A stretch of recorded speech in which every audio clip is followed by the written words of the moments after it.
Chapter 5601, It's That Time Again. The worth of a single product could sway an entire company. That was the power of a good Mech design. Vess inwardly grinned as he saw that his gambit had made a lot of progress. It was not without reason why Vess and Master Decimus Horst had taken their time to design the Supremo project. The Mech design went through multiple ups and downs, as the abrupt transition from the age of Mechs to the age of Dawn forced both Mech designers to reimagine their original Mech concept. After a lot of hard work, they finally managed to design an excellent second-class heavy artillery Mech that was largely made out of Davitan technology and materials. It was expressly developed to serve the offensive and defensive needs of the Colonial Federation of Davut, but it could easily be just as useful for any other second-rate state. The Davitan adaptations clearly did not bother the CEO of Isthmus manufacturing that much. At worst, their own in-house design teams could easily swap the Davitan components for alternatives that were much easier to deal with in the Rubarthan Pact. To be honest, the overarching reason why Mickey Tarukin valued the Supremo project so highly was because the Destroyer of Worlds was actually involved in the design process. Even if her involvement was only minimal, that was already enough to make a lot of Rubarthans crazy with desire.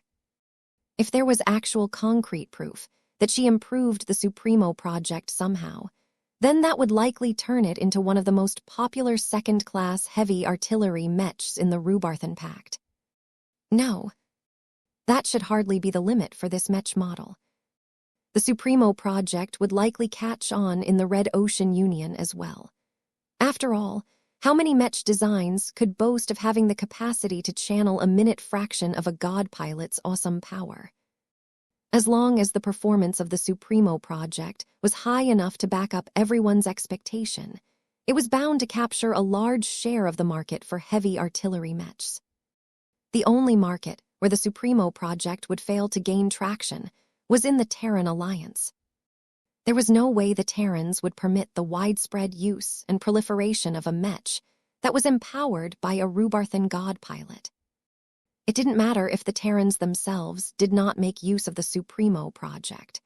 They probably wouldn't be able to stand it if their vessels would rather resort to a Rubarthan Mech as opposed to one of the many second-class Mechs designed by Terran or Terran-aligned parties. Tarukin held no expectations towards the Terran Alliance's Mech market. Both the Terrans and the Rubarthans had pretty much kept their Mechs within their own spheres of influence. As Tarukin finalized his expansive analysis of the Supremo project based on the limited amount of information supplied by Vess, he made note of one more important factor. If Vess could design one Mech that slightly borrowed the power of the Destroyer of Worlds, he should easily be able to do so again. There were all sorts of useful Mech types that could gain a lot of wind in their sails if they could harness even the slightest amount of power of an actual god pilot. The help bestowed by the Destroyer of Worlds was especially easy to work with because she could make every attack hit harder. The destruction properties of her god kingdom were well known to the Rubarthans. As long as she could amplify the firepower of every ranged Mech, then that would grant a Mech company like Isthmus manufacturing a huge amount of irreplaceable cash cows. The insane potential for subsequent business opportunities made it even more important for Isthmus to secure Vess cooperation. Mickey Tarukin completely forgot about his initial reaction after the senior Mech designer made an excessively greedy demand. Compared to the value of his Mech designs, his demands became a lot more reasonable. The terms and scope of this potential agreement has vastly exceeded my expectations, the CEO hastily told Vess. We must deliberate on your counteroffer. The Supremo project is a particularly compelling Mech design. It should do well in Rubarthan space. It is a waste to turn it into an exclusive product for a single ordinary second-rate colonial state. That told Vess that Mickey Tarukin would definitely go back and report to the board of directors. No, that was too slow. A decision as big as this could only be made by the ultimate controller and decision-maker of Isthmus Manufacturing. Vess needed to wait until this big shot issued a response before they could talk more substantively about cooperation. Very well. Please do not take too long. I originally intended to hand the Supremo project over to the Colonial Federation of Davute. If you do not issue a response quickly enough, then unforeseen complications may arise. Please give us a week. That should be long enough to explore the possibilities of partnering up with each other. You have 3 days. I am not sticking around in Bordel Roman 3 much longer. I intend to wrap up all of the major business decisions that require my intervention while I am here. After that, I will turn my attention back to my design projects. Understood. We shall return quickly now that I have raised the priority on this matter. The chief executive did not linger much longer. Time was of the essence, as a lot of stakeholders needed to be informed. The expansive projection of the reception hall disappeared as the communication channel shut down on the other end. Good job, boss, Gavin cheered as he approached from the side. We were initially scared when you veered from the script, but you applied the right kind of pressure.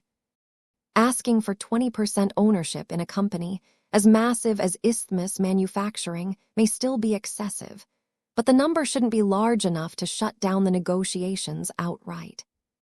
We should already be happy if we can obtain 15%, especially if you can continue to design mechs such as the Supremo project. It is just like with the Hex Federation, but on a much larger scale. You can conquer an entire population as long as you design the right mechs. The comparison sounded inappropriate at first, but Vess quickly realized that their situations were quite similar. The Superior Mother was one of the deities that the Hexers already worshipped and revered. The chance of experiencing her power and gaining the opportunity to come into contact with her was high. A lot of Hexers flocked to mechs, such as the Valkyrie Redeemer, precisely because they thought the mech could bring them closer to their supreme. The Destroyer of Worlds might not be a classical god, but she may as well be one given how much the Rubarthans adored her like one. Even non-Rubarthans looked up to her due to her awesome firepower and her ability to shatter entire planets. Gavin did not exaggerate when he made that remark. Vess raised his hand and placed it on his assistant's shoulder. Please pay attention to this matter. I am counting on you to explore the ramification of this possible deal and how our relationship with the Rubarthan Pact and other major groups will change as a result. You are right to be concerned. Gavin grew a little more serious. From the moment we start to establish roots within the Rubarthan Pact, we will enter a colonial alliance that is beset by a leadership crisis. Many princes are openly or covertly jockeying for power. The temptation to become the Red Ocean's version of the Star Emperor is simply too great for them to resist. Once we wade into this mud pool, we are bound to get dirty. Vess casually shrugged when he heard that. We can handle it. With the Destroyer of Worlds backing me up, the princes won't dare to cross the line. Besides, it is not as if I have any actual horse in this silly race. Oh, shouldn't we be favoring the Inferno Spear Prince? He is close to the Destroyer of Worlds. Once he is able to ascend the new throne, it will become much easier for us to lobby him. We can build a real base of power in Rubarthan space. Vess shook his head. It is not my intention to allow us to get assimilated by the Rubarthans. We need to maintain a certain degree of detachment in order to maintain our independence and neutrality.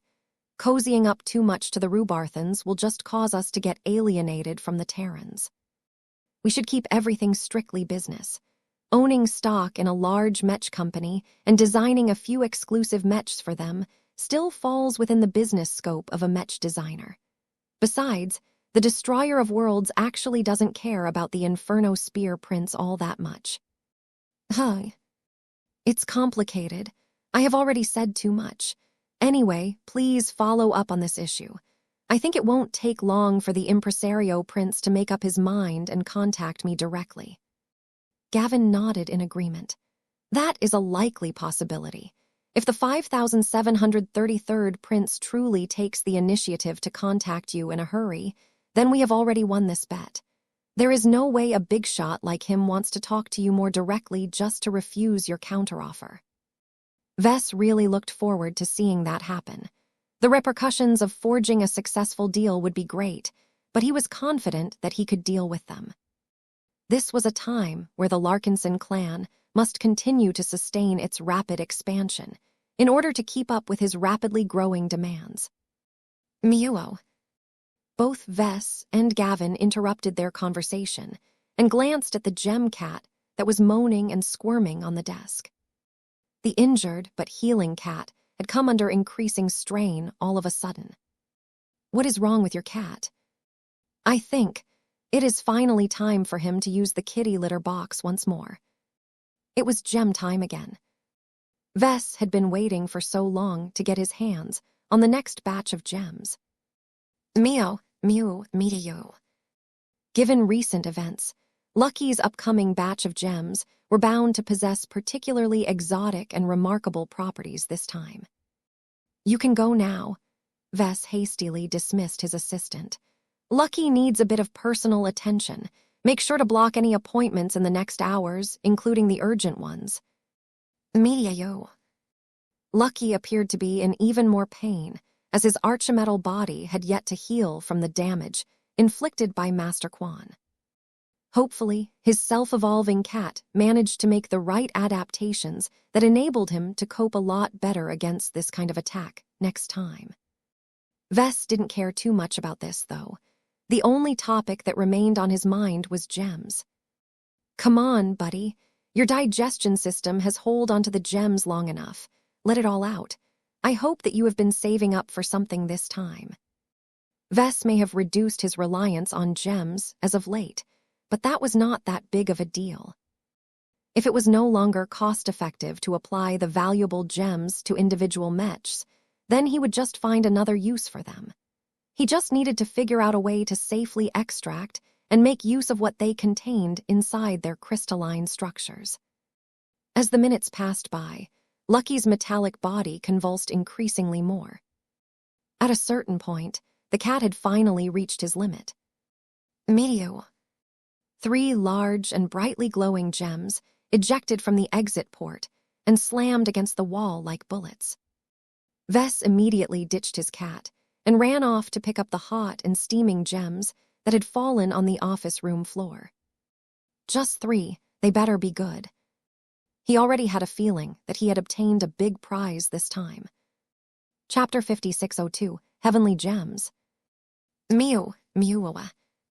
Lucky looked like he had been utterly drained. The damaged gem cat hadn't been in good shape to begin with, but his latest effort impacted him to such an extent that he soon gave in to exhaustion. Vess, on the other hand, became more energized than ever. All of the excitement that happened in the past did not wear him down in the slightest. Though he managed to accumulate quite a sum of remarkable gems, it was always useful to have more. This was especially the case when he had grown powerful enough to exploit Lucky's gems in more varied ways than embedding them into a mech. Now that the Larkinson army had grown into a large and powerful second-class mech force, Vess no longer became so dependent on the power boosts of his gems. He also discovered that the boosts provided by his gems were comparable to the domains formed by ace pilots and other domain shapers. This meant that there was a high likelihood that he would just waste these precious treasures if he embedded them into an existing ace mech. The best destination for these gems were newly fabricated mechs dedicated to expert pilots or champions who had yet to find their way.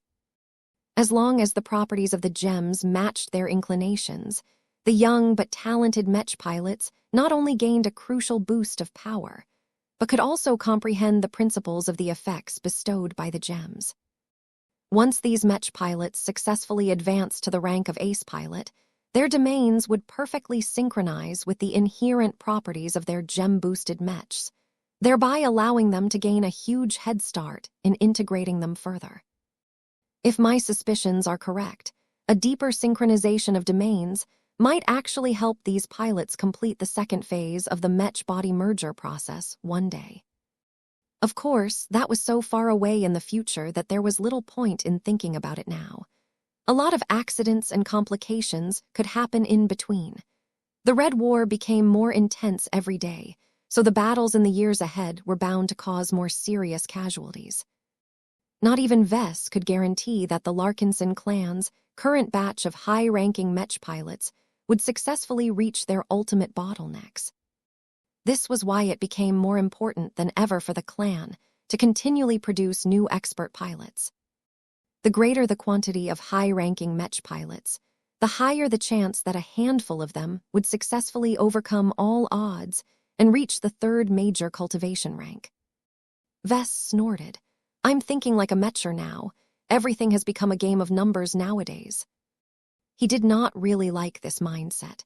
It encouraged him to think of his subordinates as cannon fodder rather than members of his own family. Alas, this was how the game was played. Vess did not possess the power to flip the table and impose a new order.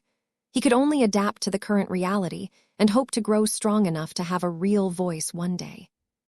Vess finally turned his attention to his precious gems. He placed them on his desk and spaced them out so that they stood out more.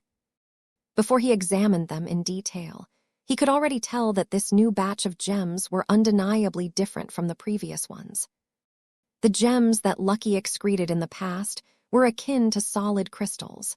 They were so solid and closed that nothing could go in or out.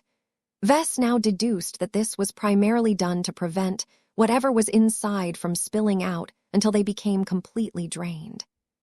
That made the current batch of gems more remarkable. As Blinky cautiously examined the spiritual activity around the gems, he discovered that the exterior of every gem had actually become semi-permeable. It was as if every gem had become surrounded by dozens of tiny one-way ports that allowed spiritual energy to seep into the center of the gem without allowing any of it to spill out again. Though the change in the design clearly made the gems a little bit more fragile, the ability to absorb E-energy radiation had massive implications. "These gems are a lot different," Vess noted with increasing amazement. "Perhaps they can even grow over time." At the very least, Vess suspected that these gems possessed the inherent ability to interact with the power of heaven. It turns out that Lucky is not only able to evolve his body, but he can also evolve his output. This was such a significant improvement that the 3 new gems already deserved their own classification, as they may possess even greater properties that Vess had yet to discover. "I'll call you heavenly gems." Vess had encountered a number of odd gems. The unstable chaos essences and the more recent batch of arch-metal gems all aroused his curiosity. However, this was the first time that he encountered gems that had fully adapted to a medium-energy environment. "Let's see what you can do." Vess began to grin as he cautiously picked up the flashiest gem. It had attracted his attention from the very beginning. It was a large, heart-shaped gem that possessed an internal glow that intermittently cycled between green, red, yellow, silver, and blue. His blood pumped harder in his true body, as he already had a very good guess of what this heavenly gem contained. The yearning of life from 5 innocent souls is encapsulated in this gem.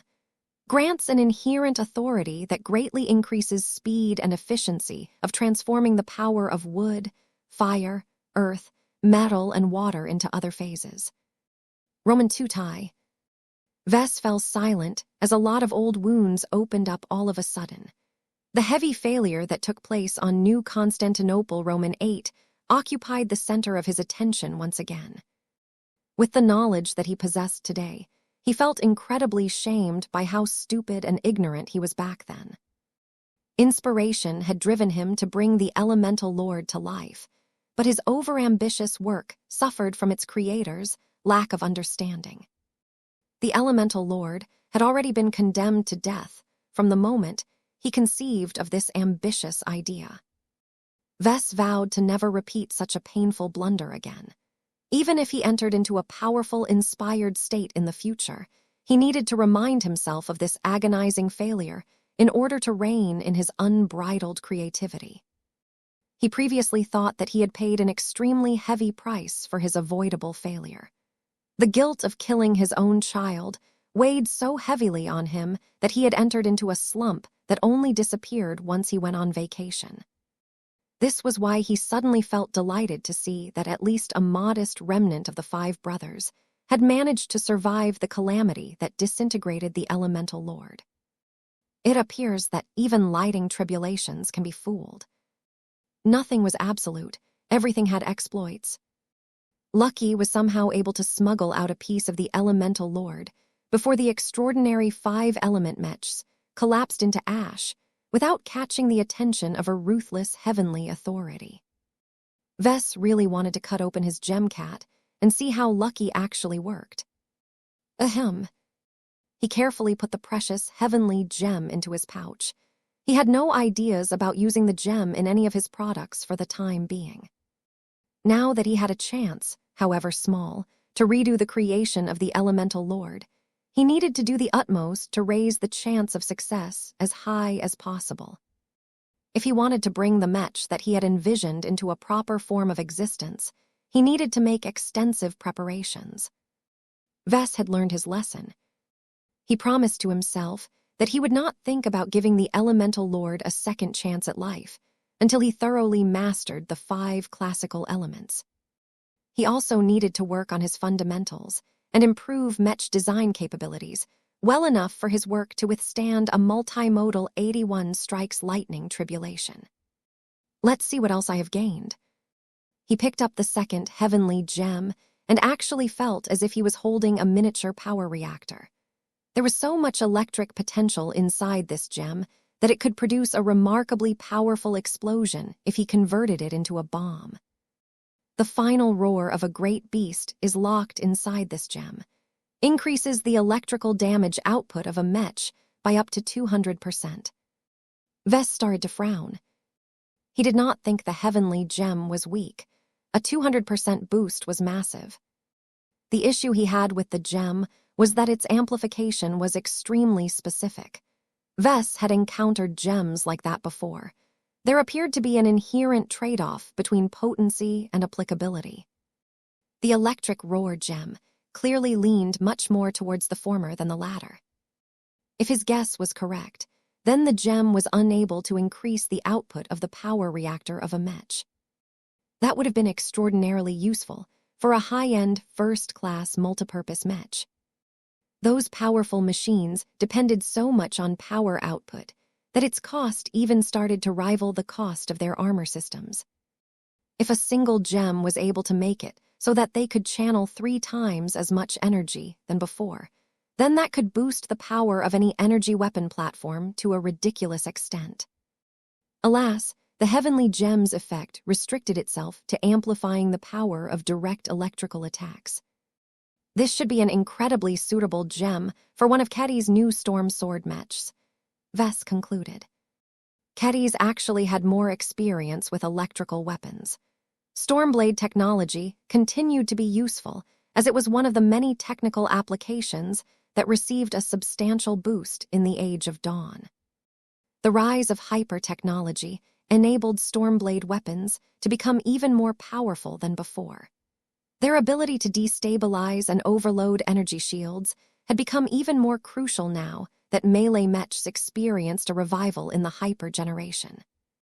A rising expert pilot that broke through while piloting the Stormblade Samurai or the Storm Sword would definitely have the potential to become a veritable Stormlord once his expert mech became embedded with the electric roar. This should be a nice birthday gift for my former student. Vess ultimately smiled in satisfaction before stowing the prickly gem away. Now, onto the last one. This gem looked more ominous than the other 2. It was pitch black, but its center sparked with occasional flashes of white light. The sacrificial intent of a true ideologue is contained within this gem. When fully charged, it allows a mech to generate a large weapon construct that can fire a single full-powered energy attack that can bypass all energy barriers and disintegrate all matter. This was yet another heavenly gem that clearly shared a relation of the previous assassination attempt. Though Vess loathed Master Zelik Quan for betraying his trust as well as his own race, the old man at least provided compensation in the form of giving Lucky the ingredients he needed to produce these powerful gems. Vess briefly questioned how Lucky was able to produce a heavenly gem like this only a day after near-traumatic event, but he quickly set this puzzle aside in favor of determining the power of the final sacrifice gem. The description is too vague, he scowled. The effect of this heavenly gem was completely novel. Vess had never encountered a gem that could allow a Mech to manifest a powerful weapon out of energy and use it to launch an incredibly exotic attack. It certainly saved Vess the trouble of obtaining and mastering molecular disintegration technology, but that might not necessarily be a good development. If I want to bestow a Mech with the power to disintegrate elements, then I need to do a proper job instead of resorting to a shortcut. Still, there were many possible uses for this highly promising heavenly gem. The idea he came up with was to embed it onto a melee Mech. If the heavenly gem was accurately able to recreate the astounding sacrificial attack of the Dustweaver, then the damage potential was insane, especially against shielded targets. Chapter 5603, Another Fruitful Exchange. Vess had many reasons to be happy as of late. The surprise gift of heavenly gems did much to improve his mood. Together with all of his other gains thus far, he had made a lot of gains during his work visit to Bordel Roman III. He was not even done yet with this planet. He still awaited a response from the Rubarthans about a big investment deal, and Alexa was almost done with recruiting a new batch of ambitious second-class journeyman Mech designers. With only a couple of days to go before he intended to return to the new Constantinople system, Vess tried to make the best of his situation by meeting with all kinds of people. None of the deals he struck came close to the scale and significance of becoming a partial owner to a massive Rubarthan Mech manufacturer, but they still represented progress in their own ways. Vess knew better than to put all of his eggs in a single basket. Capturing a heavy chunk of Isthmus manufacturing would definitely enrich him and his clan to a huge extent, but losing it for whatever reason would deal a serious blow to the Larkinsons. Vess could not allow his clan to become overly dependent on just a single source of income and production. The living Mech Corporation still needed to do the difficult and tedious work of establishing new partnerships with material suppliers and setting up more manufacturing complexes so that his Mech company could still stand on its own feet if necessary. More importantly, all of the wealth granted by earning dividends from so much stock could easily dominate his clan and his life to the point where they went astray and lost their original values. Aside from meeting with the representatives of various upstream companies to ensure that the Larkinson clan gained more access to scarce and precious raw materials, he also met with a number of master Mech designers. Vess was always on the lookout to conduct productive exchanges. Every high-ranking Mech designer accumulated a lot of special knowledge and ingenious tricks that could not easily be found in textbooks. One of the most notable discussions he held during this time was with one of his prior challengers. Master Ginevra Hubert Kalmain happened to be the only challenger out of the four who beat his Fae Fiona in a challenge match. Her Montebra GHCMQ -3 was a second-class Hyper Lancer Mech that clearly leveraged the power of hyper technology to gain access to a dramatic new feature related to electromagnetism. When Vess obtained the Electric Roar Heavenly Gem a short time ago, he initially thought about pairing it up with one of Ketty's Storm Swords. The quasi-first-class Transphasic Hyper Swordsman Mech made use of an upgraded version of Stormblade technology that promised to exert a massive degree of pressure against any shielded targets. In fact, the Storm Sword model had the potential to turn into a nemesis for any enemy unit that heavily relied on energy shields and electronics in order to function. An expert Mech version of such a powerful machine would fare much better in the battlefields of today than many other high-ranking Mechs. Yet, when Vess recalled how the two Montebres were able to lock onto two opponents from a fair distance and successfully close in on them by relying on magnetic attraction, he felt it might be even better to apply his new gem to such a machine. Ginevra's attainments in both conventional and exotic energy types were so great that she could undoubtedly make much better use of the electrical roar gem than Vess. He had no intention of revealing such a powerful treasure to a relative stranger, but that did not mean he could explore the possibility of collaborating with her on developing a powerful new living Mech that could leverage the power of electromagnetism like a domain shaper in advance. Neither of the two Mech designers were in a hurry, though. Both Vess and Master Ginevra possessed a lot of unique insights that could massively benefit the other party. This formed the basis of a fruitful and mutually beneficial exchange. They spent an entire hour on trading useful tips and pieces of knowledge. There was a definite sense of reciprocity in their words. Each of them revealed a part of their secrets in the hopes of gaining a secret of equal value in return. As Vess enlightened Master Ginevra to the wonders of living Mechs, design spirits and glows, the older woman rapturously listened and learned from the much younger Mech designer. She even developed her own insights based on all of the clues that she obtained. The key variable that binds all of your living Mechs together is the so-called spirit or soul. The stately gray-haired lady noted with keen understanding in her eyes. I agree with your claim that every human, alien, living Mech, or other sentient life form possesses an intangible spirit comprised out of E-energy that forms the basis of their sapience. I have made my own independent observations of these spirits, but I do not have the capacity to create them or exploit them as extensively as you. That is part of your exceptional talent. Vess grew more interested when the master addressed this topic. Do you have any observations about spirits that you are willing to share? I have developed my theories, but it remains to be seen whether they can be substantiated. What is relevant to you is that the existence of spirits and their importance to all life means that they can be targeted or manipulated. How easy is it for you to harm the spirits of other life forms directly? That was a rather sensitive question to answer, but Vess decided to provide a somewhat truthful answer. Emro. Blinky briefly appeared and generated a wisp of death energy before presenting it to Master Ginevra.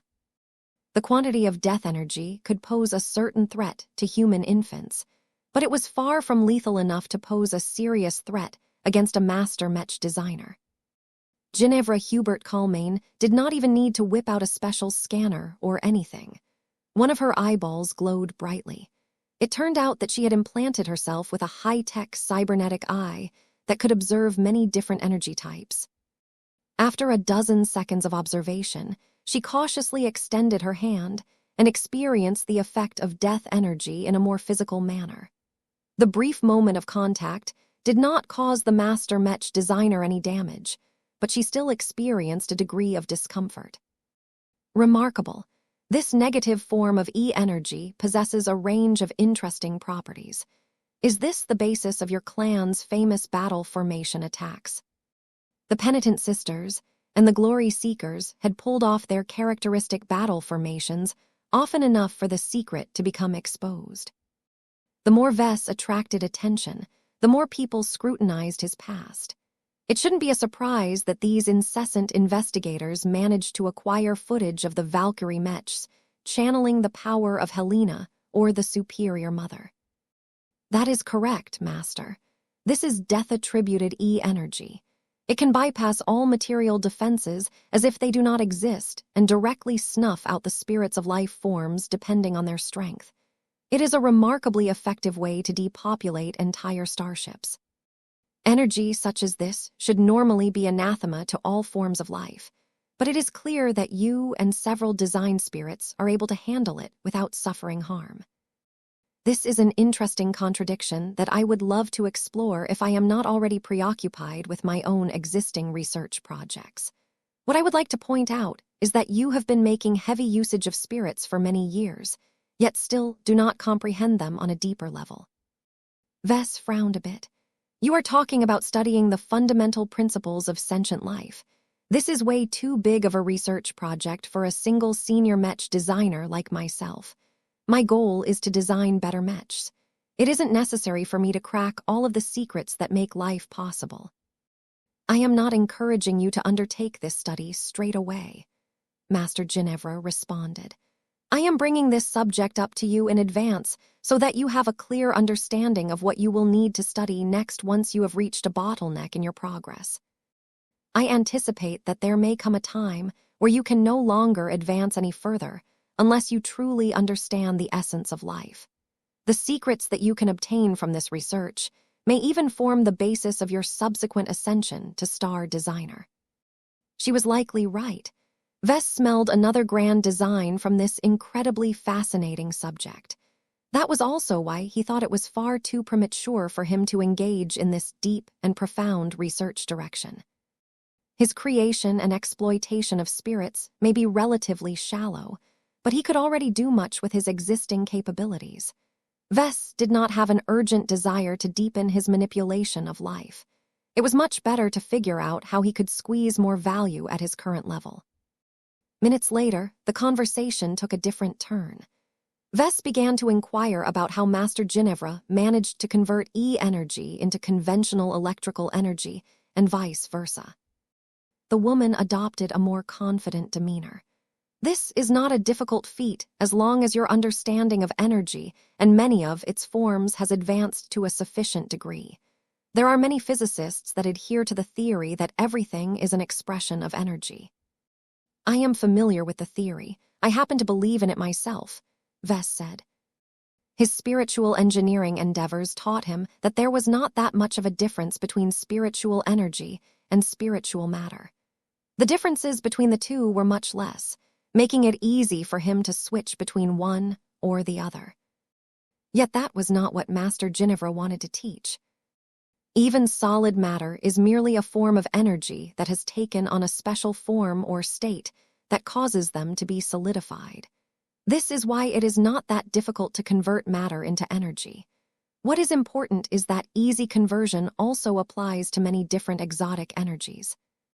They may possess radically different properties that do not share much in common with more mundane energy types, but they are actually two sides of the same coin. As long as you can identify and act on the commonalities between electrical energy and E-energy, you can make the conversion yourself. She made it sound easy, but was that truly the case? Have other mech designers managed to accomplish similar feats? The older woman nodded. Yes, but few of their results are as good as mine. Energy specialists are capable of developing simple devices that can perform this transformation in either direction, but the efficiency and other parameters are too low. Mine is much better because I excel in transforming one energy type into another energy type. However, the ability to generate a large quantity of E-energy means little if a mech cannot adequately make use of it. My applications are admittedly much cruder than yours. This is why I propose a collaboration between us, Vess eagerly said. Your mechs can harness so much additional power that the potential is insane. We do not have to start a new mech design project from scratch. I am pretty sure that I can take your existing Montebra mech design and refine it to the point where it will no longer waste all of the excess E-energy that your Lancer mech is leaking like a sieve. Master Ginevra did not immediately respond to that. She instead took the time to properly assess whether it made sense for her to collaborate with this young senior on a mech design. Chapter 5604, A Necessary Lesson. The Montebra is a proof of concept more than anything, Master Ginevra admitted after a brief moment of silence. There is value in the design, but it is more useful for its technological demonstration than its marketability. It is my judgment that the Montebra is a poor fit to the current state of the mech market. Lancer mechs are best employed against other mechs, as opposed to alien starships. Even starfighters are not that much of a priority as they can easily be defeated by other mech types. I don't entirely agree with that assessment, Vess retorted.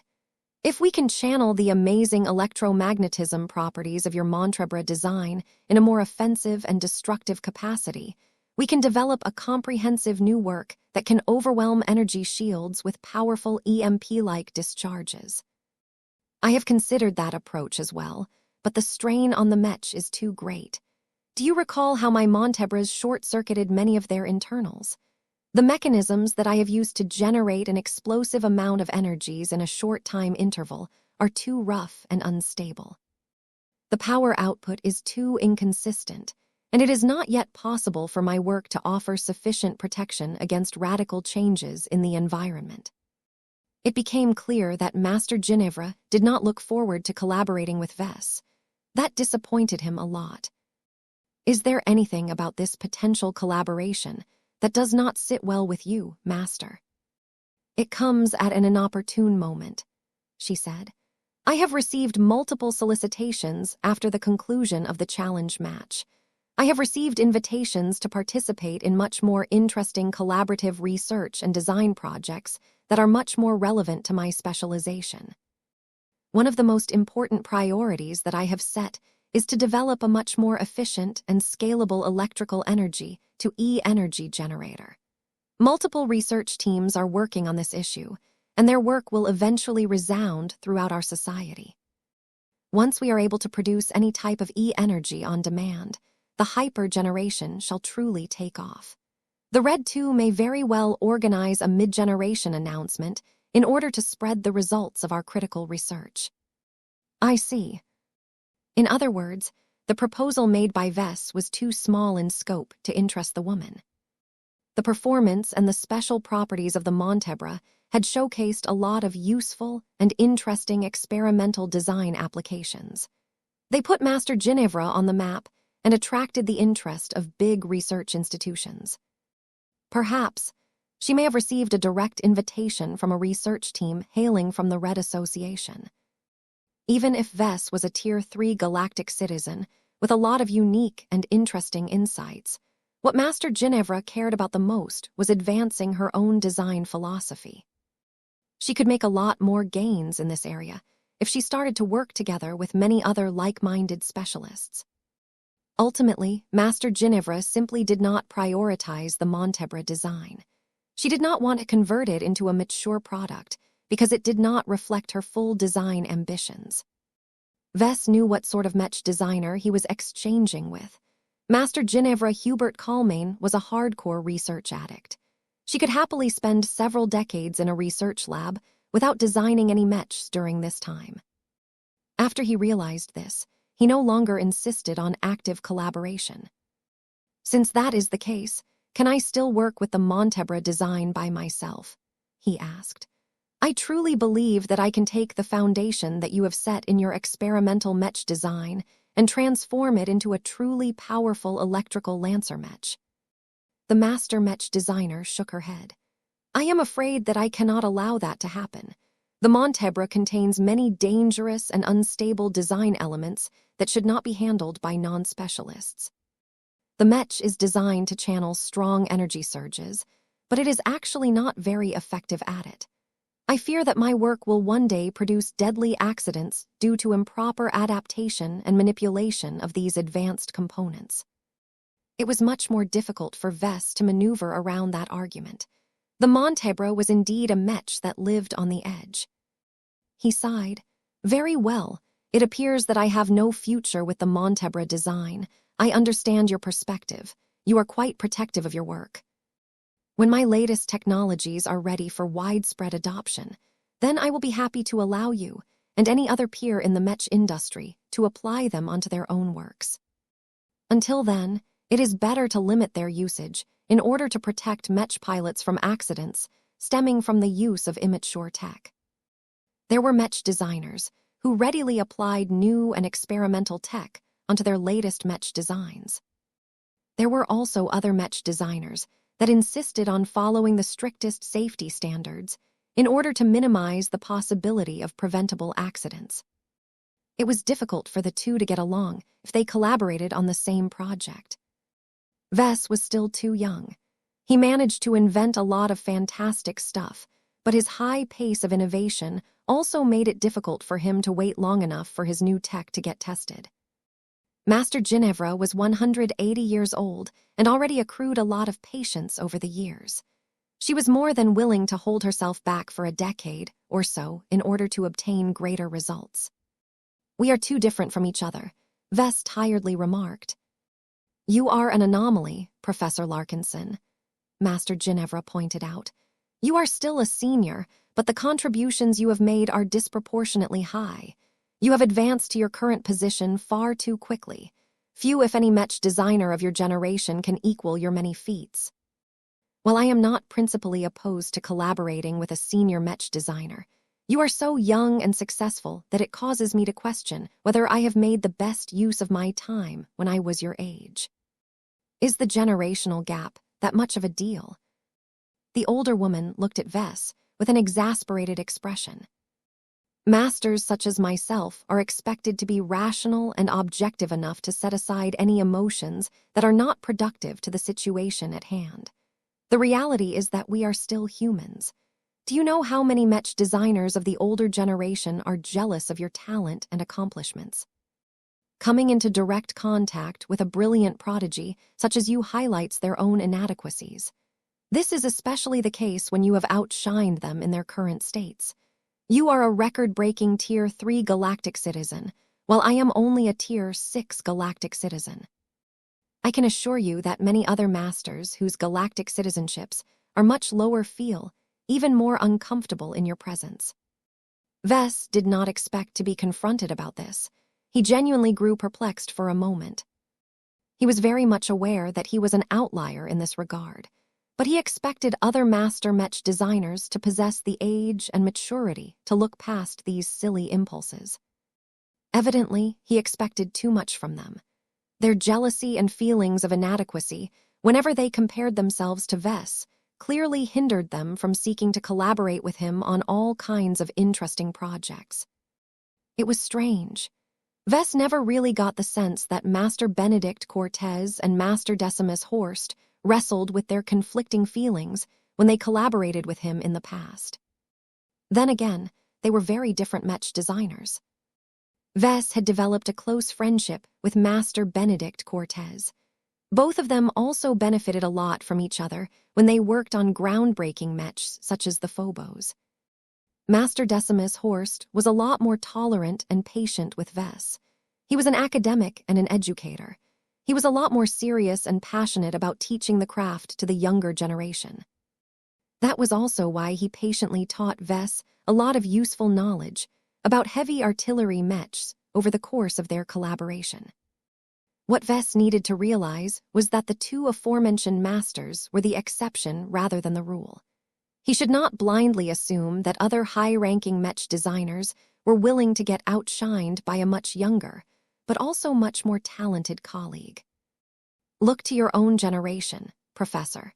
Few Mech designers at your age have managed to advance to the rank of senior Mech designer, but the ones that have managed to do so are undoubtedly brilliant in their own fields of specializations.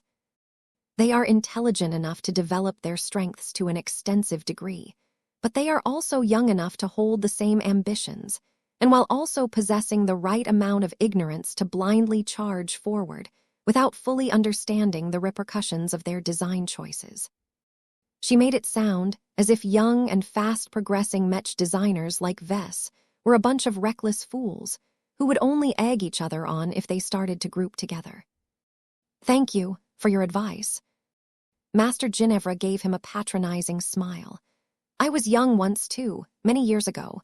You are living your golden years as a Mech designer. What is especially favorable to you is that you still possess the youthful energy that is typically associated with journeymen, but you have also gained the competence that characterizes seniors. That is a powerful combination, and it is one of the reasons why fast breakthroughs are so valued in our industry. Cherish your remaining time as a member of the younger generation, because it will not last. If you are able to break through fast enough, you may be able to extend this magical period."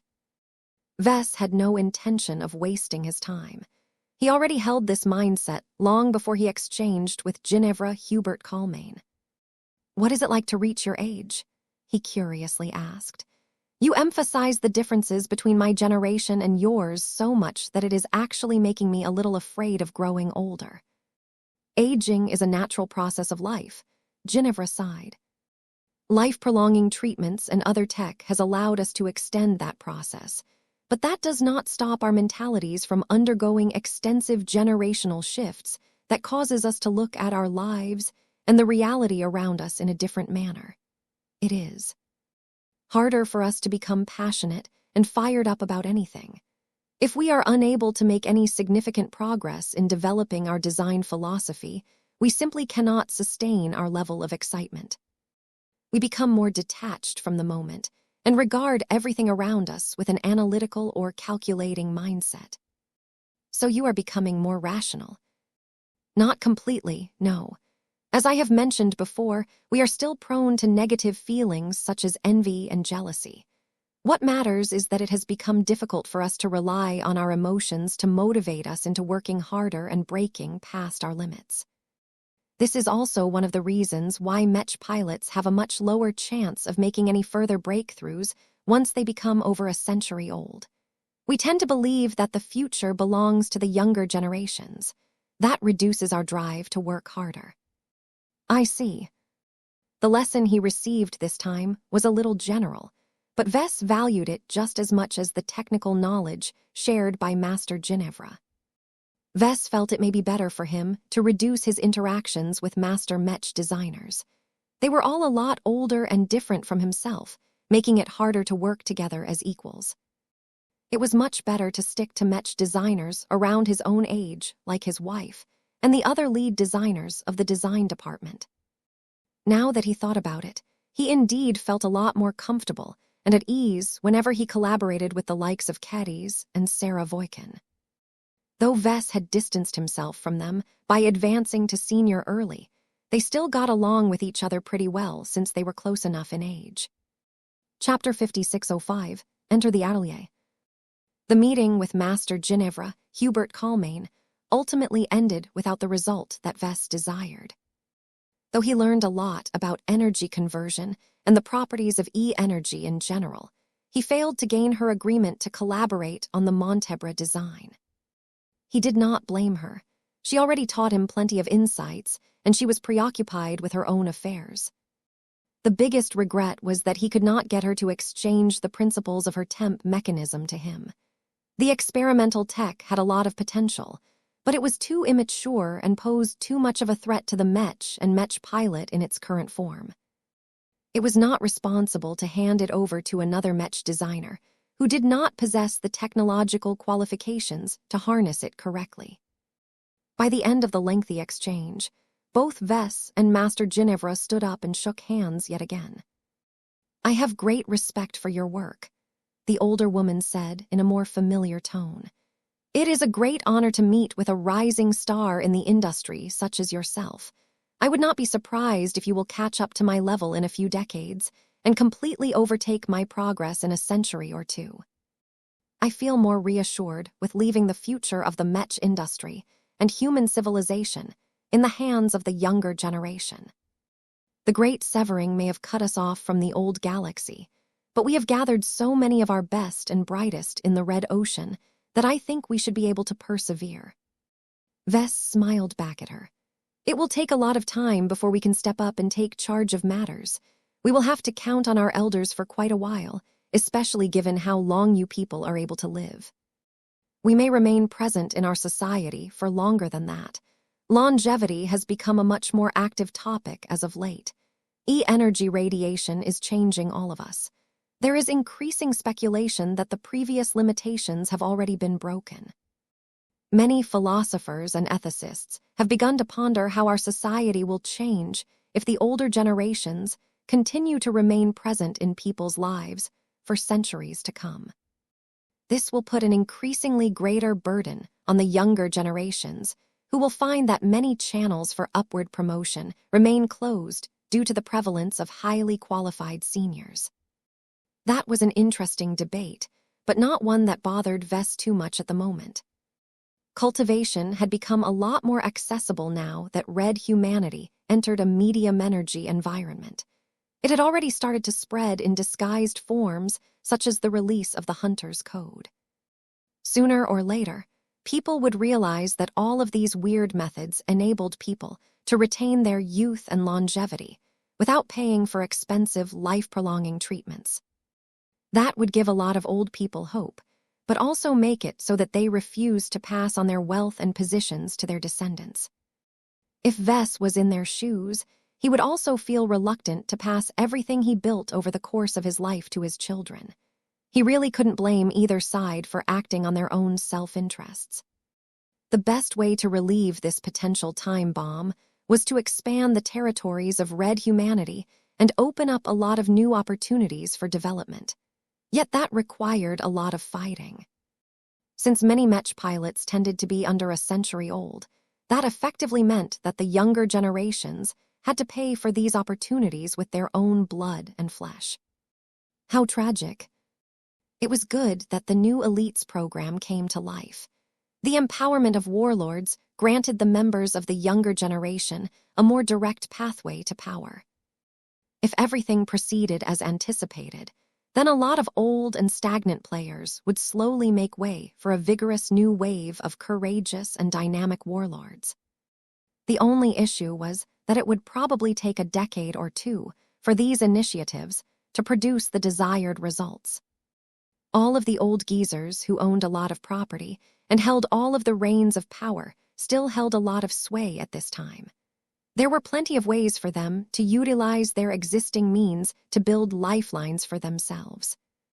Many military fleets that had recently been mobilized and sent to the front lines did so at the behest of their old masters. Of course, Vess was essentially no different as his expeditionary fleet continued to fight the aliens while he remained safely in the rear. But oh well. If you ever make a breakthrough in your research involving the conversion of electrical energy to E-energy, please give me a heads up, Vess cheekily requested. My work is highly dependent on E-energy, but it is also limited by it. Having more of it on hand can make all of my mechs more powerful. The same applies to every other hyper-mech. I will take your request into account, but I cannot make any promises. High-level research is usually locked behind confidentiality. It is not my place to reveal the results of a major collaborative project. However, you are already a Tier 3 galactic citizen.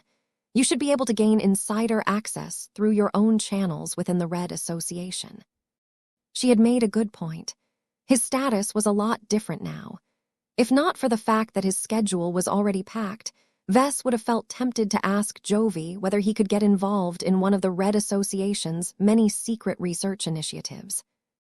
Master Ginevra finally ended her visit and departed from the branch headquarters of the Larkinson clan. Vess reflected on his extensive exchange and discussion with the female master for a time. A priority event interrupted his musings. Vess, Gavin barged into the office in a hurry. Isthmus Manufacturing has just gotten back to us. The company's board of directors and major stakeholders have been deliberating over our counteroffer throughout the night and all the way up to this hour. That was remarkably quick. The Rubarthans possessed a much more proactive attitude than the Terrans. So long as they did not get hung up over difficult political disputes, the Rubarthans generally preferred to solve their problems sooner rather than later. Still, a matter as big as handing up to 20% ownership of a massive Mech manufacturer to an upstart foreign party shouldn't have been decided so quickly. Vess expected the people behind Isthmus Manufacturing to make the most out of the time available to them and conduct as many analyses as possible. There was no certainty that this enormous deal would work out as well as everyone hoped. So what is their answer? The Rubarthans did not say yes, not yet at least. Gavin responded as he reined in a bit of his excitement. That said, they are this close to agreeing in principle. The only reason why they have yet to make their move is because the impresario Prince himself wants to have a talk with you in person. So the ultimate decision-maker has finally decided to come out of the shadows. Neither Vess nor Gavin got caught off guard by this move. The impresario principality officially owned a 17.2% stake of Isthmus Manufacturing in the Red Ocean, and happened to be the largest shareholder of the company. It had the most active voice by far among all of the other institutional shareholders. Pension funds, investment companies, and other boring financial groups generally tended to be passive as long as their shares did not lose a lot of value all of a sudden. It also wasn't a good idea to stand in the way of any member of the Rhubarthan imperial household. A lot of people and organizations were willing to give way to a Rhubarthan prince so long as their core interests remained unaffected. All of this meant that Vess really only had to persuade the impresario prince in order to gain a powerful foothold in the Rhubarthan Pact. Gavin handed over a data pad that contained updated notes on what Vess should know about the eccentric prince. Prince Caesvir is 5,733rd prince, so he is so far behind compared to the older princes that he doesn't really have a chance to ascend to the new throne. However, these princes are really good at hiding and obfuscating their true intentions, so do not take this as a given. The impresario prince may use Isthmus Manufacturing as bait to pull you over to his side. You will need to make your boundaries clear and express your lack of interest in getting involved in the succession battle. Vess quickly skimmed through all of the analyses and summaries that painted a more detailed picture of the prince that had become famed for becoming a patron of the arts. I get it. How soon until the prince comes calling? The impresario principality will establish an enhanced encrypted connection with us in 20 minutes. The local consulate of the Rhubarthan Pact even shipped over a special single-use decryption device to make it extra secure. I see. The effort put into this call made it clear that the Rhubarthans were being utterly serious this time. Vess used the remaining time to fix up his appearance and absorb more relevant data. Once the time had come, Vess stood ready in his straightened outfit and waited for his entire environment to change. He initially expected to meet with the physical projection of the impresario prince in his own little throne room or whatever. Instead, the prince decided to bring Vess over to a virtual representation of his private atelier. It was most definitely his personal art workshop, because Vess saw a lot of incomplete and scrapped projects that should never be exposed to the public. The works in the workshop made it clear that the impresario prince was a bit of a scatterbrained artist. His artwork encompassed paintings, wood carvings, stone carvings, alloy castings, and even projected virtual motion art. However, many of his recent works appeared to be made out of scrap metal pieces that the prince had personally welded together. The fairly crude and low-tech means to create bizarre artworks, such as a metal bull that possessed the contours of a hoverbike, resulted in a distinctive art style that resonated with Vess. Even if the prince had not yet said anything, Vess could already tell from these works that they were attempts to create beauty from industrial cast-offs. The purple-haired man smiled as he witnessed his guest appreciate his work. The century-old Rhubarthan prince was dressed in a magnificent ensemble of white that looked way too delicate and formal to be worn in this atelier. However, the prince was so comfortable in his own space that he somehow made it fit. "Professor Larkinson, I have heard much about you as of late. I have been admiring your beautiful and dynamic mechs for a longer period than that. It is frustrating that your work is still limited to second-class mech designs. I look forward to the day when you are ready to debut a proper first-class mech." Vess blinked. This was not how he expected to be greeted. He expected to meet with a dignified, direct descendant of the renowned seventh-star emperor, not a fellow artist who held a lot of appreciation for his living mechs. That was not the only surprise. When Vess started to pick up certain clues in the prince's most recent pieces of scrap metal art, his eyes minutely widened as he detected additional elements that caused the artworks to gain additional properties. When Vess shifted his full attention to the physical projection of the impresario prince, he made an important realization. Prince Casphere was a cultivator, and not an ordinary one either. It turned out that he had become a creation cultivator. Chapter 5606, A Conversation Between Artists. Cultivators had become something of an open secret in the present day. Those in the know had begun to practice whatever cultivation method that they could get their hands on.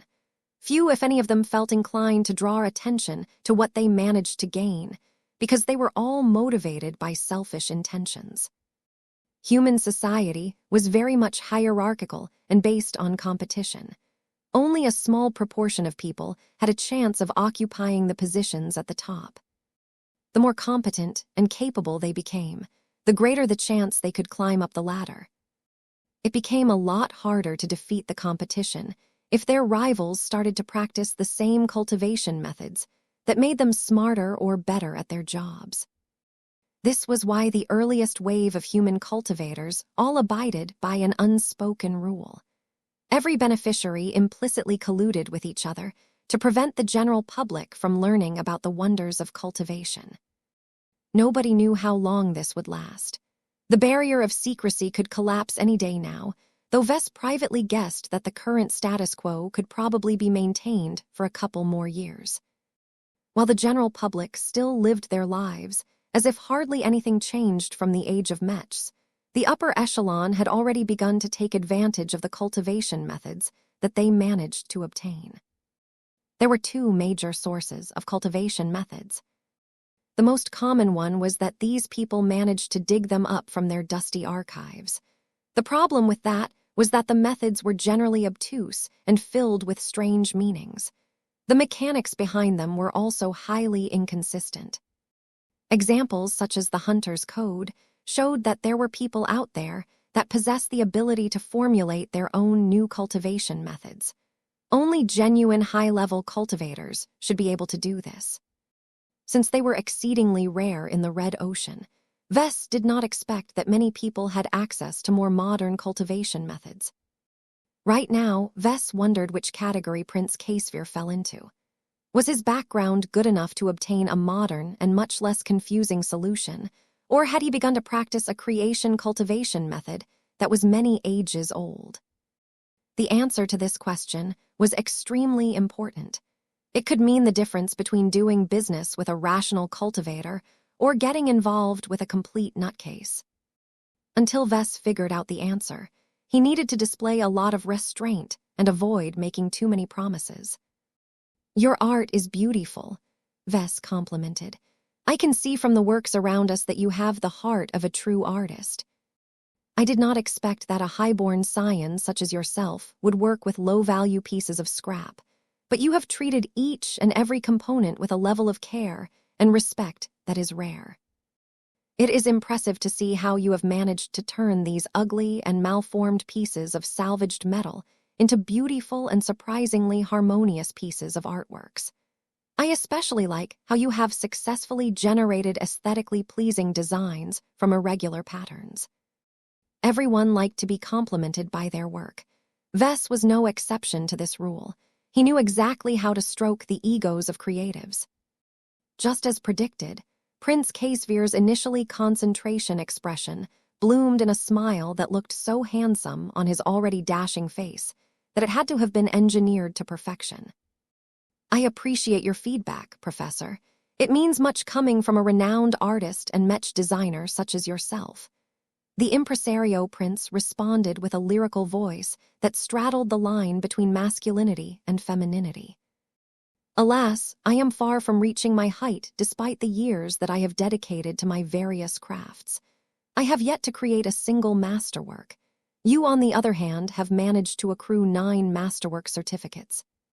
I still do not know how a Mech designer less than half my age is able to turn the most complicated and technologically challenging machines into genuine works of art and beauty."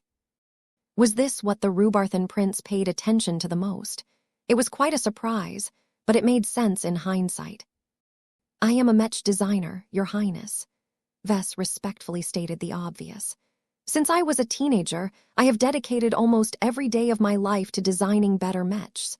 While my interests are broad, they mostly remain confined within the sphere of Mechs." All of that effort and dedication in a single craft has paid off in a big way. The Rhubarthan prince chuckled at that. You are being too modest, Professor Larkinson. Hardly any Mech designer of your generation has managed to advance to senior so soon. You have also set a new record and proved to the entire Mech industry that journeymen are capable of fabricating masterwork Mechs as well. No one else who has spent as much time and effort into improving their Mech design skills has come close to matching your illustrious accomplishments. You are one of a kind. Your art and vision sings through your living Mechs. I am pleased to hear that you appreciate my Mech designs, but I am hardly the only Mech designer who expresses their art through their works. Every high-ranking Mech designer imbues their designs with their own charm. I am sure that your colonial superstate has many talents that are able to create aesthetically pleasing Mechs in their distinctive styles. You are correct in that, but their artworks are too polished. The impresario prince briefly frowned. None of the Mech designers whose work that I admire is younger than myself.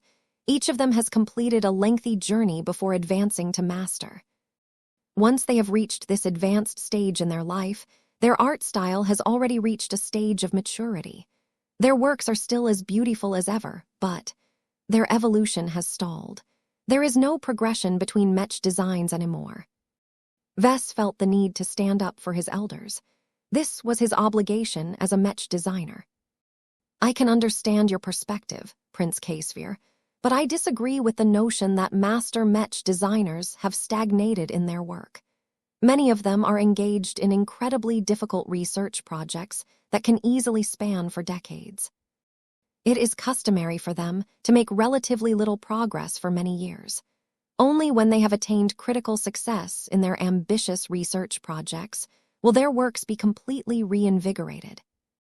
We haven't seen much of that as of late, as the Facewater generation only lasted for about a decade, while the Hyper generation has just begun. The impresario prince clearly did not agree with Vess' argument.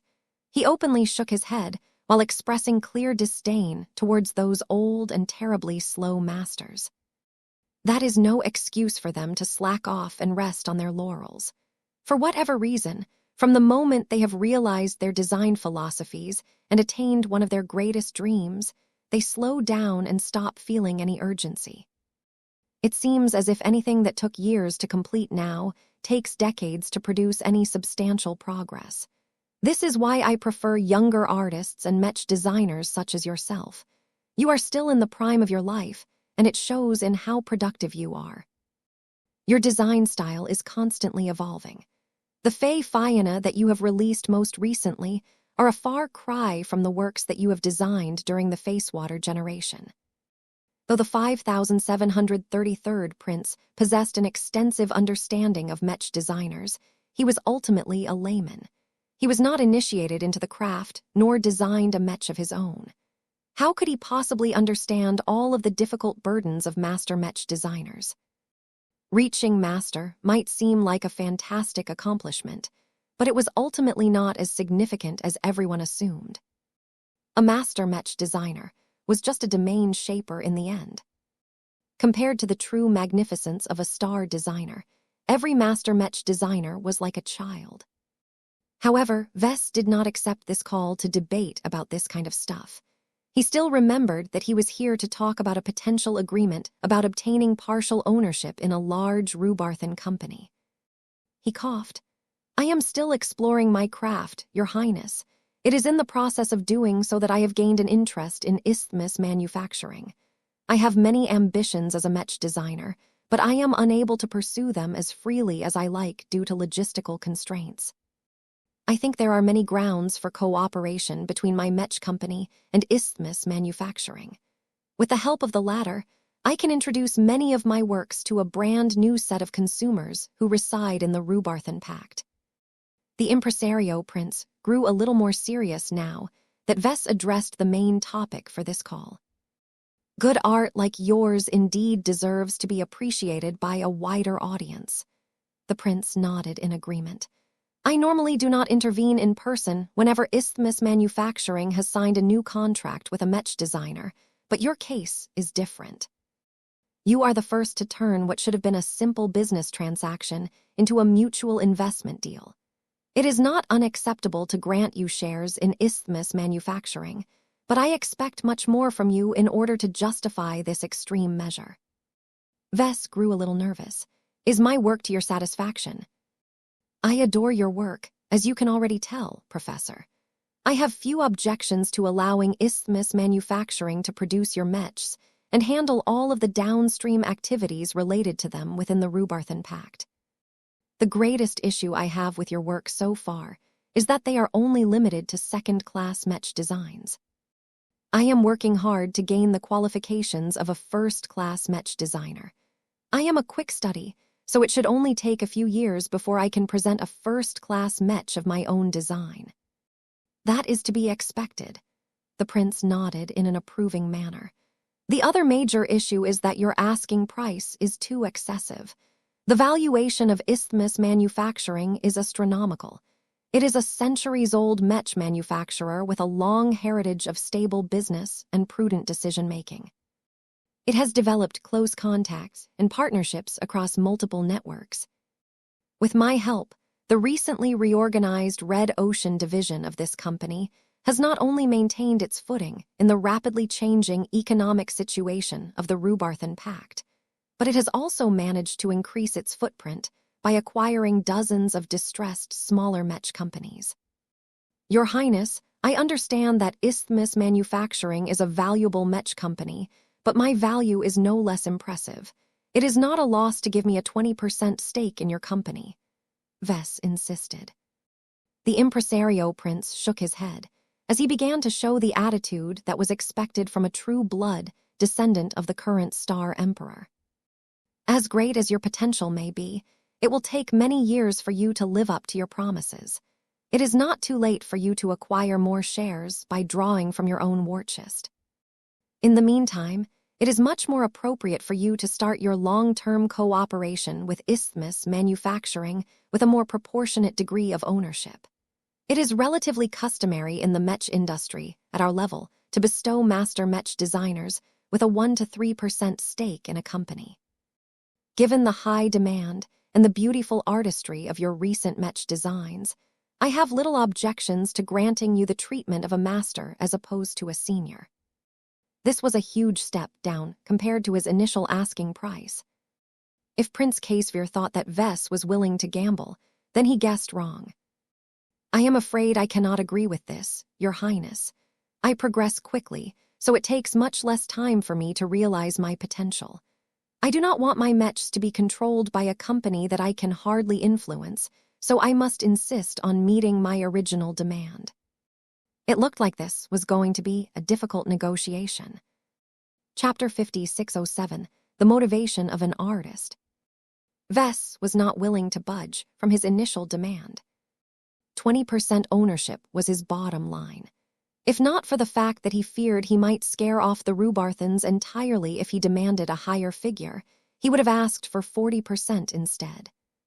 The downside of setting such a high demand in the beginning was that the pressure to relent and settle for a lower figure was too great.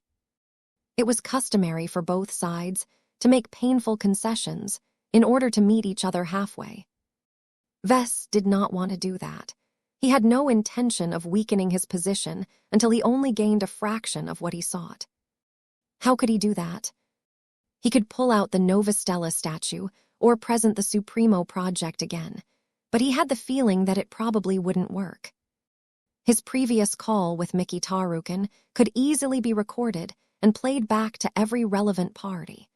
Vess would not introduce anything new if he simply repeated his earlier actions. He needed to approach this negotiation from a different angle.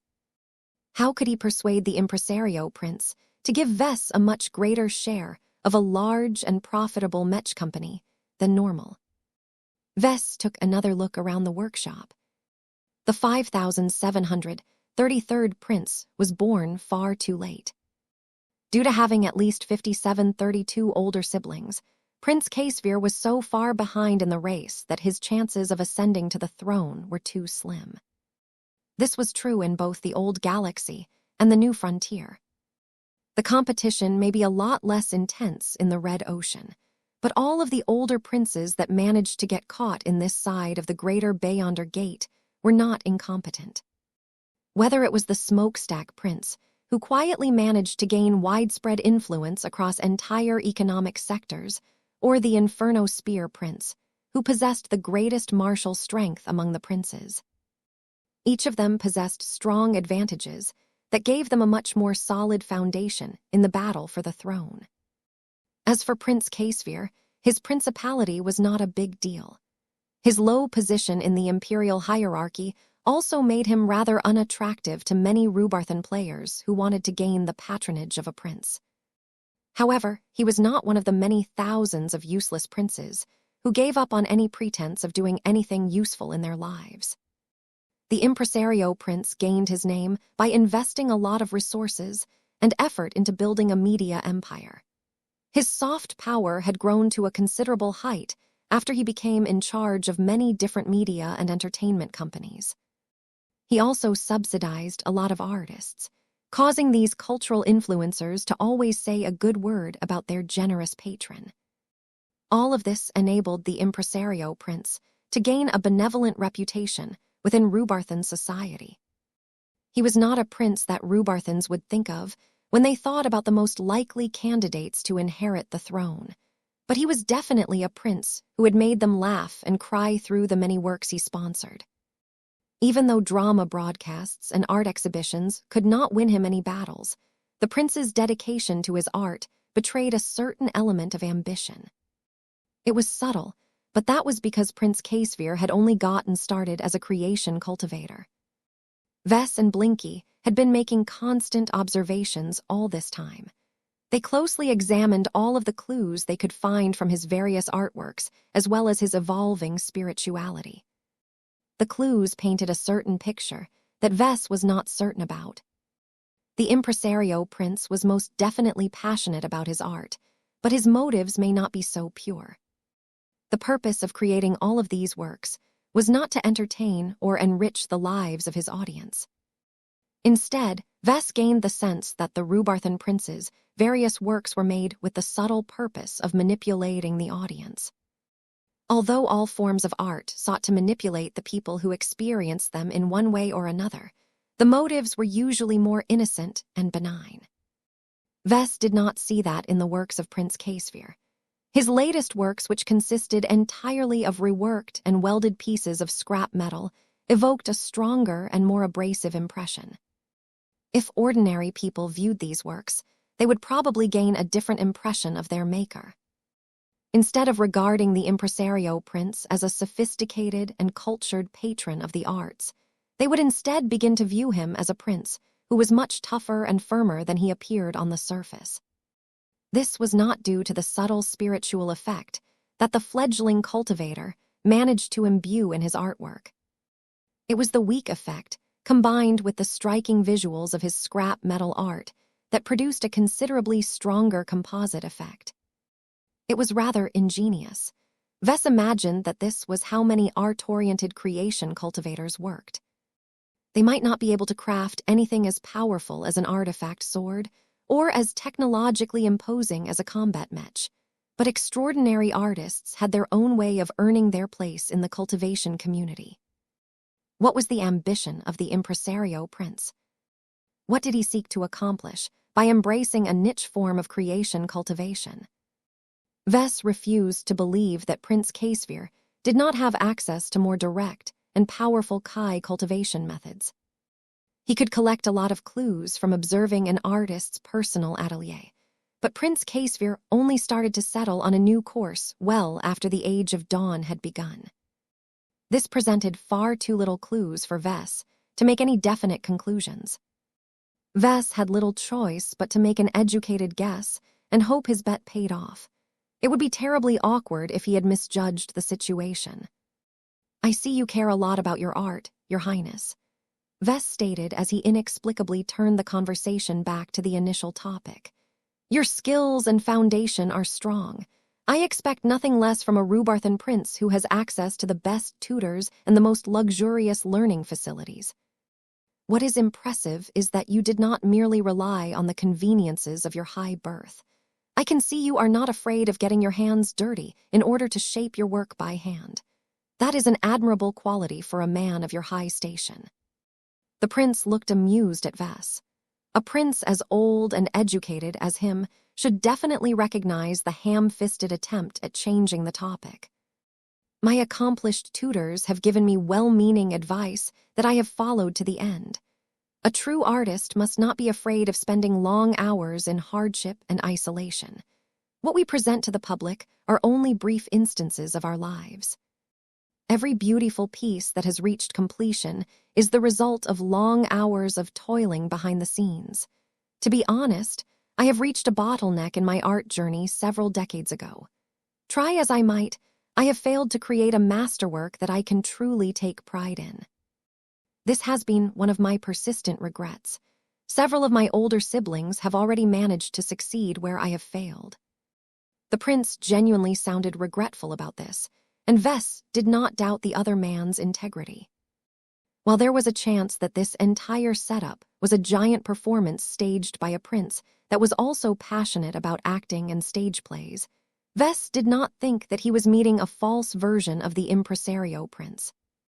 If the man truly wanted to improve his art to the point where he could make a masterwork from his own hands, then Vess might be able to teach him a few tricks. "Both of us share something in common," Vess claimed. "You are known as a supporter of the arts. I happen to be a supporter of artists myself. I am sure you have already conducted a thorough investigation of me. Have you heard of the Creation Association?" The well-dressed prince nodded. "I have studied the information. It is interesting. It is gaining an increasing amount of traction within the second-class arts and crafts community. It is clear that you are providing added value to the many artists and craftsmen who are struggling to find a way forward. Have you ever gained an interest in making use of its services?" "I did consider this possibility," the prince replied. "I rejected it because I have found another way to develop my art.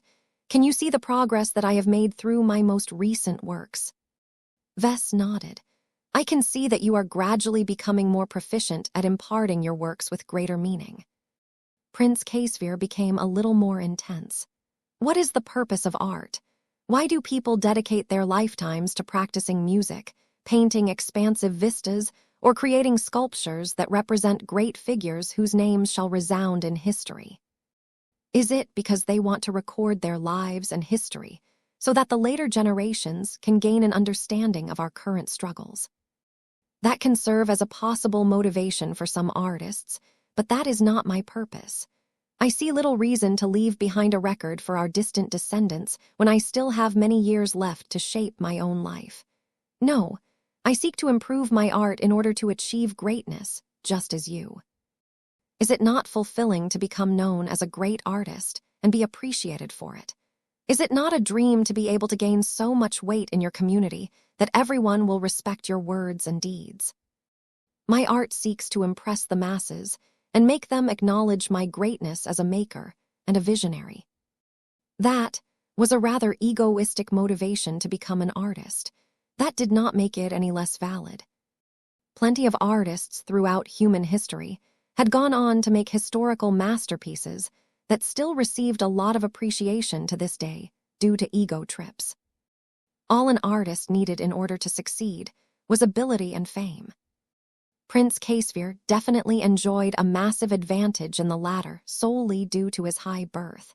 It was his ability that he was struggling to improve. To be honest, for him to reach this level after a century of life was rather mediocre, to put it nicely. There were many more artists from much more humbler backgrounds who had already gone on to make unforgettable masterworks in half the time. It was abundantly clear to Vess that the prince did not really possess an inherent talent in the arts. It did not help that he invested his time in way too many different forms of art. Such a man could benefit from having more expert guidance. I see, trying to achieve greatness in any craft is a noble goal, but if I am being honest, your current results are not too stellar, Vess cautiously said. I do not deny that my works are far from reaching your standard. the prince honestly admitted. "I am working to remedy my shortcomings. With the help of ancient wisdom, I have finally managed to make visible progress in my own art. What you see in my atelier is only the beginning. Once I become increasingly more adept at channeling and shaping E-energy into my works, my future pieces may one day be able to command the attention of their viewers in a similar fashion to the glows of your living mechs." Vess just gained a key piece of information. "Are you interested in learning the secrets to imparting your works with glows, Your Highness?" The prince shook his head. "Glows are a defining characteristic to your own works. I would merely be imitating you rather than engage in an act of original creation if I copy your methods. Do not be so quick to refuse. Even if you do not intend to learn my methods, you can still use it as inspiration to develop your own toolbox as an artist. The Creation Association is quite experienced in doing this. It has helped many craftsmen find their own way." Chapter 5608, The Sad Lives of Rhubarthan Princes. "Your Creation Association has helped many struggling artists and craftsmen." Prince Casevere sincerely praised Vess. "If it was not confined to the middle zones of the Red Ocean Union, I may have already paid a visit to one of its branches. However, I am no longer a student. I am an accomplished artist myself. There is a fine line between learning and imitation. How can I keep my head high if the only reason that I am able to progress my art is because I took lessons from a Mech designer who started out as a lowly third-rater and is more than half my age? I would become a laughingstock among my peers." Vess furrowed his brows. He was pretty sure that he and Vulcan could provide helpful guidance to the impresario prince, but the man was so damn prideful and stubborn that he refused to accept his help. He would love nothing more than to take out his hammer of brilliance and whack the Rhubarthan prince in the head. Even though they were only communicating by remote, he was pretty sure that Vulcan could channel his power all the way to the other end of the encrypted communication channel and produce at least a partial effect on the subject in question.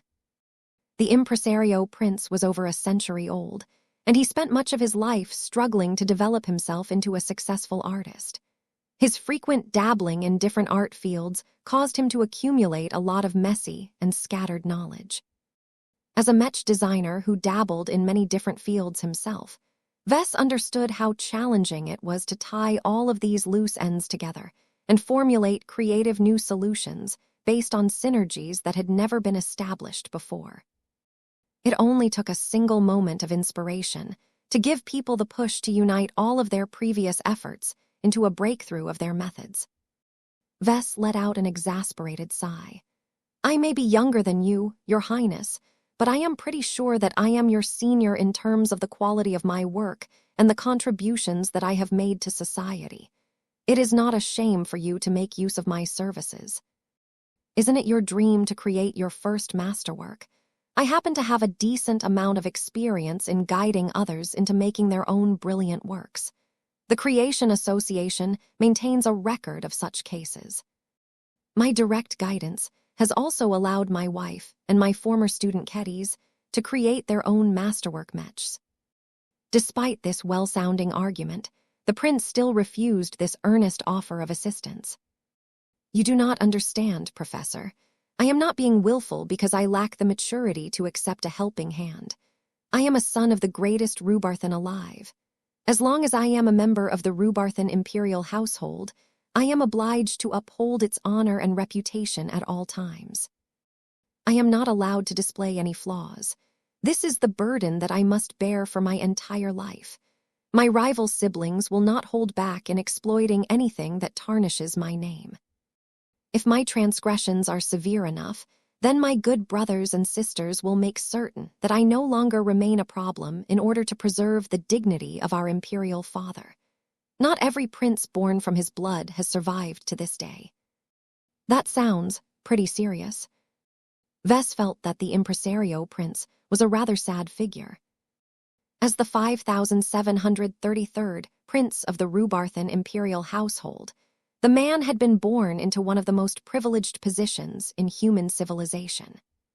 The new Rhubarth Empire may have been diminished after the tragic end of the Age of Conquest, but it had still retained a strong foundation. There was still a good possibility that it may rise to its former glory in the distant future. The first 100 or so princes born from the bloodline of the 7th Star Emperor enjoyed a great advantage. They occupied all of the most important institutions and built up incredibly expansive power bases that allowed them to maintain a stranglehold over Rhubarthan society to this day.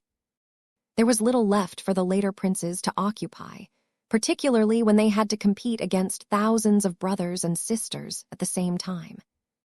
No one knew what the 7-Star Emperor had in mind when he kept producing offspring like there was no tomorrow, but it left his later descendants in a particularly awkward position. On the one hand, they were genuine members of the Rhubarthan imperial household, which was by far the strongest and most authoritative institution in their superstate. Their nominal status was exceedingly high, and they received the best augmentations and education as they grew up in big and opulent palaces. On the other hand, they were incredibly pitiful because their eldest siblings possessed such a fantastic head start that the younger princes simply couldn't catch up anymore. Even the figures of high society no longer took the younger royals all that seriously anymore, because the older princes made sure to keep them away from actual positions of power and authority. The younger Rhubarthan imperial scions therefore had to find their own way in life. The Inferno Spear Prince was regarded as one of the most successful to find his own path. He had made good use of his genetic aptitude and managed to excel in the military. After becoming a peak ace pilot, the 2016th prince managed to build up so much prestige that none but the oldest princes dared to push him around anymore.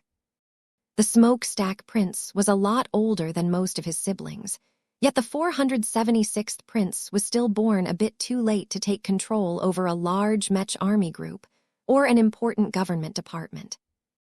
This was why he boldly took a risk and utilized his large disposable wealth and his keen judgment to build an expansive business empire. Compared to these giants, the impresario prince had nothing special that could persuade other players to flock to his side. His chances of winning any throne, whether it was the Cold Stone Throne or the new one in the Red Ocean that had yet to be built, were almost zero. The only realistic way for the impresario prince to beat the 150 princes and princesses that had set up shop in the Red Ocean was for the current frontrunners to suffer accidents that forced them to end their participation in the succession battle. That was not a serious plan at all. There were dozens of princes that were much more powerful than the impresario prince. It was impossible for all of them to be stupid and reckless enough to put themselves out of the fight. What sort of life was left for this prince? As Vess examined the prince who clearly wanted to excel in art, yet found himself a bit lacking in talent and creativity, he wondered what was truly driving Caesar forward. Attaining greatness sounded like a reasonable goal, but it did not sound comprehensive enough to sustain this kind of personality.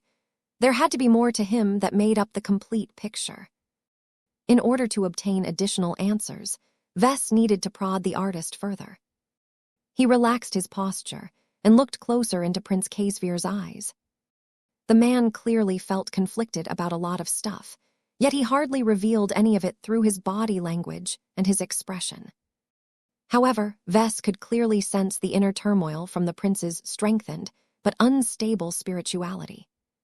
The prince was still a fledgling cultivator and had yet to develop the mental strength and discipline to control his spiritual fluctuations. "I don't understand you," Vess plainly admitted. "You work hard in order to attain greatness, but why have you set your sights on this goal? What is your purpose? Are you trying to find meaning in your existence, or do you have ambitions for the throne?" The mention of the latter elicited a stern reaction from the prince. "Do not mention that subject even in passing," the impresario prince sharply rebuked Vess. "It is taboo, especially to foreigners such as yourself. I have stated numerous times in the past that I have no interest in making enemies out of all of my fellow princes. I am fully prepared to support any of my siblings who have managed to overcome all opposition and ascend to the new throne. I would happily give up my princely title when the new emperor has taken his rightful place. The Rubarthan imperial household was already too big and immense due to the unceasing efforts of the seventh star emperor. The situation was hardly better during the reign of past sovereigns, as hundreds of princes and princesses all drained a lot of resources in order to satisfy their many needs. In order to prevent the imperial institution from getting crushed under its own weight, it had taken up a rule that simply deprived every brother or sister of the current star emperor of their titles.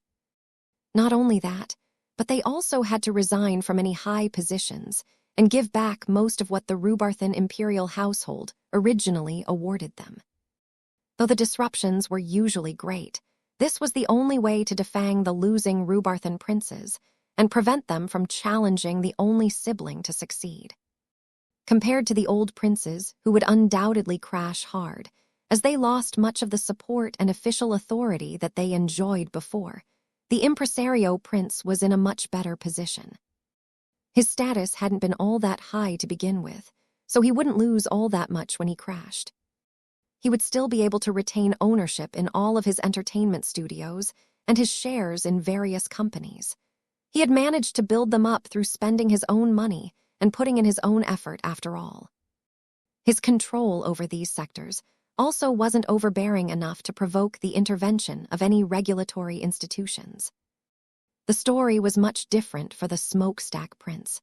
His influence and control over the business and industrial sector of the Rubarthan Pact was so expansive that a newly ascended emperor would never be able to tolerate a former competitor retaining so much sway over an entire superstate. This was why the smokestack prince had no choice to compete. He had already disgraced himself once. He stood to lose almost everything that he had built yet again if he faltered yet again. Since you have no ambition for the throne, why is it so important for you to attain greatness, Your Highness? Vess asked. I can see from your artwork that you are obsessed with this goal. It is actually starting to hollow out your art. Don't think that your new cultivation method will turn you into a better artist. Your latest works may be more sophisticated in a few aspects, but their value may not necessarily be greater. Personally speaking, I enjoy viewing your older works a lot more than your latest ones. That startled the prince. What do you find objectionable about my newest works? Are my techniques too crude? Am I misusing the raw materials? Your technique is fine, Vess reassured the prince. It is your vision that I have problems with. I do not doubt your passion, but if you continue to proceed down this direction, your future body of art will increasingly center around satisfying your ego as opposed to enriching our society. As an artist, do you not recognize that you are supposed to work at the behest of the public rather than the other way around? You should never force others to appreciate your personal interpretation of art. The aggressive and domineering pieces of art in the atelier did not leave much room for different interpretations. They lacked the ambiguity of good works of art and instead tried to ram Prince Caesvir's emotions down the throats of their viewers. This was not art in Vess' opinion. This was abuse. Chapter 5609, Crushing Expectations. Artists needed to develop thick skin in order to survive in their line of work. They earned their livelihoods by presenting their works to the public. A crowd contained all kinds of random people and personalities. Each of them could supply very different feedback from uncritical praise to a torrent of horrible insults. Of course, the impresario prince's identity vastly limited the amount of flaming he received, but he must otherwise suffer the same tribulations as any other artist. Given the fact that the man had stuck by his career for so long, Prince Caesvir must have been able to develop his own way of coping with harsh criticism.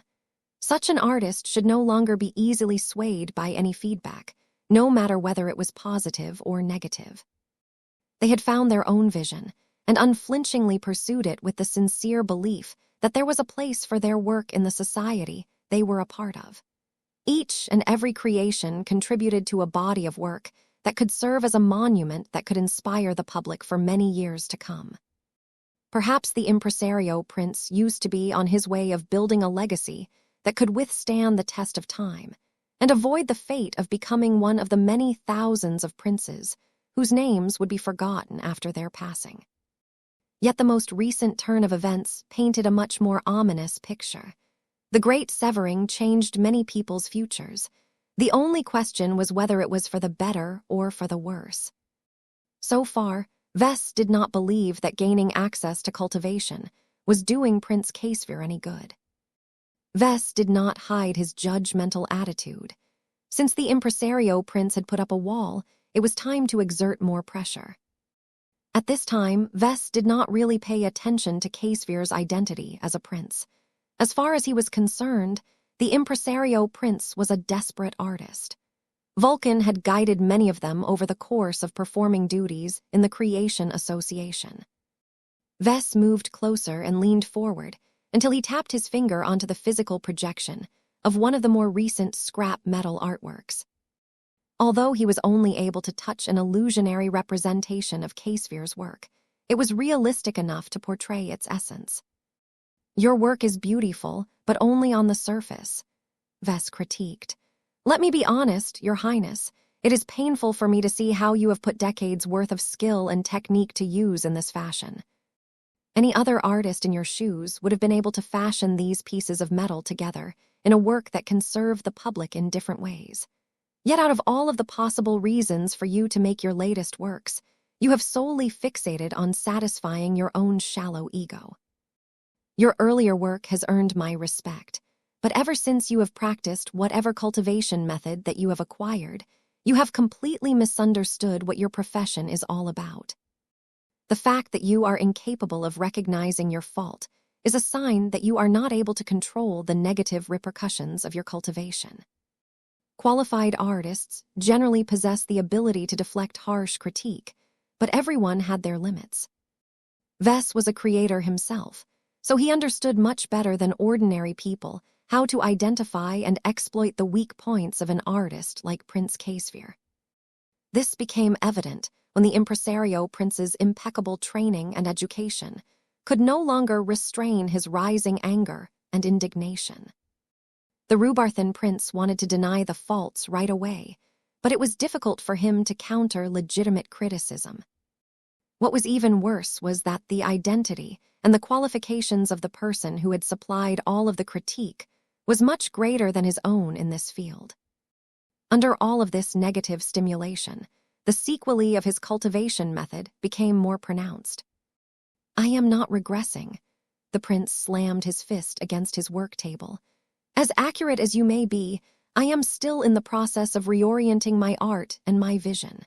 As long as I have gained a greater level of mastery in my art, my greatness shall spread throughout the Rhubarthan Pact." Vess shook his head in disappointment. "All I see is an artist losing control over himself. Just think about what you want to make as of late. Have you truly thought about creating a work that serves a purpose beyond imposing your will onto others?" "What is so objectionable about that, Professor? Shouldn't artists take pride in their skills?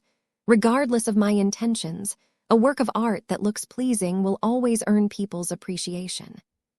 Artwork can inspire people to do great things. Artwork can help people process their trauma. Artwork can entertain and brighten people's lives.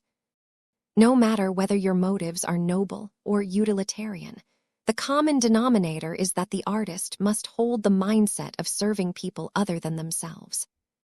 No matter whether they seek to fulfill the needs of a single client or satisfy as many people as possible, a qualified artist must prove that he exerts a positive influence on society in order to justify his existence. I don't know who you want to prove yourself to, but if you keep developing in this direction, you will continually disgrace yourself within the art community. Vess did not employ his glow or any other special tricks to make his point. Such cheap ploys wouldn't work against a highly trained and augmented Rhubarthan prince. The only weapons he employed against this prince were sound logic and his authority as a certified masterwork Mech designer. Both of these factors together turned Vess into an invincible monster. "Tell me, Caesar," Vess commanded as he started to loom over the impresario prince. "What is driving you down this path? What are you trying to prove? Be honest. As an artist, you can lie to other people, but you cannot be dishonest about yourself. Denying your problems will only prevent you from making corrective actions that can bring you closer to realizing a more ambitious vision. A Rhubarthan prince should never casually expose his weakness to others, especially during a remote call that may or may not be perfectly secure. There were many reasons why Prince Caesvir should cut this inquiry short or even end the connection outright, but the part of him that was an earnest artist as opposed to a prideful prince cried for help. When the impresario prince recalled all of the amazing and beautiful masterwork, Mech that the famous patriarch of the Larkinson clan had built, a burning desire surged in his heart. "Fine," the older man spoke after he endured the continual incitement from Vess. "If you insist on knowing the truth, then I shall tell you. It is not that difficult to deduce. The overarching reason why I must attain greatness in my field is because the court has set this expectation on me since my birth." Vess blinked. That did not sound like a big revelation to his ears. "Ooh. You are not native Rhubarthan, so I do not expect you to comprehend this. Bloodlines are not equal. Many Rhubarthans believe that the bloodlines of the more successful and enduring families are inherently superior than the rest. That does not mean that commoners are unable to excel and outperform those who were born in higher stations. There are bad apples in every family. What matters is that the descendants of the higher and more exalted houses are much more likely to outperform their peers." "Ah," Vess said as he understood where the prince was going with this. "The bloodline of the 7-star emperors is the most exalted of all. The expectations that your society puts on every single Rhubarthan prince must be insanely high." Prince Caesvir pressed his lips. "It is not just the expectations of society that we must meet. We must also fight to command the attention of our great father. Do you know how many times I have met His Majesty in person?" That was a difficult question. Vess had no idea how much the Star Emperor cared about each individual child. He made a guess. "Thrice." "No, once. He attended my birth in passing. He only glanced at my infant body a single time before expressing his hope and expectation that I can live up to the bloodline of emperors. Then he left without even bothering to hold me in his arms." Wow, they were fathers, and there was the 7th-star emperor. It was no wonder that Prince Caesvir was so hung up over himself. If Vess grew up with a wonderful father like the current star emperor, he would also become desperate to earn his daddy's approval. "Our great father is a busy statesman." The impresario prince continued to spill his story. "Thousands of children are competing for his attention. In this regard, he has set a simple rule. Only the most impressive and successful princes are qualified to earn his personal attention. He does not play favorites in this regard, because he must show that even his own lineage must abide by meritocratic principles." "I see. My great father determined the course of my life before I was conceived," Caesvir said, "when he took a liking to one of the distinguished court artists more than 100 years ago. The geneticists and other specialists worked to combine the original genes of my great father and my highly accomplished mother to produce a child that should theoretically combine the best of both worlds. Genetics do not work that way." Vess frowned. "People are products of both nature and nurture. The former only sets the upper and lower boundaries of what individuals can reach over the course of their lives. It is how they are raised and how they navigate their lives that ultimately determine their ultimate place. As far as I am concerned, bloodline alone is no guarantee for critical success." "Do you think I am not aware of that?" the prince barked at Vess. "The Rhubarthan imperial household is very much aware of the high variability between the princes. This is why an overwhelming majority of my brothers and sisters have never managed to catch our great father's attention after they were born. Isn't it unfair to expect younger offspring, such as yourself, to compete against the first 100 or so princes?" Prince Caesvir shook his head. "Our great father is not unfair in this regard. I am not expected to become an equal to the oldest of my siblings." The only requirement that I have to meet in order to earn the right to make His Majesty remember my name is to realize the potential set by my bloodlines and my augmentations. My mother is a court painter. When she is truly serious, she can produce masterwork paintings at a frequency of 27%. She has painted so many masterworks over the course of her long career that they can decorate an entire throne room. As for my humble self, look around you. The works here are the best that I can produce in my current state. Do you understand my position now? My record is so paltry that I do not have the face to return to the capital. Wow. This was really harsh. The life of a Rubarthan prince was so much worse than Vess had ever imagined. It was rather funny because a lot of people envied the members of the Rubarthan imperial household for enjoying the greatest luxuries from the moment of their birth. Vess tried to figure out what he should do with this revelation. How the hell could he pull a prince with daddy issues out of his distorted mindset? Given how Prince Caesvir obsessed about his absent father all his life, it was difficult to shake him out of this incredibly unhealthy fixation. Chapter 50, 610, Vess the Truth Teller. Vess did not want to end this call while leaving this issue unresolved. It hadn't been a problem when Vess remained unaware of what was eating the impresario prince, but now that it came to his attention, it was his duty to do his best to find a resolution to this problem. Vess grew frustrated by the limitations of a remote call. His options were much more limited when he wasn't in the same room as his conversation partner. Short of employing tricks that did not translate well over a remote connection, Vess could only rely on his words to shake Prince Caesvir out of his unhealthy fixation. "You know what I think," he said. "Your old man may be a great emperor. He has certainly done much to reverse the pattern of his predecessor and steered the new Rubarth Empire onto a better path. However, that does not mean he is best at everything. At the very least, I think he is a terrible father." The impresario prince looked scandalized. Although it was not unheard of for the Star Emperor to get criticized, no one cared about the complaints of ordinary people. It was a different story when Vess dared to criticize the current sovereign in the presence of a Rubarthan prince. If a recording of this meeting leaked to the public, the entirety of the Rubarthan Pact would probably rise up in outrage. Vess didn't care, however. "Why are you looking at me like that?" Vess frowned. "Have you forgotten where we are these days? We are in the Red Ocean. Our civilization has transitioned into the Age of Dawn. A new time has come. Red humanity has cut loose from all of the ancient and impregnable institutions of the Milky Way. This includes the current Star Emperor and most of the Rubarthan imperial household.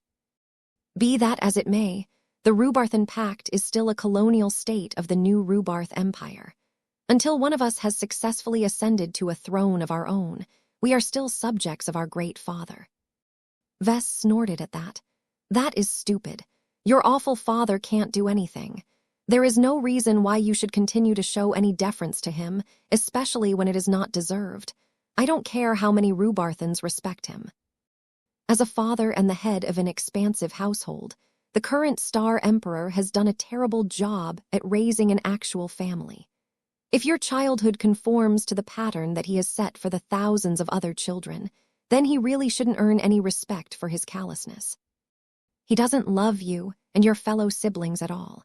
He only regards you as tools to extend his tentacles across Rubarthan society." There was no way that Prince Caesvir hadn't already figured that out, but it was incredibly difficult for him to admit it out loud. No honored and respected prince wanted to admit that his worth only extended as far as securing the Star Emperor's control over a sector.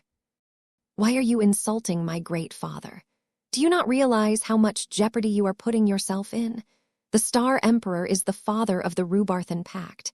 He is the sole unifying symbol that brings us all together. He may not be perfect, but his excellence inspires us all to work harder and do our best to live up to our potential." Vess hated this argument.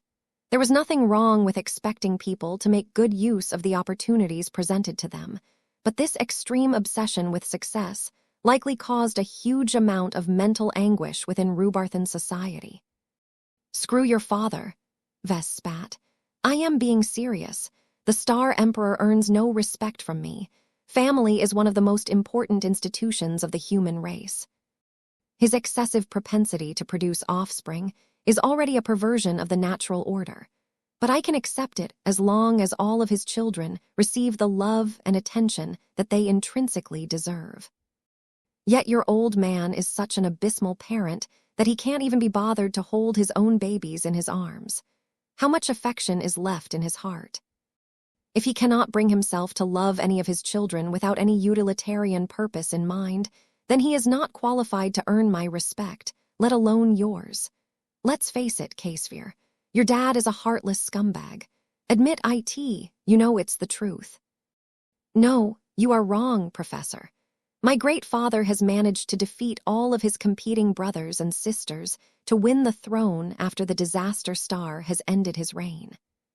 The new Rubarth Empire has yet to overthrow the regime of the Big Two, but it has recovered to a much greater state under his stewardship. Ves crossed his arms. That may be true, but so what? How does your father's record as a ruler have any bearing on you, a son that has only received neglect? You don't even have any desire to compete for the new throne, according to your words. Why are you still afraid, yet also obsessed with earning the approval of an unworthy parent who is stuck in a galaxy that is 50 million light-years away? The distance between you and your scumbag dad is so astronomically great that it doesn't make any sense for you to think about him anymore. The prince could not accept this argument. He had spent his entire life chasing after the current Star Emperor that he was too afraid of getting rid of an important anchor that defined his identity. That was exactly the problem with this stubborn fool. Your identity as a Rubarthan prince and your identity as an artist are not in complete harmony with each other, Ves observed. One is interfering with the other. Do you know why your mother has managed to become a well-known maker of masterworks while you are only able to produce mediocre works? It is because your deadbeat of a father is personally holding you back. The impresario prince was not a sheltered man. As an artist and a patron of the arts, he had interacted with a diverse set of personalities. Every good artist possessed a different set of eccentricities. They were the reason why geniuses managed to stand out from the crowd. They also happened to make it rather headache-inducing to follow their bizarre trains of thought. Out of all of the eccentrics that the impresario prince had talked with over the course of his life, none of them were as extreme and outrageous as Professor Larkinson. Prince K-Sphere started to comprehend firsthand why this infamous Mech designer became known as the Devil Tongue. The Larkinson patriarch truly had no taboos. Ves continued to make his heretical case. The concerns and obligations set by your father and all of the Rubarthan institutions around him should have no bearing on your life, especially now that the Great Severing has made a clean break between your past and your present. Recent events have already cut your father out of your life. The only step you need to take is to acknowledge your new reality. You are free, K-Sphere. You are no longer a Rubarthan prince, but a man who is free to pursue his own ambitions for his own reasons, rather than the expectations of an irrelevant bastard. Professor Larkinson, you know my words are true. Don't deny it, Prince. Aren't Rubarthans supposed to be faithful adherents to meritocratic ideals? One of the essential components of a functioning meritocracy is to accurately identify and acknowledge faults. Do not tell me that your dad is a model of a good parent. He is the exact opposite. Since the father is such an awful human being, why should the son still look up to him? This is such a silly situation that I do not know what you have been doing all of these years. The prince lowered his head. He felt the urge to end this connection right away, but Ves' words sounded so compelling that he couldn't help but see this through the end. K-Sphere's pathetic display signaled to Ves that he had gone far enough. It was time for him to introduce a bit of sweetness to the poor prince. Ves started to sigh and relax his posture. Let's get back to the original topic. I think I have managed to diagnose the fundamental reasons why you have gone nowhere as an artist. It is because you have been deprived of love throughout your life. It is clear that your father has done worse than nothing in your upbringing. What about your mother? My mother has raised me to become a prince that is skilled enough in my craft to earn my father's attention. Casphere flatly responded. I love my mother, but I am ashamed that I have not been able to master all of her teachings. My continued setbacks and failures have caused her to lose the dignity of a consort. I am the reason why she has been unable to maintain her position in court. She has never managed to capture my father's attention again, and she has expressed her frustrations to me many times. Even his mother turned out to be a piece of work. The entire Rubarthan imperial household was so stupidly dysfunctional that Vess wondered how the new Rubarth Empire managed to do so well all of these years. Forget about your parents, Vess strongly advised. You are over a century old. You should already be a grandpa if your lifespan is equivalent to that of a baseline human. You are well past the time where you should still care about fulfilling the expectations of your parents. If you ask me, you should start to build your own family. According to your record, you have never married, is that correct? The impresario prince nodded. I will not father my own children if I am still a disgrace. I do not want my children to inherit my stigma. That is one of the stupidest mistakes that you have made, Vess retorted. Marrying the love of your life and having children who you can cherish from birth are invaluable experiences to a deprived prince such as yourself. As I have stated before, your great failing as an artist is that you have lived your entire life without receiving the affection that you deserve. That has stunted your growth as a human as well as an artist. How can you be passionate about your work when your capacity to love is so poor? Take a look around your own atelier. Which of these sculptures or paintings are imbued with an abundance of love or passion? The prince could not pick one out. Though the complete and incomplete artworks in this chamber did not reflect his full body of work, he knew that his published and exhibited pieces were not much better in this regard. An artist cannot succeed if he does not love his own craft, Vess emphatically stated. The reason why you are stuck for so long is because you have treated your art as a means to an end. You are treating it as a tool to fuel your ambitions as a prince. That may be enough to sustain you for a time, but there comes a point where pure utilitarianism falls short. The impresario prince let out a frustrated grunt. You have made your point, Professor. What must I do to remedy this deficiency? I do think I am capable of starting my own family. I have aged past the point where I can muster any desire to seek out a spouse. This was certainly a thorny issue. As Vess tried to come up with suggestions, he suddenly came up with an insane and radical solution. Even though it was incredibly stupid, Vess had already crossed a lot of lines during this crazy call. It hardly mattered anymore if he decided to break another limit. Goldie, come out and show this prince what true family should like. Nayesa. The golden cat manifested next to Vess. From the moment she appeared, her warm and reassuring glow began to dominate his office. A part of that gentle and comforting glow radiated through the remote connection and radiated across Casphere's atelier. Even though the impresario prince was unable to experience Goldie's full presence, his reaction was still noticeable. He closed his eyes and spontaneously relaxed the tension in his body. The love and warmth radiated by the spiritual cat somehow made him feel more content than anything else in his life. Naya, Naya, Naya, Goldie encouragingly sounded as she kept trying to channel her unconditional love and affection through the active communication link. Vess gently stroked Goldie's translucent back as he observed the results. He smiled when he saw that not even a high and mighty Rubarthan prince could resist the golden cat's charm. Do you want to know what I think that you should do? Give up on your princely title. Resign from the imperial Rubarthan household. Sever all of the remaining ties to your deadbeat father and start living a life that you can actually enjoy. If you want to take it a step further, then you can always join my clan. I do not dare to make a lot of promises to you, but if there is one resource we have in abundance, it is love and family. You will definitely be able to gain the affection that you need to reinvent yourself as a passionate artist. Crazy. This was crazy. Not even Vess believed he had actually extended an invitation to a real Rhubarthan prince. Chapter 56, 11 The Sober Prince. Anyone who listened to the discussion between Vess and Prince Caesvir would definitely be taken aback at the outrageous statements made by the former. Vess had removed all of his filters and readily badmouthed the eminent Star Emperor. Not a single Rhubarthan subject could ever bring themselves to say such dangerous words in front of a Rhubarthan prince, who served as an extension of his majesty and the Rhubarthan state as a whole. Back in the Milky Way galaxy, such speech was enough to ruin the life of the violator.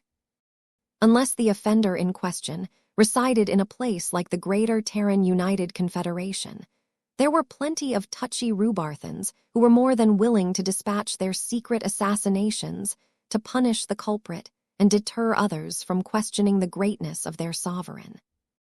However, the circumstances were much different this time. Barely a year had passed since the Age of Dawn had arrived. Many people such as Vess had already made a lot of progress in adapting to the new circumstances, but there were plenty of others who continually clung to the vestiges of the past for all kinds of irrational reasons. As far as Vess was concerned, all of these silly Rhubarthans had become so indoctrinated by their state and the institutions around them that they literally could not imagine the idea that the Star Emperor was in any way infallible. How was this any different from treating him as a god? No matter how good of a statesman and administrator he may be, no human being was perfect. Just because he managed to restore much of the new Rhubarth Empire's economy, social order, and national pride did not mean he was good in other areas. For example, Vess was pretty sure that the Star Emperor could not pilot a Mech or design one for that matter. The Rhubarthans may be unable or unwilling to say it, but Vess was different. He clearly observed many glaring deficiencies in the child-rearing attitude of the illustrious Rhubarthan sovereign. Different from everyone else, Vess was not afraid to share his objections. As the impresario prince's brain had utterly crashed from the overload of critique towards his great father, Vess assumed a triumphant attitude while he continued to pet Goldie's back. Naya. The ancestral spirit relaxed as she enjoyed the attention of her progenitor. The golden cat wanted everyone to experience the warmth and love of being surrounded by family. The confused and befuddled prince was such a pitiful man in her opinion. As storied as his lineage may be, what was the point of valuing his family relations when his relatives had never shown him much affection in the first place? When everyone in the imperial Rhubarthan household treated each other as rivals and tools, how could there still be room for love? A house like this could not even be regarded as a family anymore. Vess continued to loom over the physical projection of the devastated prince as his words hammered home his argument. What are you afraid of, Your Highness? The Rhubarthan Pact has severed its fate from that of the new Rhubarthan Empire. The unworthy bastard of a father that has claimed the title of Star Emperor has no way to extend his authority all the way over here. We have entered a new time, one where your colonial superstate has gained the right to choose its own course. The sooner you Rhubarthans recognize that you are freed from living under the toil of that mass womanizer, the better.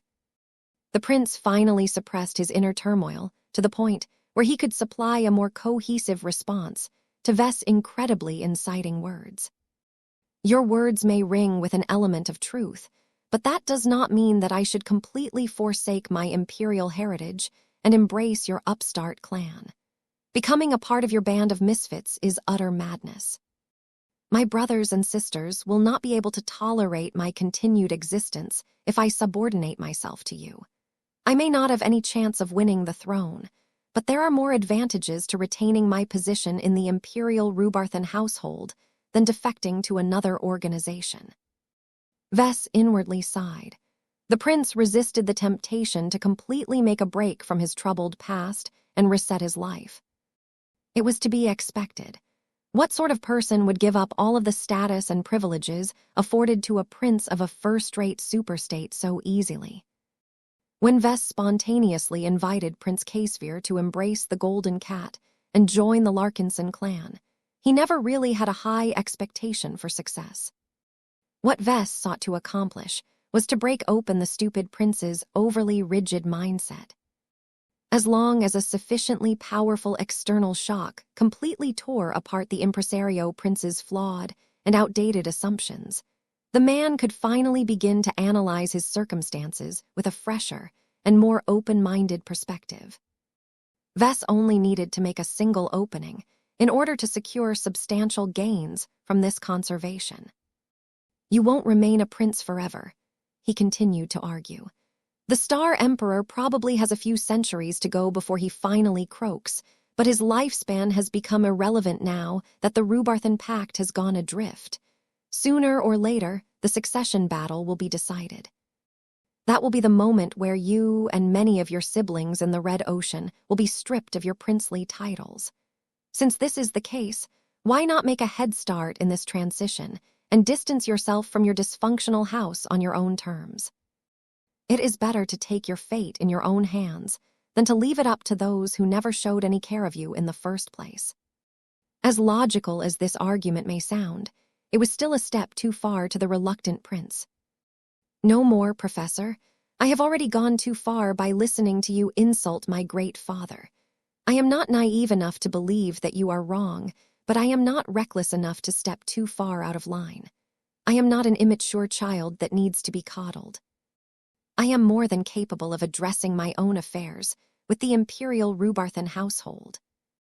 The prince rose up from his work seat and stood with renewed vigor and confidence. Despite all of the outrageous words that Vess had spoken to him, Caesvir did not look upset at all. Now that he managed to sober himself up in a speedy manner, he recognized that Vess was trying to do him a favor. Perhaps the infamous devil tongue could have adopted a gentler approach, but the chances of failure were much greater in that case. The prince was not actually stupid. He fully understood that shock value had its uses. The impresario prince recognized that not a single Rubarthan could have helped him as effectively as this foreigner. Even if they recognized the root cause behind Caesvir's lack of progress in his art journey, they could never muster up the courage to point out his severely flawed relationship with his great father. Perhaps that was why his mother, as well as all of the renowned and expensive art tutors in the past, never really helped him as much as Professor Larkinson. They were too awed by the oppression of the Star Emperor to cast any blame towards him. The renowned artists could only try to steer the clueless impresario prince away from the seventh, in order to live a life well outside of the orbit of his great father. "Naya, Naya, Naya," the Golden Cat cutely sounded. Vess grinned as he scratched the spiritual cat's chin. "Goldie says that the darkness that has been clouding your mind has begun to fade. That is good, Your Highness. As a cultivator, you need to pay careful attention to your mood and your emotions. Cultivation causes anything you think and feel to be amplified many times over. If you are afflicted with murderous tendencies, then you are more likely to give in to your violent impulses. If your mind is at peace, then you will be able to remain sober during crises. No matter what you practice, if you don't like what it is turning you into, then I suggest you switch to another method."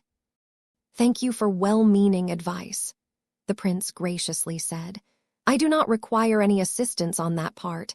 I understand what you mean. I will need to ponder on your lessons. You have given me far too much to think about.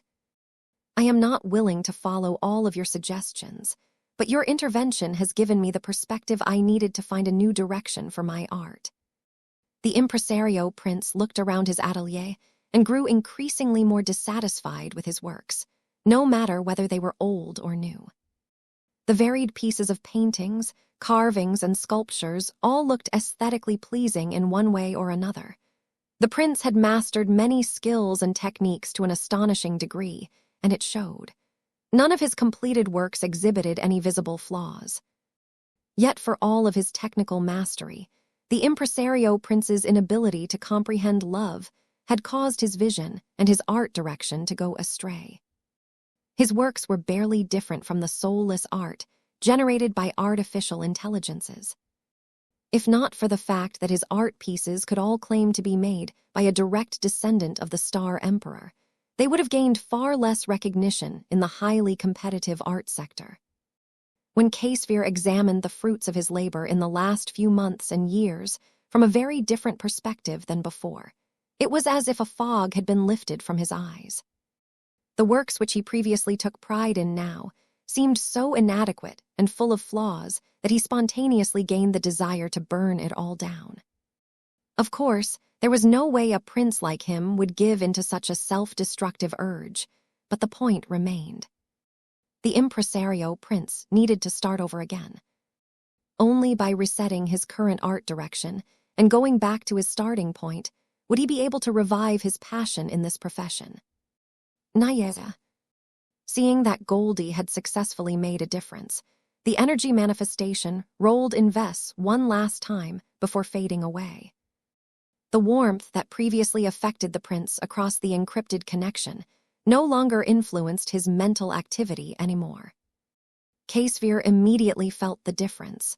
A part of him wanted to request Vess to call Goldie back, but that would be way too juvenile and embarrassing to him. He still had to uphold his dignity as a prince. Instead, he wanted to end this call as soon as possible so that he could put his life on the right track. It is impossible for me to forsake my house and defect to your clan, but that does not mean that I am unwilling to associate with you and your Larkinsons, the impresario prince ultimately announced. Your sage advice has given me more help than anything that I have received from my fellow Rhubarthans in the last handful of decades. I am not a man who lacks gratitude. I shall personally approve the deal that you have originally proposed. I do care about diluting my current stock in Isthmus Manufacturing. If I can gain your friendship in exchange for this sacrifice, then I am more than willing to make this concession. Vess tried his damn hardest not to expose his grin. Thank you very much, Your Highness. I would be glad to call you my friend. The fact that you are able to accept my words makes me optimistic about your future. You have proven to me that you are a true artist. So long as you are able to rediscover the love of your craft, I am certain that you will quickly be able to surpass your current level.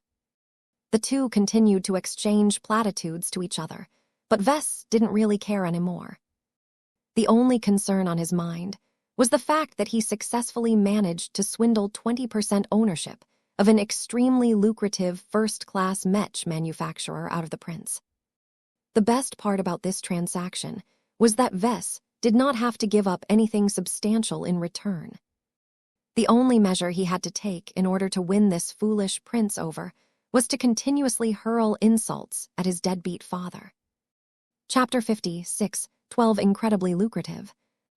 The negotiations between the Larkinson clan and Isthmus Manufacturing sped up by an enormous degree now that the ultimate decision-maker had issued his verdict. After Vess managed to gain the assent of his new imperial friend, all of the obstacles that stood in the way of taking over a part of the renowned Rhubarthan Mech manufacturer had disappeared. No matter what the CEO or the board of directors thought, none of them had the power or the courage to oppose this reckless and extreme initiative. Prince Casphere did not even have to supervise the process in person. He only had to issue a few instructions to his staff in order to get the ball rolling. All of the other institutional shareholders that easily could have formed a voting majority to reject the proposal did not say a peep in the end. None of them wanted to get on the bad side of a Rhubarthan prince without sufficient cause. It helped that the deal was not as one-sided as it appeared on the surface. Isthmus Manufacturing not only promised to become one of the biggest corporate partners of a rising superstar in the Mech industry, but could also begin to capture market share and earn high profits right away by putting the fantastic new Fey Fiona model into production. Perhaps it was not a bad idea at all to trade short-term gains in order to secure the cooperation of a Mech designer that might one day return value many times over in the long run. It was just that the heavy dilution of stock that they had voluntarily approved tasted very bitter in their mouths. Even if their stake in the massive company only dropped by a few percentage points, That already represented a loss in value of billions of MTA credits at the very least. First-raters may be a lot wealthier than their lesser counterparts, but even they did not dare to mess around with such vast sums. The Larkinsons did not care about the obvious ambivalence from the other side. The lawyers, the business executives, the process engineers, and so on couldn't restrain their ecstatic smiles as they worked to facilitate this humongous deal. Their clan was on the cusp of forging its largest corporate alliance yet. This was the first time in its short history that it had managed to secure a partnership with a much more powerful first-class corporation. Once both sides signed the final contract, the Larkinson clan ascent to first class had become a foreordained conclusion. Just the massive amount of dividends that the Larkinson clan could earn from a company that had always been profitable, despite its heavy capital expenditures, was enough to uplift every Larkinson to a first-rater. Of course, Vess and numerous Larkinsons did not lose their minds after securing this insanely lucrative windfall. The 20% stake in Isthmus Manufacturing did not come without a lot of strings attached. It was all well and good to rely on friendship and mutual trust to ensure that Vess fulfilled his promises, but deals on such a massive scale should always be secured in a formal contract. This was the reason why the negotiators on both sides had to work all night to hammer all of the subtle nuances and complicated details that their leaders never bothered to think about. Vess did not worry too much that his negotiation team would botch the results. The leading figures had already set the trend. The staffers could only fill in the gaps. As the contract rapidly started to reach completion, Vess received another update from his personal assistant. The Rubarthans agreed to let the Larkinson clan to gain a total of 20% of all outstanding stock in Isthmus Manufacturing. Gavin reported with a slightly more restrained smile than before. This doesn't prevent further stock dilution or other events from reducing our ownership. But on the flip side, we can also buy additional shares in the stock market to increase our weight in the company. Vess shook his head in disapproval. That is far too expensive. Neither the impresario prince nor I want to diminish our voting rights in the company. It won't happen so long as both of us are opposed to this measure.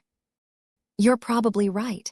What truly matters is the conditions that the Rubarthans have tacked onto the contract. You won't be able to hold onto all of those juicy shares without meeting your obligations to the company. For one, Isthmus Manufacturing has already bought out the commissions that you have originally agreed to fulfill to the Colonial Federation of Davut. Vess did not look too surprised.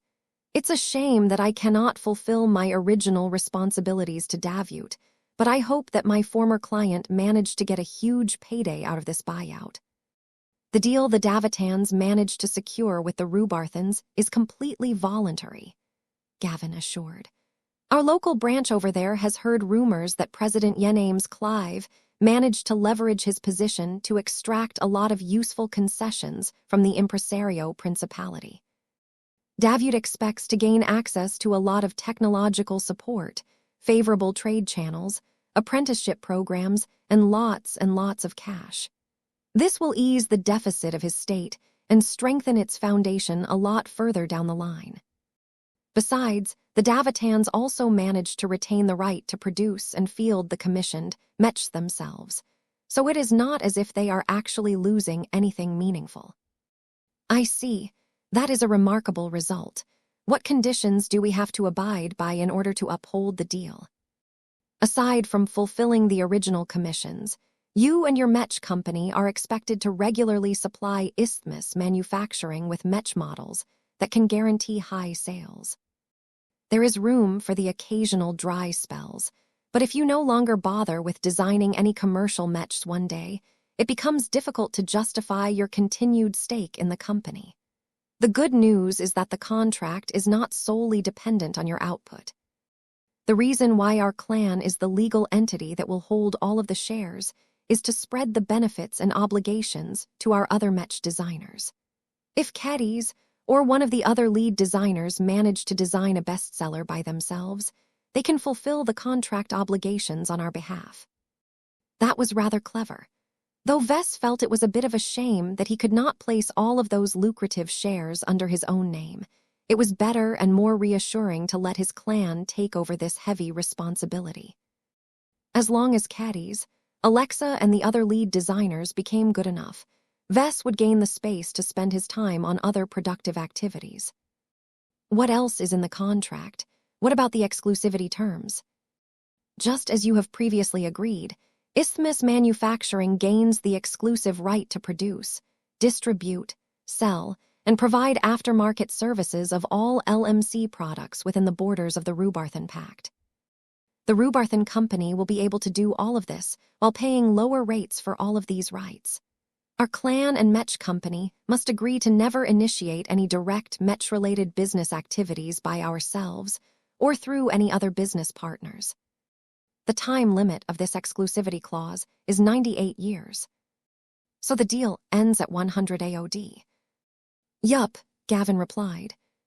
The rules set by the Red Association don't prevent third parties from licensing my commercial mechs and producing them in their own factories before selling them in the Rubarthan Mech market, Vess remarked. The negotiators already thought about that, boss. The solution to that is the lowered fees that Isthmus has to pay to our Mech company. Isthmus is effectively allowed to license our commercial mechs at a considerable discount. This allows them to drive out any competitors by starting aggressive price wars. I see. The downside to that was that Isthmus paid a lot less fees to the Larkinson clan, but it didn't really matter. The latter already owned 20% of the former, so the Larkinsons still profited one way or another. Do we still get to keep the shares after the exclusivity deal has ended? Vess asked. Do you even need to ask that question? Gavin raised his eyebrow. This entire agreement is based on the assumption that you will continue to design better and better mechs. If the Fey Fiona is just the start, then you are bound to design much more powerful and profitable products years to come. Isthmus Manufacturing will be able to earn such an enormous windfall from these expected sales that its earnings far surpasses the present market valuation of those shares. It is more than justified for us to retain our ownership in the company, even if we don't supply any further commercial mech designs. That made sense. Vess had no objections to this arrangement, and neither did the Rubarthans. Gavin proceeded to explain other details, but none of them were significant enough to change the overall calculus of this enormous deal. This was a clear win-win arrangement. Even if the impresario prince regretted his emotional decision to approve the deal a few days later, there was not enough of a reason to break the contract once it came into effect. Vess looked forward to gaining access to the enormous production capacity of this big industrial player. Isthmus Manufacturing was not only capable of meeting the expected demand from the middle zones of the Rubarthan Pact, but it should also be able to export a lot of output to the Red Ocean Union. The Fey Fiona and the Supremo project will be the first two commercial mech lines to take advantage of the vastly improved access to better infrastructure. All of the production bottlenecks that persistently plagued the LMC in the past would disappear once Isthmus got serious about retooling its production lines to churn out living mechs day and night. In the future, Vess could also take advantage of the company's mature first-class production facilities to meet the needs of his future Rubarthan consumers. The profitability of first-class mechs was much higher than any other second-class mech. With all of this recent spate of good news, Vess grew concerned whether anything could threaten this lucrative arrangement. What are our risks? Well, if the impresario prince turns against us for whatever reason, we won't be able to profit much longer. You need to make sure you stay on his good side. Understood. I will make sure that this will never be a cause for concern, Vess seriously promised. Gavin's expression grew a lot more serious. The contents of your private conversation with the 5733rd prince hasn't spread, but that is no guarantee. I have been able to listen in, and I am sure that His Highness pulled in his own trusted advisors. any of us present a possible security leak. Your words will instantly generate a huge amount of controversy and attract a lot of opposition to us if they leak to the public. Nefarious parties can also use the threat of leaking a sensitive recording to blackmail us. You have put us all in great jeopardy when you pursued a high-risk strategy. Though Gavin was right to be concerned about the repercussions of this crazy gambit, Vess did not show any obvious concerns. Heh, is that what is weighing on your mind? It won't be a problem even if it leaks. Blackmail can never work if the victim doesn't really mind the penalty for non-compliance. As far as I am concerned, the Rhubarthans need a harsh dose of truth in order to adapt to the new age. They can be angry all they want, but that doesn't make my words any less right. Even if they want to do anything to me, they can't. I'm an honorary member of the Red Association. Isn't it normal for the Mechers to bully the Rhubarthans and get away with it? If that is not enough, I can always ask a favor from the Destroyer of Worlds. The word of a god pilot should be enough to squash any open discontent. Chapter 56:13 What is Love? Ever since the impresario prince had his entire mind blown by talking to the devil tongue, he had completely set aside his usual duties in order to deal with a more critical priority. Instability reigned in the Rhubarthan Pact. The losses in the front line continued to escalate. The post-Great Severing economy still hadn't fully recovered from the crisis that started a year ago. The increasingly more tumultuous succession battle had begun to divide Rhubarthans in several different camps. None of these weighty matters occupied the prince's mind at this time.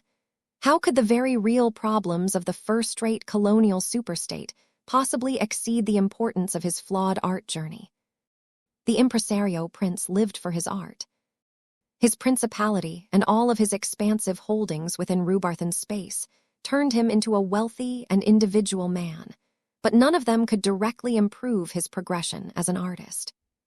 In fact, it was precisely because his progress as an artist had stalled that he sought to earn his great father's approval by supporting other creatives and building a media empire for himself. Yet none of this seemed to make a difference. Even as Prince Caesvir started to gain more control over the culture of Rhubarthan society, he barely had any room to exercise his influence for fear of stepping on the toes of many other Rhubarthan princes.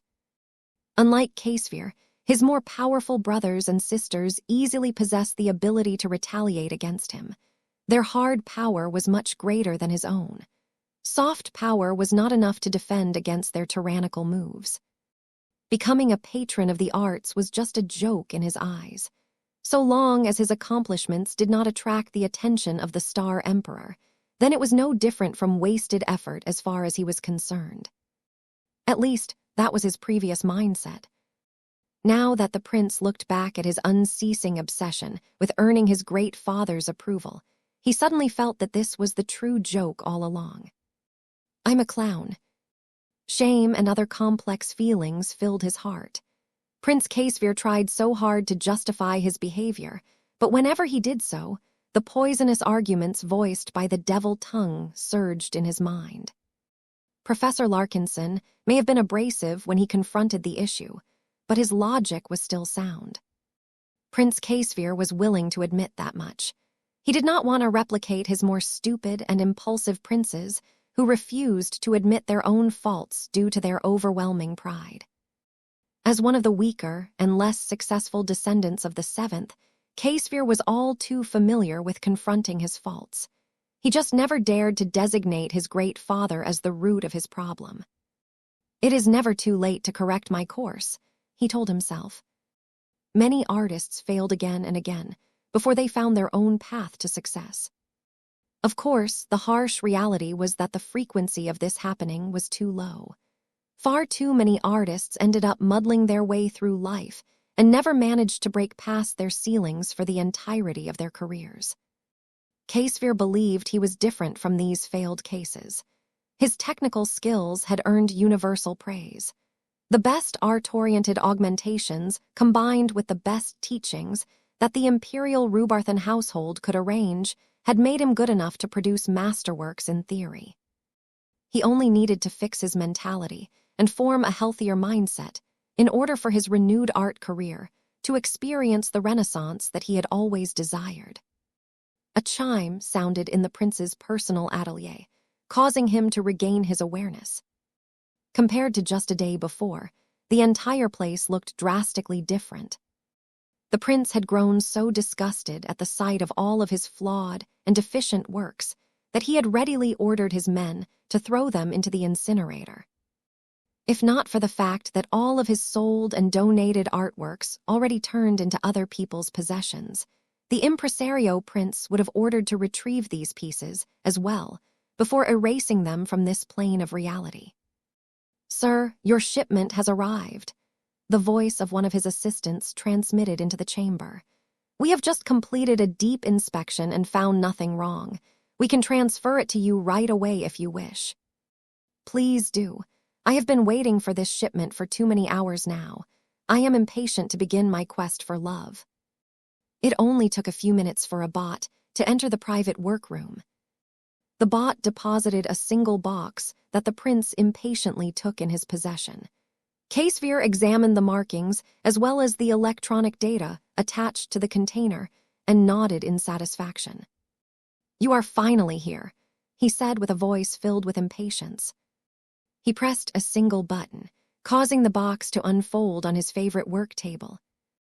Meow, meow, meow. The infusion of light seemed to startle the relatively young and sensitive kitten.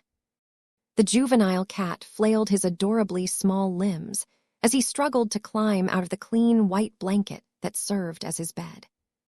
Prince Casevier couldn't help but soften his expression as he beheld the kitten for the first time. He had never adopted any pets in his life. His life didn't seem to have any room for one. He had always filled his time with studies, work, and initiatives to improve his standing in Rhubarthan society. Let alone adopting pets, the Rhubarthan prince never even thought about starting a family of his own. He had long assumed that love and romance only slowed him down. That was no longer the case. From the moment he gazed at the black-furred kitten, his heart already began to melt. The warmth that had begun to slip through the gaps filled him with a sensation that he could only recognize as love and affection. Laying his eyes on this precious and adorable kitten had a similar effect to coming into contact with the golden cat. Of course, the ancestral spirit of the Larkinson clan was much more powerful and impressive in any way. An ordinary flesh-and-blood cat could not compare against this radiant existence. Fortunately, the prince did not mind the differences. He just wanted to obtain a cat for his own. Strength was not a criteria. The only factor that mattered to him was whether the cat was able to help him experience the feeling of love. As Casevier carefully reached out and held the frightened kitten in his hands, his body heated up in a way that he had never experienced before. Pure love started to flow from his heart. "Meow, meow. SHHH. It is okay, my dear. Your new owner is here. I will take care of you from now on. You and I shall grow together for many years to come. Doesn't that sound exciting to you, my new pet?" Meow. The helpless black designer kitten that he had ordered shortly after his latest meeting more than satisfied his expectations. The impresario prince became overwhelmed by the release of all of the strange emotions that he had rarely experienced in the past. The abundant surge of warm and fuzzy emotions produced strange reactions in his brain. His cool rationality suddenly took a backseat in order to make room for his new impulses. For the first time in a long time, true inspiration had begun to visit his mind. The prince began to come up with all sorts of new and fresh ideas on how he could commemorate this occasion. From painting an image that utilized different colors to portray his changing emotions to reshaping metal into a stylized impression of this scene, Prince Casevier became delighted for the first time since he started to doubt himself. This was because he personally confirmed that Professor Larkinson had been right. The impresario prince truly needed to experience love in order to get back on the right track. He became even more grateful towards the devil tongue. As his pleased and delighted eyes rested on his new kitten, he spontaneously came up with a name. Kara, your name shall be Kara. As my Rhubarthan sentinel cat, you shall stay by my side for the rest of my life. In turn, I shall attend to your needs and reciprocate all of the love that you have given to me. This is our contract. Do you agree? Mew. The prince had chosen to order this specific kitten, with specific reasons in mind. He ordered a kitten, as opposed to an adult cat, in order to experience what it was like to raise his own child. Though he eventually intended to open his own heart and seek a real partner to share his life with, such affairs always took a lot of time to develop, especially for a man of high station such as himself. Prince Caesvir couldn't wait that long. His art reset was too important for him to get delayed by a number of years. Although unusual, there was no rule that forbade him from adopting a cat right away. He briefly struggled to choose which sort of cat he wanted to adopt. Ordinary house cats were beneath his status. This was why he directed his attention to various designer cats. A Rhubarthan sentinel cat was not an obvious choice. They were often associated with young girls, as the cats were primarily designed to serve as their playmates as well as their animal protectors. The designer breed had also become old-fashioned in the Age of Dawn. The company responsible for developing the product line had made sure to regularly update its gene template, but that did not stop Rhubarthan sentinel cats from falling out of vogue. The latest trend in the designer pet market was to develop a new category of pets, whose genes were composed of an amalgamation of regular pet DNA and mutated beast DNA. The goal of splicing and fusing all of these genes was to produce a super pet that was as docile as a modern cat, but also developed the superpowers of one of the many mutated beasts that gained a lot of power from absorbing E-energy radiation. Though the results were incredibly mixed, even without mutations, the designer pets still proved to excite their new owners. Yet, a cat was all Caesvir needed to experience true affection. He had known that the wife of the Devil Tongue had adopted a Rhubarthan sentinel cat many years ago. Since this breed was good enough to satisfy the Larkinsons, then it should surely be good enough to satisfy his own yearning for love. He was glad that he was proven right. As Kara slowly started to grow comfortable in her new human's presence, Caesvir continued to caress the black kitten's fur with more care and attention than when he applied the delicate brush strokes of his paintings. I love you, Kara. Mew. Ouch, baby, don't hurt me. My finger is not your chew toy. As the impresario prince continued to coddle Kara, as if she was the most precious gift of his life, his administration had worked quickly to finalize the biggest business deal in a long time. The cooperation between the Larkinson clan and Isthmus Manufacturing was pretty much set in stone. Vess had concluded the biggest deal by far at this point. There was little reason for him to stick around any longer. After handling a few other miscellaneous affairs, Vess only awaited the conclusion of one more development before he was ready to depart from the Bordel system. Sir, the recruits have arrived. I have brought them outside your doorstep.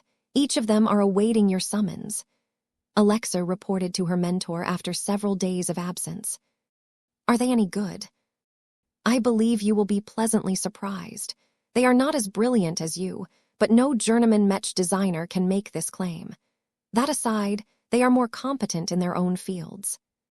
The majority of them are direct disciples of many different master Mech designers, but I have made sure to emphasize that they will have to end their teacher-disciple relationships before they can join our clan.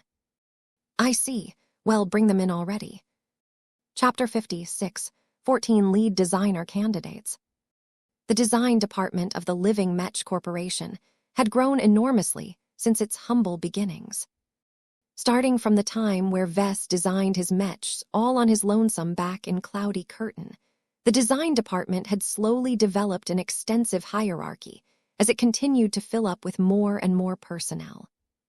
Granted, the vast majority of them consisted of young novices and apprentices who lacked any particular importance. Low-ranking Mech designers had their place, and Vess could easily name a dozen different names that had caught his attention over the years. The issue was that their usefulness to him remained limited so long, as they had yet to truly cross the extraordinary threshold.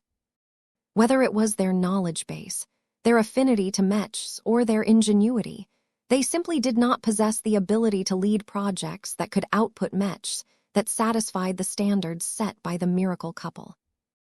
Only high-ranking mech designers could satisfy the needs of the Larkinson army, as well as the diverse range of customers of the living Mech Corporation. The design department currently employed 11 lead designers if Vess left himself out of the picture. They brought enough design capacity to lead any small to medium Mech company to prosperity. However, all of them were currently journeymen. It was not uncommon for Mech designers of this rank to achieve commercial success, but their ability to penetrate the Mech market was always limited due to the presence of so much competition. The dominance of mainstream mechs made it far too difficult for journeymen to compete directly. Their only choices were to find a niche in a local market that was not being served by the big players, or to be inventive enough to design highly innovative mechs that could essentially create a new market all by themselves. The incredibly harsh circumstances imposed by the mech market only allowed the very best journeymen to establish a growing mech business. These were the mech designers who not only possessed the skill and ingenuity to serve the market in very different ways than the general mech industry, but also possessed the finances, infrastructure, backing, and other helpful factors to successfully convert their potential into real gains. Vess was naturally one of the few success cases. His living mechs brought value and fulfilled needs that everyone else did not even think about. He had managed to design and sell bestsellers since his days as a third-class mech designer. Now that he was on track to become a first-class mech designer, his latest products had already reached a stage where the combination of their intangible and tangible performance parameters had reached a height where they could actually challenge the dominance of mainstream mech models. There was no denying that he was the driving force behind the LMC's meteoric rise. He was chiefly responsible for both the highly successful product reveal of the Fey Fiona line and the amazing market potential of the upcoming Supremo project. Yet the LMC's overwhelming reliance on its head designer also represented a vulnerability. After spending so many years shouldering the business ambitions of the Larkinson clan by himself, Vess grew tired of bearing sole responsibility of paying all of the bills. This was why he supported the diversification of the Larkinson clan's revenue streams, as well as the development of all of his lead designers. Each of them had the potential to rise above and excel in their own fields. Vess had always been careful about the selection of his external hires. They had to be young, talented, and full of potential. The upside to hiring them was that they were young and inexperienced enough for his teachings and indoctrination to take effect. The downside was that it took a lot of them for them to realize their potential and live up to his expectations. So far, only 2 mech designers had reached the level where they could partially take over the LMC's business and shoulder the Larkinson clan's extensive financial burdens. Though her range of output was a lot more limited, Caddy's had risen up to become the best substitute for Vess. Her unique circumstances granted her advantages that enabled her to design swordsman mechs that had no equal. Vess may have played an instrumental role in transforming her into a brilliant swordmaster and journeyman mech designer, but her overwhelming passion, her unyielding work ethic, and her raw talent enabled her to stand out from her peers. Her rapid growth and rise came as an enormous relief to Vess. He knew that if he disappeared tomorrow, the LMC would still be able to earn enough revenue to support the current state of the clan. Gloriana was also a mech designer who had grown a lot. Although she was unwilling to lead design projects centered around mass production mechs, her ability to turn every custom mech into a masterwork over time was worth a fortune. Although the Larkinson clan had yet to utilize her god body method on a wider scale, Vess knew that even first-raters were willing to pay a fortune to obtain a custom mech that could evolve into a masterwork after a time. Alas, this was the extent of Larkinson Mech designers, who had grown strong enough to share his considerable burden. The remaining 9 lead designers still needed years, if not decades, to come into their own. This was nothing unusual among journeymen, but Vess was not sure whether Red Humanity would be able to last long enough to give the remaining Larkinson Mech designers enough time for development. Vess was most pleased with Juliet Stameros and Sarah Voikin.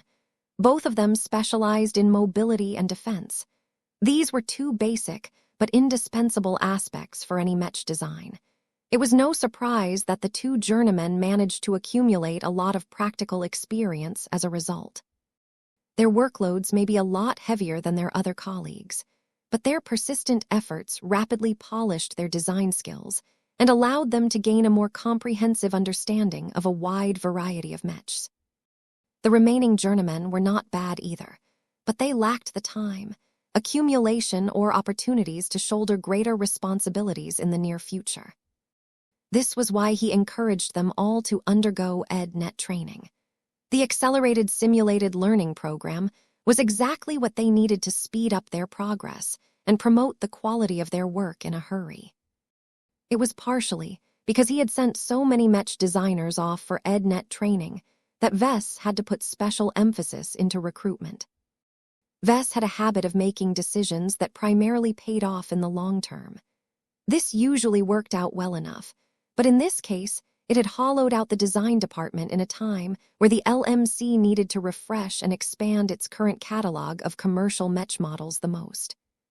I truly hope your batch of new recruits can address the acute manpower shortage in our design department. Vess spoke to Alexa as he rose up from his seat and awaited the arrival of the first candidate.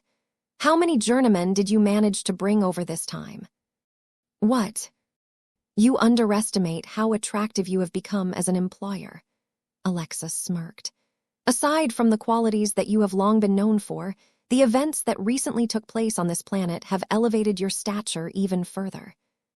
The Fae Fiona is arguably the best second-class Mech designed by a senior. Countless Mech designers want to learn from you and receive guidance on how to excel so quickly. The fact that every lead designer is entitled to receive a custom companion spirit from you is a powerful bonus. It's not so easy. Vess shook his head. External help can only bring them so far. I can only increase their potential. It is up to them to do the hard work required to surpass most of their peers. Alexa did not argue against that. Even if you cannot help them as much as they wish, they can still take advantage of your rapid ascent. The attempted assassination attempt exposed your relationship with the Destroyer of Worlds. While no one knows how close you are to her, even a casual relationship should be enough to propel you to the top of the first-class Mech industry within a century. This may be the last chance for second-class Mech designers to hitch a ride aboard your shuttle. That may be the real reason why Alexa experienced much less difficulties in bringing in a lot of qualified candidates. I understand. Since we have so many names to go through, we should start right away. Do you intend for me to recruit all of them, or do you expect me to filter out a few of your candidates? I have tried my best to make a careful selection based on the needs of our clan and your personal preferences, the former Terran Mech designer said in a professional tone. In theory, all 25 candidates should be able to earn your approval. However, your judgment is different from mine. It should not impact our plan too much if you reject a part, or even half of the potential recruits that I have selected. Vess rubbed his smooth-shaven chin. In that case, it is best if I hold the candidates to a higher standard. He had several ways to do this. He retrieved the Larkinson mandate and placed it on his office desk for easy access. He also primed Blinky to take a deep look at the spiritualities of his candidates. Bring in the first one. A young man came in.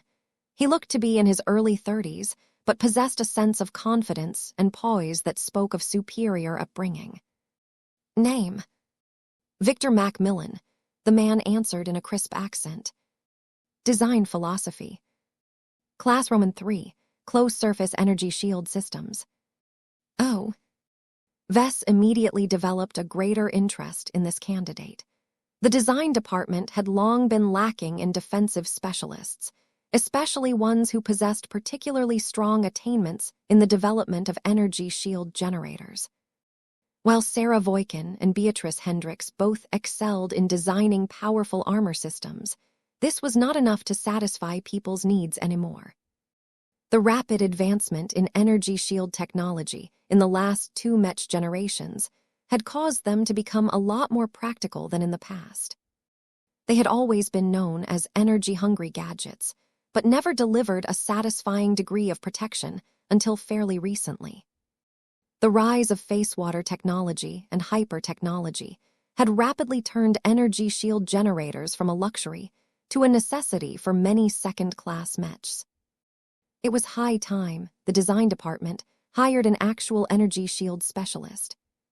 Vess currently wondered whether Victor was the only candidate that possessed this kind of specialization. After he sent a silent transmission to Alexa, she discreetly replied through the same channel. There was another candidate who specialized in energy shield systems. That came as a relief to Vess. The design department truly needed all of the help that it could get to elevate the energy shields of all Larkinson mechs to a higher standard. Right now, Vess was wondering what made Victor Macmillan's work special. "Please summarize your design philosophy," Vess commanded. "I specialize in developing energy shield generators that can project shaped energy shields that can take on much more complex shapes than usual," Victor quickly explained while maintaining his confidence. "This allows my energy shields to follow the contours of a mech much more closely. Dynamic monitoring and rapid adjustments can prevent the energy shields from colliding with the limbs of the mechs and continue to provide effective protection at a considerably lower burden due to lack of wasted coverage." "Interesting. What else makes your energy shield systems more effective than others?" "The efficiency of my energy shields can be brought to another level by activating one of my proprietary software programs that can dynamically regulate the activation of my energy shields, thereby reducing the strain to the energy shield generator and energy reserves of the mech by over 70%. It is not completely foolproof, but it can activate energy shields fast enough to block over 95% of incoming attacks." Chapter 56, 15 Victor Macmillan. It did not take much time for Vess to understand the gist of Victor Macmillan's strengths as a mech designer. The man studied at an elite mech design university and managed to demonstrate enough talent and other qualities to become apprenticed to a master mech designer. Once he started to receive special tutelage, his progress took off. He rapidly increased his understanding of all of the necessary fields related to energy shield systems. More than that, Victor Macmillan also learned many of the well-established design solutions of his master, thereby enabling him to immediately design mechs with a mature set of defenses. However, just because he inherited the design philosophy of his master did not mean he was resting on the laurels of his elders.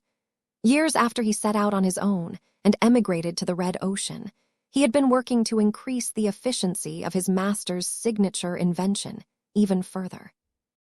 Macmillan did not have the scientific and technological accumulation to substantially improve the core mechanisms of close-surface energy shield systems. This was why he diverted to improving the control systems instead. Most mechs with energy shield generators tended to activate them whenever they were about to enter into a dangerous situation where attacks could come at any time. While energy shields tended to expend energy a lot more rapidly when resisting incoming attacks, they also strained the power reactor even when they were running idle. That was a considerable waste, especially if a battle dragged out over time. Keeping an energy shield generator running even when they weren't necessary at the time also wore out a lot of components and increased the heat buildup of a machine. All in all, if there was a way to keep them inactive during all of the times when the mech did not actively face any dangerous pressure, then that would do much to extend their presence in the field. Let me get this straight. Vess said as he analyzed what he heard. The closed-surface energy shield system is your master's work, while the dynamic energy shield activation system is your own solution. Is this correct? Victor curtly nodded. That is so, but I have not dedicated all of my later years to developing the latter. I am still dedicated to improving my master's work in my own way. I have mainly been doing this by adapting face water technology, and more recently hyper-technology, to closed-surface energy shield systems. Once I have grasped both new fields to a strong degree, I hope to develop a new category of energy defense that can offer comparable protection to Azure energy shields, but at a much greater efficiency. Vess asked a few more questions related to Victor's most recent Mech designs and design solutions. It quickly became clear that the candidate was primarily focused on increasing efficiency and reducing waste. These were good goals to strive for, because energy shield systems generally imposed a heavy burden on a Mech, particularly second-class and third-class ones. The value of his design philosophy was a bit lower when applied to first-class Mechs, because they no longer struggled to sustain the operation of a hungry energy shield generator. Even so, efficiency never lost its usefulness. How is the performance of the dynamic energy shield activation system that you have developed in extreme situations and edge cases? Can it maintain the same 95% block rate when the Mech is targeted by energy weapons? My proprietary software cannot achieve this success rate when it is being attacked by energy weapons, Victor Macmillan plainly admitted. My activation system is most effective at efficiently blocking physical projectiles. Their velocities are much slower than the speed of light, so there is always enough lead time for my energy shield to rise to full power from a special standby state. Laser beams travel at the speed of light, so it is impossible to react after the energy weapons have opened fire. My system heavily depends on sensor input or external data feeds to carefully monitor the actions of opposing Mechs and warships.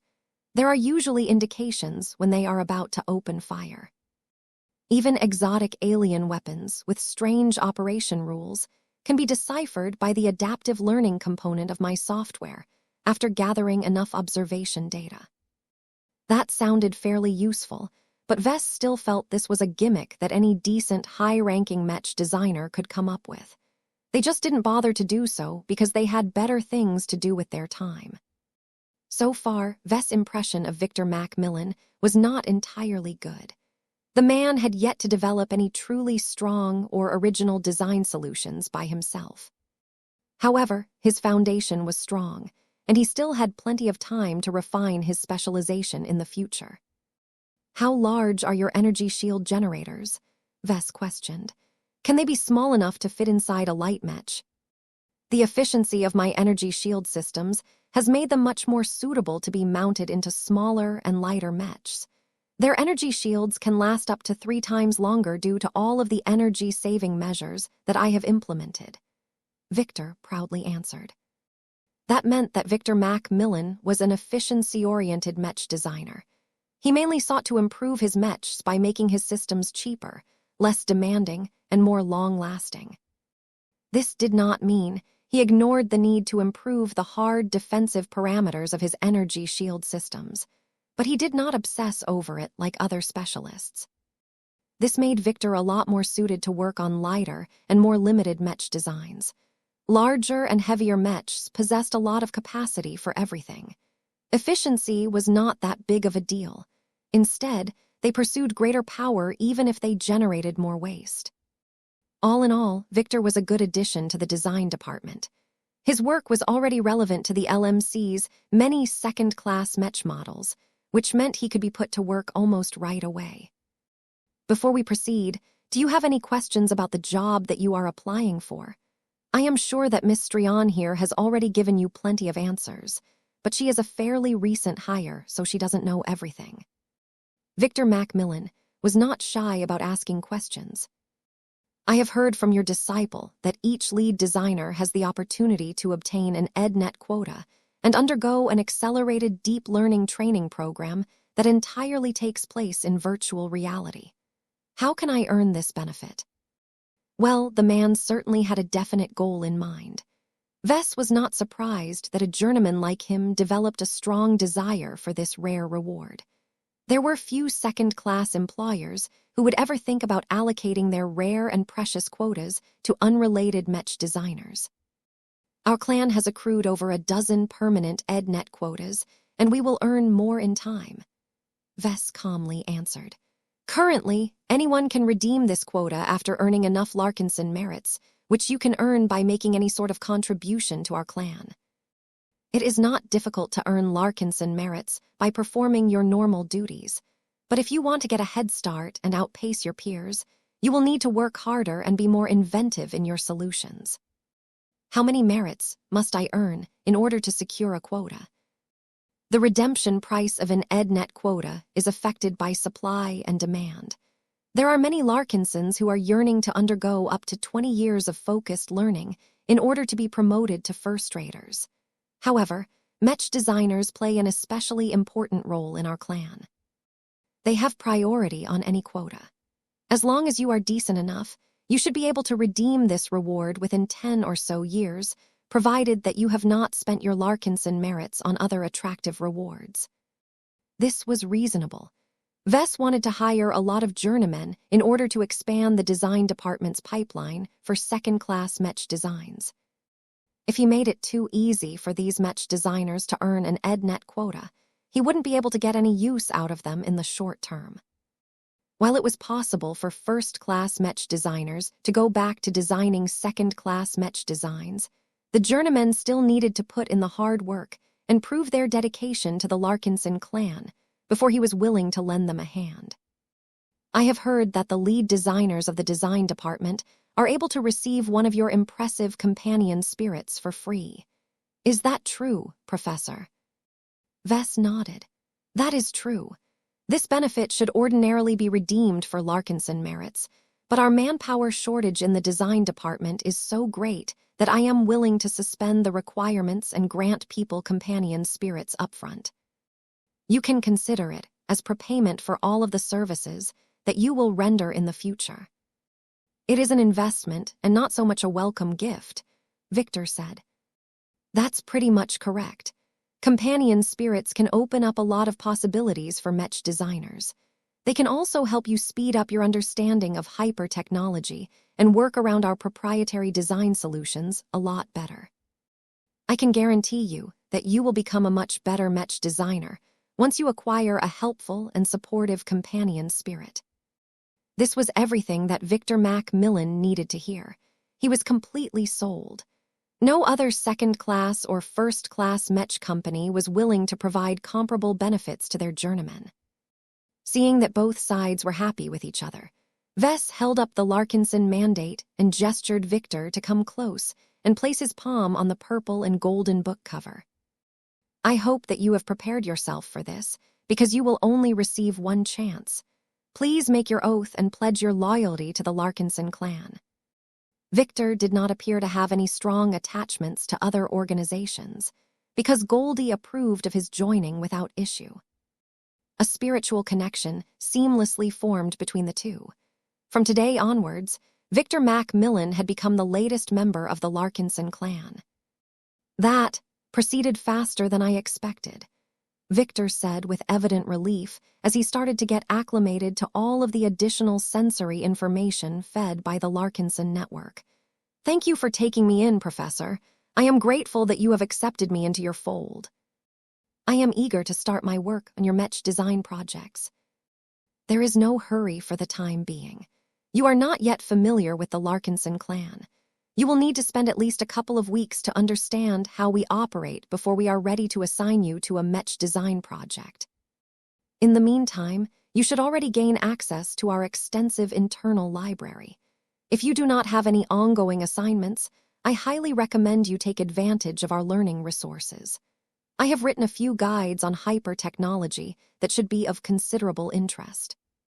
I shall read them right away. Vess soon dismissed the eager new Larkinson Mech designer. Good find, Alexa. I hope that the rest are at least comparable in quality, he commented after Victor left. 1 down, 24 more to go. This is going to be a long day. Vess continued to bring in the candidates one by one. Each of them possessed different backgrounds and origins. Their specializations also differed a lot from each other. However, they also possessed a few common traits that made them highly desirable to Vess. None of them were older than 40. None of them developed any low-value design philosophies. None of them possessed any obvious personality disorders. What Vess cared about the most was that almost all of them were young journeymen who used to be direct disciples of various master Mech designers. The key was that their masters had all been left behind in the Milky Way galaxy. This meant that all of this high-quality stock was much less dependent on any other existing forces. It shouldn't take much effort for the Larkinsons to instill a strong sense of loyalty and attachment to the clan. Chapter 56, 16 Harry Hakonen. After Vess interviewed the 6th candidate, he had already started to lose interest in the particulars of the candidates. Prior to this day, Vess treated every lead designer as a treasure and a high-value investment. Each of them deserved to receive his personal attention because of their importance and their scarcity. Now that the design department was about to welcome a lot of new journeyman Mech designers at once, they should no longer be as scarce as before. As such, Vess already felt it was not worth his time to befriend and familiarize himself with every individual lead designer. Should we even call them lead designers by this time? It may be wise for Vess to reorganize the design department and add additional layers to the hierarchy. It would be stupid to contend with 30 so-called lead designers at the same time. In any case, Alexis Strion had done a good job at selecting these applicants. Vess had yet to find a single reason to object to their entry into the clan, so it was highly likely that all 25 of them would become Larkinsons by the end of the day. Since this was the case, Vess should take advantage of his high position to delegate the management of all of the individual journeymen to a trusted Mech designer. This would leave Vess free to focus on his own projects. If any of the new recruits managed to excel and stand out from the pack, Vess might have reason to pay renewed attention to them. So long as they became as good as the likes of Gloriana and Cadiz, Vess was more than willing to elevate their status in the clan. However, much like Victor Macmillan, the new recruits had yet to develop sufficiently enough to shoulder the burdens of the Larkinson clan by themselves. If they did manage to reach this esteemed height, then there was no need for them to apply to Vess. They were already qualified enough to start their own successful Mech company.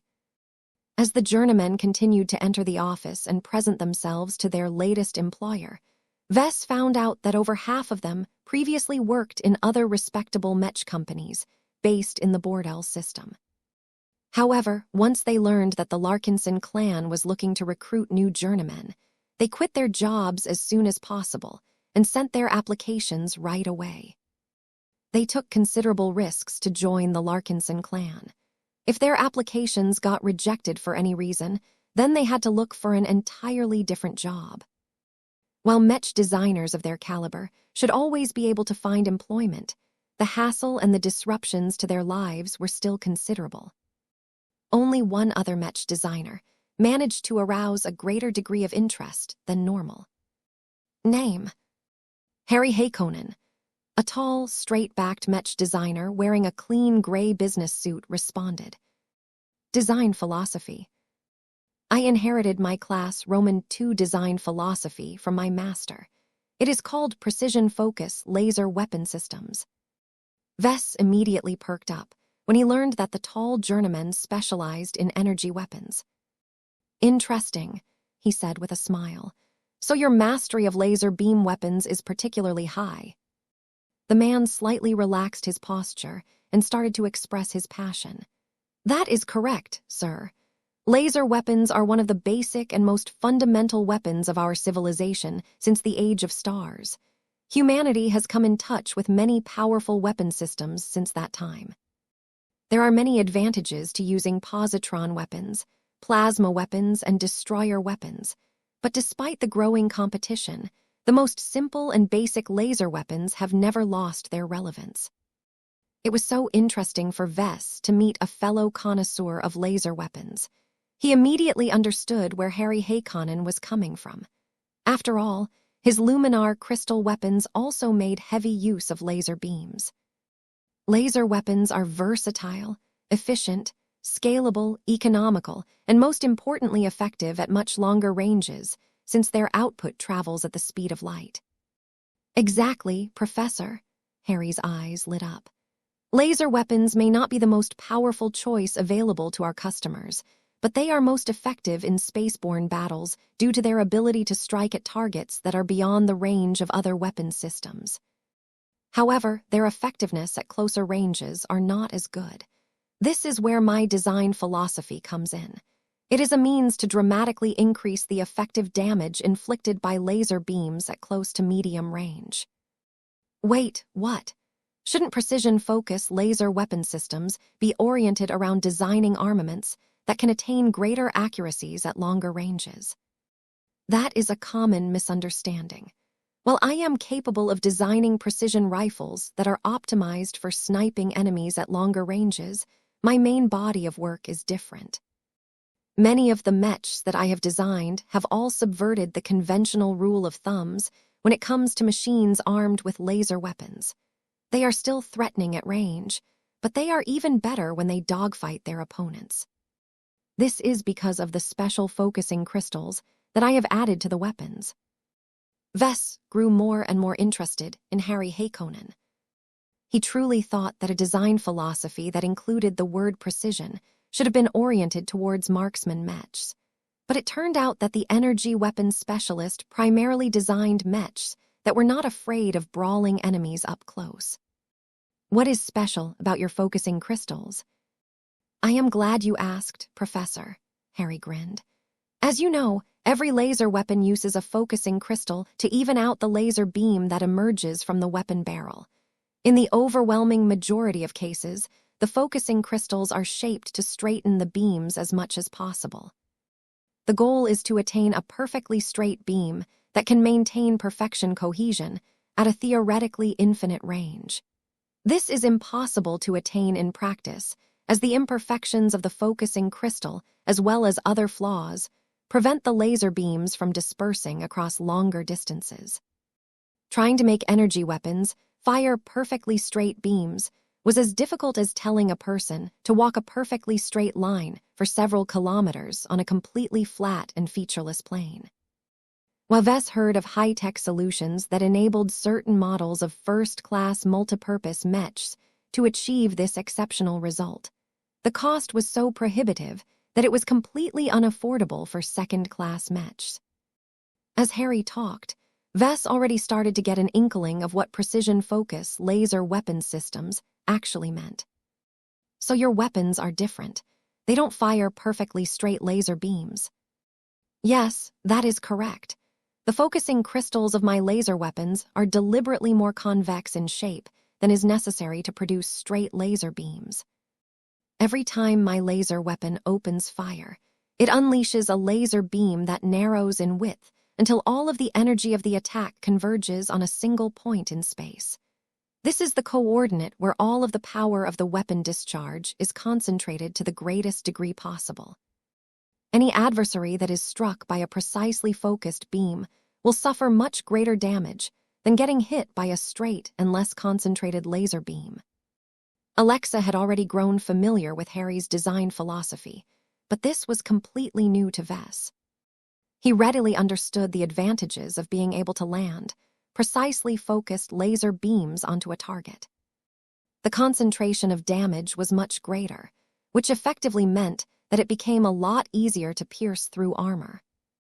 Laser beam weapons generally possessed fairly poor penetration power because it was far too easy to disperse their firepower over a much wider surface area.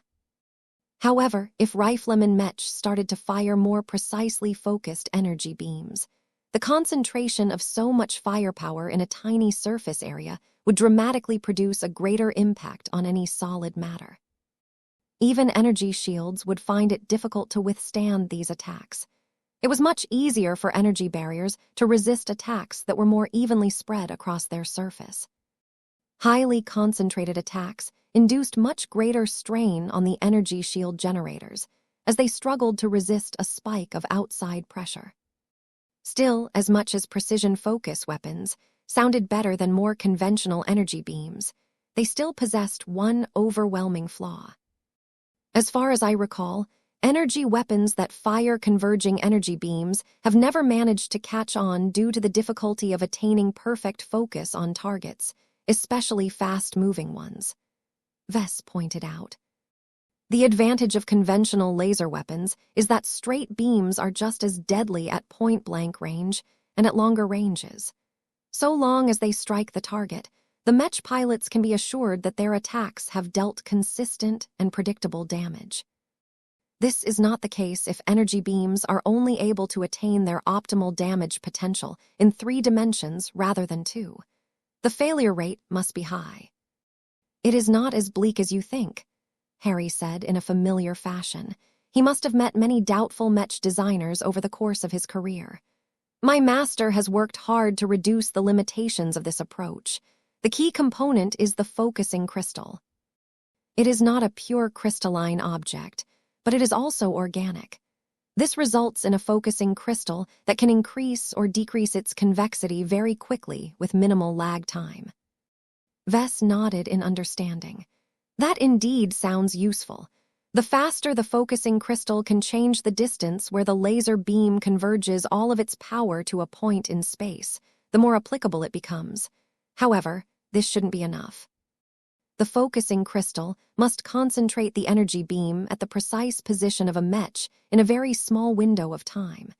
That requires a lot of data and prediction. Harry already had an answer for that as well. This is why all of my ranged Mechs are paired with the accompanying software and hardware adjustments. The journeyman offered his prepared response. My Mech should ideally be mounted with special weapon systems that can precisely track and observe the coordinates and movement of enemy Mechs and other targets. The Mech's software should be able to process this data as quickly as possible so that the focusing crystal can reach the right level of convexity to deliver a perfectly focused laser beam attack at a designated target. All of this sounded incredibly complicated. Multiple different Mech systems had to work together in order to produce the desired results. If just a single link in the chain faltered for whatever reason, the Mech could forget about landing precisely focused beams.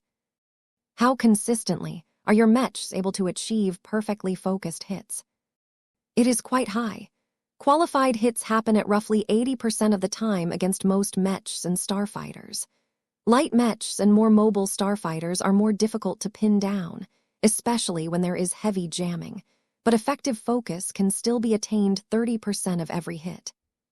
You should know that faster targets are usually less protected, so a concentrated laser beam attack can penetrate their defenses much better than more conventional attacks.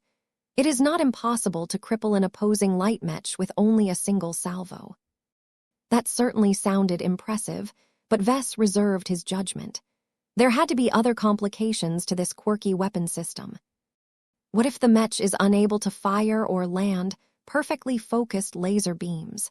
Any laser beam that has missed perfect focus and has already dispersed over a distance is unable to inflict much damage to an enemy target. Getting hit by a dispersed energy beam is not much different from getting illuminated by a spotlight. Harry did not look concerned at all. Rest assured that my laser weapons are all equipped to deal with this contingency, Professor. My organic focusing crystals can be reset to their neutral states. This means that they function no differently from ordinary focusing crystals that are solely capable of producing straight energy beams. This should be more than enough to preserve the combat effectiveness of my ranged Mechs.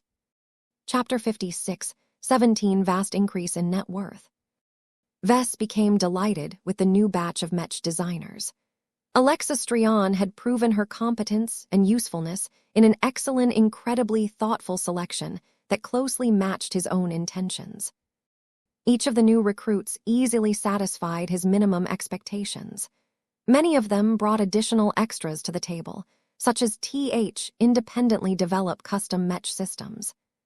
with all of the range of specializations that this large group of journeymen introduced to the design department.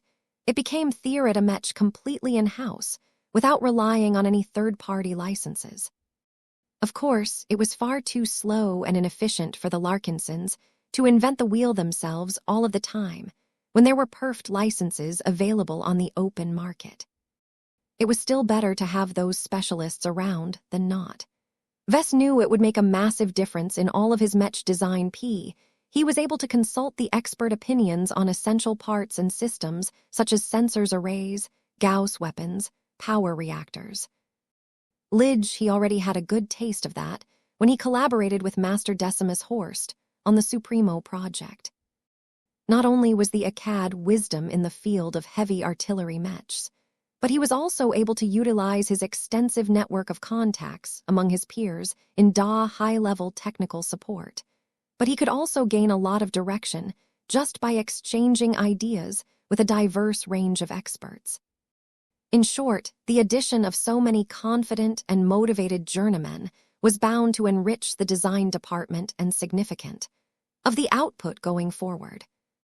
The only headache that Vess had to deal with was the need to manage all of the strong personalities that had joined the clan all of us due to special reasons. High-ranking Mech designers enjoyed an eminent status within the Larkinson clan. Sure, expert pilots such as Commander Kaesela Ingvar and more recently venerable Benjamin Larkinson received a lot of respect. However, the Larkinson clan had been set up from the ground up as an organization where its military branches strictly answered T administration and not the other way around. Nobody knew whether this structure could be maintained in the long run, but for now the strong leadership exercised by Vess, Gloria already set the pattern that the leading Mech designers possessed the strongest voice in the clan. That needed to change. While Vess was more than willing to entrust the likes of Juliet Stameros and Sarah Voikin with greater responsibility, the latest batch to prove themselves in any way, it would be too unreasonable to give them actual control over an important arm of the clan. Vess continued to struggle over how he should reorganize the design department as he prepared to depart from the Bordel system. There was no need for him to do any further publicity or relations management. Much of the LMC's product catalog was still outdated, refreshed, but its sales was doing better than ever due to all of the Fey Fianas getting sold. It went without saying that the modest amount of inventory that the LMC's manufacturing complexes managed to produce in the P already been wiped out in an instant. What was even more ridiculous was that the fixed customers of the LMC, who managed to gain priority over their orders, immediately their new mechs on the second-hand market again.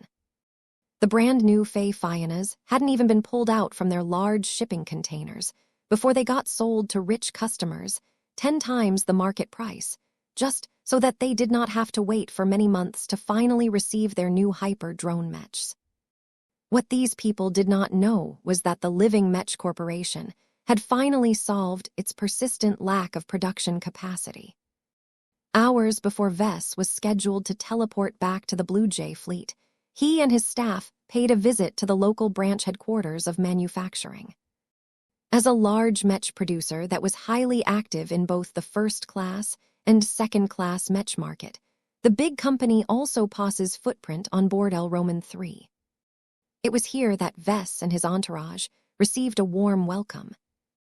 Banners of both the Larkinson clan, the Living Mech Corporation, and many other Rubithan symbols hung from the high ceiling of decorated ceremonial hall. Many executives, managers, and VIP customers of Isthmus Manufacturing attended the important occasion, while dressed in their everyone briefly fell silent and waited with bated breath as Vess took an auto pen and signed a materialized version of the extensive been finalized in the early morning. The physical projection of the impresario prints appeared in the ceremonial hall as well. He had no need to make use of an auto pen exquisite calligraphy skill to produce a dazzling signature. Vess minutely widened his eyes as he saw Prince Caesvir deliver a small performance in public. Compared to the depressed and despondent artist that Vess met the first time, the impresario prince of today exuded a much more while the Rhubarthan prince certainly knew how to present himself in public. Vess was pretty sure he could still discern whether a pedge not. There were plenty of signs that the impresario prince had genuinely managed to turn his life around. This happened way too quickly. Vess expected that a tortured soul like the impresario prince would take many months to get over his lifelong obsession over his fath himself for a change. Yet barely a few days had gone by, and he already started to present himself as a man who had successfully managed to reinvent her, even though this was just the start of his turning point. The fact that he had managed to make the first and most crucial step of all significant. As long as he persisted in this new course, Prince Casevere was bound to utilize his impressive skills and his accumulated experience wave of art that truly reflected his passion. After he had signed the contract with an impressive flourish, the Rhubarthan prince directed a sincere smile at Vess. Many people who witnessed this important occasion wondered how Vess managed to develop such a tight relationship with the 5733. The two did not share any direct relations with each other before this week. Yet now that they came together, Vess and Casevere Riedel impression that they had already become good friends and allies. Now that the Larkinson clan had obtained a heavy chunk of isthmus manufacturing, Vess had officially made an entry into Rhubartha. It didn't matter that he had yet to step foot inside the Rhubarthan Pact. His prior relationship with the Destroyer of Worlds and his partnership with isthmus manufacturing caused his voice to gain real weight among the Rhubarthans. Isthmus manufacturing had not even introduced the Supremo project yet. After it had managed to gain ownership over this commons, the company's entire top management team began to work day and night to formulate the biggest marketing campaign to date. A heavy artillery mech that actually possessed the ability to channel a fraction of the power of a Rhubarthan god pilot deserved no less, though the potential sales potential of the Supremo project was even greater than the Fey Fianna line. It took a lot of setup in Ord. Not only were heavy mechs a lot more troublesome to fabricate in most standard mech factories, their typical clientele also expect extensive service for these specialty products. In short, it would probably take at least a month for isthmus manufacturing to be able to introduce the Supremo product to the pub. Word about the Supremo project had not yet spread to this level. So much of the discussion that took place after the signing ceremony, the Larkinsons intended to make use of their new 20% stake in their massive company. The physical projection of the impresario prince did not disappear right away. The prince instead chose to linger a bit longer so that to Vess. Congratulations, Professor Larkinson. The net worth of your clan has increased by over 1 trillion MTA credits. If you are ever short, fraction of your shares should readily solve your liquidity problems. Vess chuckled as he held a thin glass of an imported blue wine made from hybrid alien grapes. We will never sell those shares if we can help it. Besides, this really isn't about the money. Oh, are you that dismissive about the windfall that you have managed to secure for your clan? Money is just a number to me these days. The true currency in the new frontier is control over resources and hard assets. I do not eye blind to this fundamental truth, Your Highness. Prince Casevere responded with a knowing smile. You already know how to play the game. The stake that you have just obtained will in the Rhubarthan Pact. Don't forget that the headquarters of isthmus manufacturing is located in my principality. If you and your CL enter the Rhubarthan Pact, I am more than willing to host your presence. I shall take your offer into account, Your Highness. This was a clear invitation from the impresario prince to deepen their relationship even further. Vess was not entirely comfortable with that idea. He did not want to become overly reliant on a single prince in order to maintain his Rhubarthan Pact. There were still numerous opportunities for Vess to forge connections with Casevere's other siblings, such as the renowned Inferno Spee. It was always better to secure more redundancies in case a partner turned his back on the Larkinsons all of a sudden. This was why Vess did not feel enthused about setting up shop in the Impresario Principality. Perhaps Kaesvir managed to read Vess' true intentions, because he quickly switched the topic. What are your immediate plans? I intend to return to the Terran Alliance and continue to teach my classes and design new mechs. At the same time, I am working T first-class mech designer at a speedy pace. I hope you will be able to design first-class mechs as quickly as possible. Prince Kaesvir sincerely spoke. I have studied all of you expert mechs are clearly a step above your standard mech models. It is clear your art and your vision are increasingly being constrained limitations of second-class mechs. I believe that the freedom of choice of first-class mechs will allow you to truly unleash your Kree society. I'm not sure whether I will roll out a first-class mech design of my own that quickly, Vess skeptically replied. I have received a low bidder to dip my toes in the first-class mech market by collaborating with mech designers that have already established themselves to follow this suggestion and spend a number of years working and learning alongside my peers. That is a prudent decision. I can refer you to a dozen Rubarthan masters who you can approach for cooperation. They may even be collaborating with you on designing more immediate second-class mechs. Isthmus Manufacturing is quite impressed with your Mo work. It shows that you can deliver excellent results whenever you collaborate with a knowledgeable and experienced partner. In other words, Isthmus already had thoughts about how Vess should fulfill the next commission. Chapter 56, 18 Departure from Bordel. Vess experienced a lot of different emotions now that he was about to depart from Bordel Roman 3. His stay was too short. He did not spend any time on exploring any of the cities that had been erected as of late in order to service TL forces that made use of the strategic hub. However, time was short, and he could no longer treat his security as casual as before. Goodbye, Bordel. Meow, Lucky echoed as he rested in Vess' arms. The gem cat had partially recovered from his most recent heavy exertion. The cat still looked drained and damaged, but he at least are to be up and about again. A few moments later, Alexa and the 25 journeyman mech designers that had recently joined the clan also arrived. Vess nodded at a couple of them, but otherwise maintained a certain degree of distance to the new recruits. He was way too busy to get to know each of these new mech designers in person.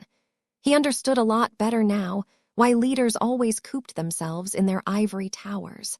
They just couldn't be bothered to familiarize themselves with all of their subordinates. It became even more important to institute a more sophisticated hierarchy in the design department. So far, Alexa was performing supervisor with admirable competence. She may be an apprentice mech designer who had yet to formally establish her design philosophy, but her impeccable training. Her and her close relationship with Vess caused all of the other proud and accomplished second-raters to bow their heads in her presence. Vess felt awfully tempted to put her in charge of managing the design department, but that was a waste of her talents. She was a mech designer first and foremost. More importantly, she had reached a stage in her career where she needed to invest as possible in her core work in order to stoke her passion and form the initial seed of her design philosophy. He did not want her to receive delays because of unnecessary entanglements. Is everyone ready to depart? Yes, sir, Alexa reported like a prim and proper junior assistant. I have made it clear to all of them that they will be journeying to Constantinople Roman 8 shortly after they have been brought into the clan. They have packed all of the luggage that they intend to bring downstairs. They have also sold or entrusted all of the assets that they cannot bring along to the local branch of our clan. Good, it is unlikely that we will return here. The focus of our clan will shift increasingly more to our premier branch, and our first still remain involved in the world of second-raters. But it is my hope that every lead designer in the design department will earn enough to undergo EdNet training and promote to a first-class mech designer in time. The mention of this promotion channel perked up a lot of eager mech designers. This was one of the most compelling reasons why they left their old jobs and applied to work for Vess. Not even the requirement to make a lifelong commitment to the Larkinson clan could stop them from grasping this opportunity to second-class Mech community that they originally called home. Many third-raters and second-raters dreamt of becoming as wealthy and pampered as the Terrans and the Rubarthans. Though the Larkinsons had yet to reach this height, it was well on track to become a sizable first-class power. Vess and Alexa exchanged a few more words before everyone received an alert. Soon enough, the entire group disappeared from the surface of Bordel Roman 3 and reappeared in one of the teleportation chambers of TH. Welcome aboard our warship. A Mecher officer greeted the new arrivals, most of whom looked in wonder at all of the advanced M technologies that they could observe. We have arranged suitable accommodation for all of you. We have also opened a limited secti library that you can access in order to supplement your knowledge base, courtesy of Professor Larkinson. I must ask you to control you remain a guest aboard our fine vessel. As resplendent as her interior may appear, she is still a vessel built for battle. As the Mechers began to settle all of the new guests, Vess briefly chatted with Alexa and Gavin before following another officer to a F compartment at the upper decks. As the Tarask and the other warships of the Blue Jay fleet began to fly to the nearest Lagrange point in order to exit the star Syst once again. "What's up?" Vess casually asked as he sat down next to the bar where Jovi just downed a drink. "By the way, did the interrogation see any juicy information?" "I am told that Master Quan has been remarkably informative above the inner workings of the cosmopolitan movement, particular cell," Jovi replied in a steady voice. As a 300-year-old master, who has likely held treacherous thoughts towards the current humor knows more about his own organization than the low-ranking members that we have occasionally caught before. It is normally our advanced technologies and interrogation methods from his encrypted and booby-trapped mind. But we have managed to circumvent obstacles by borrowing the power of a god kingdom. Reality no longer followed all of the rules within the willpower-saturated domain field of a god pilot. No matter how clever or sensitive Master Quan might have been when he designed his own elaborate security measures, god pilots' tyrannically powerful will to negate the activation of all of these safeguards. Once that happened, virtually every memory of the old cosmopolitan became accessible to the Red Association. The intelligence coup was so significant that Master Quan had already been away in secret. There were many suitable secret locatyour contents in his mind could be extracted and digitized. "Have you managed to find a lot of names of possible traitors?" "We did," Jovi responded with a vicious grin. "Master Quan knows too much. He is one of the highest-ranking members of the Indai. He not only knows many of the identities of his subordinates, but he is also personally acquainted with the other cell leaders. He has made sporadic contact with high-ranking cosmopolitans who belong to other cells. As long as we are able to confirm that the latter, we can repeat our earlier action and capture a new batch of cosmopolitans who belong to different cells." "Clever. I feel a lot more reassured now that you guys are being serious about uprooting all of the human traitors that have infiltrab. Sickens me to think that there are so many high-placed humans in our society that are capable of abusing their positions to advance a subversive organization. The Indigo Cell already attempted to claim the very lucrative bounty on his head. Even if the Red Association managed to sweep it, other secretive cells across human space that would definitely escape the looming purge. So long as these cosmopolitans kept their heads down, they would be able to escape the wave of persecutions that were undoubtedly the rewards announced by the Red Cabal, ensured that the cosmopolitans would continue to think about claiming Vess head. However, the successful capture of high-ranking cosmopolitans and the rooting out of many cells should degrade the ability for the about in human space. Once many of their fellow cosmopolitans got exposed and caught, the remainder who managed to escape the witch hunt should defeat point where they buried themselves deeply for a time. This should give Vess at least a few years of buffer time. So are there any notable figures among the people who are now suspected of believing in the ideals of the cosmopolitan movement? I am not privy to that information, Jovi replied. I am a Mech designer. I am not a member of one of our intelligence department. Other channels to gain a rough understanding of what may happen. The stability of red humanity is still fragile, so a mass wave of panic is not what we need. We have to employ a quiet strategy to slowly remove and interrogate the suspected traitors without tipping off the other side. This sounded like an extremely difficult operation. The rewards were great, but the Mechers had to do everything right in order to Roman II cosmopolitan movement.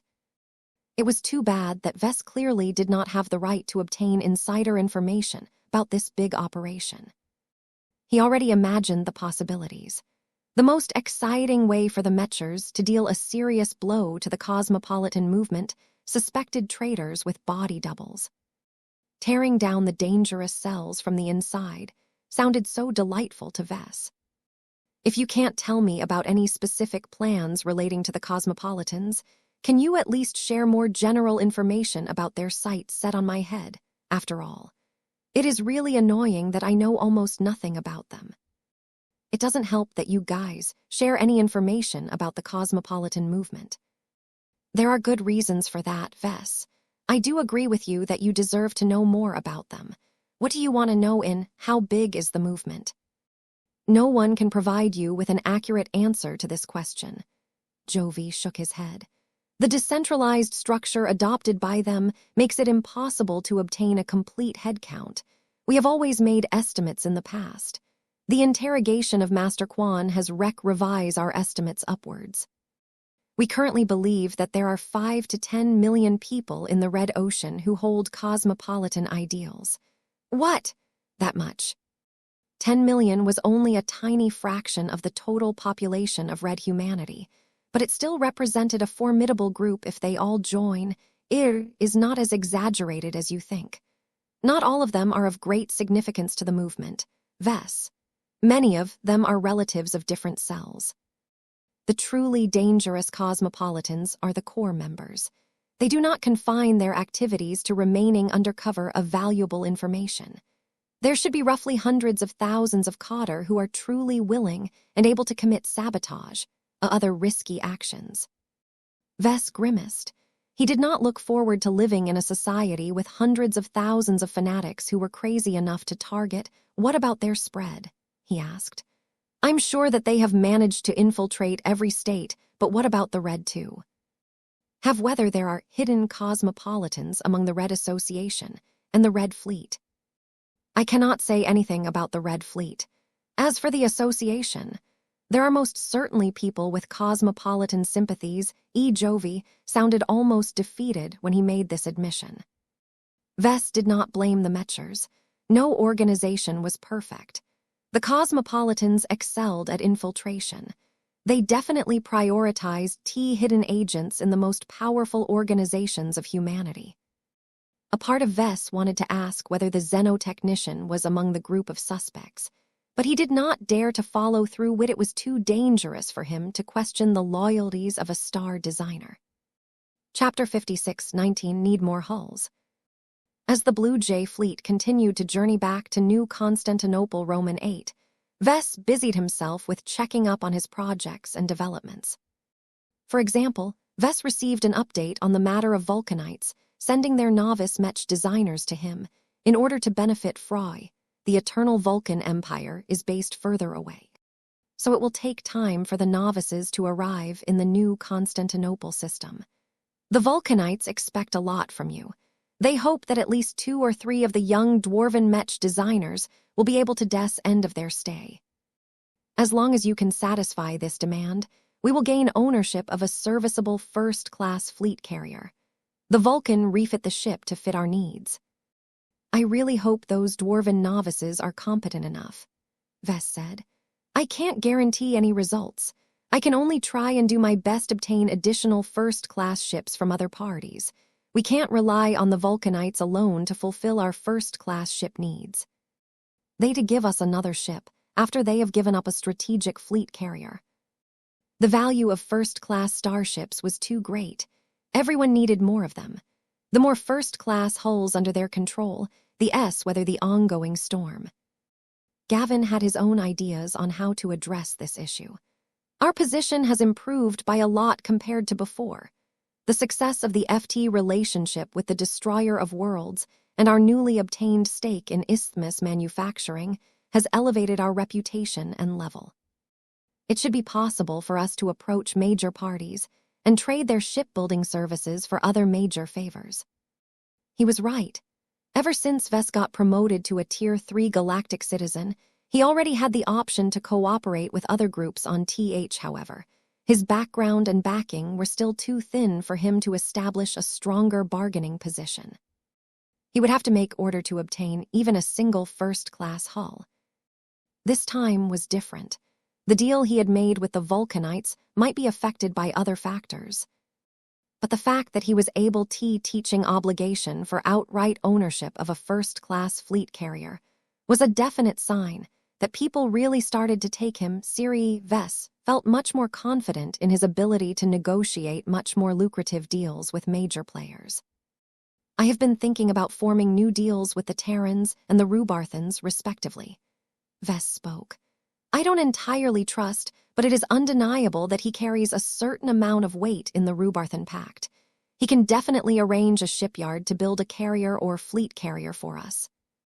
The only concern is what we need to pay in exchange for this expensive deal. Gavin grimaced when he thought about the prices of those vessels. The price of a proper first-class warship fluctuates widely depending on the volume, the chosen materials, and the chosen modules. You are fine with buying a first-class combat carrier on the cheap. You are still looking at a hull that costs at least 1 billion MTA cray beginning to end. A first-class combat carrier was so much more expensive than a second-class equivalent that it wasn't even funny. 1 billion MTA credits. That was an unimaginable sum to Ves in the past. It was surprising how quickly his horizons had widened.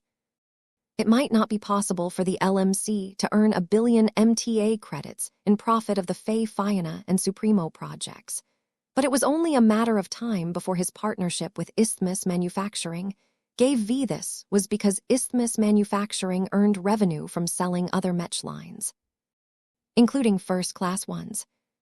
The profits of selling first-class Mechs was always high, particularly if they were mainstream models that were always in demand. This was one of the real benefits of gaining a whopping 20% stake in the Rubarthan Mech company. The Larkinson clan could effectively earn a hefty share of profits from business activities that were not related to any of its living of course. The Rubathans weren't stupid. They made sure to demand that Ves continued to supply Isthmus with commercial Mech D in order to retain the right to own all of those shares. The entire deal was structured in a way that effectively turned Ves into a retainer of the Rubarthans, and more specifically, the Impre Ves provides his services by designing living Mechs. He received a huge amount of payment and possibly other benefits for his effort right now. Ves wondered whether he should leverage this new relationship to ask for a first-class starship. First-class starships should be in short supply in the Rubarthan Pact as well, right? That goes without saying. It should theoretically be possible for you to order a starship from them, but the rules of supply. And Den replied. I have a suggestion. Please tell me your thoughts. Ordering the construction of a new first-class starship is a massive undertaking. The Rubarthans will be highly reluctant to spend starship production capacity to fulfill our demands. Instead of going for a new starship, we can ask them to upgrade one of our happen to have a very suitable hull that has recently been refurbished for this precise eventuality. The spirit of Bentheim, Ves gasped. Yes, Gavin grinned. The Mechers have already reinvented it as a quasi-first-class starship. I am not an expert on all of the tech and what I have heard. It only takes a relatively short time in a shipyard in order to upgrade our factory ship into a true first class. The most difficult and time-consuming changes had already been made. The entire hull and internal structure had been upgraded only reluctantly. Completing the first-class upgrade process was as simple as replacing the remaining second-class systems with first-class equivalent benthime was highly modular. The replacement process should not pose too many hindrances. The biggest concern was whether the spirit of benthime remained safe and reliable. After acquiring a lot of really powerful modules, one performance difference was so high that a lot of new problems were bound to emerge. Even so, it was still worth it for the Larkinson clan to upgrade its factory ship. "There is no need to hurry," Vess quickly said as a few other thoughts crossed his mind. "The rise of hyper-technology is revolution's industry as well.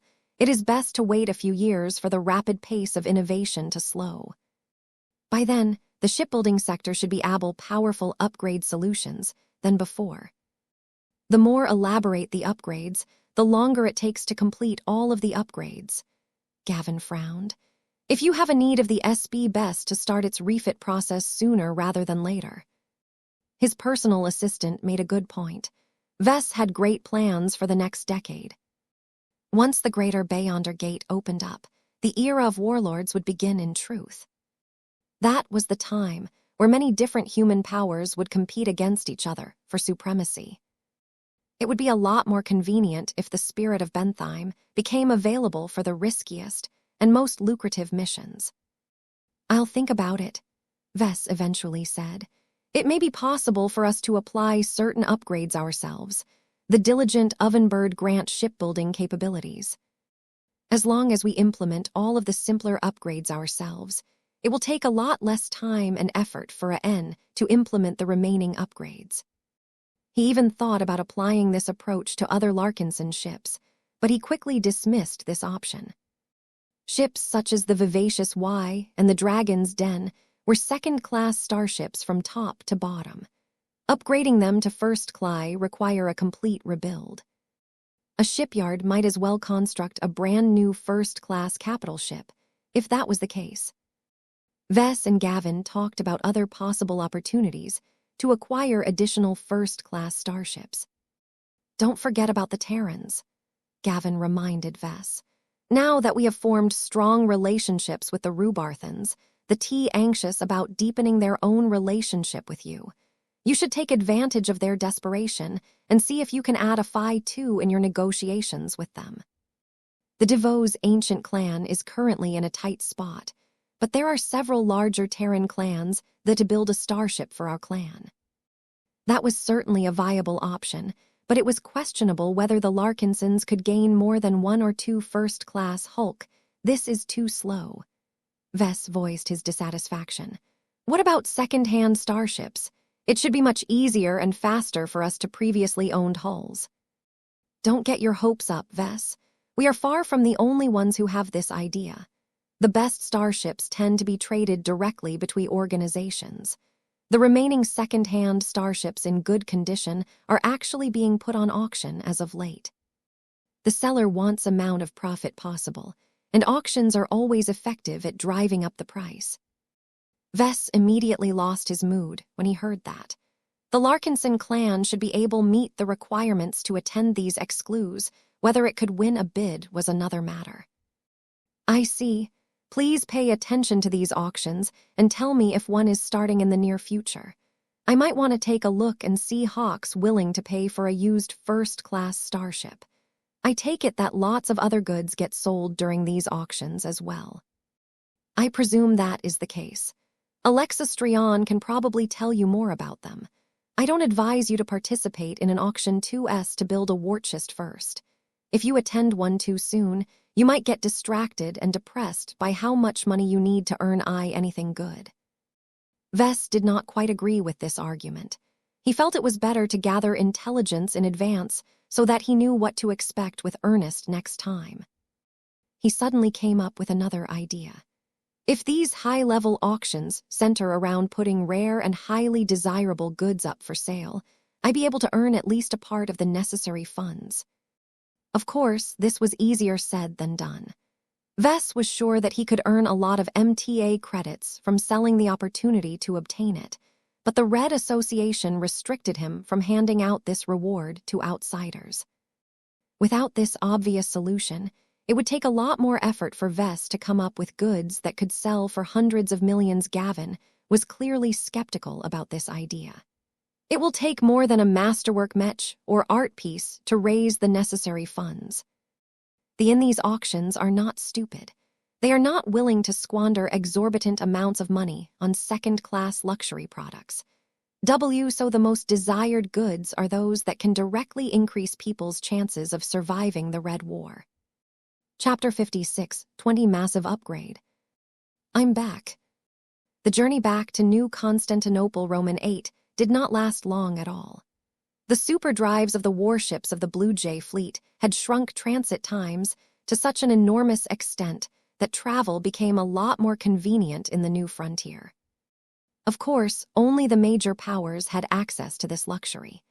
The facewater and the advanced technologies required to develop and construct superdrives was beyond the capabilities of smaller groups. Not even the Larkinson clan possessed the technological background to produce them in-house. It was not as if the Larkinsons wanted to address this shortcoming, but there was no justification to invest in a sector that was already being dominated by many established market leaders. Though Vess had enough confidence that his innovative mechs could compete against some of the best of what the mech industry could offer, he and his fellow Larkinsons had no such thoughts when it came to the shipbuilding sector and its related industries. In the past, Vess did not even dare to think about investing in a notoriously high-capital industry such as shipbuilding, but this time was different.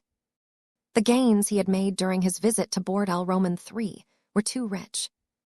Not only did he secure a massive new source of income for the Larkinson clan, his reputation and his connections increased by a whole new level. This was crucially important to Vess because it opened up a lot of doors. The Larkinson clan had finally gained the qualifications to become a serious shipbuilder. However, the threshold to build first-class starships was much higher than building second-class starships. Vess did not really value the latter because second-class starships were too fragile.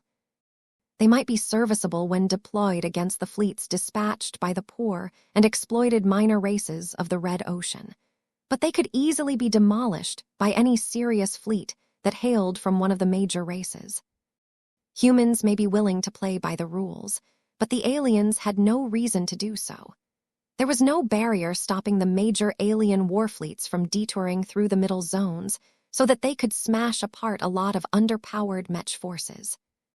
Of course, forcing confrontations in space was difficult. As long as the human mech forces received enough advance warning, they could usually slip away before they got intercepted. This was not a truly safe course of option, though. Vess worried about the survival of the expeditionary fleet every day. The presence of numerous powerful ace pilots from the other members of the Golden Skull Alliance granted them at least a measure of protection against powerful warships, but that was not a total substitute to fielding a proper force of first-class assets. Vess inwardly shook his head. It would take a lot of time and a lot of investment to get to this point. He needed to take this step by step and make a lot of incremental advances before his clan could put up a fair fight against any major alien warfleet. As Vess and Alexa led the latest batch of journeyman mech designers out of the teleportation chamber of Diandi Base, everyone got a good look of the interior of Diandi Base. The first-class outpost might not be luxurious by the standards of the Terrans, but it was absolutely awe-inspiring to the second-raters who had entered the upper zones for the first time. The alloys that make up that wall are more expensive than an entire second-class mech regiment. No, mech division. That security turret might look simple, but it can launch plasma bolts that can melt through an entire second-class heavy mech with a single hit. How much does the Red Association value our new patriarch? The Mechers have dispatched so many mechs and security forces to defend this site. Vess smiled as the new journeyman became awed by the conditions of the premier branch. He found it a bit unfortunate that the Larkinsons hadn't been able to station enough clansmen to truly bring Diandi Base to life. This made it a lot more difficult for the new recruits to fully assimilate into the Larkinson clan. Vess already had a few solutions in mind that should address this particular concern. All of that could wait for later. First, he just wanted to settle down now that he returned to the closest thing he had to home. Papa, you're back, Papa. Meow meow. It did not take long for the children to hear that their father had returned to New Constantinople Roman 8.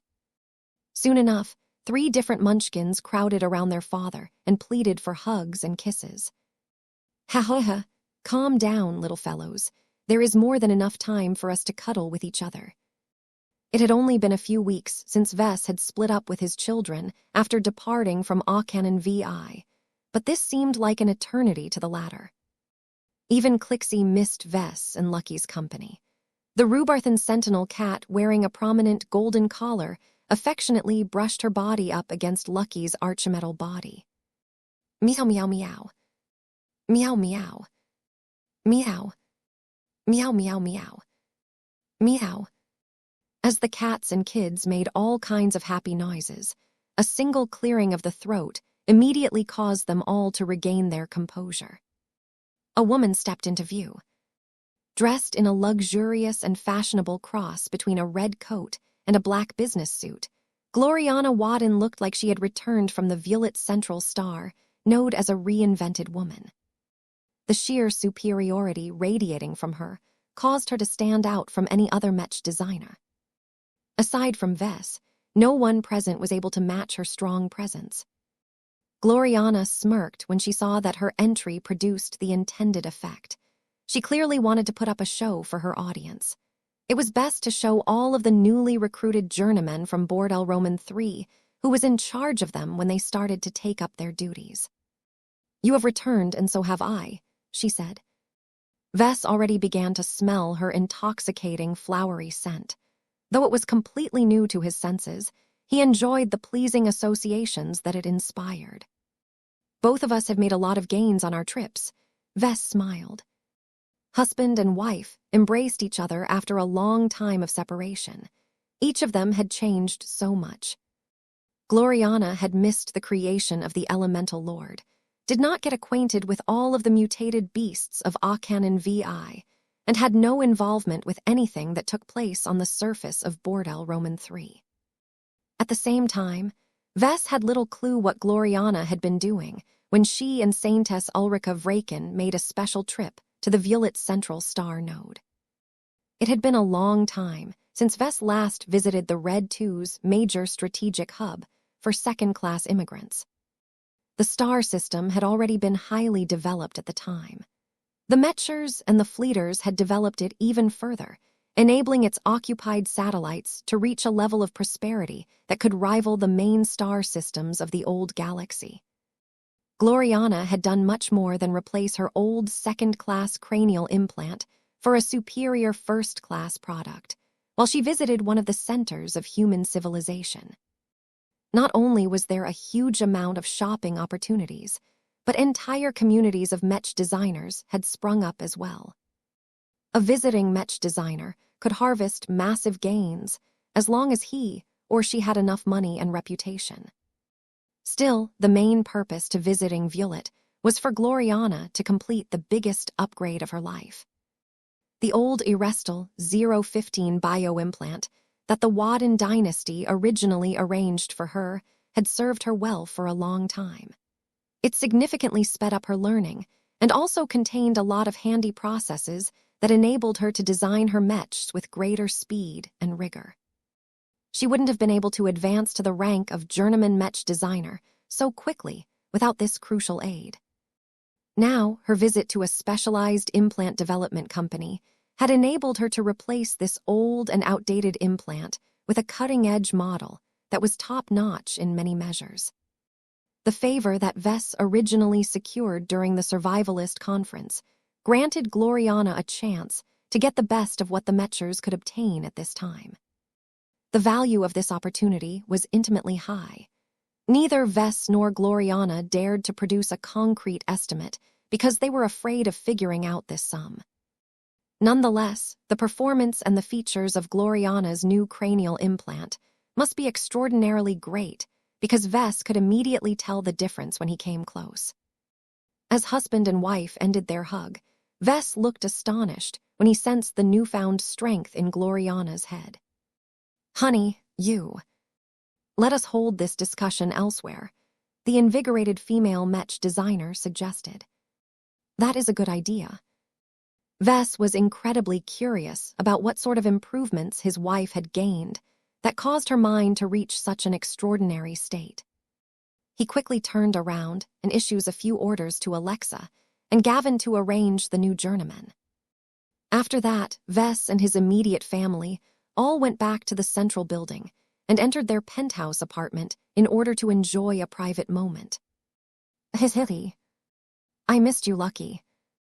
Meow. I want to hug Papa. Meow meow." Aurelia, Andrast and Marvane missed their father so much that they refused to leave his side. Vess helplessly embraced and cuddled with his children on the couch as he tried to hold a conversation with his wife. "I brought back gifts from Violet that should be of interest to you." Gloriana began to speak as she elegantly sat down in her own seat. "You cannot imagine how its planets are thriving. It is a paradise for any Mech designer that is looking to obtain inspiration and advanced technological boutique products. I came back from Bordel Roman 3 with a few gifts as well, but all of that can wait for the time being. Right now, I want to know about your cranial implant. Why is your mind so much stronger than before?" Gloriana grinned. "This is one of the brand new functions of my new implant. It is a true cutting-edge experimental product. All of the months spent in developing it and customizing it according to my conditions paid off. It is not only perfectly tailored to my brain and spinal cord, but it is also designed to augment my companion's spirit as well." "What?" Vess almost jumped out of his seat, causing him to startle his kids. "Has the development of cranial implants already begun to experiment with augmenting companion spirits?" "Yes. The method may be rudimentary for the time being, but the effect can still be strong as long as the cranial implant is impregnated with a powerful hypermaterial. The Arachn-01 Distributed Mech Project Leader First-Class Cranial Implant Set that has replaced my old Erestal 015 bioimplant is laced with a unique high-grade hypermaterial that especially boosts all mental activity." That was a mouthful of a name. It clearly indicated that Gloriana's new augmentation did not consist of a single implant, but a collection of multiple ones that were probably spread throughout her brain and body. This was so much more elaborate than Vess was familiar with, but the effect should be especially great as a result. "What sort of hypermaterial did the implant development company utilize?" Vess asked. "I have encountered this effect before." "That is because my Arachn-01 implant set is laced with small pieces of a single mentalist crystal. This is a recently discovered hypermaterial that is very rare, so much so that the Red Association only has a dozen or so in their possession at this time. They can only be found in the brains of abnormally intelligent mutated beasts that have demonstrated unusual mind powers in the past. The Mechers have discovered that these mentalist crystals have many stimulating effects on human minds, but that is not all. The new hypermaterial also happens to improve the performance of Alexandria's design network." Chapter 56, 21 Arachn-01. Vess may have made a lot of gains during his eventful trip, but his wife harvested a lot of gains as well. As both of them settled down in their living room while they occasionally entertained their rambunctious children, Gloriana avidly described the exceptional qualities of her fantastic new cranial implant. Words alone could not do her new implant justice. In order to demonstrate her new gains more directly, she projected a design suite and began to design the next iteration of the Dark Zephyr Expert Mech.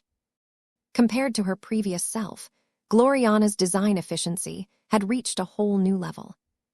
Tedious processes that previously took minutes to complete suddenly got done in a matter of seconds. More difficult junctions where a Mech designer needed to make use of a combination of ingenuity, and a lot of puzzling no longer hindered Gloriana as much as before. Her comprehensive implant set functioned as a miniature supercomputer that was so perfectly synchronized to her brain that she was able to utilize various new tools to come up with the right solutions much faster than before. Many tricky problems related to Mech designs could never be solved by applying preset formulas. They could only be resolved by engaging in a lot of trial and error. The new Arachne 01 implant set consisted of multiple different modules that were embedded across her brain, as well as her spinal cord. By spreading them all out as opposed to concentrating them in a single place, the network of interconnected implants not only produced a much deeper fusion rate, but also activated more of Gloriana's nerves than before. All of this led to an enormous boost in brain power that allowed her to notice and gather a lot more clues from every trial.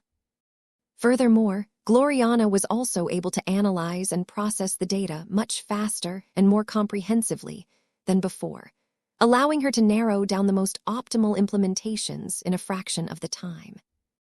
My implant is especially designed to help me interface with external processing banks, Gloriana boasted. Let me show you how much of a difference that can make. When she started to establish a connection to Diandi Base's AI core, she was able to offload a lot of heavy-duty calculation and simulation work to nearby processing banks. Although her new Arachne 01 implant set was not able to form a deep connection with all of those external sources of processing power, the integration was noticeably more optimized than what Vess could achieve with his mutated Archimedes Ruby bioimplant. Compared to an old CEA bioimplant that had evolved in weird directions due to being affected by 2 instances of lightning tribulation, the Arachne 01 had the benefit of being meticulously designed to fulfill the core needs of Gloriana as a Mech designer. The implant set was not burdened by any redundant features or unnecessary clutter. The implant developers working for the Red Association had designed many cranial implants that specifically catered to the needs of first-class Mech designers in the past. They already possessed a robust and extensive set of solutions that had been optimized over multiple generations. Yet that was not enough to make the Arachne 01 special. In the Age of Dawn, hyper-technology had become the latest trend. Every industry experienced an upheaval as a lot of existing tech suddenly became outdated due to their lack of utilization of E-energy. The Mech industry already managed to figure out a lot of clever and practical solutions. Other industries did not fall behind either. There were many clever and inventive scientists and developers who discovered simple methods to increase the performance of cranial implants or add new functions to them that could not be accomplished in the past. The Arachne 01 was unique among all of the other cranial implants developed in the past because it was the first experimental product to specifically boost the performance of a companion spirit. It was like arming Alexandria with a metaphorical set of equipment. The Arachne 01 did not improve her cultivation or intrinsic qualities, but it simply amplified all of the companion spirit's mental-related powers. Considering that Alexandria's only major power was the ability to form a design network where multiple like-minded people could connect their minds to each other, this happened to be a perfect combination. Of course, the fact that the pieces of mentalist crystal also had a definitely nurturing and amplifying effect on Gloriana's mind also happened to be a useful benefit. You cannot imagine what it is like to think while I am permanently under the influence of this new hyper-material. Gloriana spoke as her head seemed to be surrounded by a near-invisible white halo. Mech designers such as you and I rely so much on thinking to design our mechs. I cannot entirely explain how the E-energy attracted by the mentalist crystal works, but the effects are so all-encompassing that it is as if I am under the effect of a second cranial implant. The more she described the properties of this wonderful new hyper-material, the more Vess developed a lot of greed towards mentalist crystals. He had never heard of such an amazing treasure. During his vacation on the surface of Audiobook VI, Vess had learned that when mutated beasts rapidly emerged and evolved due to unknown circumstances, the organic tissue that made up their bodies evolved into many different organic hypermaterials. It was as if they were all transforming into increasingly more powerful hyper-biomechs. Once a hunting team managed to fell such a powerful beast, they could harvest a lot of unique and colorful organic tissue that they could subsequently sell for a fortune to various biotech companies.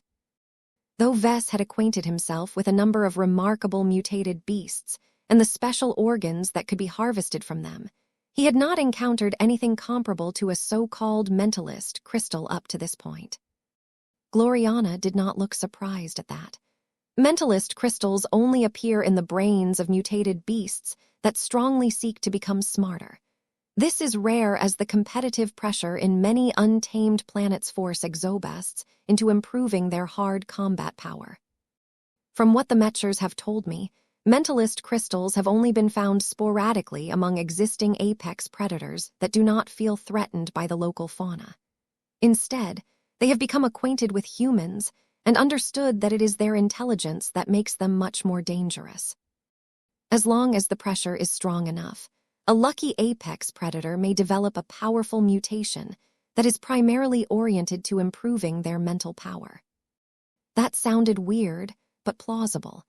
Vess could not imagine how such a creature could emerge in a place like Audiobook VI.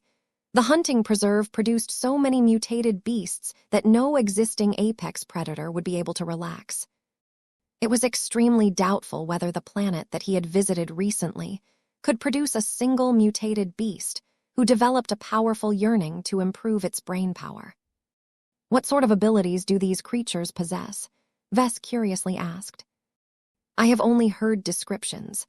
There are so few of them that it is difficult to make generalizations. In general, they not only become intelligent enough to rival a human scientist, but may also develop additional superpowers. This can range from telekinesis to even more esoteric abilities such as telepathy and even divination. The last one has never been confirmed, though. These purported set of abilities were much more bizarre than the abilities of other mutated beasts. At least monsters such as the Azure Tornado, Dragon, mostly leveraged the power of well-known E-energy attributes. They were much easier to figure out compared to a bizarre mutated beast that had somehow evolved into a brainiac. When I was in the care of the Mechers, they even shared a theory that the original phase whales may have emerged through this fashion.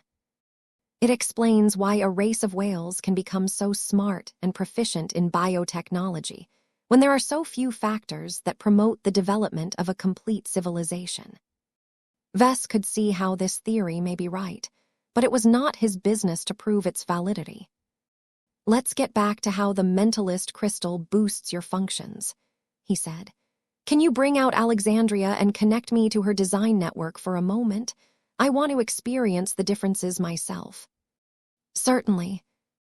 Mazio. A noticeably prouder and more vivid red companion spirit emerged from Gloriana's mind. The cat soon proceeded to form a small design network that brought Vess and Gloriana a lot closer to each other. He immediately felt the differences. Almost every aspect about the design network received a boost. It felt a lot more robust than before. The bandwidth had increased, allowing participants to transfer a lot more data to the minds of other people. Alexandria had become a lot better at managing the network. She was able to help people filter out unnecessary thoughts. She was also able to channel a greater proportion of a person's emotions to other minds. Though Vess was not able to appreciate the improvement in Alexandria's design network to the fullest at the moment, he looked forward to experiencing how much better it had become in the near future. The augmentation only truly comes into effect when my design network connects dozens of different minds together, Gloriana proudly explained as her companion spirit stopped her activity and pulled back. This is why the phrase Mech project leader is added to its full name. I specifically requested an implant that can not only improve my individual design abilities, but also help me manage my subordinates better whenever I employ a design network.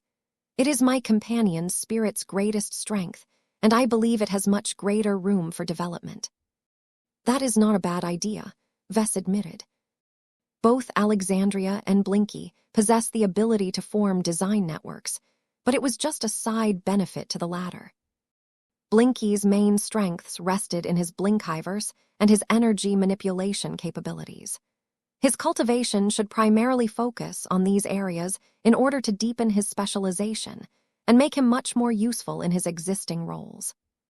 There was simply no time for the Star Cat to evolve his design network any further. It was completely different for Alexandria. The Queen Cat did not really have any other abilities aside from her own version of a design network, but that left her free to specialize in her sole gimmick and elevate it to a much greater level in time. Is there anything else to the Arachne 01 that makes it special? Vess asked. There is. As I have mentioned earlier, it does not consist of a single implant, but multiple smaller ones spread across my brain and spine. The core implants are buried deep within the center of my brain, but there are many more peripheral ones that are situated close to the exterior of my body. The peripheral implant modules can be selectively removed and replaced by upgraded models through simpler procedures. In short, I can continue to upgrade my implant set more easily in the future.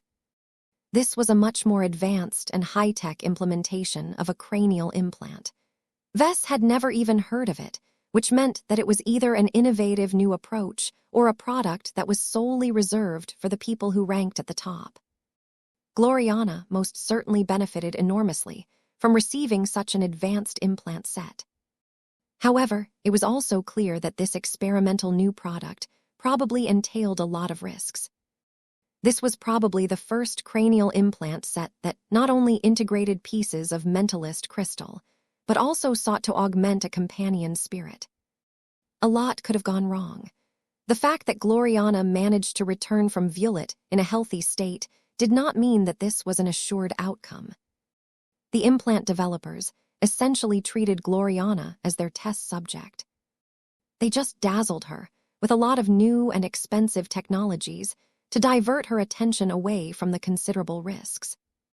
The fact that they genuinely wanted her to improve as much as possible helped to secure her cooperation. Out of all of the Mech designers of the Larkinson clan, there was no one who wanted to catch up and surpass Vess more than his wife. Chapter 56, 22 Prosperous Violet. It took an entire hour for Gloriana to explain all of the dazzling functions of her new Arachne 01 cranial implant. Of course, both of them took occasional pauses when their children acted fussy or demanded their attention. To them, all of this talk about cranial implants was too far away for them. Their brains were still in a rapidly developing state, so it was highly unsuitable for them to obtain their own ones at this time. Vess was also worried that hastily installation of cranial implants might mess up his children's development as partial primordial humans. Perhaps they could develop a level of cognitive power one day that could easily allow them to match the performance of cranial implants by themselves. In any case, it was not until Gloriana completed her exhaustive explanation that she talked about what else she experienced while she was visiting the Violet Central Star node. When I was recovering from one of the precursor operations, I established contact with many new Mech designers. Violet attracts many second-class Mech designers, each of whom have different ways to extend their stay in the Central Star node. Each of them are smart and insightful in their own ways. I managed to befriend several of them, especially after I have made use of my connection to the Mech supremacist faction. Did you learn anything good from exchanging with all of these Mech designers? Gloriana smiled. I did. I received invaluable feedback on some of my existing ideas. I have even received crucial inspiration that is helpful in the development of one of my new design solutions. I have managed to produce an important breakthrough with the help of the powerful capabilities of my Arachne 01.1. Cannot wait to flesh it out and apply my latest innovation to one of our expert mechs. That certainly made Vess a lot more curious. Can you share your idea with me? What did you come up with that has made you so excited? Be patient, Vess. This is not the time for me to share the results of my latest research. I will show you the results of my efforts once we embark on another expert mech design project. It will be much more helpful for you to understand the effects and the significance of my work when I have a real example on hand. Okay. Vess could certainly wait a little longer. He was already happy with Gloriana with her new cranial implant. A useful new design application that was related to her specialization was icing on the cake as far as he was concerned. I see you have already begun to lay the groundwork in upgrading the Dark Zephyr, he remarked. The time has come to revise our first expert mech design, Gloriana stated in a more serious tone. In the years after we have initially designed it, I have become more and more embarrassed by its crude and rudimentary design elements. The choices we made at the time are frankly embarrassing compared to how we have approached our later expert mech design projects. It is no wonder that the Dark Zephyr never turned into a masterwork mech. If we do not want to embarrass ourselves in a time where we are receiving much more public scrutiny than before, then we must address this issue. We should upgrade our other early expert mechs, such as the Amaranto and the Riot, but venerable Tusa Billingsley Larkinson machine takes precedence. He did not disagree with her argument. The other expert mechs had various powerful gimmicks and other advantages that enabled them to reluctantly keep up with the growing scope of battles. The Dark Zephyr, on the other hand, had become a definite drag on venerable Tusa. While his cousin had developed a fantastic ability to completely bypass transphasic energy shields, thereby allowing his expert light skirmisher to destroy heavily defended warships without breaching their first line of defense, the mech did not complement this operation well enough. This irritated Gloriana the most. The fit between Tusa and the Dark Zephyr continued to decrease over time. This was the opposite of what she aspired to make. As such, she had grown particularly motivated to correct all of the perceived inadequacies of her first expert mech and bring it fully in line with the hyper generation. I just brought back 25 new journeyman mech designers from the Bordel system, Vess remarked. I am sure that a handful of them can provide a lot of technical support on how to better utilize specific mech systems. Their feedback and contributions will allow us to elevate the Dark Zephyr to a higher level. That is another reason why I believe the time is right. I shall have to inspect each and every journeyman to ensure that you have made the right selection, but I would be happy to consult their opinions if they meet my expectations. They talked a bit more on how to arrange all of the new journeymen in the design department. It was clearly not appropriate anymore to call them all lead designers. Their status also needed to be lowered in order to reflect the changing circumstances in their workplace. Do you remember the exemplar plan that you instituted years ago? Gloriana asked. Oh, that. I do. It's a profit-sharing plan that rewards the best performers in our design department. We can continue to make use of it as a means to distinguish our more capable journeymen from the less capable ones. We can even expand it in order to add more granularity to the scheme later on. But for now, it is enough to set our veterans apart from the rookies. She was right. The original exemplar plan designated 8 of the best-performing mech designers as exemplars. They had the right to receive 1% of the share of the dividends issued by the Living Mech Corporation. It was essentially a way to give his best mech designers a share of the profits of the mech company without owning actual shares in the LMC. Though Vess originally set it up so that he did not have to give away any of his precious shares, it worked well enough that no one issued a word of complaint. There were way more benefits to working for the Larkinson clan than earning money. As Vess continued to rise in status and means, he gained increased access to all kinds of goodies that were ordinarily reserved for members of high society. For example, there was no way that most of the existing lead designers could undergo EdNet training, as the quotas were usually reserved for the Mechers themselves. The fact that Vess was able to give them access to an exclusive benefit like this was worth far more than earning thousands of MTA credits a year. However, that did not mean that the dividends were useless. Vess knew that Cadiz and Juliet had invested much of their earnings into strengthening the Sword Maidens and the Penitent Sisters respectfully. "I'll leave you in charge of this since you are willing to deal with it," Vess decided. "Just make sure that the new journeymen know their place, while at the same time understand that there are still ways for them to climb up and gain more rights if they happen to excel. Once more of the old guard has managed to advance to the rank of senior, we should strip the position of lead designer from journeymen. After all, it is a bit dubious to entrust them with such a heavy responsibility now that the LMC has grown to this point." Gloriana had plenty of questions of how Vess managed to hoodwink the Rubarthans into giving him 20% ownership of a Mech company as massive as Isthmus Manufacturing, but that could wait. Both of them had plenty of time to get each other up to speed of what they had done when they were apart from each other. "I agree, Vess. I will likely begin to introduce changes tomorrow morning. The design department needs to be in order before I am comfortable with resuming work on our Mech design projects." Once they completed their discussion on personnel-related issues, they turned their attention to a lighter subject. "Did you spend a lot of time shopping while you were at Violet?" Gloriana immediately became more enthused. "There is so much prosperity in Violet that it is incomparable to Davut. Many of the products there are not as good as the ones available on New Constantinople Roman 8, but the variety of goods is much greater. Violet is not only a central hub for second-raters, but also the Red too. Their material warehouses are particularly well-stocked. They have even begun to expand their wings in order to accommodate the emergence of many new hyper-materials." The mention of hyper-materials certainly perked Vess up.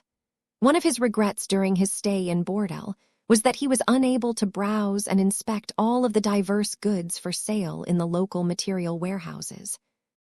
As a port system, where a lot of human Mech forces made a pit stop in order to dump their salvaged goods, a lot of alien junk became available for sale. The native aliens were much slower to adapt to hyper-technology, so many of their starships had yet to incorporate hyper-materials in a systematic manner. However, there were always exceptions and anomalies. Since a lot of alien starships were originally built elsewhere with different materials, they occasionally produced hyper-materials with properties that were unfamiliar to Red humanity. Vess really wanted to take a look at those samples because the written descriptions and projected images did not do them justice. Alas, Vess had to leave Bordel Roman 3, causing him to miss out on this opportunity.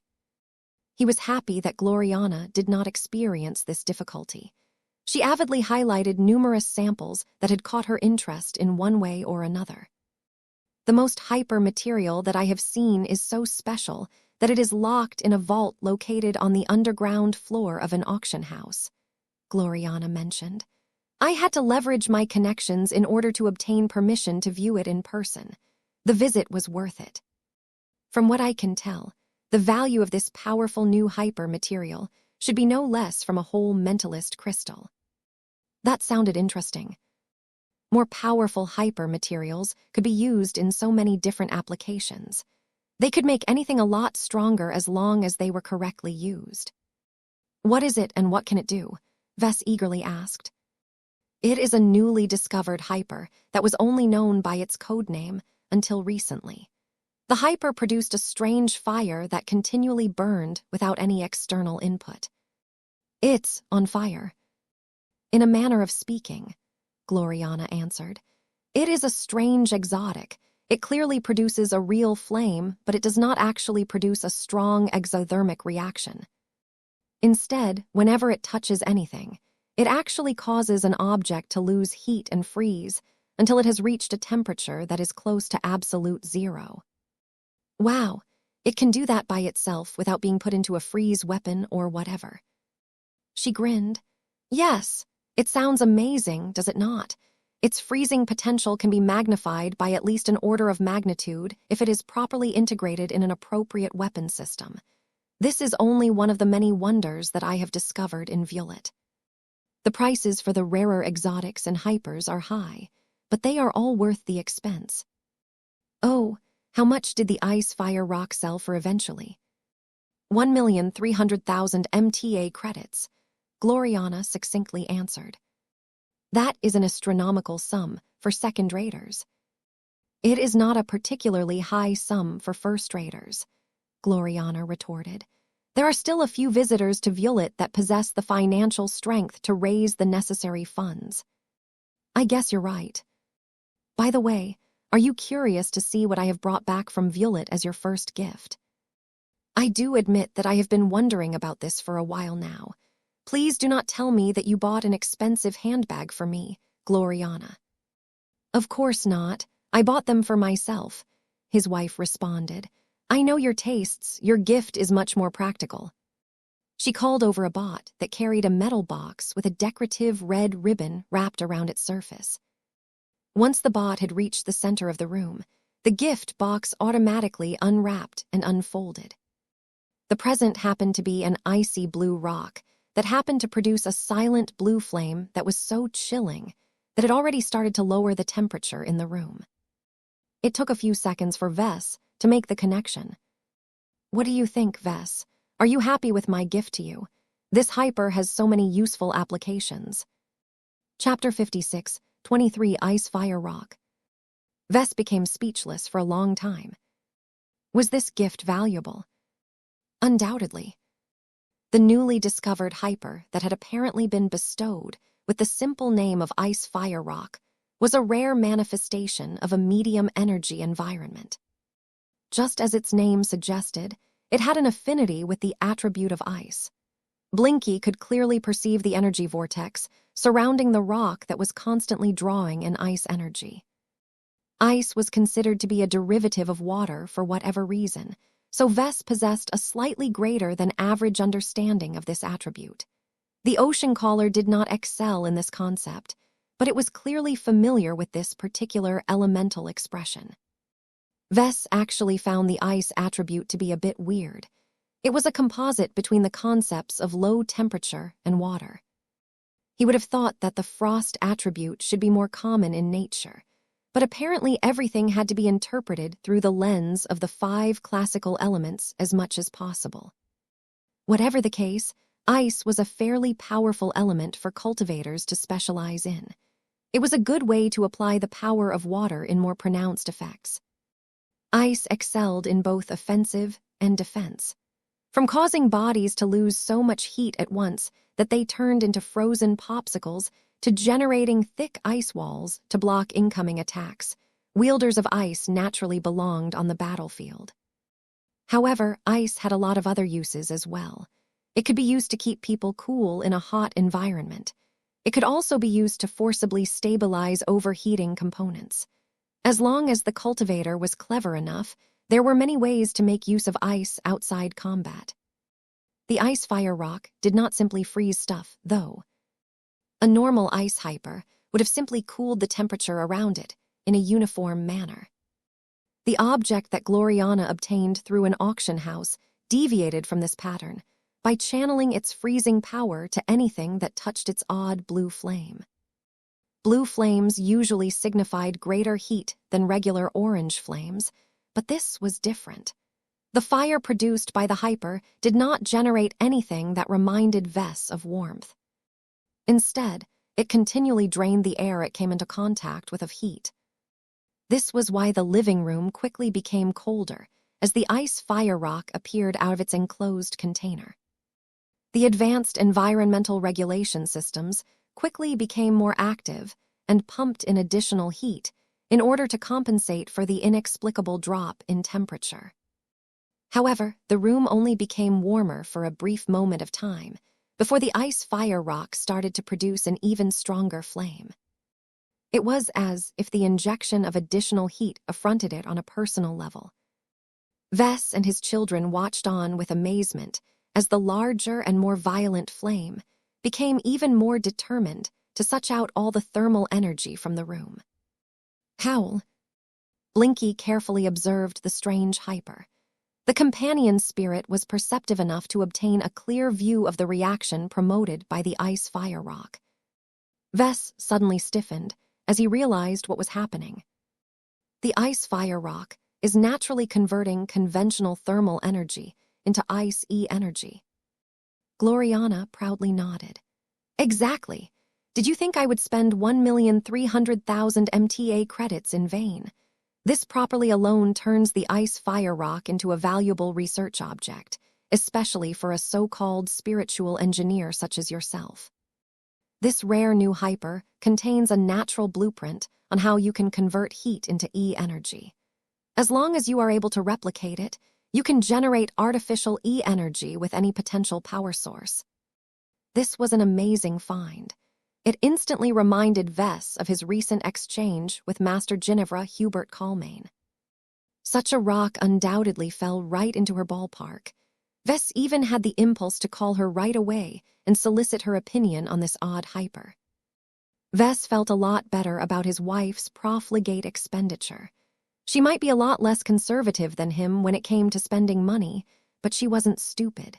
She was at least able to justify her purchases with logical arguments. As the room's environmental control system continually started to work harder in order to return to the designated temperature, its programmed resistance seemed to incite the ice fire rock into burning even harder. The blue flames became twice as big as before as more heat was being drained from the surrounding air than ever.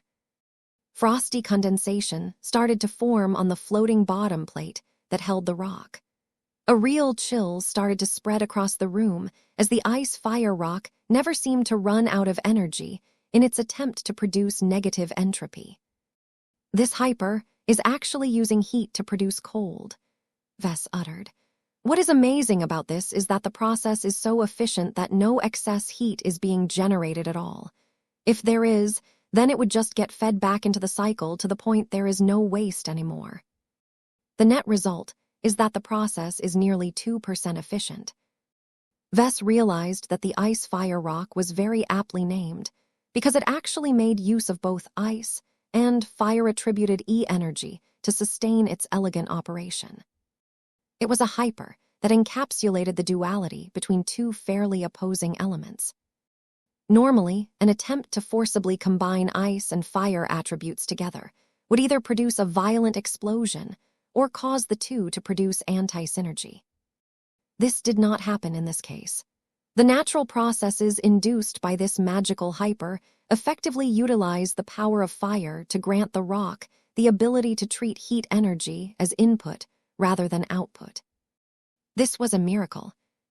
Anyone with a basic understanding of science and engineering easily understood that it was nearly impossible to attain 2% efficiency in any process. Wheels would turn forever, and Mech would never produce any heat when they started to exert themselves if the opposite was the case. Every single move and process inevitably generated waste energy, which usually came in the form of heat, which was usually difficult to recycle into more useful applications. This was why heat sinks were always necessary in any power-hungry device. The more energy they consumed, the hotter they became. There was no way to prevent this from happening through conventional means. It became an increasingly more limiting factor when mechs became more powerful and sophisticated. Third-class mechs usually worried the least about this problem. Their power reactors were the weakest of all and could not support the operation of overly demanding mech parts. They could get away with utilizing cheap but inferior heat sinks to keep the machine relatively functional for a time. Second-class mechs started to juggle with this problem a lot more. Energy weapons and flight systems were the main culprits of rapid heat buildup. Their heat management systems needed to be a lot more effective in order to prevent the machines from melting from the inside, and that usually required the use of much more powerful and expensive heat sinks. It was also why Vess had never abandoned his use of luminar crystal technology. The alien tech may be weird and indecipherable in many ways, But its greatest strength was that it was remarkably efficient when it came to producing energy beams. Luminar crystal weapons generated less waste heat than conventional energy weapons, which meant that it imposed a lighter burden to the heat management systems. This granted many advantages to his mechs, such as being able to fire more powerful energy beams without worrying about overheating. Vess already started to come up with many different ideas on how to make use of this ice fire rock. He first wanted to study its operation and see if he could artificially replicate it in whole or in part. Just being able to create a device that could directly convert heat into E-energy was invaluable in itself. It did not matter if the imitation device could produce all kinds of E-energy or just ice E-energy. Vess could make lots of use of this reaction in either case. Gloriana smiled more and more as she saw that her husband became fascinated by this wonderful gift. Her obvious pleasure reminded Vess of the cost to obtain this expensive treasure. "Wait a minute," Vess suddenly said. "According to our schedules, you probably attended the auction in Violet well before I started making gains in Bordel. You spent a lot of money in a time when the Larkinson clan's financial position was much weaker. The LMC's sales have begun to nosedive because we haven't brought our existing product lines to the new Mech generation. Our only major source of income is the revenue obtained from selling all of the salvage from the Trailblazer expedition. But much of that money is already reserved for investments related to strengthening our fleet and setting up a lot of new branches. Our cash is being drained almost as quickly as it is pouring into our accounts. How can you possibly pull 1.3 million MTA credits out of nowhere? Even if we had that much money floating in one of our accounts, I am pretty sure I set a limit and an alert." His wife looked at him as if he was stupid. "Poor Vess, we are no longer paupers. When you became a Tier 3 galactic citizen and moved to this planet, our net worth has already become higher than ever. The value of this first-class base with its materializer and all of its other first-class instruments is already astronomical.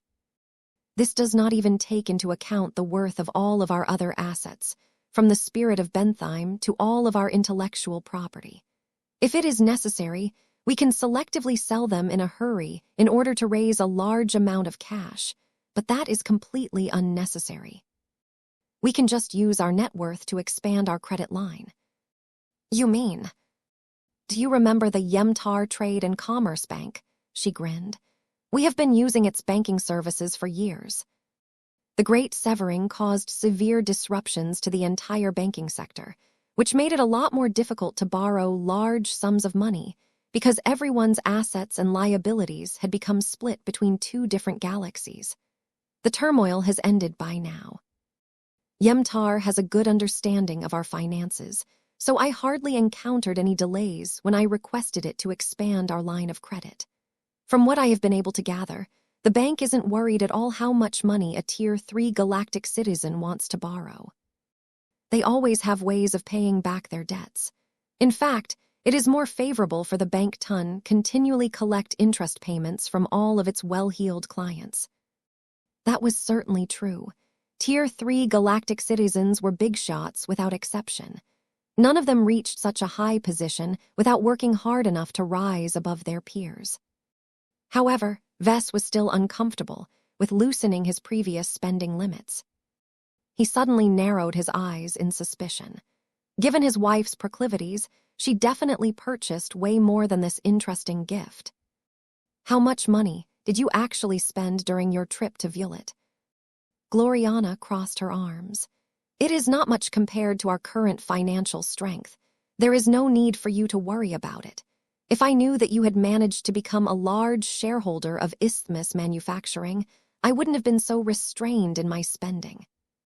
It is not every day that I can visit a location as prosperous as the Violet Central Star node." "How much?" "Around 517 million MTA credits." "What?" "Our credit limit at the time was much higher than that. You should thank me for being frugal under the circumstances." "How much interest does Yemtar charge?" "Its APRA for our credit line is currently set at 8.9 APRA." Damn it, Gloriana. That means we have to pay 46 million MTA credits on paying off the interest alone. That is wasted money that could have been spent on more useful investments, such as refurbishing our combat carriers or building new Mech factories. What the hell did you spend all of this money for anyway? Handbags, perfumes, toys.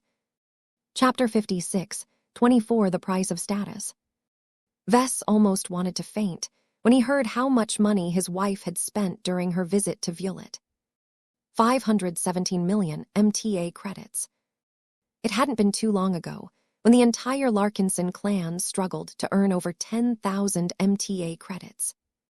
The entire expeditionary fleet at that time was burning through at least 5,000 MTA credits on an annual basis just to maintain its operations. Even though his circumstances had improved drastically since the start of the Age of Dawn, that did not mean that Vess was eager to open up his wallet and spend like there was no tomorrow. The numbers continually ran through his mind as if they were weights. His expressions changed multiple times as he thought about how much of a burden his wife's extravagant spending imposed on his finances. The worst part about all of this was that Gloriana did not even see anything wrong with this behavior. "You are not adapting quickly enough to our new situation," Gloriana admonished him. "We are no longer the second-raters of before. Both of us have worked hard to elevate our clan and promote to first-raters. From the moment you returned from the Survivalist Conference as an honorary member of the Red Association, you have already completed this transformation. It may take time for your Mech design skills to catch up to this level, but you have effectively entered first-class society in advance." "What is your point, Gloriana?" "You have become the latest star in high society. Your recent actions and accomplishments have attracted the interest of many Terrans, Rubarthans, Mechers, and Fleeters. All of these elites have an enormous amount of wealth at their disposal, and they show that in the way they dress and the friends they cultivate. Right now, both of us have resided on New Constantinople Roman 8 for months, yet we hardly went out to shop and purchase clothing and other articles that reflect our new status. It's unnecessary and premature," Vess responded with a frown. "Until our income has reached the required standard, it is way too soon to spend money on all of that expensive crap. Besides, a lot of the stuff in those luxury shops are way too overpriced. What practical difference does it make if my outfit is made by a second-class or first-class fashion house? Sure, the materials and the refinement of the latter are definitely superior, but they are just smart clothing in the end. Aside from being tougher and offering more conveniences, their main function is just to cover up our bodies. There is no need for us to spend millions of MTA credits on them, especially at this junction." His wife shook her head, as if she was a mother who was confronting a stubborn child. "You are being too short-sighted, Vess. You need to grasp the right opportunities. Good impressions are vital to navigating first-class communities. Our goal is to integrate into them. The best way to do that is to play by their rules. Do you know how much first-raters look down on lesser humans? It is much more difficult for us to gain acceptance from other first-raters if we continually present ourselves as second-raters. The way we think, the way we dress, and the way we treat ourselves are all repulsive to every first-rater that we have interacted with. The least we can do is to adapt to the local culture and give them one less reason to ridicule us behind our backs." Though Gloriana made a reasonable argument, it all sounded like an attempt to excuse her profligate behavior. "I can understand your point, but your spending level crosses the line," Vess spoke. "I don't object to taking on debt. I know enough about business and finance that increasing our leverage can lead to much greater returns in the future. The problem I have is that your behavior likely won't yield the fantastic returns that you imagine. The reason why so many first-raters respect me and value my friendship these days is because of the concrete benefits that I can provide to them. That is the real reason why we are qualified to consort with the top of Red humanity. That may be true, but if you continue to dress and act like a pauper, then far too many people will never take you seriously. I bet that if I wore dirty rags taken from a random third-class rural settlement, people such as Jovi Armelin and the impresario prince would still be glad to work with me. However, if I am unable to exercise enough financial discipline and pile up so much debt that I cannot even meet the interest payments anymore, I have no doubt my friends will turn into sharks and devour me whole. His wife sighed. I do not disagree with you, but we cannot continually rely on your breakthrough successes to maintain the prestige of our clan. What if you have lost your brilliance one day? What if you are attacked by a cosmopolitan assassin and become brain-dead? Anything can happen that can cause our clan to lose its most important pillar. If that happens, it will be up to me and the rest to support the current status of our clan. By that time, it becomes more important to blend in and abide by the rules than ever. If my children and I can present ourselves as wealthy first-raters, it becomes much easier to maintain the respect and awe of our existing relations. Ves pressed his lips into a line. You are putting way too much emphasis on external appearances. Profit is the true driving force of our society. I don't think the Terrans and the Rubarthans care a single fart about our fashion budget. They care about whether they can still get their living mechs and other products from us. From the moment we can no longer supply those goods, that is when our clan is truly in trouble. The two were completely different people in this regard. Both of them came from very different backgrounds and could not agree on this matter. Ves let out a tired sigh. Ugh, how can you buy so much expensive crap in Violet? Isn't it supposed to be a second-class hub? These products are way too overpriced. Not for the Metchers and the Fleeters, Gloriana responded with a grin. I visited the second-class shopping streets at first, but I quickly became dissatisfied with the products on offer. I decided to transfer to a different planet in the star system that is mainly occupied by the Metchers. The luxury shopping streets and malls over there are much more fitting to our new circumstances. I have taken the liberty to completely replace both of our wardrobes as well as that of our children. Furthermore, I have bought a spate of first-class luxury items to further project our success. I also bought first-class toys in order to help our children adopt the mindset of a first-rater before it is too late. I will not have our offspring present themselves as inferior second-raters any longer. His wife had an obsession with status. Though Ves found it important as well, their cultural norms were too different. As a former direct descendant of the Wadden dynasty, Gloriana grew up in a relatively harsh and demanding environment where every hexer constantly expected the women around them to demonstrate their supremacy over boys. They were women, so they were superior. There was no virtue in restraint in hexer society. The strong hierarchy and sharp divisions among the hexers had made it more important than ever for them to show their precise status through their outward appearances. This was an alien mindset to Ves. Though Ves was willing to invest considerable sums into making himself look good, he always had maintained a sense of proportion when it came to this. An extravagant coat worth 1,000,000 MTA credits was not as valuable as an entire Mech division as far as he was concerned. Ves lowered his head in pain. Show me what you bought. Let's start with the handbags since they are the most useless. Handbags are not useless. They are essential accessories, especially to women such as myself. Gloriana proceeded to project the appearances of all of her new handbags. Naturally, the amount of money she spent on them caused them to be a lot more remarkable than their second-class counterparts. Each of the new handbags are products of innovation. They are all embedded with high-grade hyper materials that can bestow a range of useful functions, such as blocking strong winds or purifying the air of undesirable scents. Each of them are no cheaper than 20 million MTA credits, and I have bought 6 in total. I have already retired my old collection of handbags because they are no different from trash bags in my eyes. Her previous set of expensive handbags were not bad at all. They were perfectly serviceable as containers, and they were all made with precious materials such as Puelmer leather. Ves sighed yet again. What is done is done. I really don't want to see you spend this money again. Why not? We have become even wealthier than before. As soon as I heard about the alliance you forged with the Rubarthans, I knew that we have become much richer than before. Spending hundreds of millions of MTA credits should no longer be a burden to you. The dividends that you can earn from owning a fifth of Isthmus Manufacturing can increase our line of credit by 1 or maybe 2 orders of magnitude.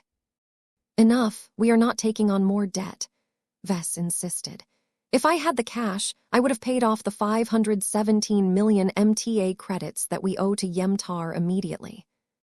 Unfortunately, the next dividend payment isn't happening anytime soon, which means that we will have to pay off millions of MTA credits in interest payments in the meantime. That is no longer a burden to the current state of our clan. That is not true.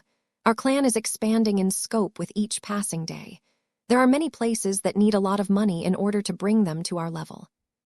The Larkinson Biotech Institute, the Tea Institute, and the Premier Branch are just a few of the places that need an astronomical amount of investment to bring them up to first-class standards.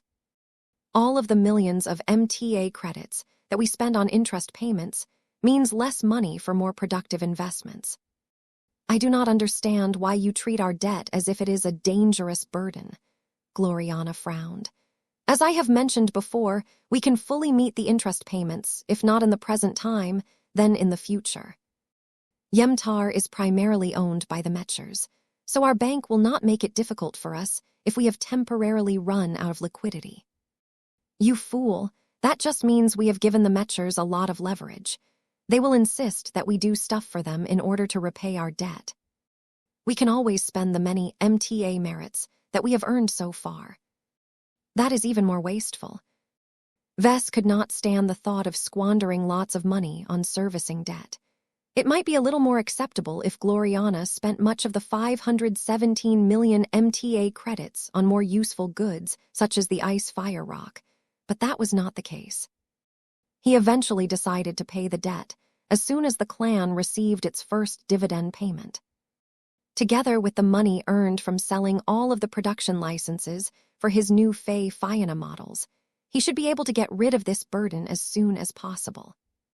He hated the fact that he could not spend all of that money on more practical investments. The latest assassination attempt caused him to prioritize his security a lot more. He intended to upgrade the defensive facilities of Diandi Base and acquire expensive materials to upgrade his unending regalia. All of those plans had to be delayed due to this unexpected circumstance. Though Vess could have chosen to go in the opposite direction and increase his leverage, he felt it was completely unnecessary for him to do so at this time. Chapter 56, 25 Missing Out. Vess got a good look at all of the extravagant stuff that his wife had bought during her visit to Violet. As they both started to put their children to bed, Aurelia, Andrest, and Marvane all changed into their soft and exquisitely patterned pajamas made out of the hairs of a calamity beast and hugged their masterwork quality dolls as they went to sleep. All of these items happened to be hyper products. They attracted E-energies with attributes related to concepts such as growth, health, calm, dreams, and happiness. They all had a definite effect on the little brats. They fell asleep a lot faster and seemed to enjoy their slumber a lot more. Vess objected a little less to Gloriana's spending after witnessing these effects. She then dragged him over to their new wardrobe. She had completely set aside his old outfits and replaced them with newer and more refined versions. His wife even approached a tailoring house and commissioned the creation of new Larkinson uniforms. From tomorrow onwards, you will present yourself as a true first-rater, Gloriana said. Do not underestimate the effect of wearing these clothes. It will become easier for you to project authority and command people's respect. The less you remind them of your humble past, the more you will be able to blend in with our new peers. Vess did not bother to argue with her anymore. He did not think it was necessary to spend so much money on extravagantly expensive outfits, but it was already too late now that they were in his closet. Whatever. Vess and his wife sat down and began to resume their talk. Lucky and Clixie had settled nearby, and already began to lick each other's faces. Meow. Meow. Gloriana still had much to say about what she witnessed during her stay in Violet. Cultivation has become more present in people's lives, she said. The core star systems controlled by the Red 2 are much further ahead compared to other locations in this regard. The contrast is particularly striking in the communities occupied by the Mechers. My companion spirit has noticed that more and more people who are not already Mech pilots or Mech designers have begun to cultivate different methods that have begun to strengthen them and improve their connection to different attributes. Vess looked intrigued. Is that so? I guess that might be the transhumanists taking the lead. I'm not sure about the origin and the purpose of these methods. Do you have a clue? No, not much time has passed since they have started to practice their new methods, so there is not enough progress to deduce what they are trying to work towards. Their actions show that we cannot be complacent about this. You need to spend time and supply proper cultivation methods to every clansman and companion spirit. I am still waiting for you to supply an improved method for Alexandria. I haven't forgotten, Vess lied. I will present one to you after I have settled down again. Companion spirits are constantly growing by themselves as they are innately capable of natural cultivation. They also adapt remarkably well to different circumstances. You can make sure that Alexandria continues to grow in a favorable direction by frequently employing her design network. His wife did not take this seriously. Even I know that deliberate intervention is always better than letting nature take its course. At least the Mechers are actively taking their future in their own hands. They talked a bit more about what Gloriana had managed to observe during her visit to Violet. By the way, what about the Fleeters? He asked. Violet should be occupied by them as well. Have you taken a good look at the members of the Red Fleet? Gloriana's expression turned doubtful. I did not frequent any areas where the Fleeters are widely present. They tend to stick to their warships most of the time. The few Fleeters that I have met have given me an odd impression. Have they become cultivators? No, she shook her head. I am not sensitive or knowledgeable as you in this field of expertise, but I can still discern the differences, especially after I have seen many Mechers. The Fleeters are not engaging in any form of cultivation as far as I am aware of, but their spiritualities are. Different. How so? Shouldn't they be cultivators if this is the case? It is difficult for me to describe what I have witnessed because I do not understand it myself. The Fleeters are giving me the impression that they are still individually weak and human, but they are not as easy to challenge as before. I cannot explain why, but this is what I instinctively felt. I suggest you take a look at them yourself. To be honest, I feel even more alienated by them than before. That sounds worrisome. The Fleeters were definitely up to something. It was impossible for them to give ground to the Mechers all of the time. Their biggest problem was that they were ideologically opposed to the very concept of cultivation. They believed in the supremacy of technology and opposed any initiative that caused people to lose their own humanity in the pursuit of power. This was why Vess found it rather strange that Gloriana felt alienated by the Fleeters. Either the snobbish spaceborne bastards had made a complete U-turn, or Gloriana had misinterpreted her observations. Vess would have to take a look at the Fleeters himself, but it was quite difficult to encounter them in person. This was not a high-priority issue to Vess. It should be the Red Association and the first-rate superstates who should truly be worried about the Red Fleet. After Gloriana finally completed her explanation on what she had experienced during her visit to Violet, the conversation finally turned to Vess. Her eyes grew sharper as Gloriana could not hide her obvious interest in her husband's antics. You have done remarkably well in my absence. I have already learned about much of what you have done. Let us start from the beginning. You attempted to fabricate the first production copy of the newly completed Faye-Fiona model. For whatever reason, all of the recordings and data logs have disappeared from our internal database. I only have eyewitness testimonies to go on, and they are hardly complete. I am told that only you and your young new disciple were responsible for a dramatic fabrication run that ended with the descent of a cataclysmic lightning bolt. I do not know what happened, but it is not difficult for me to observe that your fabrication run has not delivered any concrete results. The attempted creation of the Elemental Lord was still a sore spot to Vess. He did not really want to bring up bad memories, but he knew his wife would continue to nag him until he gave her a proper explanation. It's difficult for me to explain, Gloriana. I made a lot of mistakes. Let's do this, then. Activate Alexandria's design network and connect our minds together. I will just transfer the key moments of what I have done from my perspective to you. This is the fastest way for me to bring you up to speed. Though Vess was not exactly eager to present his enormous failure to his wife, it might be useful to obtain her feedback. She was still a good Mech designer.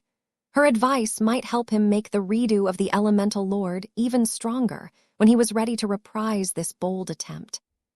Mao. When the design network became active once again, Vess shoved his pre-prepared package of memories through the spiritual connections. As Gloriana rapidly processed the memories with the help of her advanced Arachne 01 cranial implant set, her emotions swung many times all of a sudden. Vess had already disconnected himself from the design network to spare him from his wife's emotional reactions. Her expression and the fluctuations of her spirituality showed that she had lost much of her calm all of a sudden. You actually tried to make a grand work," she asked with an expression that looked both amazed and horrified. "I only learned about that in hindsight," Vess responded. "It turns out that there are good reasons why only highly accomplished master Mech designers and star designers are able to make them. I really do not have the qualifications to make one right now. It is only now that I have experienced the enormous gap between masterworks and grand works. That does not change the fact that you have already approached the threshold of a grand work. This is too soon. You are still a senior. How did you do it, Vess?" Gloriana became so obsessed with what Vess had accidentally done at the time that her hands had grabbed his throat and tried to shake him back and forth.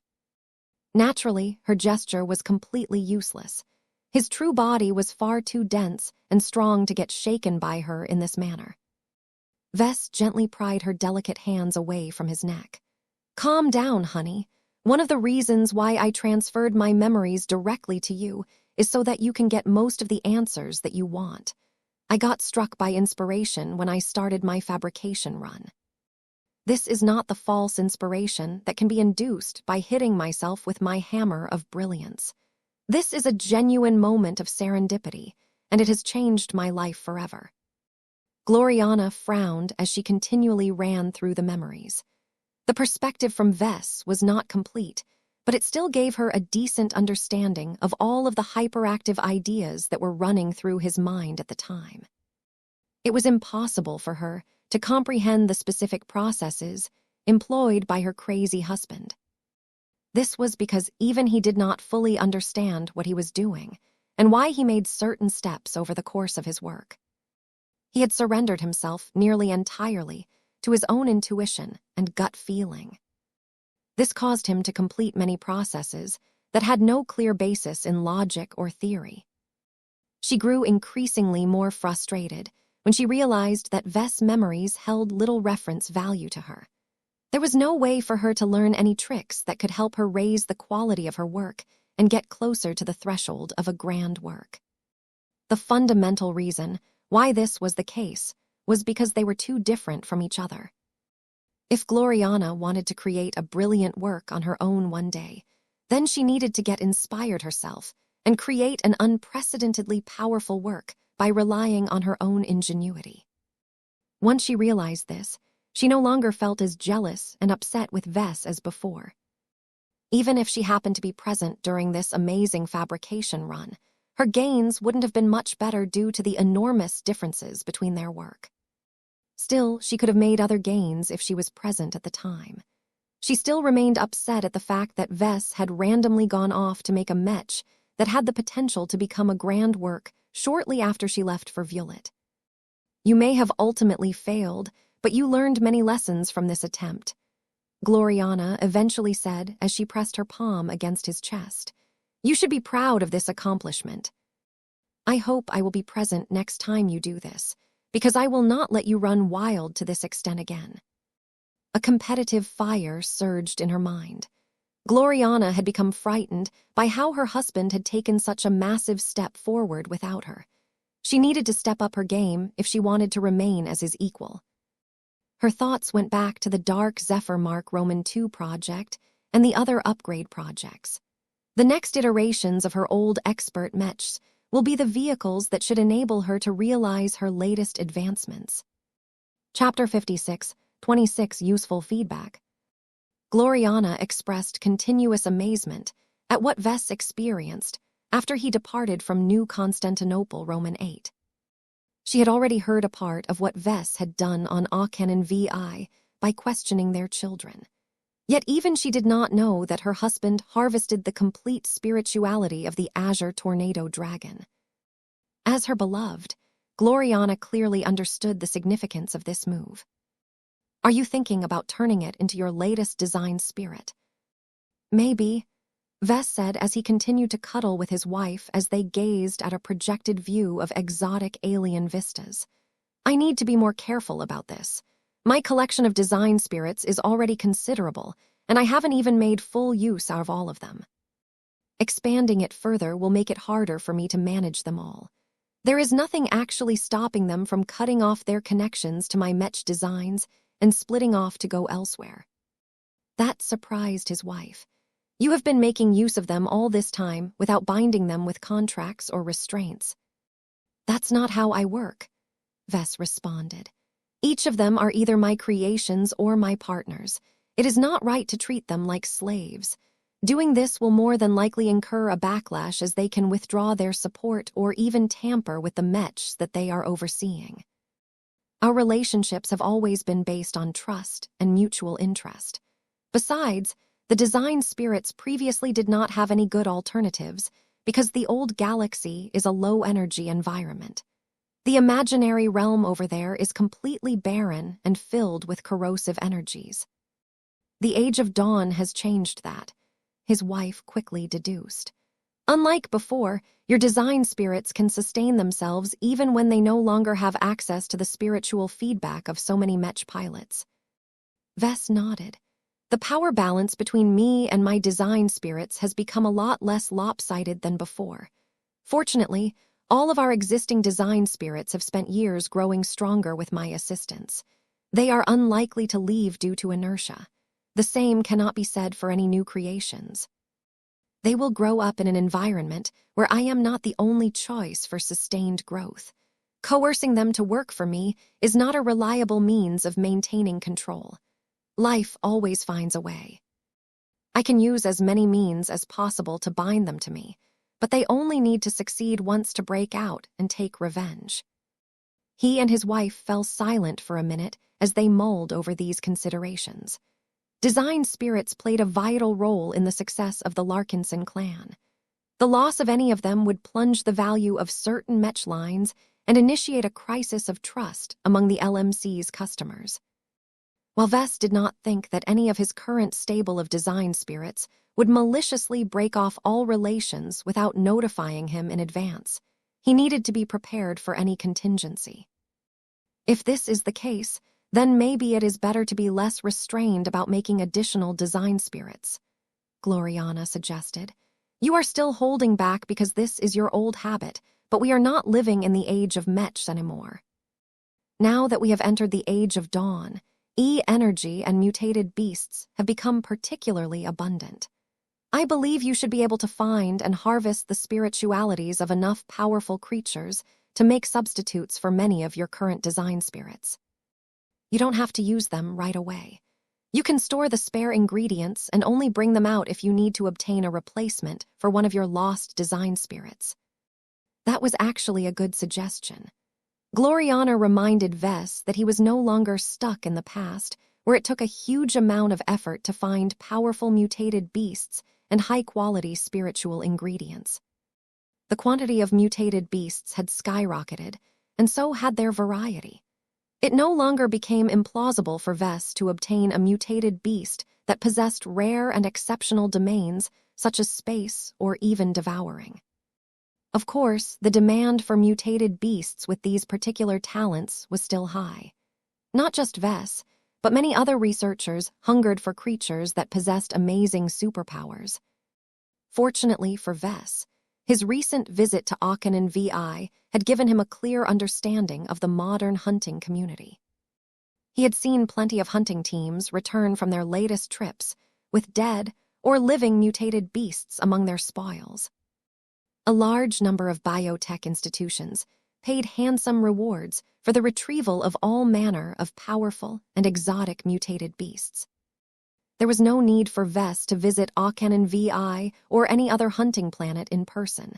He could just instruct his clan to issue commission and wait for the hunting community to fulfill them. The higher the price, the shorter the wait. The price for the capture and shipment of living mutated beasts may be high for second-class organizations, but it was completely trivial to the current Larkinson clan. Vess had never visited any first-class hunting planets. He had heard amazing stories about the mutated beasts that grew up and evolved on planets that were filled with higher quantities of exotics and hypers. However, there was no requirement for strength for his design spirits. Vess managed to create Ilvain from a centuries-old discarded nutrient wrapper. The true value of spiritual ingredients lay in the rarity of their spiritual attributes and the application of power of the mutated beasts. The former determined the starting point, while the latter gave his design spirits clear directions on how to develop their abilities going forward. Beasts found on a second-class hunting planet, such as the Azure Tornado Dragon and the giant stone, eater more than satisfied Vess needs. He formed a new plan, based on the strategy suggested by his wife. I intend to make design spirits that correspond to each of the 5 classical elements. They are just too ubiquitous for me to ignore, he eventually decided. I will also make other design spirits based on very powerful or useful attributes such as destruction. Destruction, how? Let me tell you about my gains in Bordel. Vess proceeded to summarize what he managed to accomplish during his trip to the port system. From turning the Fae Fianna line into an overnight success to meeting with the Destroyer of Worlds in person after getting rescued by her, Gloriana's eyes increasingly widened after she heard his side of the story. So the rumors are true. I'm sure that a lot of them are exaggerated, but it is true that I managed to forge a friendship with her divinity. Vess smiled with pride. I even managed to obtain a powerful spiritual fragment from her. Would you like to see? He briefly summoned the Nova Stella statue from his system space. His wife grew stunned as she held the dense metal statue with utmost respect and care. The sculpture depicting Emmer radiated the power of destruction. Gloriana clearly found it difficult to withstand the passive glow and soon had to give it back to her husband to prevent greater harm. Once Vess put the remarkable container back into his system space, his wife needed a minute to think over all of the implications of what she learned. Her new Arachne 01 granted her a formidable amount of processing power and helped her contemplate the ramifications much more extensively than before. Her expression grew a lot more serious. It is no wonder that the Terrans treated us much differently upon my return. My children and I have clearly sensed that a barrier has formed with the locals. It doesn't help that I managed to hook up with the impresario prince as well. I don't know what you heard from the media, but it is true that our clan now owns a 20% stake in Isthmus Manufacturing. While this deal comes with many strings attached, the shares are all real. Vess spent a bit more time on explaining his new relationships with the Rubarthans. He left out a few crucial details, such as how he first became acquainted with the Destroyer of Worlds, but his wife was clever enough to infer that other extraordinary factors were at play. She knew that her husband likely had good reasons to hold back certain pieces of information. There was no need for her to pry any further. The information that she already received was enough to keep her preoccupied for a while. This changes everything. Gloriana said as an ambitious spark lit up in her eyes. Our clan can speed up its growth now that our clan has become a greater force in high society. The Terrans resent the Rubarthans and would hate to see you move into the orbit of their arch-rivals. In fact, they probably consider your latest moves to be a betrayal of their trust. You chose to travel to the Terran Alliance first, so the DeVos' ancient clan likely thought that becoming your ally and partner was a foregone conclusion. Vess shrugged. I always told the Terrans that I never intended to get in bed with them. They might secretly hope that they can convert me to their side, but that will never happen. Our clan will always remain independent and neutral within human society. This is the best way to ensure that our Mech will be able to get sold to the widest possible audience. Though he did not agree with all of the policies of the Red Association, he resonated with the need to serve Red humanity as a whole. All of the petty divisions that turned humans against each other was child's play. Getting involved in these intrahuman disputes would only make it difficult for Vess to fulfill his role as a Mech designer who wanted to cater to the entire Mech market. You have always wanted to build up a fleet of first-class starships, correct? This is the time to make use of our advantages to demand these concessions. We can play the Terrans and the Rubarthans against each other. Gloriana suggested a dangerous game. The DeVos' ancient clan will soon attempt to form an extensive agreement with you that can act as a counterweight against your newly established partnership with the impresario prince. The Terrans will be so desperate to obtain your support that they may be willing to pass on one of their first-class starships to you. Seize this opportunity to build the fleet that you have always dreamed about. This was a bold and risky gambit, but it had a decent chance of succeeding. Even if the DeVos' ancient clan was not able to spare any of its capital ships, it should still be able to donate a handful of first-class combat carriers. That would already make Vess happy, because he knew how much more powerful an individual first-class multi-purpose Mech could be. Quality trumped quantity, so even a handful of combat carriers was enough to guarantee enough self-protection ability in a confrontation against the major alien races of the Red Ocean. I'll need to flesh out this idea further with Gavin and the Foreign Affairs Ministry, Vess decided. I think it is worth a try. We will likely have to forego other lucrative gains. First-class starships have become an even more valuable form of hard currency than face water in the current climate. If Vess had to make a choice between 20% ownership in Isthmus manufacturing or a couple of first-class fleet carriers, he would choose the latter anytime. The former might be a fantastic long-term investment in times of relative stability, but how long would that last? The latter would definitely increase his ability to survive and make fantastic gains through conquest and plunder. Of course, there was no inherent contradiction between the two. It was best if Vess could obtain both at the same time. The best way for organizations such as the Larkinson clan to get ahead was to combine strong finances with abundant martial strength. Chapter 56, 27 Domineering Names. Now that Vess had returned to New Constantinople Roman 8, a new phase in his life had begun. The release of the Fae Fiona line continued to produce massive ripple effects. Many people held such high regard for the presentation of the revolutionary new hyper-drone mechs that they continually rewatched the footage over and over again. Demand continued to increase over time, making it more and more difficult for the Living Mech Corporation to manage customer expectations. Fortunately, it did not take long for the Living Mech Corporation and the Isthmus Manufacturing to issue a joint statement where they announced their massive cooperation. A lot of senior figures had already learned about this development in advance, but once the rest of the public became informed about this dramatic event, people's opinions towards Vess and his Mech company rose even higher. Professor Larkinson is getting chummy with both the Terrans and the Rubarthans. Not many Mech designers can get away with that. It will be interesting to see whether he can keep up his balancing act. The Larkinsons have become rich. How are these second-raters able to convince the Rubarthans to give them a fifth of a Mech company as large as Isthmus Manufacturing? It doesn't make sense. Don't tell me that any Tier 3 galactic citizen can obtain all of those shares with the same ease. The other shareholders of Isthmus Manufacturing are not charities. They collectively gave away trillions of MTA credits worth of stock. What did Professor Larkinson promise to do in return? Isthmus Manufacturing has already announced a new plan to retool many of its second-class production lines so that they will soon pump out Fae Fianas en masse. The buyers hailing from the Rubarthan Pact are so lucky. They will be able to get their hands on these powerful new mechs first. Hey, at least all of that Rubarthan mech production will shorten the waiting list.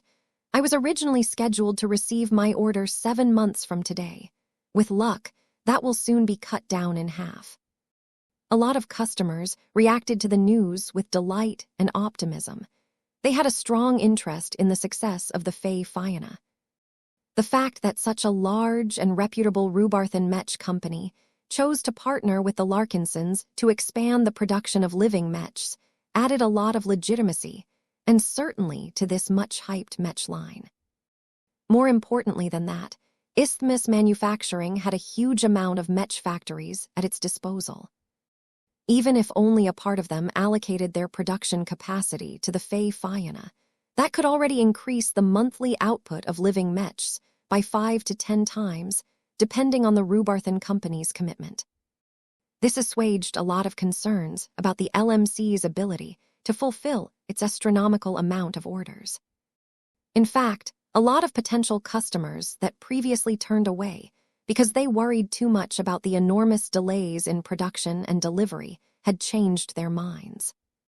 They reluctantly placed their orders with the expectation that it should take no longer than half a year for them to receive their amazingly powerful and technologically advanced drone mechs. Vess chuckled when he saw that the latest announcement sparked a second wave of orders. It seems that the credibility of Isthmus Manufacturing is really high. Everyone has total confidence that our new partner should be able to make up for any shortfall in production. It is rather disappointing to see how little faith people have in our own company's production capacity. You don't have to feel sorry for yourself, boss, Gavin assuaged Vess. Isthmus is centuries old and has a strong foundation in the old galaxy. The LMC only rose up in less than 2 decades. When you look back at our history, it is amazing to see how far we have come since we started out on Cloudy Curtain. The version of you back then probably would have never imagined that you would have been able to design a mech that went on to become a mainstream mech model in so little time. His assistant was right. Vess had made so much progress that he had exceeded all of his expectations. He and his clan grew far too quickly, making it so that they lacked the time to address all of the flaws and inconsistencies that emerged as of late. This was far from the first time that Vess encountered this problem. The fact of the matter was that the Larkinson clan changed so much in so little time that its foundation had become dangerously unstable. What the Larkinsons needed the most was another period of stable and steady development. That was the only way to sustain the momentum of the clan, while at the same time grant enough breathing room for everyone to consolidate their new gains. Vess was more than willing to oblige. He and many other people were waiting for the Red War to enter the next phase. Once the Red Two completed the ambitious conversion of the Greater Beyonder Gate, humanity would enter a new era of violence and plunder. That reminded Vess of all of the work that he needed to do in order to prepare his clan for the exciting deep strike operations that were set to begin in a few years. Has Isthmus Manufacturing given us an updated timeline on when it intends to introduce the Supremo project? Gavin shook his head. The Rubarthan company has yet to give us an update on it. The new heavy artillery mech has shaken so many people who have witnessed the performance of the test versions that they do not want to waste this opportunity to completely push Isthmus to the forefront of the second-class mech industry.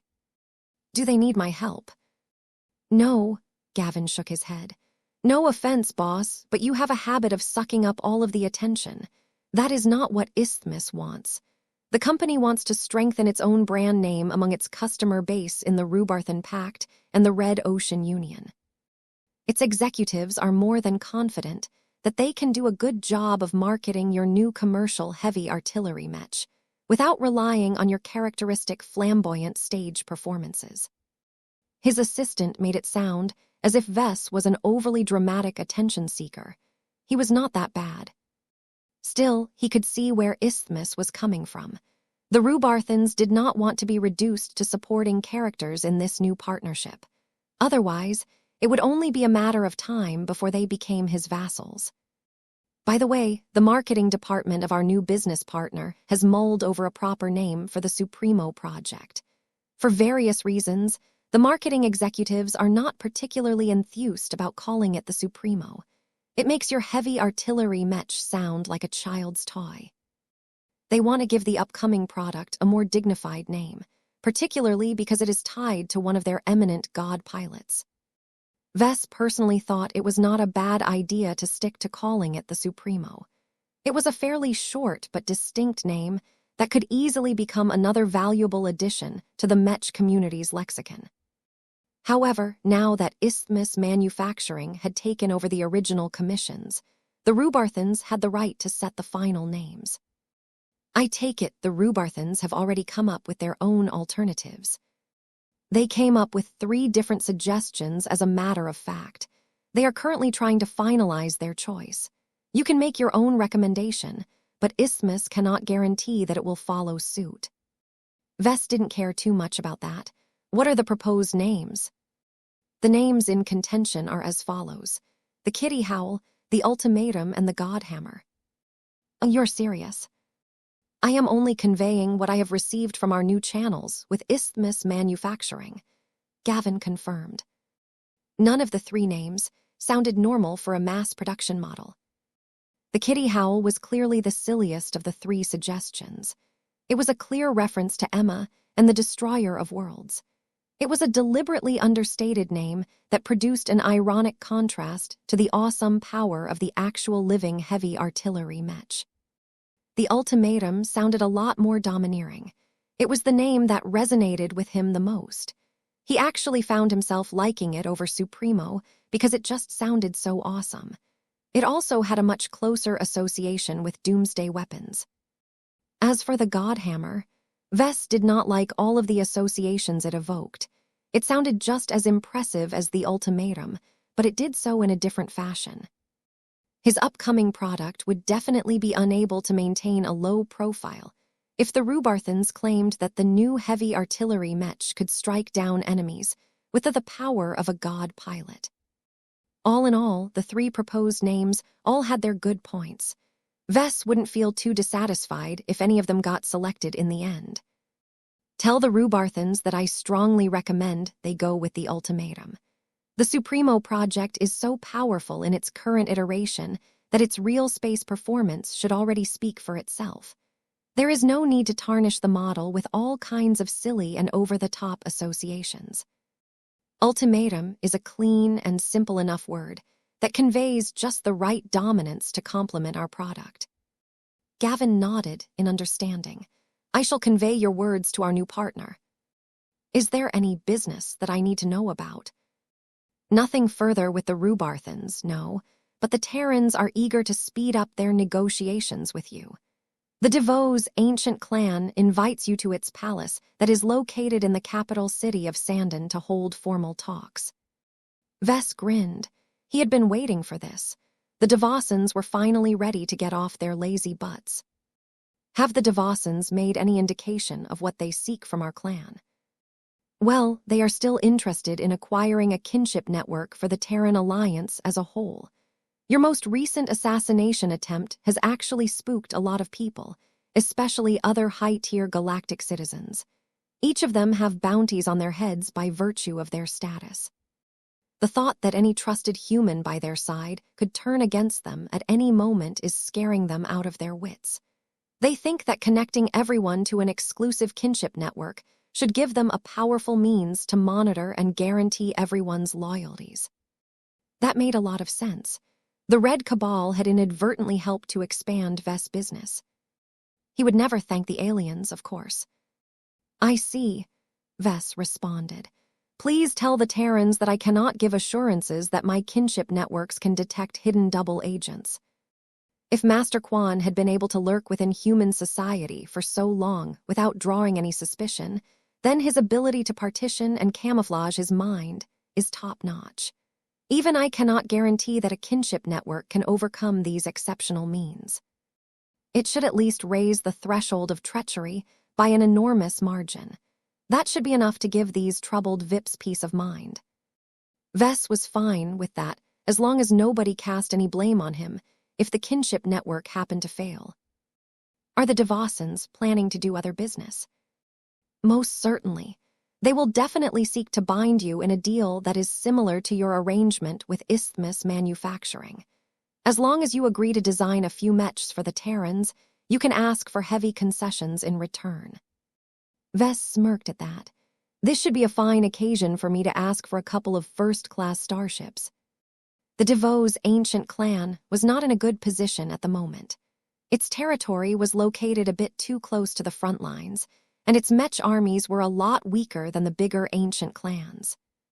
If not for the fact that Vess had yet to earn the qualifications to design a first-class mech, he would have been able to exploit these conditions a lot better. Chapter 56:28 Alexa's Design Philosophy.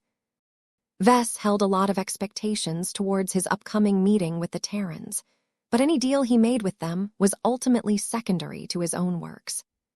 The Fey Fianna, the Supremo Project, and the Transcendent Punisher Mark Roman III were only the first of many living mechs that Vess intended to design during the new mech generation.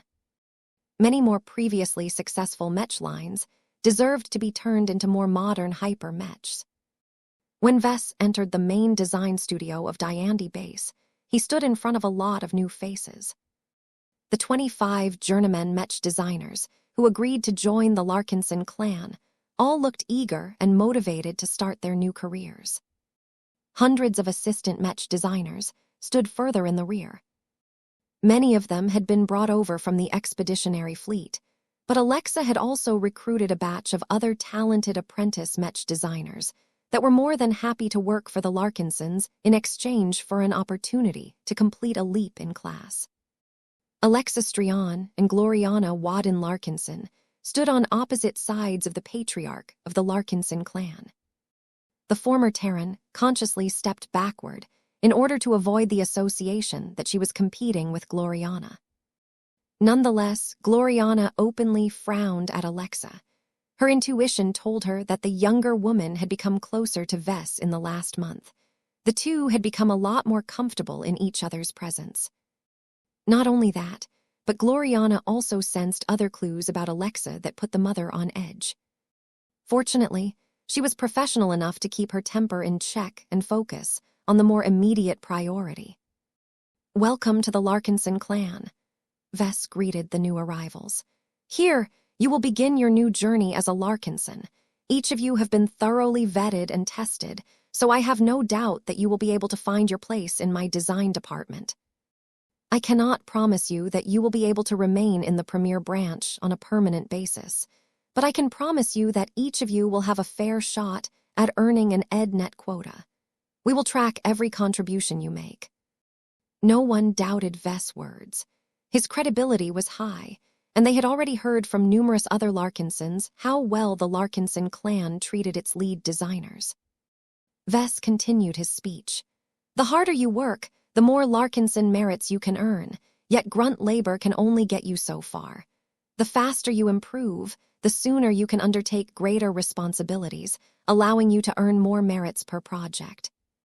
One of the most surefire ways to advance your position in my design department is to come up with ingenious design solutions that provide clear benefits to our products. I did not hire you for your solid design skills and extensive knowledge base alone. I hired you because I see the seed of greatness in you all. The more you are able to break out of your shells and attain brilliance, the more our clan will go all out to support your ambitions. The only requirement is that you succeed." To be honest, Vess did not expect many of his new journeymen to stand out in the next few years. The probability of achieving critical success was too low. Even if the foundation of all of these former direct disciples was a lot better on average, their usefulness may never exceed a certain threshold if they lack the ambition and determination to conduct more radical research. Vess did not have much respect for Mech designers who played it safe. Even if they were able to advance to the rank of master Mech designer, their design solutions were probably so marginal that hardly any customer could appreciate the differences. The second-class journeymen gathered before him were all clever enough to understand Vess' underlying message. The design department set up a structure where playing it safe and making steady contributions was not the best way to earn the most Larkinson merits. The Living Mech Corporation did not have an invincible market position. Its old product lines were losing popularity at a much faster rate than the product lines of bigger and more reputable companies such as SKL Mech Industries. The LMC had always relied on product differentiation to catch up to the competition.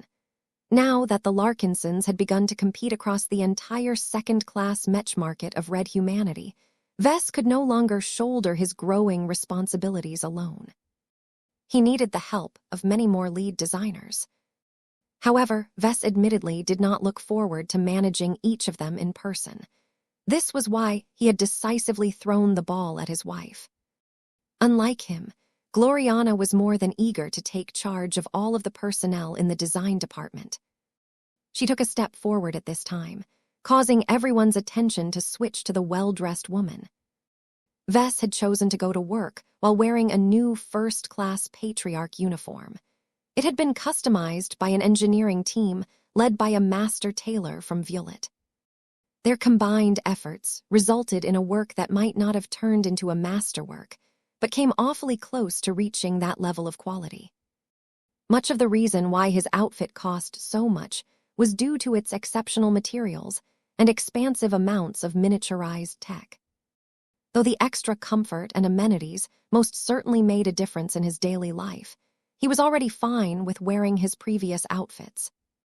Gloriana did not think so, however. The way she dressed and presented herself was indicative of that.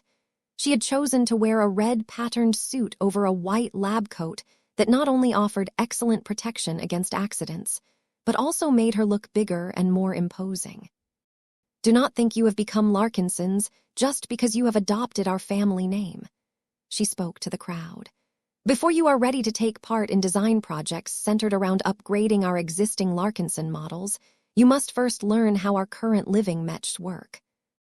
More importantly, you must also familiarize yourself with the Larkinsons who pilot all of the mechs designed in-house. It is not wise to send you on an extended work visit to our famous expeditionary fleet, so you will roam through our ships in virtual reality instead. The Larkinsons over there may only be able to talk to physical projections of yourselves, but that should be sufficient for you to develop better relations with your fellow clansmen. This was anything but ideal, but it was the best they could do under the circumstances. Gloriana proceeded to explain what she had in mind once the new journeymen completed their acclimation process. Once you have a clear understanding of our mechs, as well as how they are being used by our own troops, you will be put in charge over one or several concurrent upgrade projects. We plan to extend a large amount of trust to you all by putting a number of you in charge of individual projects. However, my husband will also be involved in order to ensure that the living mechs retain their most important qualities. He will not be able to allocate much time for each and every upgrade process, but he can ensure that the next iterations of our existing mech models will not regress as living mechs. No matter how much Vess limited his involvement in all of the upgrade projects, it was still a massive burden for him to keep up with them all, especially if they were being worked on at the same time. It couldn't be helped. The LMC's customers had shown a lot of patience, but they were not willing to wait forever in order to obtain adequate hyper-mech versions of their existing products. I expect each of you to work hard and do your best to completely refresh all of our current mech models to the latest generation. Gloriana spoke with greater force. We must complete all of the necessary upgrades within 2 years. Each upgraded Mech must be no worse than the Fey Fiona in terms of qualities, resource utilization, and cost efficiency. If each of you are the geniuses that we think you are, then this should be a guaranteed outcome. Do not fail in your assignments. After that, Gloriana began to explain more detailed rules. She also addressed every new recruit in person. Vess turned around and walked away. There was no need for him to stick around while his wife established her authority. He had a more pressing matter to deal with at the moment. As Vess entered a smaller and more secure design room, Alexa Strian arrived shortly afterwards and thoughtfully closed the door. "Are you sure you are ready?" he asked as he faced his latest protege. "This is a life-changing decision. Once you have settled on your design philosophy, you can no longer change your mind. Your base will be set. The most you can do to alter the expression of your work is to make radical detours, but that obviously has its limits." The young woman, who had always dressed herself in high-quality professional wear, took a deep breath before she gave a measured response. "I have already made my choice during our stay in Bordel. I have spent the entire return trip to New Constantinople questioning my judgment and considering the alternatives. I have not wavered in my decision. I am absolutely certain that I have found my direction." Vess could hear and sense her strong conviction. She had truly made a careful choice. "That is good. It is not a disaster if you end up making a bad choice. What is fatal to Mech designers such as ourselves is regretting the decisions you have already made. I believe that any design philosophy can produce groundbreaking works as long as you work hard enough.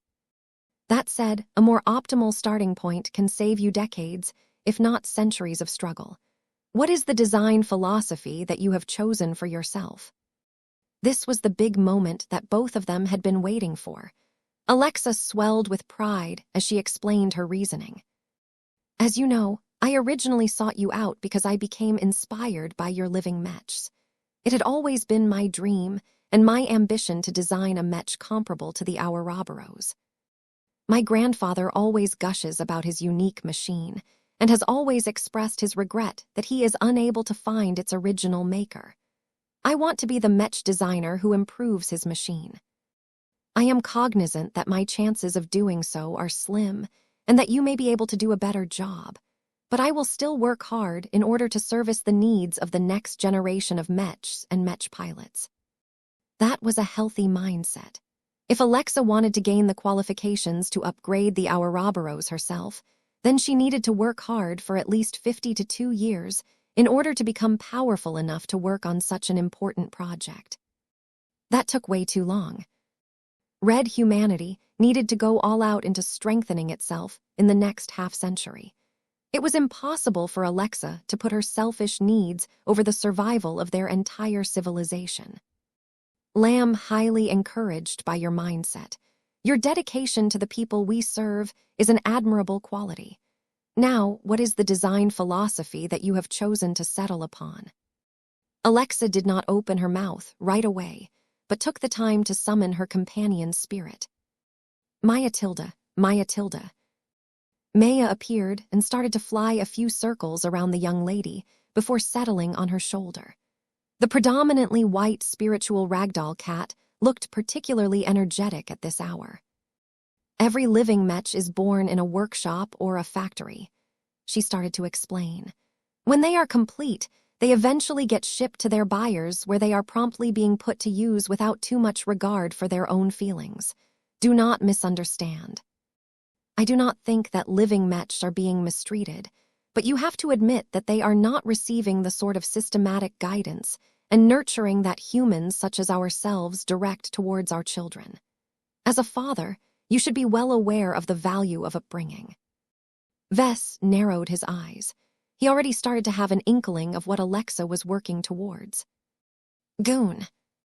Living Mechs have turned from products into living, sentient beings that are already capable of forming their own societies. The issue is that their unusual creation leaves them without the complete family structures that constitute most proper societies. Every Mech is made in a factory. They do not have any fathers or mothers, and they cannot exercise any form of procreation. The closest thing to a parent they have is you, but you are more of a distant ancestor than anything. These are severe shortcomings in my view. If the Ouroboros received proper nurturing from any parents, it may not have held back my grandfather as much. That was not entirely certain, but Vess understood Alexa's general sentiment. The Ouroboros indeed got stuck in a bottleneck due to the many deficiencies that remained unaddressed for a century. Then, Alexa began to smile. Your suspicions are correct. What I aim to accomplish is to create a new paradigm of living mechs that brings them closer to naturally evolved organic life. Procreation lies at the center of my new design philosophy.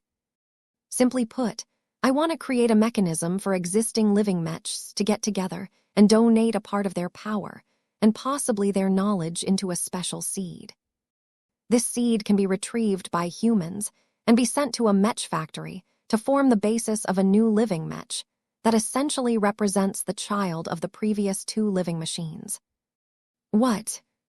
Vess had never thought about this before. Who would be so silly to create an actual procreation mechanism for his living mechs? Alexa did not care for his astonishment. She continued to channel more passion as she elaborated on her idea and ambition. As long as the new offspring can serve in the same unit as its parents, the young living mech can undergo much more rapid growth by receiving proper guidance and nurturing from its parent mechs. Over time, entire living mech families and dynasties may form around inheritances that have accumulated over multiple generations, enabling them to develop into more powerful and unique directions that perfectly addresses one of the fatal weaknesses of your design philosophy. Your living mechs always require a large amount of time to grow into their power. My design philosophy seeks to compress this growth period so that every young living mech can grow into maturity in a fraction of the time. This was a groundbreaking model of living mechs that could ignite a lot of controversy if Alexa shared it with the wrong people. Vess never expected that his disciple would have the guts to develop his living mechs in this dangerous direction. If she succeeded in realizing her vision, then living mechs would take a massive step forward into becoming a self-sustaining sentient race. Anyone who paranoid about AIs taking over would definitely suffer a heart attack if they saw Alexa's idea come to life. Chapter 56:29 Activating Potential. 56:29 Activating Potential. From the moment an apprentice mech designer met all of the requirements and became ready to advance to the next rank, he or she needed to commit to a singular design philosophy. Miss Alexa, formerly of the Strion ancient clan, possessed a thorough understanding of what she needed to do in order to advance to the next rank. Her extensive studies had given her an exhaustive academic and anecdotal knowledge about what enabled apprentices to surpass the extraordinary threshold and gain entry into the real world of mech design. The most essential requirement that mech designers had to meet was that they needed to possess the qualifications to ascend to a higher rank. Vess called it spiritual potential. The MTA and the first-rate superstates used to call it psionic potential. Ancients referred to it as spiritual roots, immortal soul, or another mystical name. Whatever the case, many ambitious mech designers who had demonstrated great effort and talent, tragically, never received a chance to realize their design philosophies. During the age of mechs, many people who had dedicated their entire lives to designing mechs never managed to get past this hurdle. This was not a problem for Alexa. She had managed to escape this awful fate and developed the potential required to not only become a high-ranking mech designer, but potentially get started in other extraordinary professions as well. Yet potential was not enough.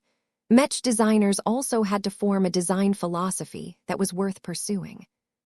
Whether it was due to the rules set by the Kingdom of Mechs or the restrictions set by more universal laws, mech designers that did not exhibit any originality could not advance to the rank of journeyman. The requirement was very clear.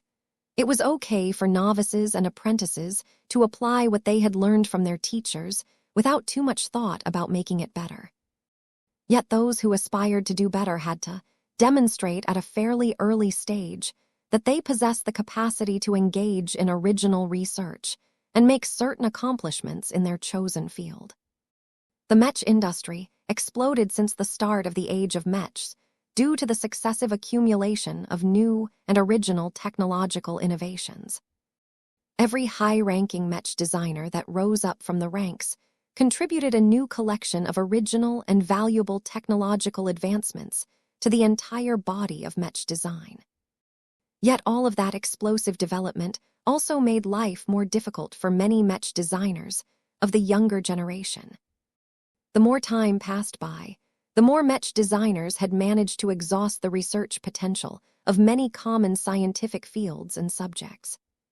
All of the low-hanging fruits had already been plucked by a huge number of predecessors.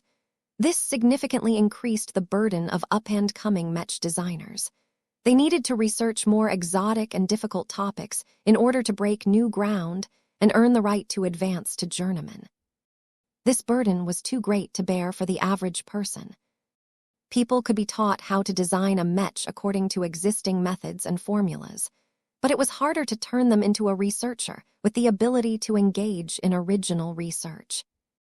Not everyone was cut out to be a trailblazer, especially in a time where countless Mech designers had already done so in the past. This was one of the reasons why Mech design universities enrolled so many students every year. Every higher up in the Mech industry knew that most Mech design graduates were hopeless, yet they supported widespread teaching anyway. This was because pumping up the numbers was the only way to increase the number of people who possessed both spiritual potential and the capacity to conduct original research. It was like playing the lottery.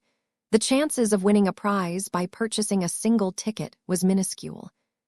The stupidest way to increase the chances of winning was to buy lots of lottery tickets. As long as the quantity of tickets was high enough, the purchaser was bound to win prizes. Of course, this analogy did not entirely make sense because the yield was too low to justify the expenditure. The calculus was different in the Mech industry.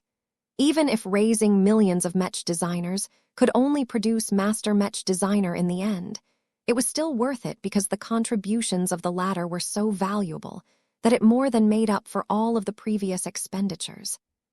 Of course, it was not as if all of the Mech designers who fell short of advancing to journeyman or master were useless. Novices and apprentices did not have to lead design projects themselves in order to contribute to society. They could assist more successful Mech designers in their work. They could supervise Mech factories and solve different problems on the spot. They could also utilize their excellent engineering skills to use in a different capacity, such as developing Mech parts or entering into a different tech sector entirely. Humanity was so dependent on technology that there were always jobs for Mech designers.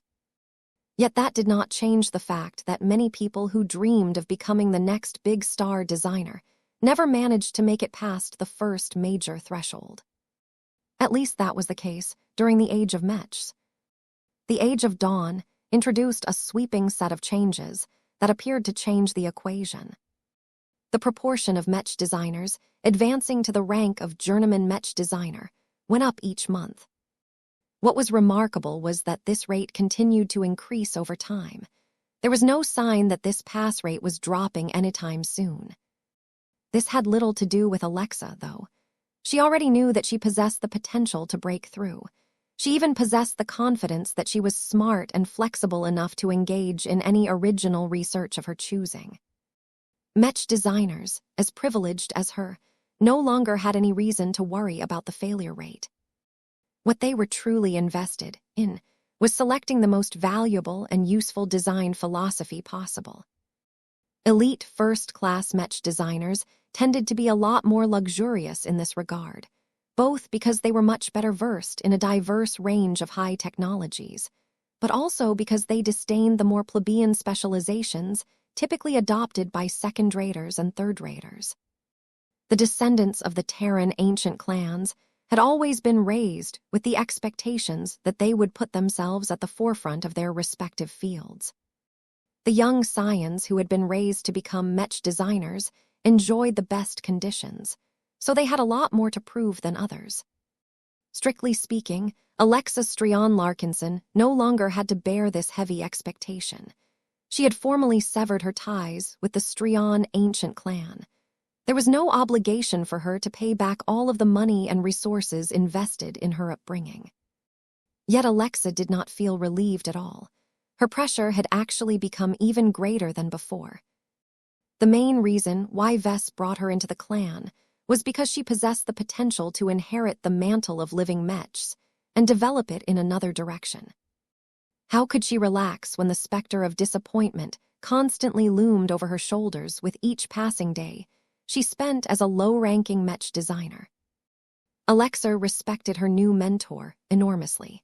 She did not want to let him down and prove that he had misjudged his decision to take her on as his disciple.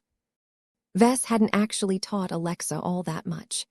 Aside from teaching her the essential of living Mech design and letting her work by his side for a time, she had to cover a lot of ground herself.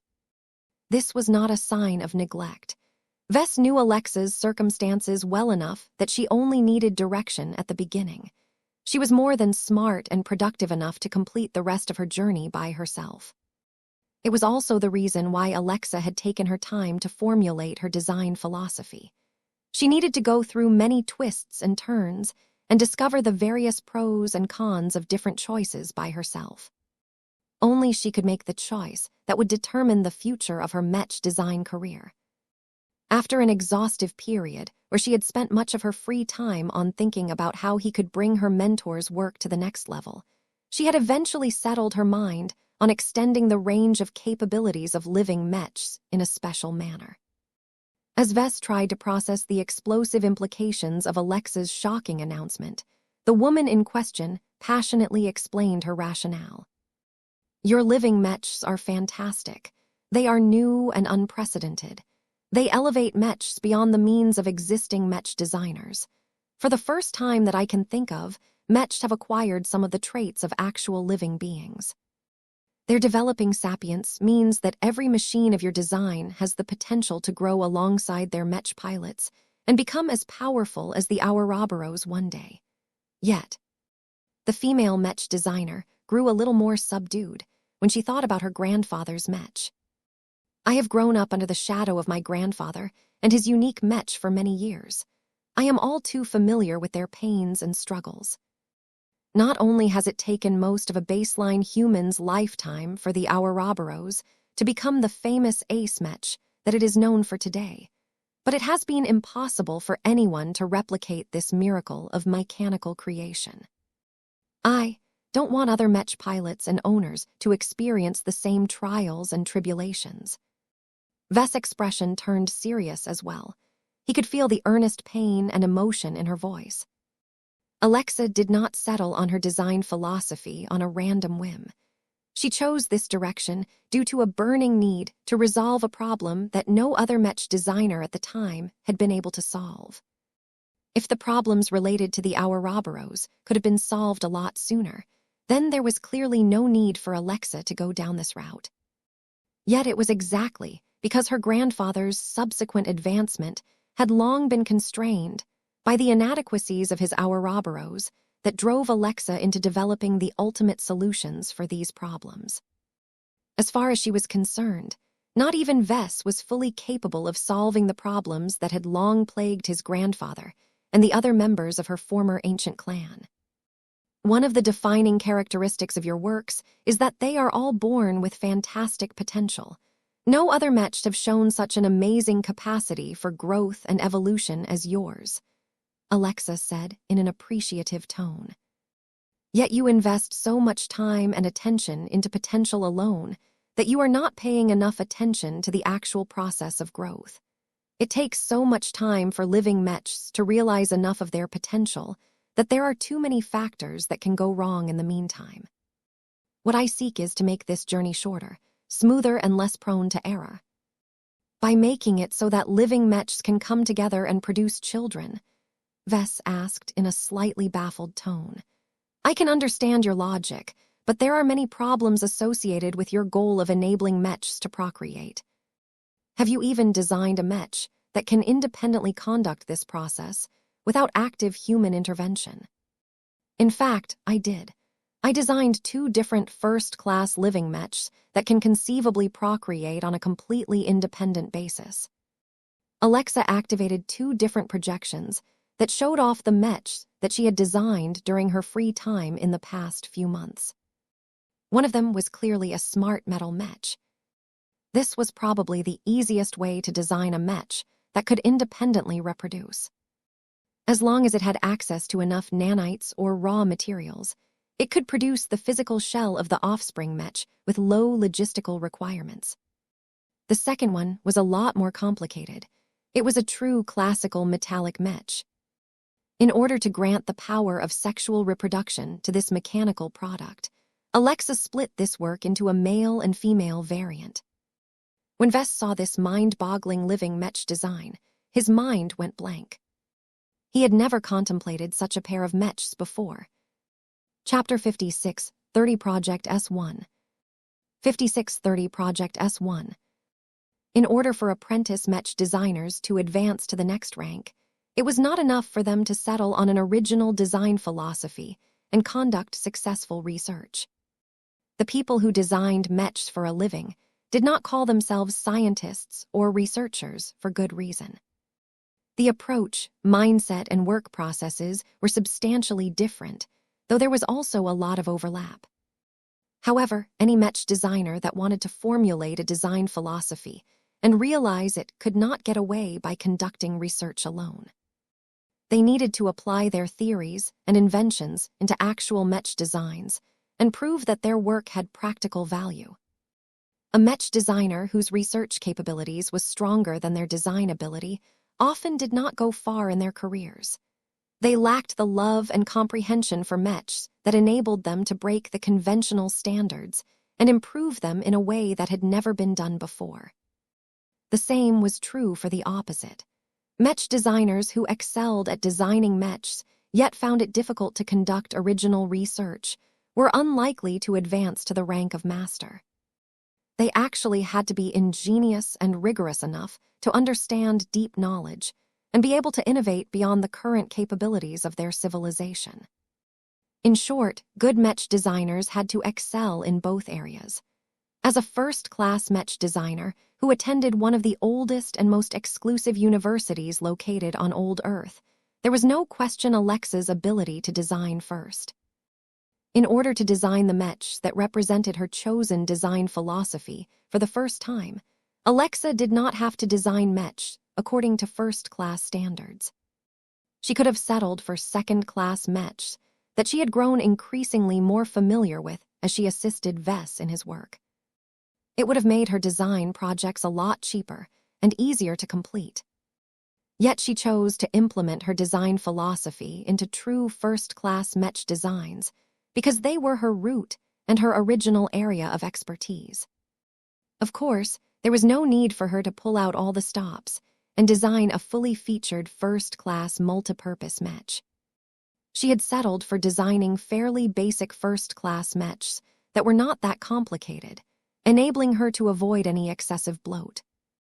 This allowed Alexa to invest much of her attention into designing and fleshing out the novel procreation mechanisms that she had devised, but never really implemented in full up to this point. The result was 2 radical mech designs that Vess would have never thought about designing in his life. Vess possessed an active mind and tended to come up with the craziest ideas at times. Wacky ideas such as the Elemental Lord showed that he was more than used to taking unusual detours in his work, if only to satisfy his curiosity and his need to create unprecedented works. Yet there were many areas that Vess did not dare to touch or simply didn't care about. Procreation was a topic that he admittedly never showed much interest in. As far as he was concerned, every living mech was born in a factory or workshop, and that was it. He never thought that there was anything wrong with this production process. Wasn't it logical that living mechs started out in the same way as conventional mechs. Obviously, Alexa Strion did not think so. She recognized a major shortcoming in Vess' paradigms and sought to plug a hole that he had overlooked. As Vess studied the two mech designs, he could clearly discern that the smart metal mech came first.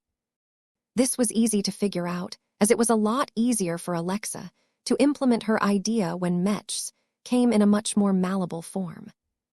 Although Vess was not able to study all of the intricacies of a mech that completely consisted of nanomachines due to how much of their functions were tied in their programming, he could still feel that it was made with procreation as a core feature from its inception. Project S1 is the initial mech that I have designed to translate my chosen design philosophy in a concrete form. I believe that it is the first design that meets the standard of a living mech. It is 100% made out of first-class Terran-developed smart metal, which means that it is expensive and lacking in rigidity. Project S1 nonetheless makes up for that with flexibility. Similar to your Bright Warrior model, my smart metal mech functions as a humanoid machine that can alter its configuration on demand to wield a variety of handheld and mounted external weapon systems. The younger mech designer demonstrated what she meant by manipulating the projection that showed the smart metal mech. The initial form of Project S1 looked like a generic unarmed mech. It soon bulked up and wielded a sword. It then slimmed down and wielded a plasma rifle. The smart metal mech then proceeded to acquire more mass and integrate a lot of laser weapons into its mech frame, allowing it to fight like a hybrid mech. There were no limits to what the Project S1 could turn into. It could embody both humanoid and beast mech types, though Alexa had locked her mech design to solely humanoid mech configurations in order to limit the complexity of her project. On the surface, Vess figured out that the overall point of Project S1 was to deliver a smart metal mech that could accommodate any mech pilot, no matter whether they specialized in melee or ranged combat. Although Project S1 did not promise stellar performance when wielding any weapon, it at least guaranteed a minimum degree of combat effectiveness when it adopted the form of any common humanoid mech archetype. This is like a super expensive version of my old Bright Warrior concept, Vess remarked as he grew fascinated with this seemingly simple mech concept. Yet unlike my Bright Warrior, there is greater depth to it that I cannot fully deduce just by studying it. I can feel that there is a much greater goal and ambition behind your first true living mech design. Alexa smiled with pride. Good observation. Project S1 is not just designed with the present in mind. It serves as the heart of a larger framework that is based on the concept of inheritance. The first-generation copies of Project S1 all start out as blank slates in mech production facilities. When they are delivered to their customers, they will get used in the configurations that match the skills of the mech pilots and the needs of their owners. Each smart metal mech will grow, learn, and develop on an individual basis from that point. Vess nodded in understanding. This sounded no different from the growth trajectory of ordinary living mechs. This was not the extent of Alexa's expansive scheme. As the Project S1s are being put to use, they will experience setbacks and losses. Whether their defeats can be attributed to their qualities or not, the process of survival of the fittest will filter out the weaker and less adapted smart metal mechs. After 5 or 10 years of active fighting, only the strongest and most well-adapted Project S1s will remain standing. They have not experienced substantial growth in their respective mech archetypes, but have also proven to be stronger than their less fortunate counterparts. If you have to choose the parents that are tasked with passing on their secrets to the next generation, the survivors among the first-generation living mechs are the most suitable candidates. Her scheme mirrored the generational development of organic races. Natural selection was a universal process that took place on any life-bearing planet. Natural selection contained the word natural because it was able to come about without any deliberate intervention. That made Alexa's idea so subversive. By transplanting the process of natural selection to the framework of living mechs, she essentially brought her products closer to nature.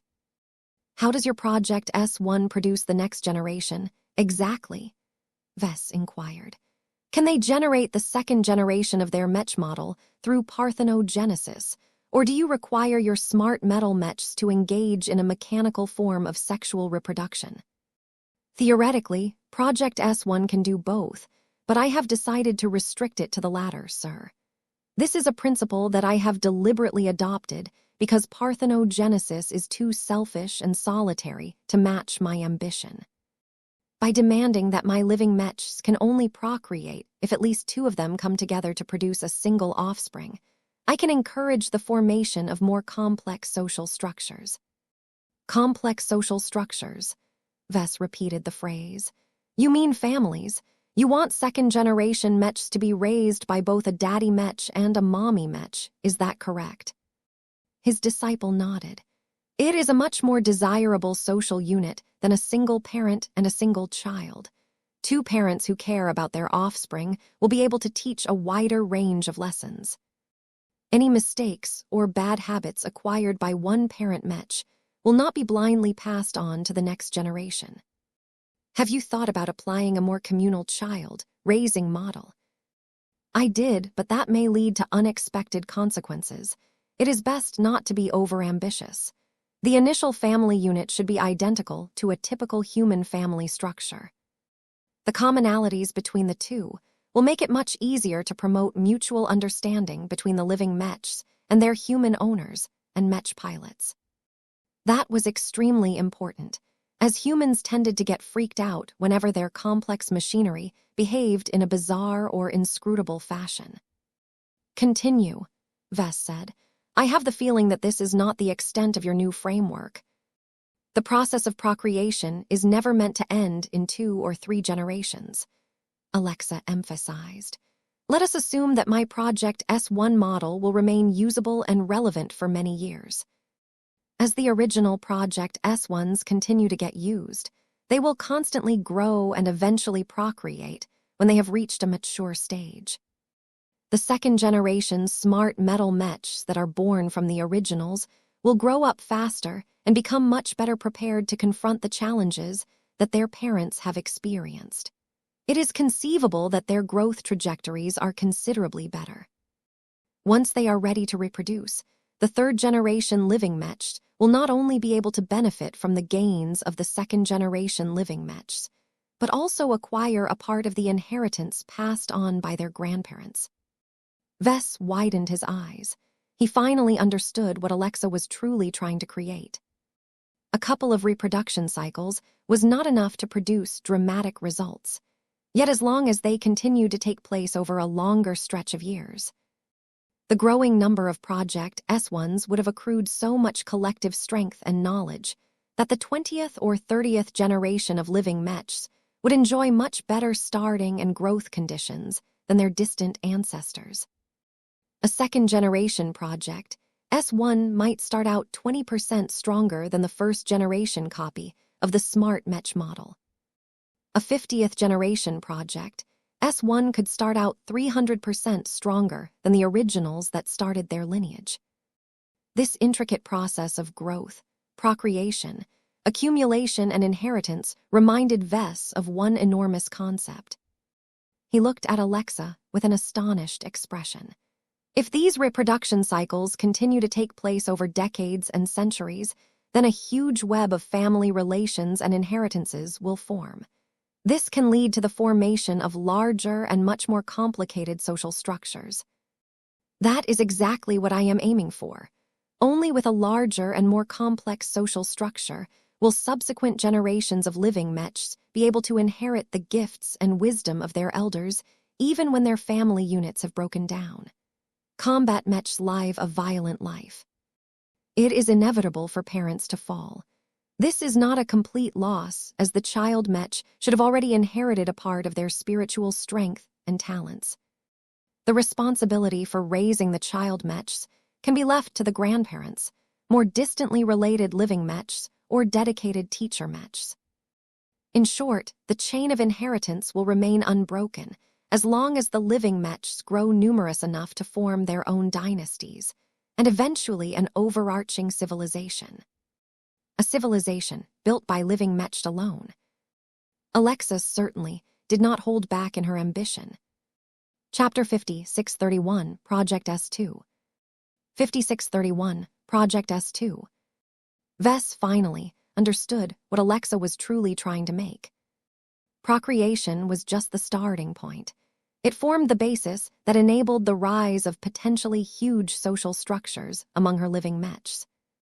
As long as the first-generation copies of the Project S1 model came to life, they would naturally be able to grow and interact with each other. Once they created their offspring, the second-generation living mechs would be able to learn how to fight as swordsman mechs or rifleman mechs. In turn, the second-generation living mechs would be able to pass on their inheritance to third-generation living mechs. As long as this cycle repeated enough times, the collective inheritance of future mech dynasties would become so great that every child mech should easily be able to defeat an ordinary mech that just rolled off a conventional production line. Alexa's far-reaching vision showed that she held enormous ambitions. She did not let existing taboos stop her from attempting to revolutionize the mech community by enabling living mechs to form their families and civilizations. Vess had the feeling that if his latest student was allowed to realize this ambitious vision, she would unleash a storm that would either turn living mechs into the greatest partners or the greatest enemies of red humanity. He liked it. Alexa had learned from his example and did not hold back from aiming high. Her design philosophy added another major dimension to living mechs that Vess never thought about in the past. To be honest, Vess felt a bit outclassed by her work and her design philosophy. He felt as if he was already being replaced by a more superior living mech specialist. However, this thought only lingered briefly in his mind. The reality was much more nuanced. While Alexa did indeed present a more elaborate framework of living mechs, there was no guarantee that she could realize her bold design philosophy. Even if she succeeded, she did not take anything away from Vess. Both of them specialized in living mechs, so they could easily share and make use of each other's research results. Whenever Vess developed a more powerful implementation of living mechs, his student could make use of the new template to improve her own mech designs. Whenever Alexa improved the inheritance and procreation mechanisms of her living mechs further, Vess could easily borrow her best design solutions and apply them into his own mech designs. This was the advantage of multiple mech designers working in the same field of specialization. As Alexa completed her explanation of her Project S1 design, she awaited her mentor's judgment. Vess smiled at her. "I cannot say whether your expansive dream can come true. Only you can make that happen. From what I can deduce, your starting point is viable. At the very least, I can see this inheritance mechanism working for at least one reproduction cycle. I cannot say how well it will hold up in subsequent reproduction cycles, let alone decades or centuries down the line. A lot can happen in the meantime. Perhaps the Mech model cannot be updated anymore. Perhaps the Project S1 has lost a lot of popularity. Perhaps starfighters have risen up to replace Mechs entirely. Whatever the case, it is not certain whether your oldest Mech models will be able to keep up with the times and remain relevant a couple of centuries in the future. I have already taken these possibilities into consideration," Alexa responded. "This is why it is not enough to create a single family unit. The larger the social structure, the greater the diversity and learning ability. Living mechs do not have to abide by their original designs. The mech designer, or maybe even the mechs themselves, should have the power to adapt their templates in order to retain their relevance as warfare continues to evolve. The part of how living mechs should have the power to improve their own designs sounded really scary. That was a step too far for Vess. Mech designers should be in control. They were much better at this job than anyone else, no matter whether they were human or mech. Philosophically, humans always needed to retain ultimate control over their living mechs. The latter was made to serve the former, not the other way around. At most, Vess wished for humans and living mechs to maintain an equal relationship with each other. As long as both of them treated each other with respect, both of their interests would remain aligned. It didn't matter if Alexa made a mistake. She had just begun to form her design philosophy. Plans could always change. There was plenty of time for her to learn and refine her more far-fetched notions. "You are truly committed to taking living mechs to the next level," Vess observed. Alexa raised her head in determination. "I am. I mean no disrespect to you or your work. You are the inventor of living mechs. Few, if any, mech designers would have developed the notion of making mechs alive. Even fewer have the ability to make mechs alive from nothing. Your design philosophy is entirely centered around the concepts of growth and creation. These are the fundamental pillars that make your living mechs possible. I have no intention to become your substitute. In my search to open up additional dimensions to living mechs, I have chosen to specialize in the concepts of inheritance and procreation. Growth and creation. Inheritance and procreation. Both sets of concepts sounded very similar to each other, but they actually held substantially different meanings and expressions. Vess designed his mechs that enabled them to come to life in the strongest possible form that they could attain from the start. Once they were being put to use, they relied on continuous growth to come into their power and evolve to greater heights. Yet once these older and more experienced mechs fell in battle, all of their growth and accumulation became irrevocably lost. Vess had not implemented any measures that could preserve the power of all of these elder mechs. This was where Alexa came in. While she had learned enough from Vess to design living mechs by herself, she had yet to master this process as extensively as her teacher. For example, Vess easily managed to discern that Project S1 and Project S2 could lead to the initial production of first-order living mechs. Perhaps later generations of living mechs might collectively grow strong enough to produce offspring in the form of second-order living mechs upon birth, but that was anything but certain.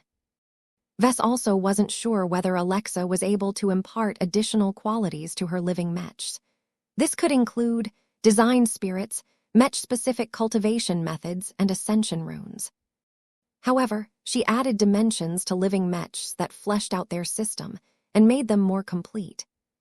The concept of procreation explicitly centered around enabling mechs to reproduce offspring, either with the help of humans or on a completely independent basis. Project S1 was clearly designed with the ability to reproduce without the need for human assistance. This was the advantage of mechs that were entirely made out of first-class smart metal. They were able to substitute the function of solid metallic components so well that they could spontaneously recreate entire power reactors and other complicated systems in the field. In any case, as long as the nanomachines possessed the ability to independently produce copies of themselves, they could theoretically reproduce without any limit. Of course, this also posed an extreme risk to red humanity. Vess did not think it was wise for Alexa to produce copies of her first true living mech design project, because there were so many ways for the Project S1s to go out of control. The mech design still served its purpose as a proof of concept. Alexa had definitely made a lot of gains in the process of designing this groundmaking mech. To be honest, Alexa would have already turned into an excellent journeyman mech designer if she specialized in procreation alone. Her fixation on create a functional and robust chains of inheritance for her living mechs added a whole new layer of complexity to her design philosophy. Was she biting more than she could chew? "I can tell that the concept of inheritance is quite important to you," Vess mentioned. "Is there any particular reason why you are fixated on this subject?" "Inheritance is the basis of a civilization. I may have renounced my ties to the Greater Terran United Confederation, but that does not change the fact that I grew up in one of the oldest and most continuous human states and cultures to exist. Terran society is steeped in millennia's worth of tradition and practices. The Terran Confederation itself is the direct successor of the Terran Empire, which in turn is the collective child of all of the old human nation-states that existed before and during the Age of Stars. The Terran civilization that I was born into had reached an unprecedented degree of enlightenment and sophistication due to all of the inheritances that the older generation of Terrans have built in the past. Though Alexa possessed a remarkably open mind for a Terran, there were times when she couldn't help herself. The Terrans were inordinately proud of their old heritage and their age-old traditions. The older the clan, the greater their heritage, and therefore the more excellent its descendants. This was why the oldest and most respected family lineages earned the designation of ancient clan. They needed their own category in order to emphasize their superiority over their younger counterparts. In Terran society, old equated to power. Alexa had grown up long enough as a Terran to inherit much of her society's values and biases. Vess no longer wondered why Alexa found it so important to add inheritance as a core component to her design philosophy. She essentially wanted to reproduce the phenomenon of ancient clans in the world of living mechs. "All right," he said. "I think I understand. Let's move on. I am pretty clear about Project S1. What about your second living mech design? Why did you feel the need to make it when your first one already does the job?" Alexa reined herself in a bit and amplified the size of the second projection. Project S1 encapsulates all of my initial ideas for my design philosophy, but it is purely my work. It is only valid for smart metal mechs. This is not my intention, as smart metal remains unaffordable to the vast majority of customers, no matter their class. In order to prevent my work from being relegated to niche products, I needed to apply my design philosophy on more conventional and affordable mechs. My rule here was to apply the concept of procreation on a normal mech without resorting to nanomachines. That was a difficult challenge, but Project S2 clearly showed that Alexa managed to complete this objective. So how does it work? It is a normal first-class rifleman mech, with the noticeable exception that there is a male and female variant. Just as with the Project S1, the Project S2 is meant to experience a period of growth in the field until it is ready to reproduce. A male and female unit is meant to come together and engage in an exchange of the mech equivalent of seed material.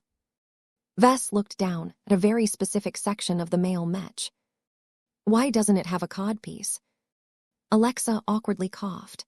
"Mechs do not have to conform to the secondary sex characteristics as humans. I find it more efficient for the male unit to pass on its seed material to the female unit by opening a hidden port and handing it over with its hand. The female unit is meant to integrate the seed material into a reproduction chamber that is attached to the mech as a detachable backpack module." Vess had definitely noticed the obvious bulge on the lower back of the female variant of the Project S2 design. Why put it in the rear?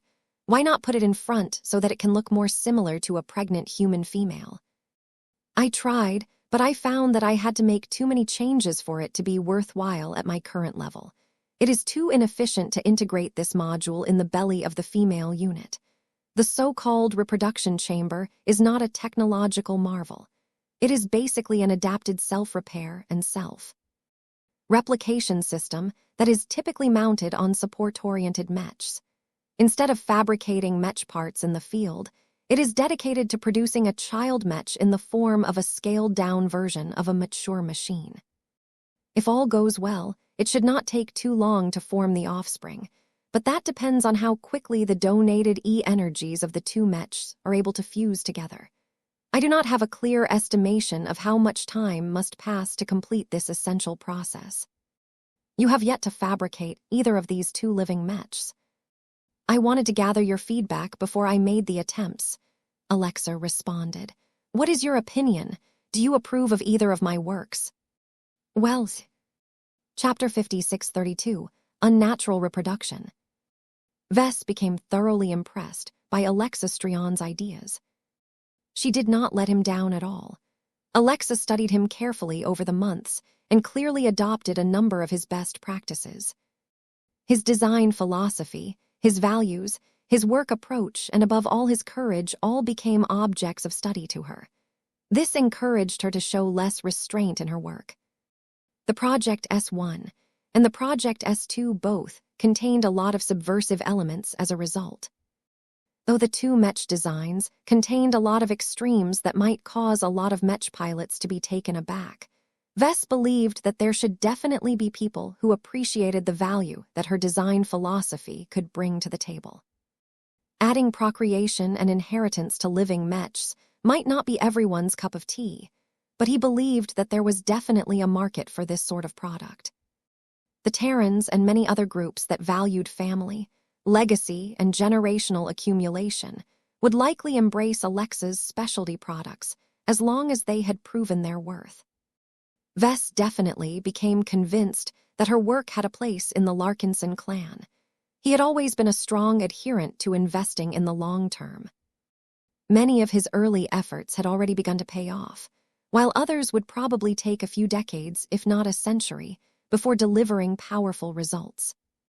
What mattered was that Vess had set up a lot of stuff in motion that would constantly provide benefits to him and his clan over time. This compounded their growth and prevented them from backsliding so long as the investments did not go awry. Investing in living Mech dynasties fit exactly in his calculus. Alexa definitely had the Larkinsons as her first customers, as no one valued living Mech more than her fellow clansmen. Unfortunately, not every group valued long-term interests over more immediate concerns, so Alexa was bound to have problems with pushing her products onto other audiences, especially if her design applications compromised the combat power of her work to an extent. Vess just had to take a close look at the Project S2 to prove his point. While the Project S1 was perfectly fine, as it was able to procreate by changing its form and the configuration of its nanomachines, the Project S2 was a different story. Vess definitely had a lot to say about the design choices that Alexa made when she cooked up the Project S2, but he first addressed the S1 as it represented her starting point. The Project S1 is likely the Mech that embodies your concepts the best, but I do not believe it is the most practical of products, he said. How much does it cost?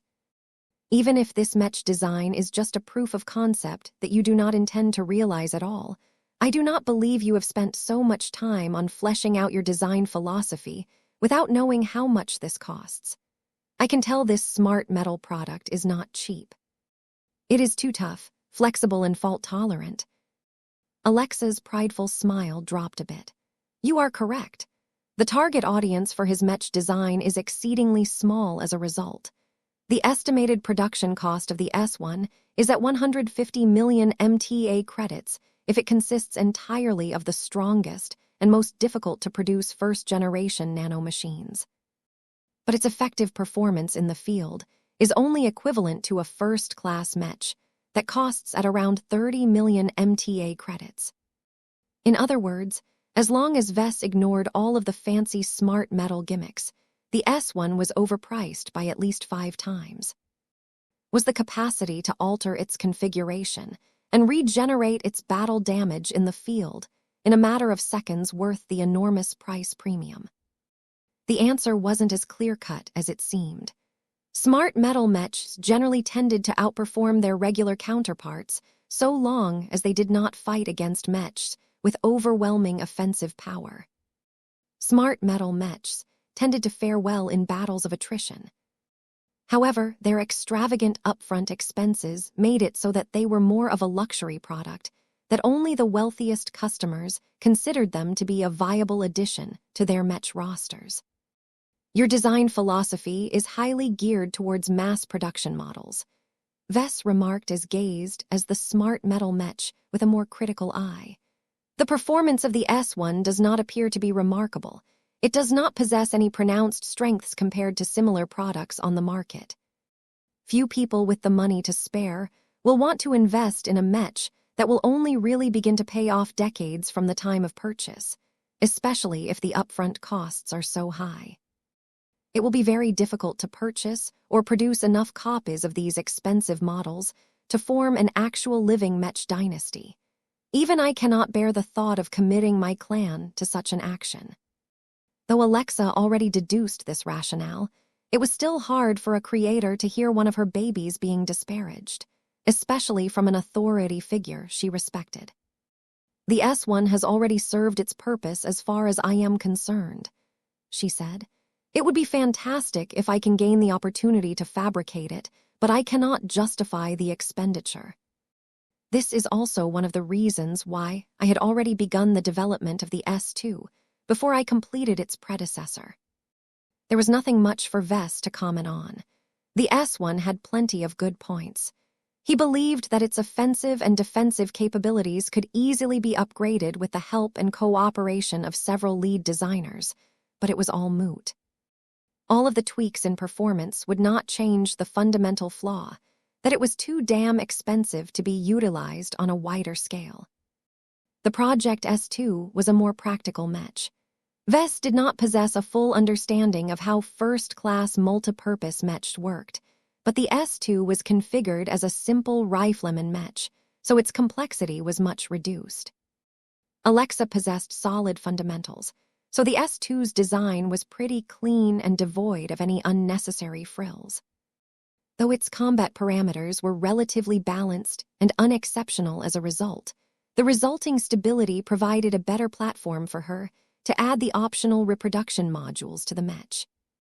In both variants of the S2, Alexa had chosen to treat many of the additional elements as optional modules that any crew of Mech technicians could easily attach and dismount from the machines.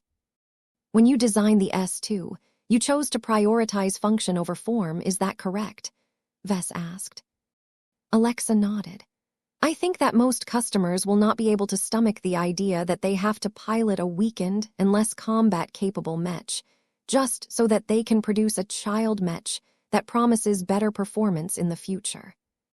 I am not ignorant of the fact that most ordinary customers do not want to be bothered by all of these vague long-term promises when they are living on the edge in battle. The male variant of the S2 is the simplest. Its contribution to the reproduction process is minimal. It is enough to reserve a small pocket on the Mech that can hold the instruments that are needed to produce a physical seed that will serve as the carrier of the Mech's equivalent of genetic material. What will this seed be made of? Vess asked. It has to be at least partially made out of hyper materials. Alexa immediately replied. The physical aspect of the seed material is not as important as its spiritual aspect. It is the latter that contains much of the spiritual strength and teachings that the male living Mech wants to pass on to its child. The only point of uncertainty is that I do not know how long it will take for the male S2 to create a proper seed material once it has started this process. It may take an hour, a day, or even a month. There is a distinct possibility that the male S2 may be forced to engage in battle while it is still forming its seed material. Vess gained more interest when he heard that. This might not be a bad development. Whatever the male S2 experiences in battle can be directly passed on to the unfinished seed material. We will have to see, his student replied in a non-committal tone. Once the male S2 has completed its process, it must pass on its seed material to the female S2. This handover process can be done in many ways, but for the sake of simplicity, it is enough to transfer the seed material in the same manner as installing a spare part on the recipient. As you can see, the main reproduction chamber of the female S2 is designed as an external module that is largely mounted on the lower back. This will impose minimal hindrance to the first. What if the female S2 turns around and attempts to flee a powerful opponent? Then I suppose the reproduction chamber can serve as a makeshift physical barrier that can help the fleeing Mech resist more attacks, Alexa said in a resigned tone. This is only assuming that the formation of a new living Mech baby takes an extended period of time. Until I have fabricated the prototypes of both variants of the S2 and put them through an extended testing period, I will not have the necessary empirical data to determine how long it takes for my machines to complete all of these theoretical processes. In other words, everything she conceived so far still remained a fantasy. The lack of proof generated so much uncertainty that Alexa probably wouldn't be able to advance to journeyman until she had actually solved this essential requirement. Vess continued to observe the female S2 design with an odd expression. He just couldn't get over the unusually inhuman appearance of this machine. From a cursory look, the technical design appears to be in order, he commented. The design choices that you have made are both logical and rational enough that I can hardly fault them. It is just neither mechs look like they are supposed to. Most humanoid mechs are designed to imitate human physiology to varying degrees. It looks extremely jarring to see a male mech without a codpiece and a female mech whose baby bump is located on the back rather than the front. Don't you think it looks ugly? The young woman gazed at her mentor with a puzzled expression. I cannot deny that it does not conform to human aesthetic standards, but is this truly a legitimate concern when the more natural-looking alternatives impose heavier burdens on performance? It's really important, Alexa. Your designs are fine when your target audience is a bunch of unfeeling bots, but if you want to market your product to actual people, then you need to make them more comfortable with your work by conforming to their tastes. If there is one major fault to your work that I have to mention, it is that you have completely neglected the role of the human mech pilots in your equation. That caused Alexa to be taken aback. How so? The mech pilots of the S2 are not meant to play an active role in the reproduction process. Vess shook his head when he heard that. You are treating mechs as standalone products when you talk like that.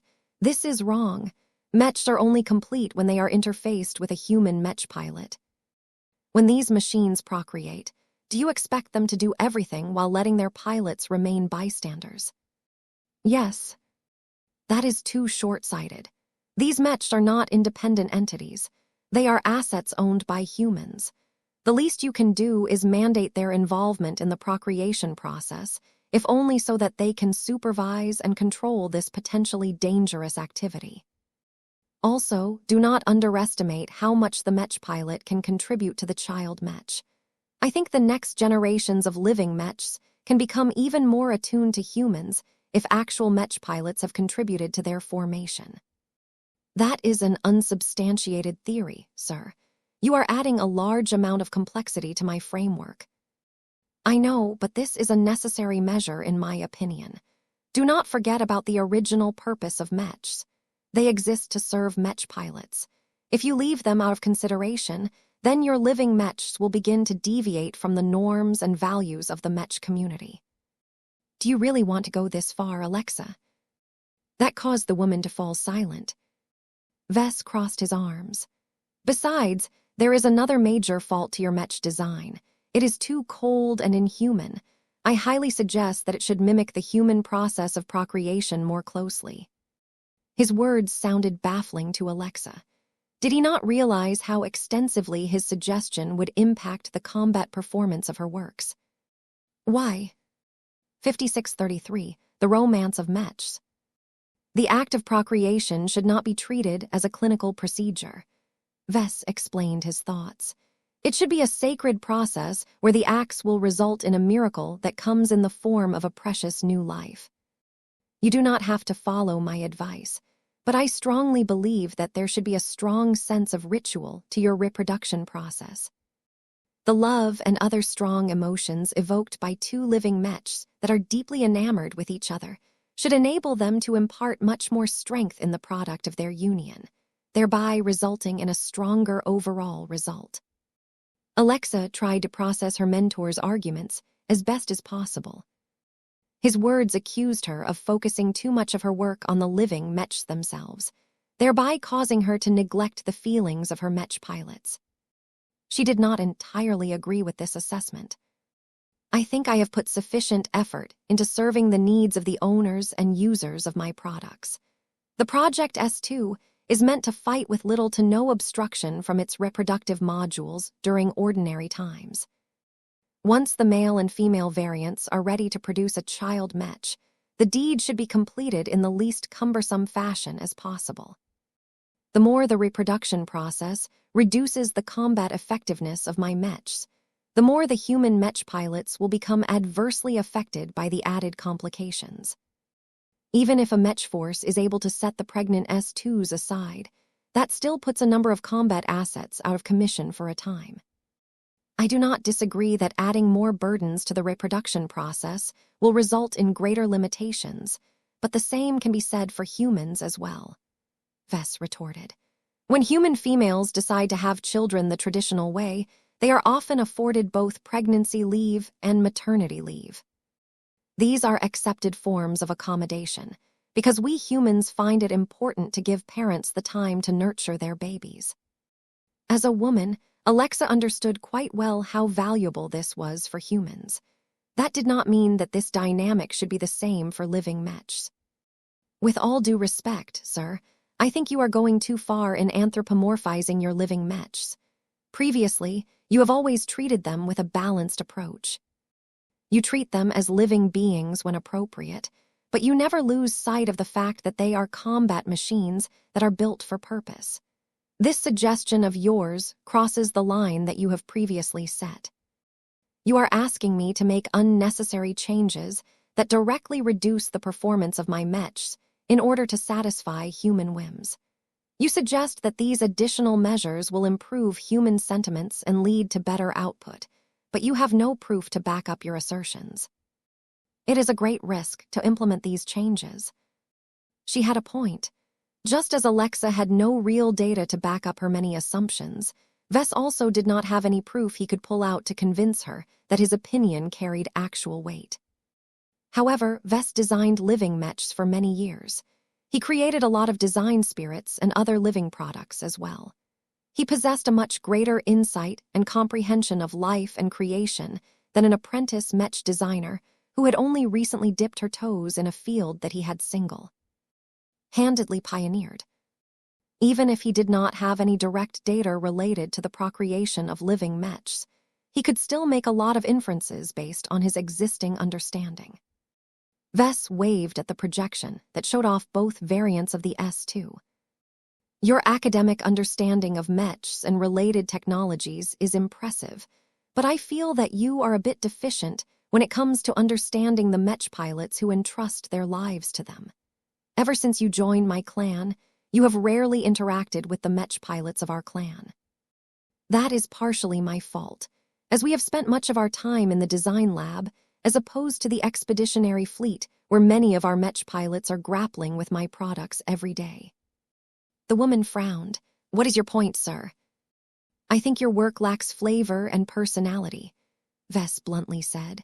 Don't get me wrong, they are fine on a technical level, but mechs are far more than just the sum of their parts. Where is the romance in your mech design? Your works lack a certain soul that makes it more difficult for them to raise their potential. Basing your design choices on practical and technical concerns is not wrong, but leaving aside the emotional components is a huge mistake in my opinion. How so, sir? I still do not understand your insistence on placing irrational considerations over rational considerations, Alexa helplessly said.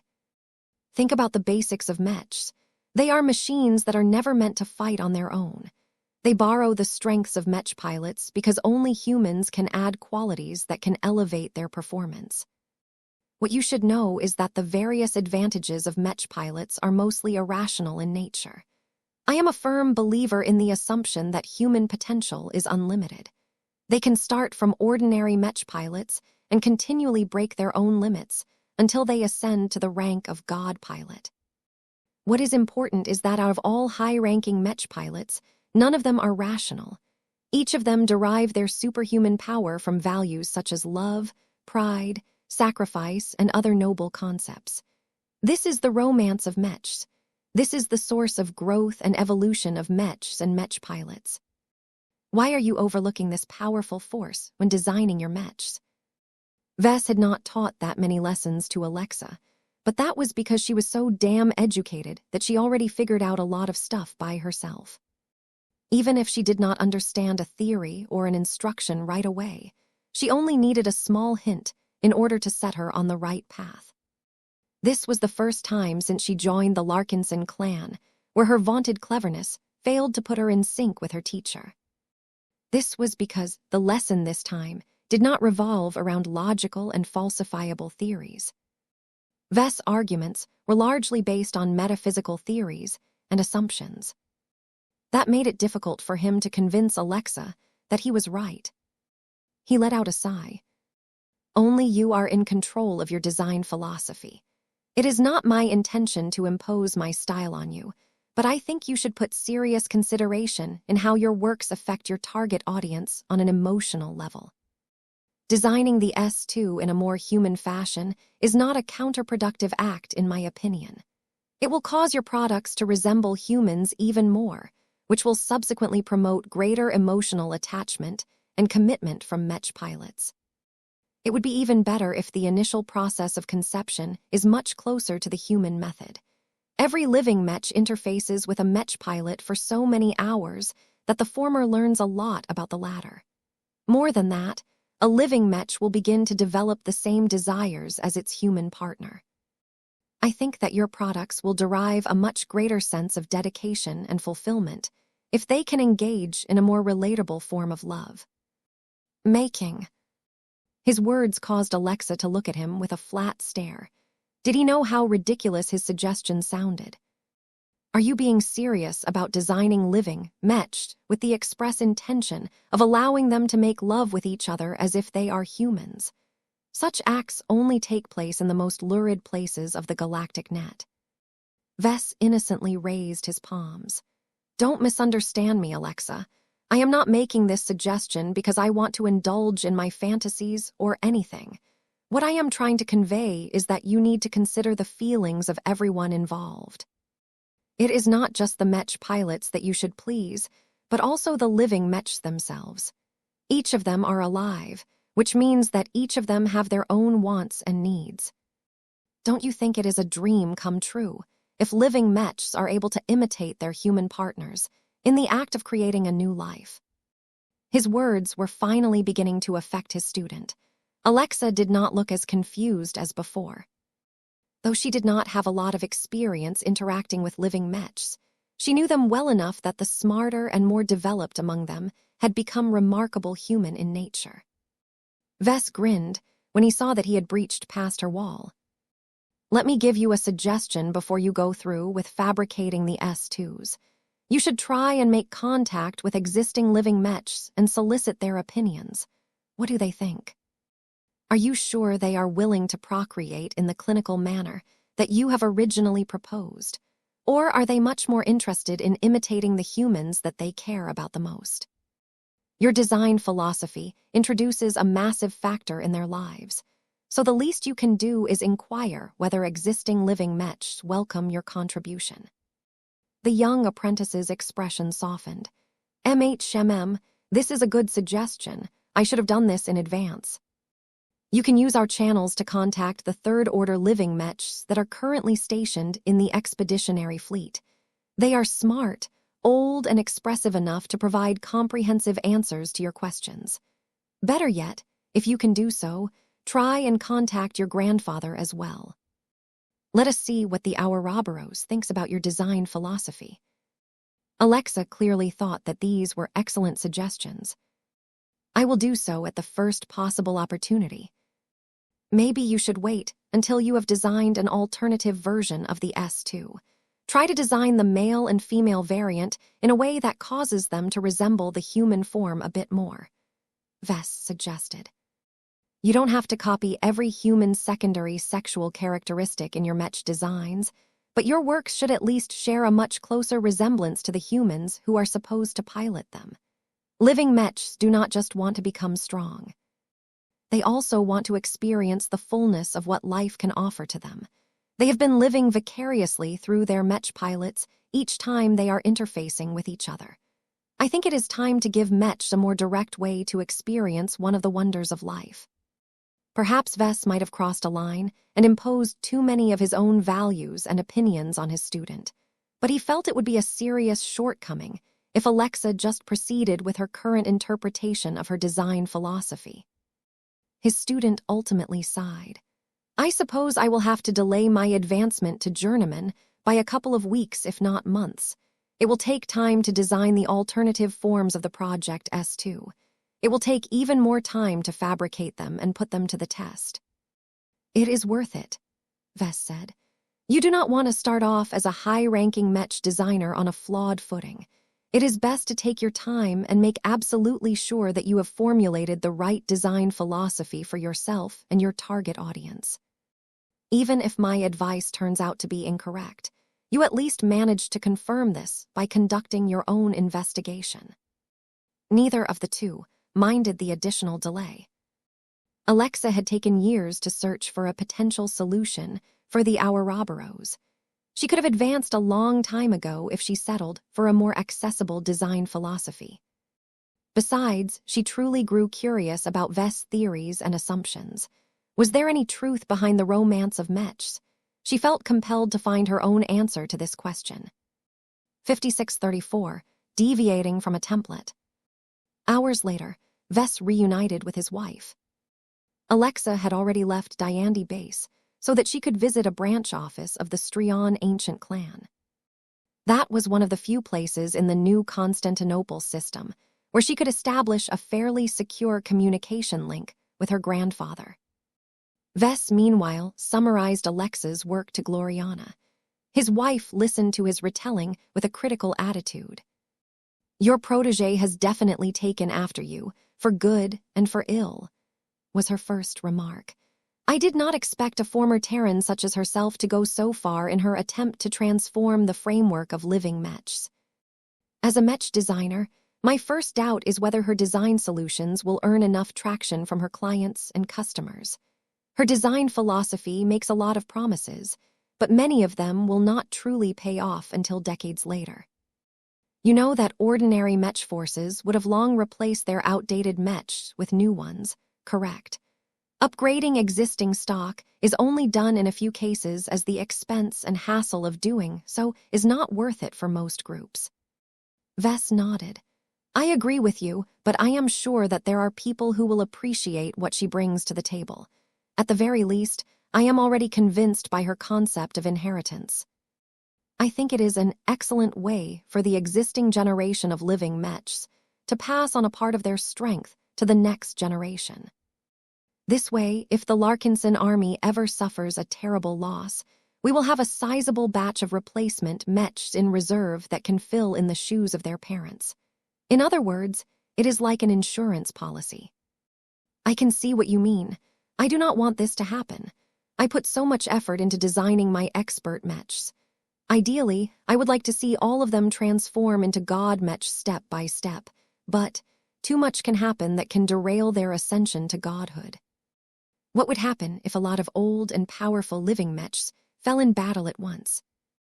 Vess and venerable Janzi already suffered a huge setback when the original Shield of Samur experienced total defeat at the hands of a high-tier expert Mech. If the Larkinsons confronted a much more powerful opponent, then the odds were likely that a lot of unique and precious third-order living Mechs, such as the Dark Zephyr, the First Sword, the Everchanger, and the Minerva may get lost without the chance to piece them back together. These were all priceless Mechs as far as Vess was concerned, but even he could not guarantee that they could survive all of the trials and tribulations ahead of them. The only way to preserve them was to stuff them in a vault and keep them protected from every external threat. Suffice to say, that was not a valid solution at all. Living Mechs needed to be actively used in order to grow as optimally as possible. Death and loss were intrinsic to every conflict. Mechs were born to experience a lifetime of danger. They even had to be ready to sacrifice their own lives in order to save their Mech pilots. Given all of these risks and dangers, the lives of Mechs were actually rather bleak. Vess grew more emotional when he thought about how little of them might be left by the time their struggles came to an end. What I value the most about Alexa's work is that it gives an opportunity for living Mechs to leave a lasting legacy behind. Vess spoke. Everyone wants to be immortal, but few, if any, entities can attain this goal. The majority of humans and Mechs will still have to confront their mortality, when they reach the end of their lifespans. Once they are on the verge of leaving their lives behind, I hope they will not leave too many regrets behind. Humans can still leave a legacy behind by accomplishing lasting feats that will be remembered throughout the ages. They can also leave a more physical trace of their existence behind by having offspring. Living mechs deserve the same opportunities to distinguish their lives. They should not be treated like faceless commodities whose absence will not be noticed. All of this started to get very philosophical. Vess might care a lot about these issues, but this discussion was starting to get too abstract. Not even Gloriana had the patience to indulge in her husband's fantasies. Both of them had a lot of work on their plates. "How are the new journeymen settling in?" Vess asked. "They are adequate," his wife responded. "I like them, actually. They are clever, obedient, and respectful.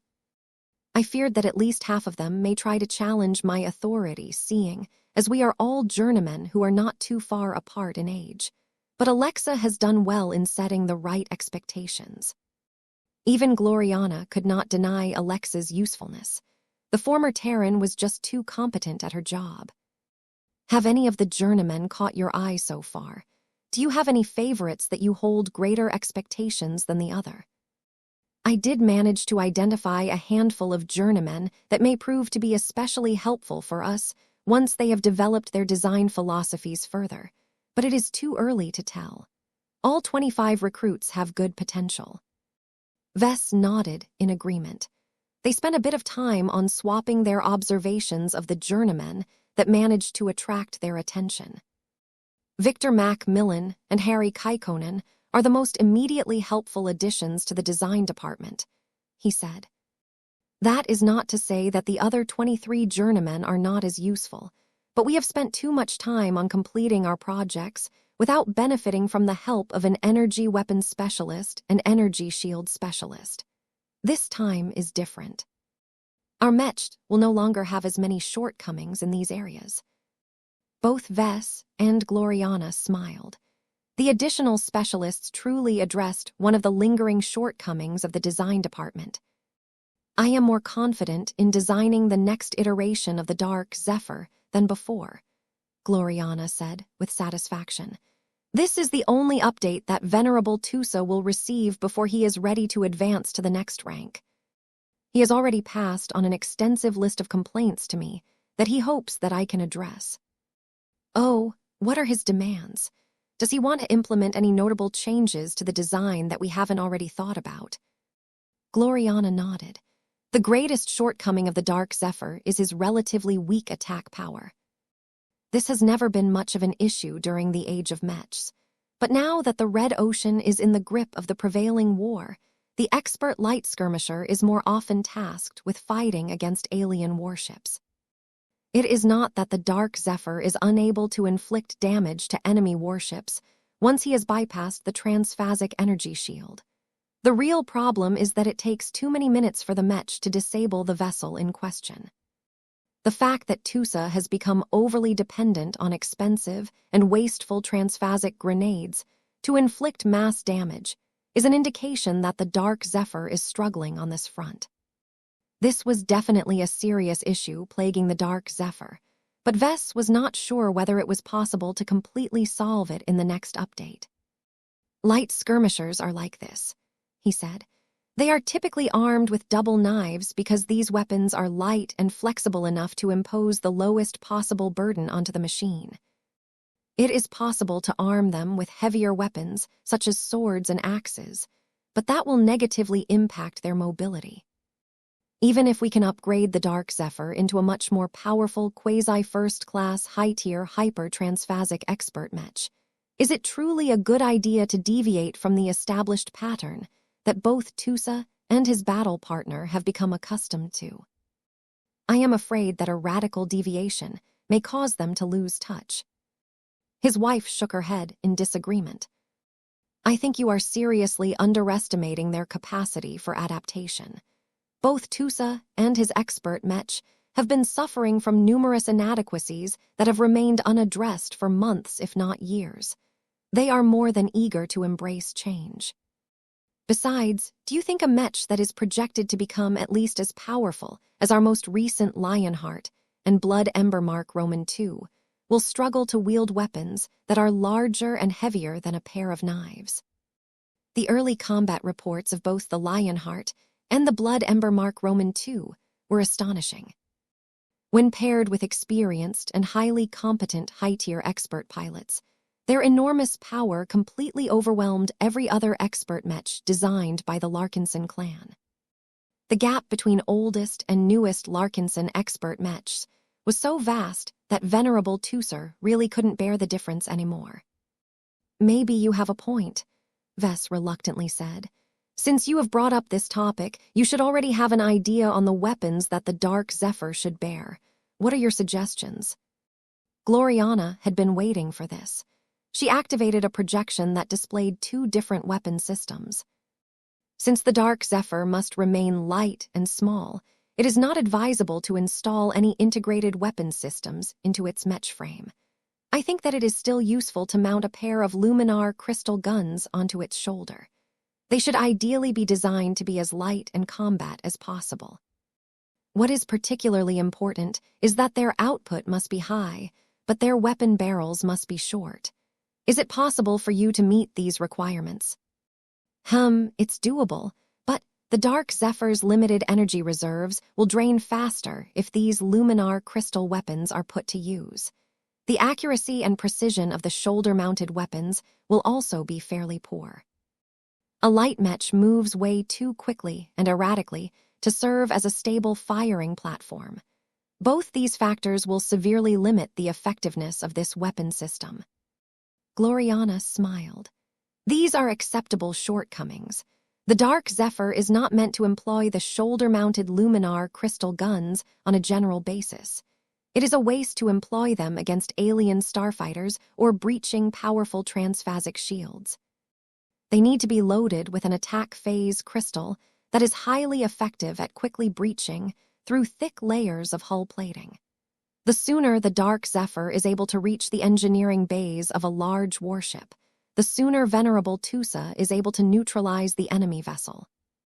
If that is the case, then I have a couple of promising attack phase crystals in mind that should facilitate this purpose. If the shoulder-mounted luminar crystal guns are solely reserved for sieging purposes, then their lack of accuracy is not important, as they will only be used to melt a hole on the side of an enemy warship at close range. However, I am not too sure about how long the Dark Zephyr can keep these weapons firing. A quasi-first-class expert mech should be able to bear it as long as the pilot is not too trigger-happy. Vess, this is only a temporary state. As long as Venerable Tusa manages to advance to ace pilot, the Dark Zephyr can undergo a more powerful transformation. We will be able to replace its power reactor and energy cells with much more superior versions. Even if the luminar crystal guns remain relatively underpowered, the amplification provided by the Saint Kingdom of an ace mech will raise their effective firepower to an astounding level. Even a pair of knives could turn into a deadly ship killer under the same circumstances. All right, you sold me. If you think it is a good idea to mount energy weapons onto the shoulders of the Dark Zephyr, then let's try it out. Just make sure that Tusa can choose to detach them and leave them behind when he wants. Mechs at this level are rarely confined to the original mech archetypes that are used to classify lesser machines, Gloriana said. The closer they come to approaching the power of a first-class multipurpose mech, the less they conform to their previous templates. It is not a sin to equip ranged weapons onto a light skirmisher. We only need to be certain that this addition will not set back the overall performance of Tusa's expert mech. 5635, Dark Zephyr Mark Roman III Project. The Dark Zephyr was the ultimate light skirmisher of the Larkinson clan. Vess still took pride in his oldest expert mech. Designed with the support of Master Moira Willix, Venerable Tusa Billingsley Larkinson received the first proper living expert mech. Over the years, Tusa and his expert mech partnered up and fought many battles together. The two had become as thick as thieves. Even when the dark Zephyr had begun to hold his Mech pilot back as of late, the two still worked together to get around their limitations and ensure that they could eliminate enemy warships as effectively as possible. To Vess, the pair was one of the ideal results that he strove for when he embarked on his design philosophy. He wanted to do them justice by making the dark Zephyr better in any way, but not to the extent of breaking the living machine's identity and ruining the perfect harmony between the two battle partners. It was quite difficult to fulfill all of these requirements when Vess and his wife completely transformed every single aspect of the dark Zephyr. They did not hold back when it came to the design budget of the machine. Venerable Joshua might be the fastest to grow into a high-tier expert pilot, but the other heroes of the Larkinson clan were not too far behind. Once Tusser reached the limit of what the general cultivation elixir could do, he would become a genuine ace pilot candidate that only needed a bit of polishing and a hardy battle to break through. Once Tusa became an ace pilot, everything would change. Vess had every intention of bringing him and his battle partner over to the premier branch and preparing the pair for the tougher battles ahead. Naturally, the Dark Zephyr would have to undergo yet another thorough redesign and rebuild process. Only a proper ace Mech would enable Tusa to channel his full power at that point. This was an enormous hassle. If Vess and Gloriana wanted to make this transition period as short and convenient as possible, they had to design the Dark Zephyr as a preparatory ace Mech. It was similar to the recent refit of the Spirit of Bentheim. Back then, Vess wanted to completely reform much of the structure of the factory ship so that the hull already met first-class standards more or less. That meant that removing the word quasi from her designation was as simple as replacing the power generators and other easily swappable ship parts. Though Vess and his wife had a clear goal in mind, the design challenges they needed to overcome were great. It would have been much easier if they designed a high-tier expert light skirmisher from scratch. Yet because of the need to upgrade an existing low-tier expert Mech, they had to limit their deviations in order to retain the overall spirit of the Dark Zephyr as best as possible. However, neither Vess nor Gloriana were as limited as the journeymen as they used to be back when they started to design their very first Larkinson expert Mech under the supervision of Master Willix. They had improved by leaps and bounds. Vess had already become a senior Mech designer and learned all of the necessary methods and techniques to integrate exotics into high-ranking Mechs. Both Vess and his wife had spent many years developing a vastly improved repertoire of design applications. They not only built up much larger toolboxes for themselves, but they also added in a lot of higher-end tools into their personal arsenals, allowing them to keep up with the rising specs and tech level of their design projects. More importantly than that, Vess and Gloriana's productivity had skyrocketed to a level that they could have never imagined just a few years prior. The primordial planet inside the Blinkhiverse was slowly getting covered by more and more e-computers. The tech and design of the primitive transistors and circuit boards might be horribly outdated compared to contemporary processors, but that did not matter so long as the quantity was large enough. Gloriana's new Arachne 01 implant set was even more ridiculous. Augmented with broken-up pieces of a mysterious mentalist crystal, the cutting-edge hyper-augmentation began to demonstrate its formidable power. Hundreds of specialized software programs efficiently utilized the miniaturized processors and supplied a lot of answers in record time.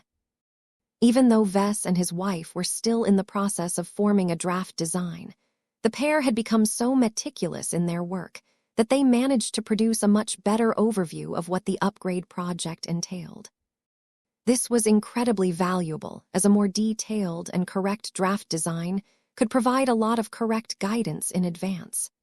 This would help the participants in the upgrade project avoid any unnecessary detours and engage in a lot of work that ultimately ended up redundant. By the time they came to the end of their planning session, both husband and wife became more than satisfied with the results they produced in so little time.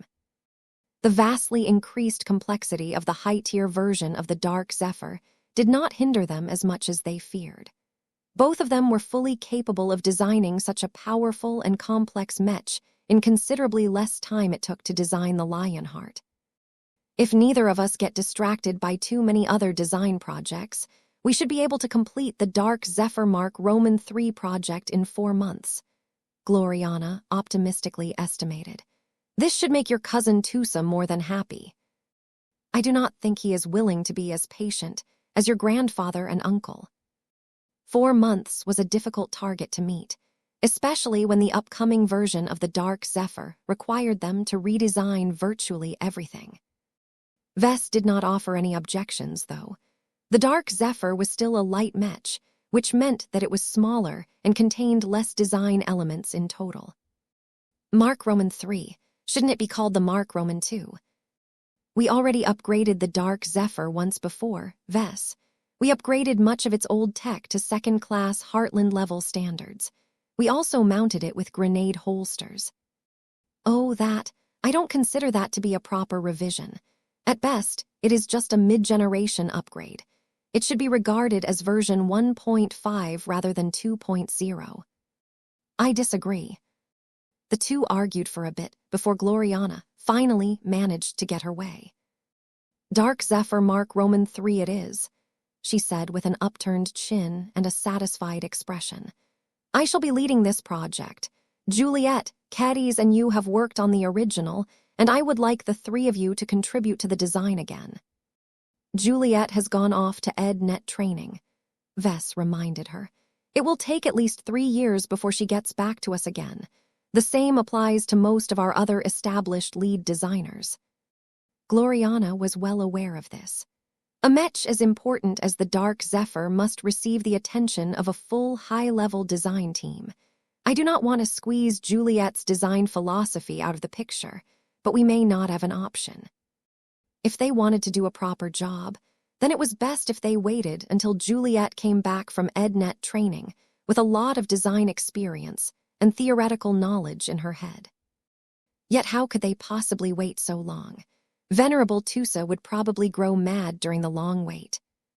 The needs of the Larkinson clan necessitated that the design department moved quickly to fulfill this long-awaited upgrade demand. For this reason, Vess and Gloriana both agreed to push Juliet Stameros out of the Dark Zephyr. This was a weighty decision, as that effectively meant they would have to remove the influence of her design philosophy from the expert light skirmisher, all without being able to notify her, because she was currently studying inside an accelerated virtual reality setting. Vess felt rather guilty about that, but his wife looked nonchalant. She had made her choice when she chose to accept this opportunity. This is on her, not you, Gloriana mercilessly said. Besides, it is actually fairly normal for the main design team of a high-ranking mech to rotate after every revision. She was right. Expert mechs and ace mechs that had been in development for decades rarely tended to maintain the same design team. Anything could happen that caused the team composition to change. Contributors may have become too busy and swamped with other responsibilities to go back to their old work. Other mech designers might have been able to squeeze out the older ones by virtue of their superior ability or connections. The original mech designers may have died or defected to another organization. Whatever the case, it was common practice for older expert mechs to come under the care of a different set of mech designers after a long time. This was why Vess did not get too hung up over this change. He ultimately reminded himself that they needed to serve the interests of Venerable Tusa Billingsley Larkinson and the Dark Zephyr as best as possible. The feelings of the mech designers involved in this project ultimately did not matter. The more important consideration now was to choose the mech designers to fill up the 2 vacant spots previously occupied by Juliet Stameros and Master Moira Willix. I think it would be fun to invite Jovi Armelin. He previously told me that he doesn't want to bother with second-class mech designs, but this expert mech is so powerful that I am sure he will make an exception, Vess proposed. His design philosophy is very interesting. I think it is an excellent fit for the Dark Zephyr. This is a Mech that likes to play tricks and refuses to get pinned down. What better way to complement it than to add the reality trickster to our design team? His wife immediately frowned.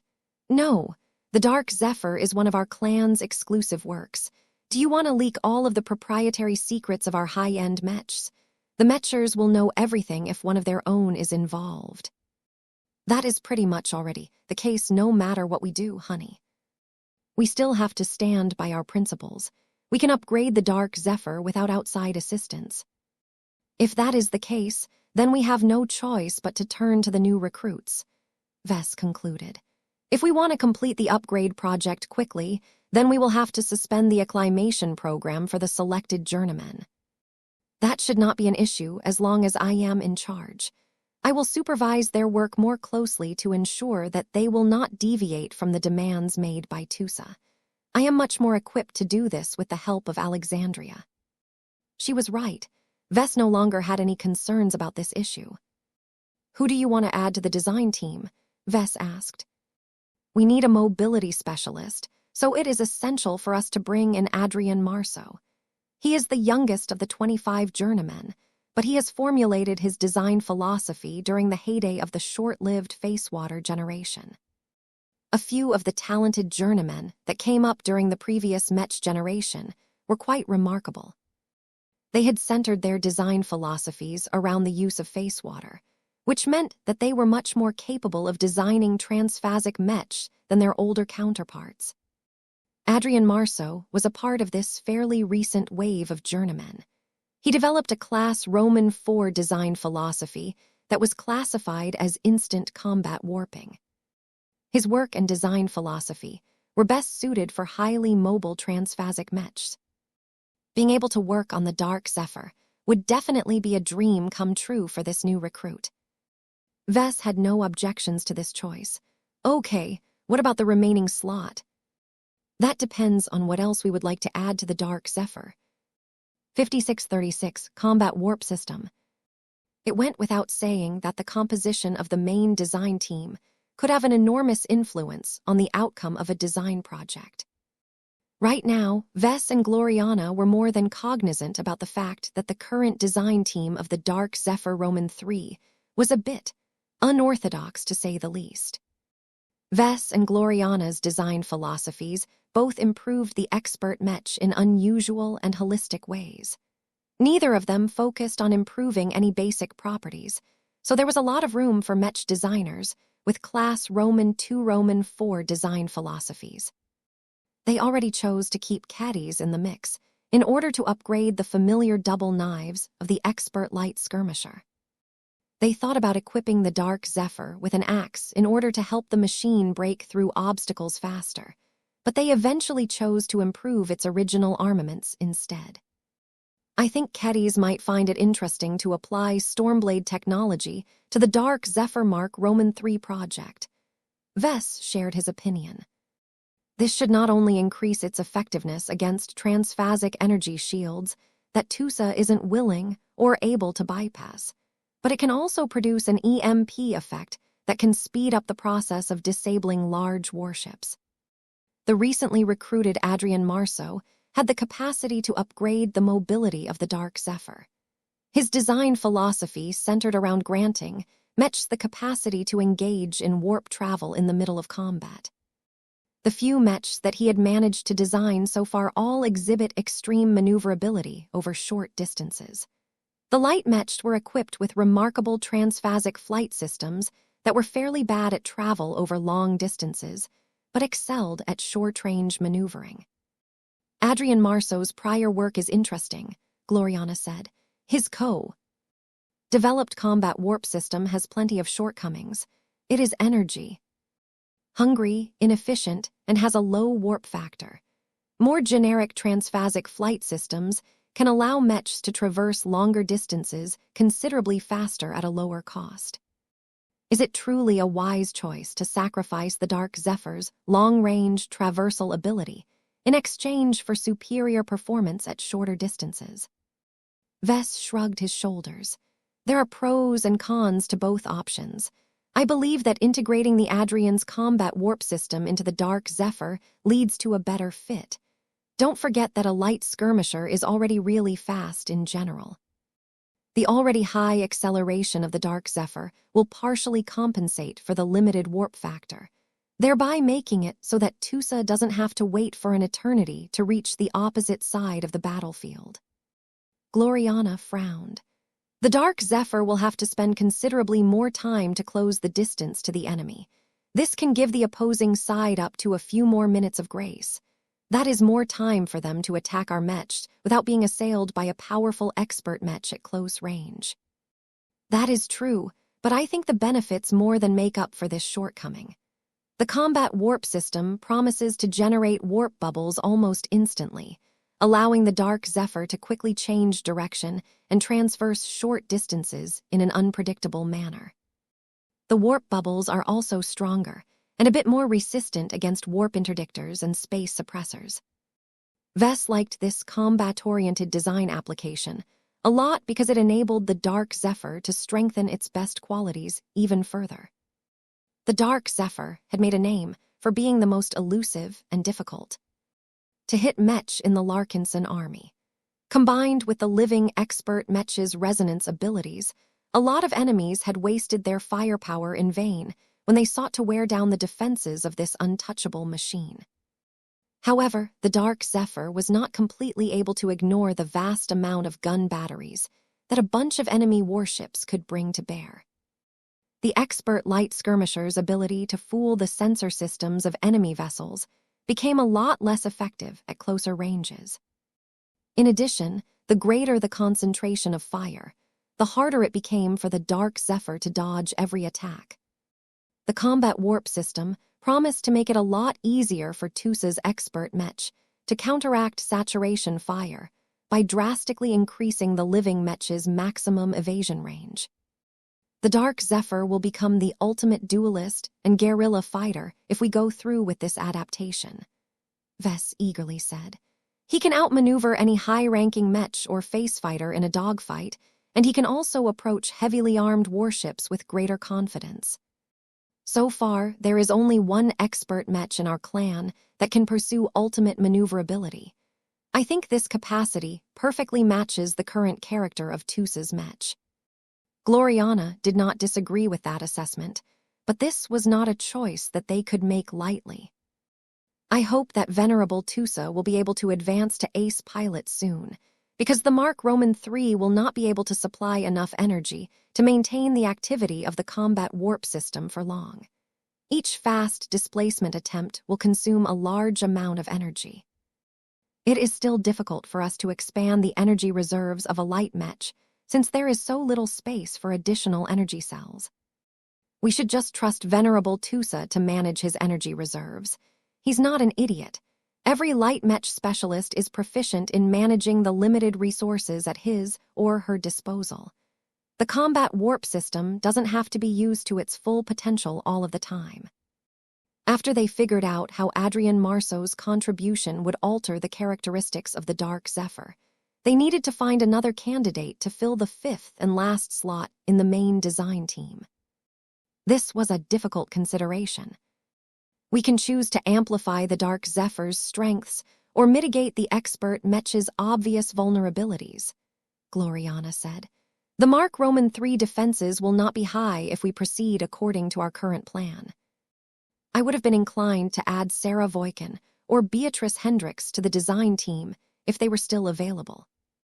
That was not the case, so their options had become a lot more limited as a result. Victor Macmillan is a notable defensive specialist, but his specialization is mainly centered around energy shields. He definitely knows a thing or two about designing armor systems, but don't expect any miracles. I have already taken Mr. Macmillan into consideration.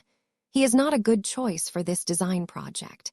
The addition of a pair of shoulder-mounted Luminar crystal guns, along with a combat warp system, will already strain the limited energy output of the Dark Zephyr. If we add Stormblade technology as well, then the expert light skirmisher will be even more constrained so long as it remains a quasi-first-class expert mech. We cannot justify the addition of a powerful Azure energy shield generator. Evasion is the best form of defense for this machine. His wife was right. Stronger defenses only increased the fault tolerance of the Dark Zephyr. The addition of the combat warp system already increased the survival chances of the light mech, so there was no compelling reason to upgrade the expert mech's defenses in another way. The Dark Zephyr was an offensive mech. With that thought in mind, Vess and Gloriana ran through the other names on the list.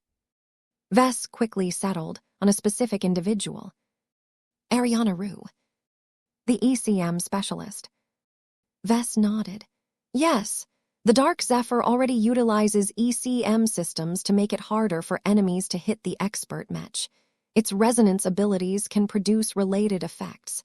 I think we can complement this further by adding the work of Ariana Rue. Her design philosophy suggests that she is more suited to apply her work to dedicated auxiliary mechs as opposed to combat mechs. That is true, but I see no reason why her specialized ECM solutions are a poor fit for the Dark Zephyr. Tusa's expert mech is often the first machine to get close to an enemy fleet. Since the living machine is already there, he might as well help the rest of our forces by producing even greater interference at close range. Think of St. Marissa Lewandowski. St. Marissa Lewandowski was one of the 2 ace pilots that continued to accompany the expeditionary fleet as part of the Golden Skull Alliance. Her Jetta Sandovar was a powerful ace light skirmisher, but it truly showed its value when the ace pilot activated her Saint Kingdom and generated an obscuring and disruptive smoke cloud that could blind any enemy in range. The example set by the Adelaide Mercenary Company's ace pilot showed that light mechs could partially compensate for their lack of hard power with greater utility. This made Ariana Rue an interesting choice. As a journeyman selected by Alexa Strion, the new recruit's design philosophy was quite interesting to say the least. Her class Roman 8 design philosophy was officially labeled as Automated Mass Computing Systems Exploitation. In other words, mass hacking. Vess had no idea why a talented mech designer chose to specialize in hacking of all fields. The Larkinson clan employed plenty of hackers and computer security experts. They were a necessity in an age where humans relied so much on advanced technology to get stuff done. Ariana Rue is good at designing auxiliary mechs, Gloriana analyzed as she recalled her previous works. Her ECM modules can be quite effective, but only when they are large and extensive enough to take effect against enemies that have taken proper precautions against hacking. Only auxiliary mechs are able to dedicate enough energy and processor capacity to this demanding task. It will be a challenge to fit a more reduced version of her ECM systems into the Dark Zephyr without turning her contribution useless. Vess nodded. That is true, but we'll just have to buy the most advanced and efficient first-class processor chips to make up for this shortcoming as best we can. In any case, it takes less effort for the Dark Zephyr to transmit signals through heavy jamming at closer ranges. Additionally, it is well known that alien computing systems are not as technologically advanced as modern human computing systems, so it takes less effort to compromise them, as long as Ariana Rue knows how to hack the computers developed by different alien species. You do know that if the Dark Zephyr starts to engage in mass hacking, the expert mech will transmit a large quantity of signals to the surrounding enemy units, correct? This will counteract the mech's other ECM measures that are meant to make it harder for targeting systems to lock onto the machine. I haven't forgotten about that, but that is why Ariana Rue is such a good fit for this upgrade project. The Dark Zephyr Mark Roman 3 is really fast and maneuverable, so what does it matter if enemies are able to track the expert mech's coordinates a lot better? It won't necessarily increase their hit rate. Aside from that, the transmission of signals will not compromise the effectiveness of the untouchable resonance ability. The latter distorts perception, and the detection of electromagnetic waves falls in this scope. The two are not a good fit with each other. Vess, The resonance ability is mainly effective at longer ranges. Ariana Rui's hacking modules are primarily employed at closer ranges. She was right, but that did not change Vess' considerations. Once we can upgrade the Dark Zephyr into an ace mech, Venerable Tusa may be able to incapacitate an entire enemy fleet at once. Granted, this will only happen when he is fighting against the warships hailing from the lesser alien races, but there is always room for improvement. There was a chance that Ariana Rui's contributions might not live up to its promise. If that was the case, then they could always boot her off the design team and put another lead designer in her place. The total picture became clear now that they had settled on the initial design team for the Dark Zephyr Mark Roman III project. Vess looked forward to upgrading his oldest expert mech into a highly maneuverable and highly disruptive mechanical terror.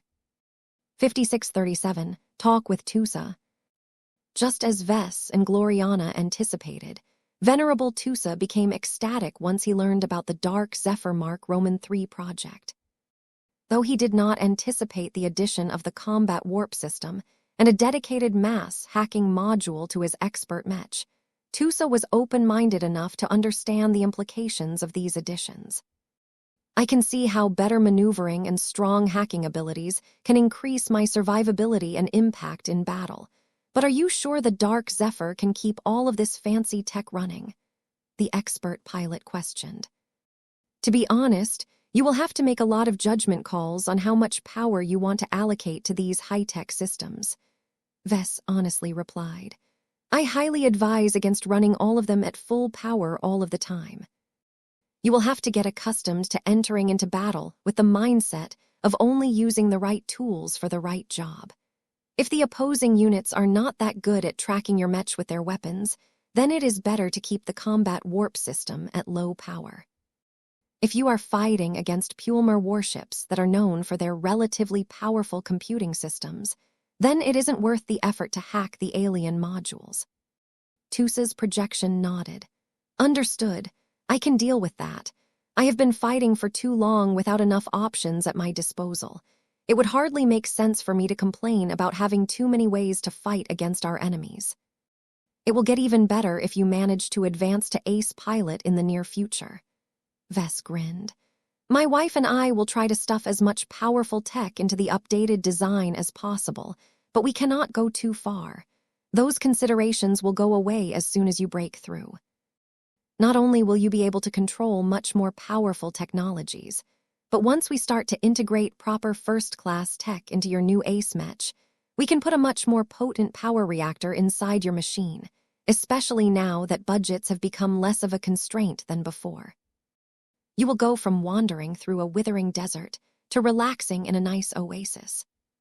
The overall message was that the Dark Zephyr Mark Roman III would not just be an high-tier expert mech, but also a precursor to a much more powerful ace mech. This added a considerable amount of pressure onto Tusa's shoulders. His expression grew a little more strained as he realized that he needed to work even harder in order to live up to the expectations of his battle partner and the design department.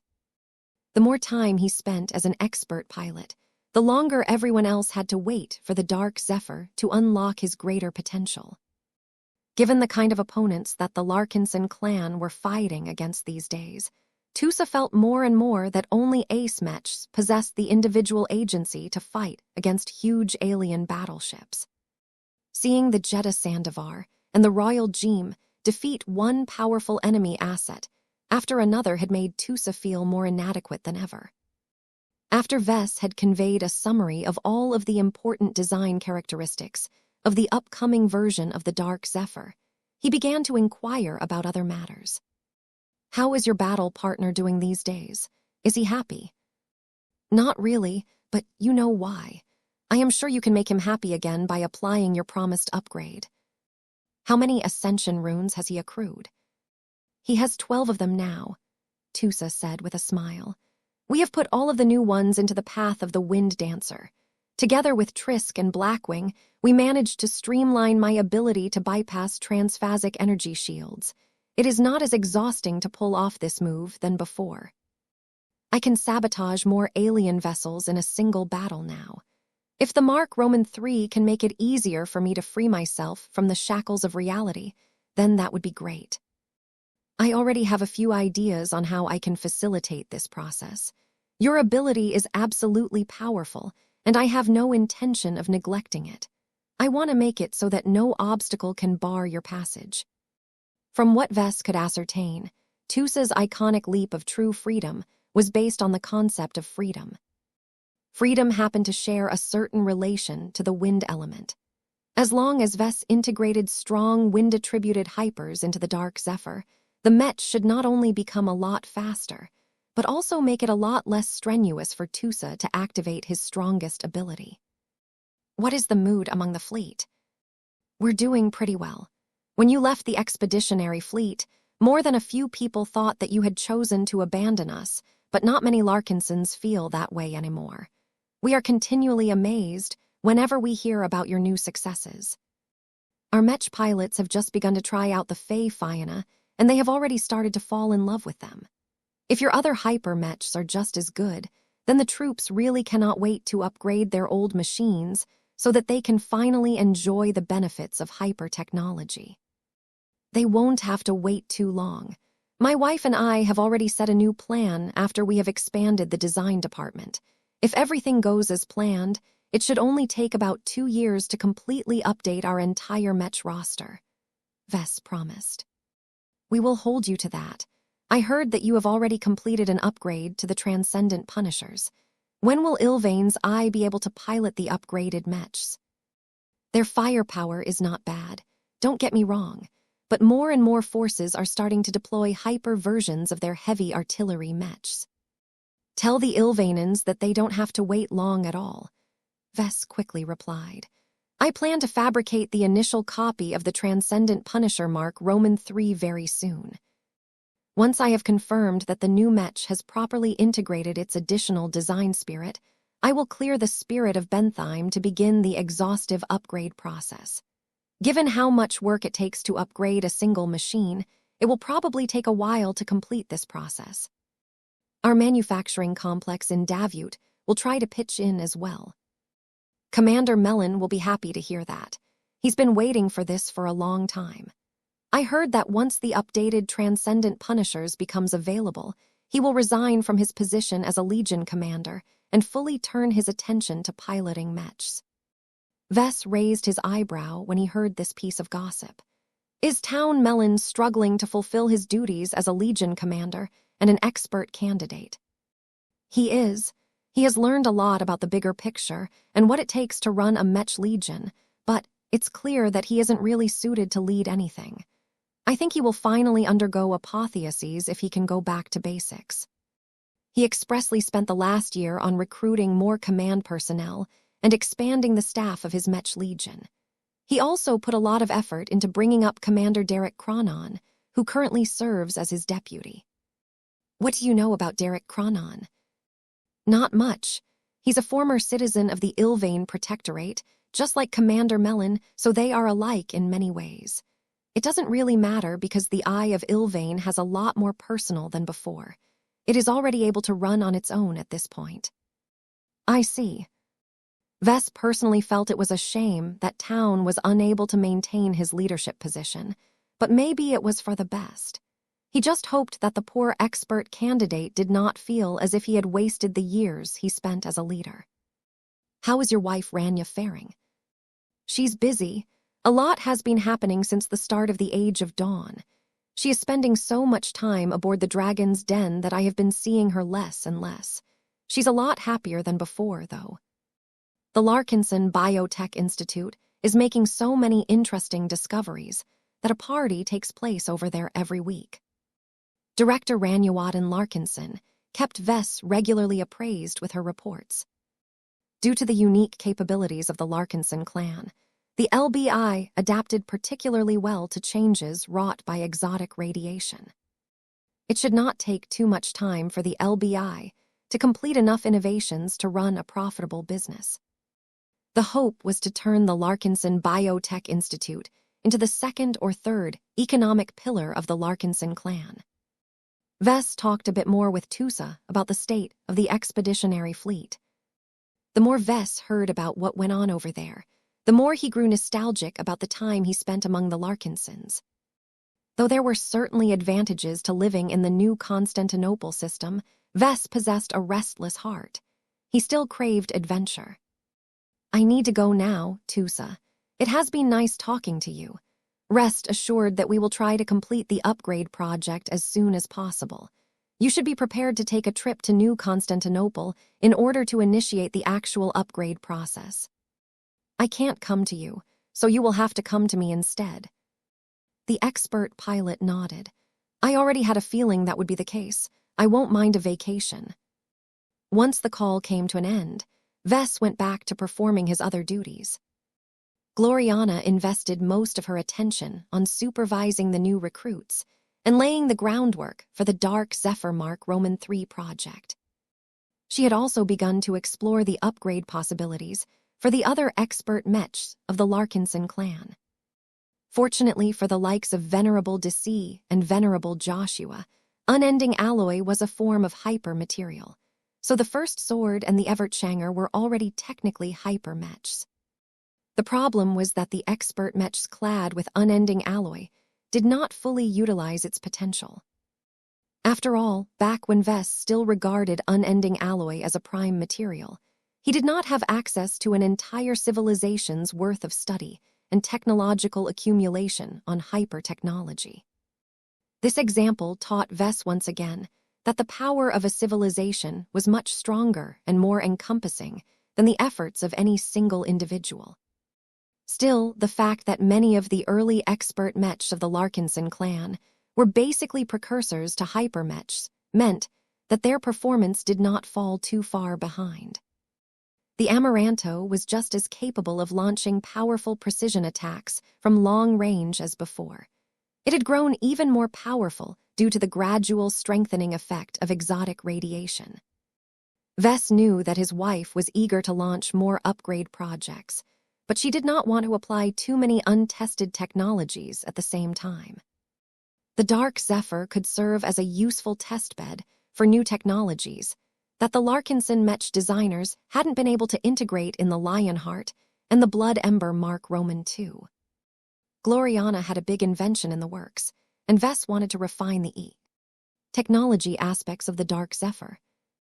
As an older and more developed third-order living mech, the Dark Zephyr was capable of utilizing its strong spiritual foundation for many more purposes than before.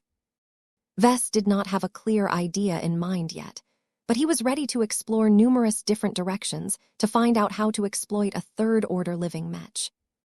For example, he could impart the Dark Zephyr with a special cultivation technique that enabled the machine to accelerate his movement by producing extraordinary winds. He also wanted to find a way to make Trisk play a bigger role as a design spirit. He needed to flesh out all of these ideas in order to make sure he was ready to implement them once the upgrade project started in earnest. 5638, your shipment has arrived. Vess spent the week after his return to New Constantinople on resuming his regular duties.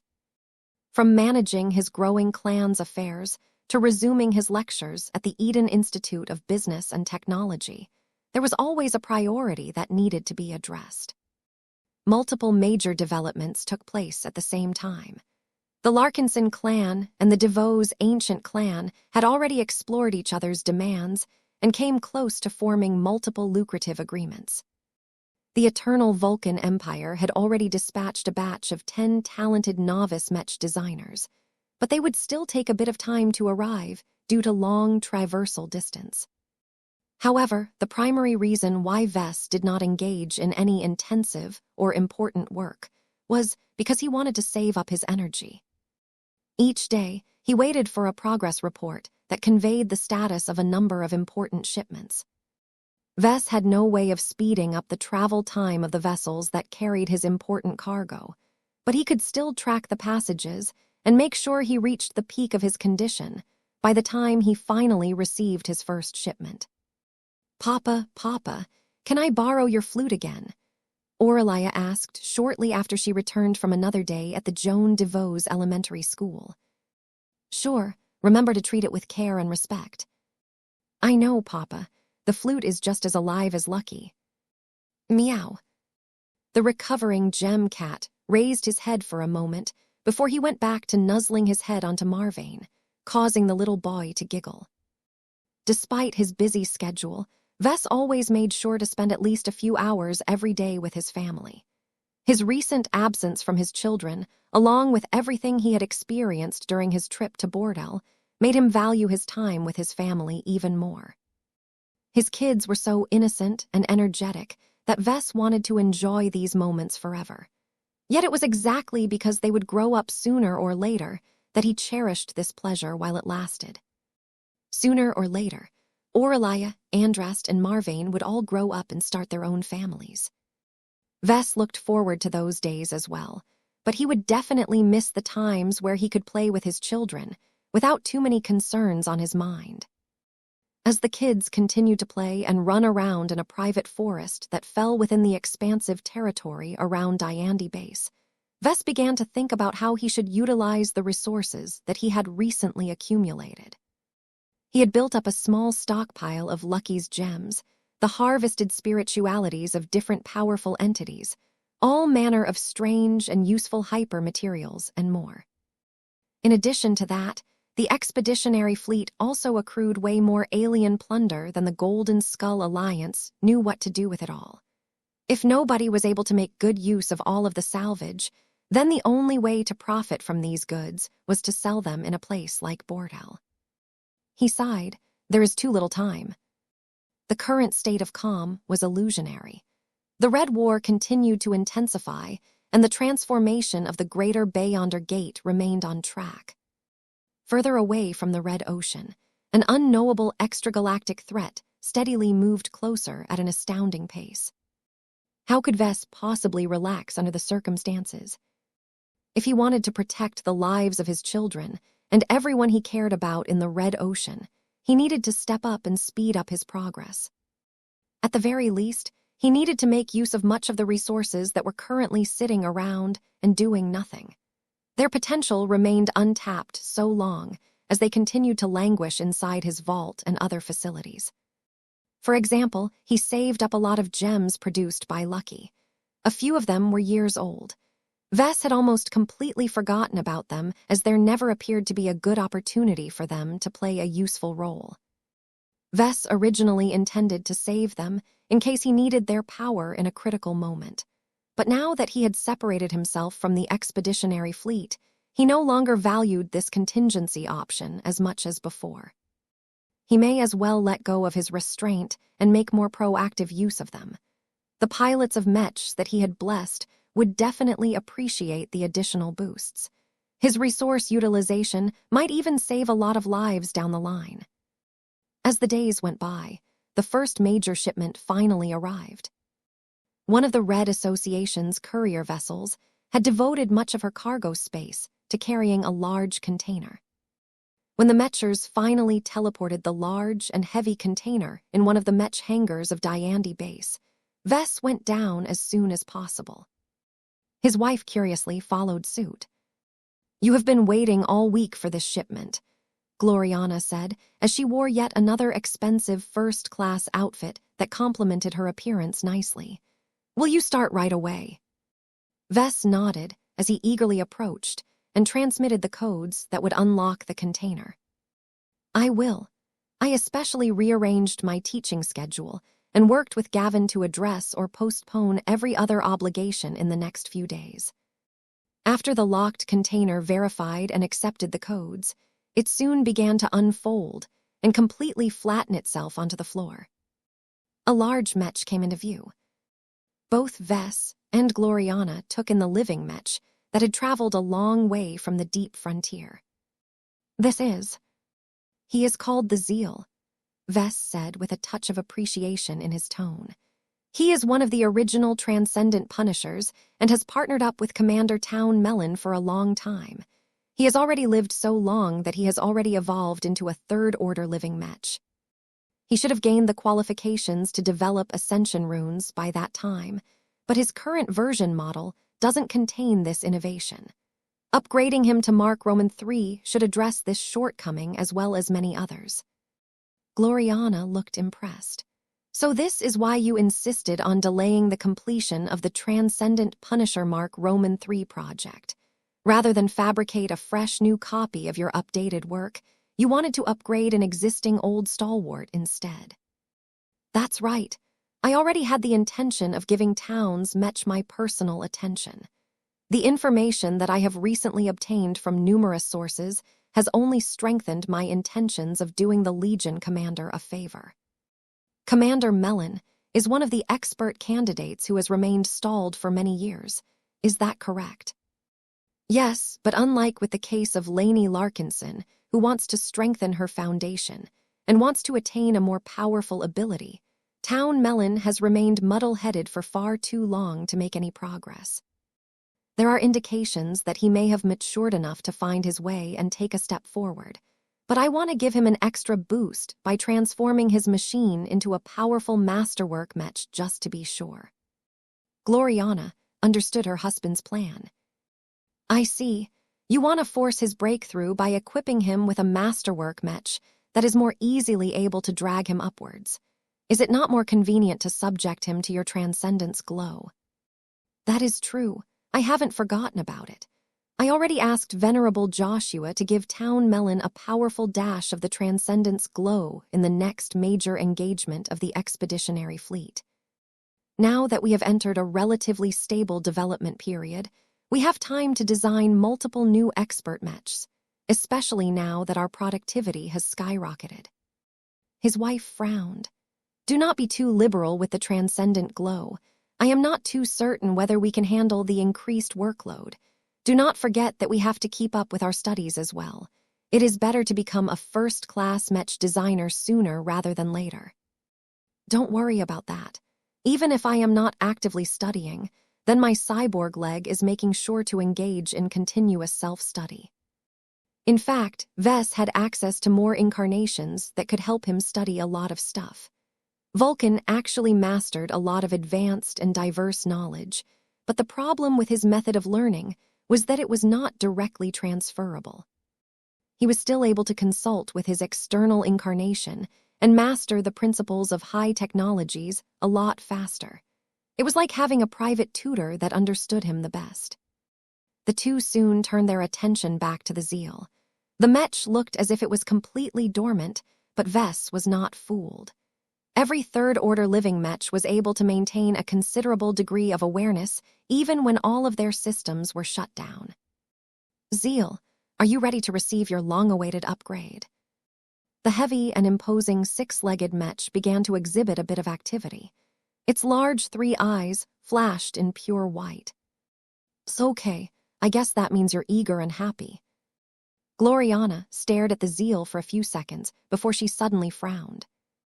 "Wait, Ilvain has already foreseen that you have turned it into a masterwork mech." Vess nodded with a smile. "Don't you know what my level of craftsmanship has reached these days?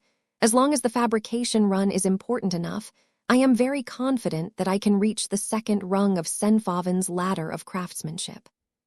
One of the other reasons why I have waited for so long is because I care a lot about Commander Mellon. The stakes of his upcoming run are rather high, so I have enough pressure to push me to this result.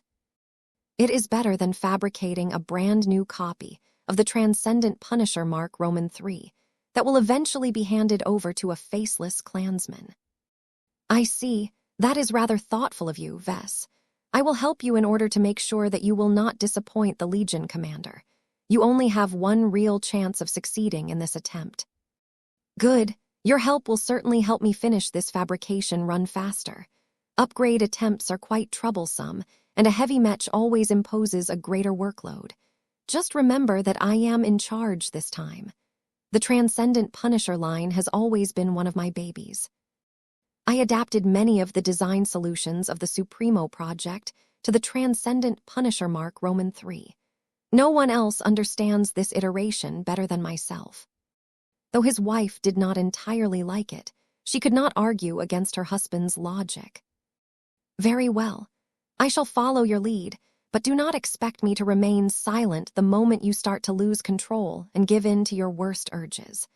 I do not want you to ruin this potentially great mech just because your inspiration compelled you to go crazy in improvising this mech." Vess raised his palms in innocence. "Hey, I am not that stupid. As I have said before, I have already learned my lesson.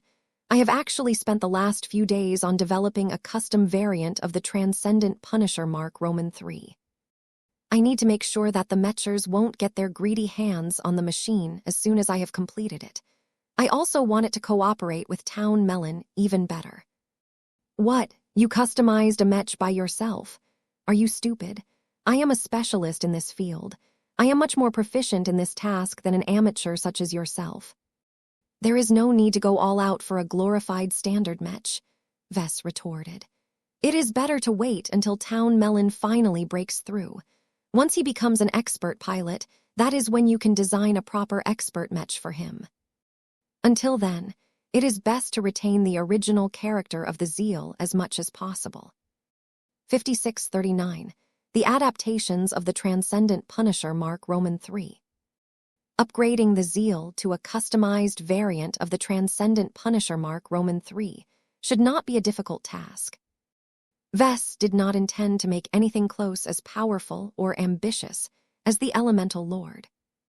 Although the Transcendent Punisher Mark Roman III was a powerful quasi-first, the Lionheart was a lot more complicated and difficult to design and make in comparison.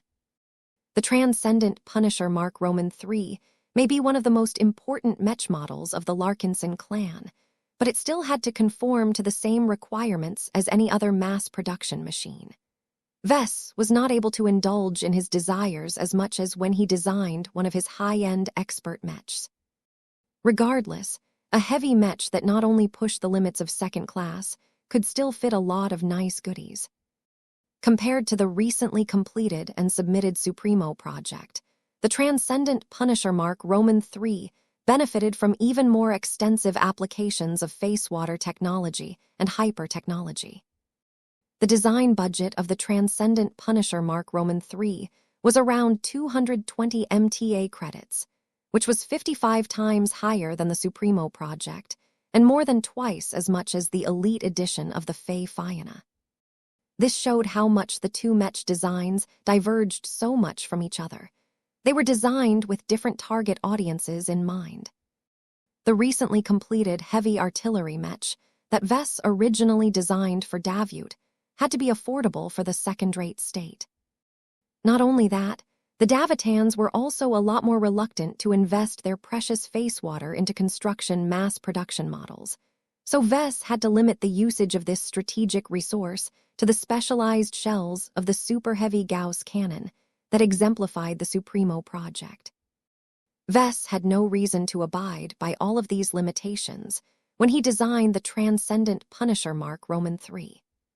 He solely designed it according to the existing template of the mech line, as well as the current circumstances of the Larkinson clan. Vess boldly assumed that his clan would not only be short on funding, but also have sufficient access to face water to support the construction of thousands of costly transphasic mechs. This was why the true cost of producing the Transcendent Punisher Mark Roman III was way higher than 220 MTA credits. The value of face water was so high that it was mostly bartered rather than sold for money these days. In truth, Vess previously thought that he had set the production cost of a single copy a little too high. Even if the expeditionary fleet occasionally returned from the front lines with a huge amount of plunder that could be sold for a lot of money, the Larkinson clan usually spent much of the earnings into other useful investments. The money and resources needed to upgrade all of the older versions of the Transcendent Punisher to the Mark Roman III iteration would wipe out the entire profit gained from a single battle. However, Vess and many other people believed this investment was more than worth the hefty price. In a time where the expeditionary fleet was only able to field one small warship at most, heavy artillery mechs served as the closest substitute to warship gun batteries. Starships could only accommodate a limited number of bunker mechs based on their designs. There was no way to increase them without making huge sacrifices, so the defensive firepower from these vessels was always limited. The newer ship classes that had been developed rather recently tended to fit a lot more bunkers onto their hulls. That did not help all of the older hulls that were mostly built well before the Facewater generation.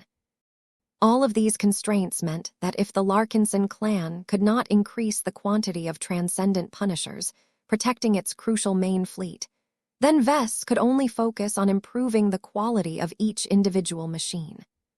He believed he had done a good job at that.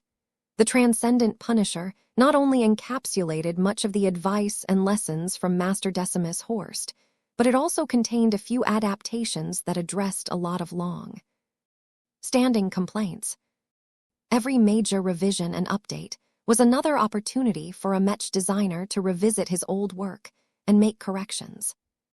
As Vess and Gloriana headed down to the workshop and got ready to embark on their fabrication run, both of them studied the design schematics one more time. The female half the pair looked critical as she directed her attention to the elaborate weapon system. The previous iteration of the Transcendent Punisher line made use of a balanced configuration of 2 second-generation Luminar crystal cannons, 2 Gauss cannons, and 2 rapid-fire pulse cannons. The mix of armaments had long served the eye of Ilvain well. The Luminar crystal cannons excelled at long-range precision bombardment. The Gauss cannons struck considerably harder, but were predominantly effective at medium range. The pulse cannons were much smaller and lighter, but that made them extremely suitable for intercepting incoming ordnance, as well as highly maneuverable small craft at closer ranges. All in all, when Vess originally conceived of his first heavy artillery Mech model, he wanted to bring a well-rounded bunker Mech to life. One of the strengths of the Transcendent Punisher is that it is able to play a useful role in nearly any space battle. Vess explained to his wife as he gestured at the armaments of one of his latest designs. Yet the old configuration is so balanced that it is also unable to bring most of its strength to bear in any specific combat scenario. The heavy artillery mechs are lacking in flexibility. For example, their pulse cannons have long remained unused, as they are completely useless in a typical battle against an alien raiding fleet.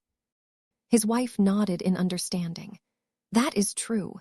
The aliens do not rely as much on small craft as us, and unless they rely heavily on missile armaments, there is nothing for the Transcendent Punishers to intercept. Since the typical battles of the Red War have made these pulse cannons a lot less relevant, I decided that I might as well remove them from the Mark Roman III. The Supremo project doesn't have any rapid-fire cannons either. That is because the latter is designed to fit in a larger Mech force that can compensate for its shortcomings, Gloriana astutely mentioned. The same rationale applies to the Transcendent Punisher Mark Roman III, but we do not have an alternative bunker Mech that can cover for its weaknesses. It is not a wise choice to remove pulse cannons entirely. There may come a time where you will regret the decision to remove the Mark Roman III ability to efficiently intercept a lot of fast-moving ordnance. That is true, Vess sighed. Normally, we should design a second heavy artillery Mech that can function well in a different capacity, but I chose a different solution. I turned the Mark Roman III into a semi-modular weapon platform. Instead of having a single fixed weapon loadout, I redesigned its frame so that its naked form starts off with 8 empty weapon hardpoints across its frame. Each of them can be slotted with different armaments depending on the need. He changed the projection so that all of the large weapon modules got removed from the central Mech frame. He had specifically designed the armaments so that they shared a lot of common dimensions and such. Gloriana looked intrigued as Vess proceeded to slot in different weapon configurations, from a full loadout of 8 Gauss cannons to a more balanced configuration that highly resembled the previous iteration of the Transcendent Punisher. Every hardpoint is able to fit 1 heavy cannon or 2 smaller cannons. I have also made a special adaptations where the Transcendent Punisher can use up 4 hardpoints to mount the ultra-heavy Devora cannon that is similar to the Onyx cannon of the Supremo project. The main cannon of the Supremo project was so good at sieging enemy warships in space or on land that Vess had to implement it in the Transcendent Punisher Mark Roman III as well. However, Vess did not want to sacrifice the Transcendent Punisher's ability to fight against other opponents as well. He basically wanted to have it all, but a single Mech could only enter into battle with a single weapon loadout at a time. This dilemma drove him even harder into turning the Mark Roman III into a semi-modular weapon platform. This way, Vess and the other Larkinsons no longer had to abide by a single rigid pattern anymore. They could easily change the modular weapon configuration of every Mark Roman III based on the most up-to-date circumstances in the field. Gloriana appreciated this approach. Vess did not turn this Mech model into a complicated and expensive semi-modular weapon platform on impulse. He chose this design because of multiple legitimate reasons. You have done a fine job as far as I can tell. The cost is higher, and the Mech has become more cumbersome as a result, but these are acceptable trade-offs in our cause. A Mech such as this does not conform to the demands of more general clients. You have truly turned this into a Mech that can be adapted to fight under many different circumstances and opponents. The premise is that there is enough time to switch their configurations and enough manpower and facilities to complete this process in a timely manner. The Transcendent Punisher Mark Roman III was very unfriendly towards smaller and poorer forces. If the Larkinson clan hadn't grown so quickly, Vess would have never dared to design such a demanding but powerful machine. Vess briefly explained the available weapon systems that he had designed to be compatible with the standardized weapon hardpoints of the Mark Roman III. The 4th-generation transphasic hyper-heavy luminar crystal cannons are easily many times more powerful than the much older 2nd-generation versions of the Zeal and other older machines. They are probably the most powerful luminar crystal cannons that I have designed to date. The guns utilized by the Larkinson edition of the Fae Fianna simply cannot compare against the firepower of a genuine heavy artillery Mech. As long as our fleet can bring thousands of these cannons to bear against an alien warship, I can assure you that the enemy vessel will not be able to last too long. His wife gazed at the design of the big luminar crystal cannon with appreciation. Our expeditionary fleet can confront much more powerful enemies once all of its existing heavy artillery Mechs have completed their costly upgrades. The transphasic hyper-heavy Gauss cannons are not as big of a performance improvement compared to the previous version. However, their firepower is highly dependent on the rounds they are loaded with. They work especially well with the newly introduced design spirit of the Mark Roman III. If the expeditionary fleet ever faced a much more threatening opponent, then the Transcendent Punishers could switch to more expensive transphasic ammunition and defeat the fearsome foe by effectively throwing a lot of money away. This was a capacity that energy weapons did not possess, so Vess never discounted the usefulness of kinetic weapons. These rapid-fire energy cannons are completely new, Gloriana remarked as she looked at the smallest modular weapons system. You have completely abandoned the use of licensed pulse cannons and instead designed a new rapid-fire luminar crystal weapons system from the ground up. That must have taken you a considerable amount of time to design. Not really. Luminar crystal weapons can actually fire at much higher frequencies, but I normally don't bother with that because it is much more important to maximize their punch. This happens to be an exception.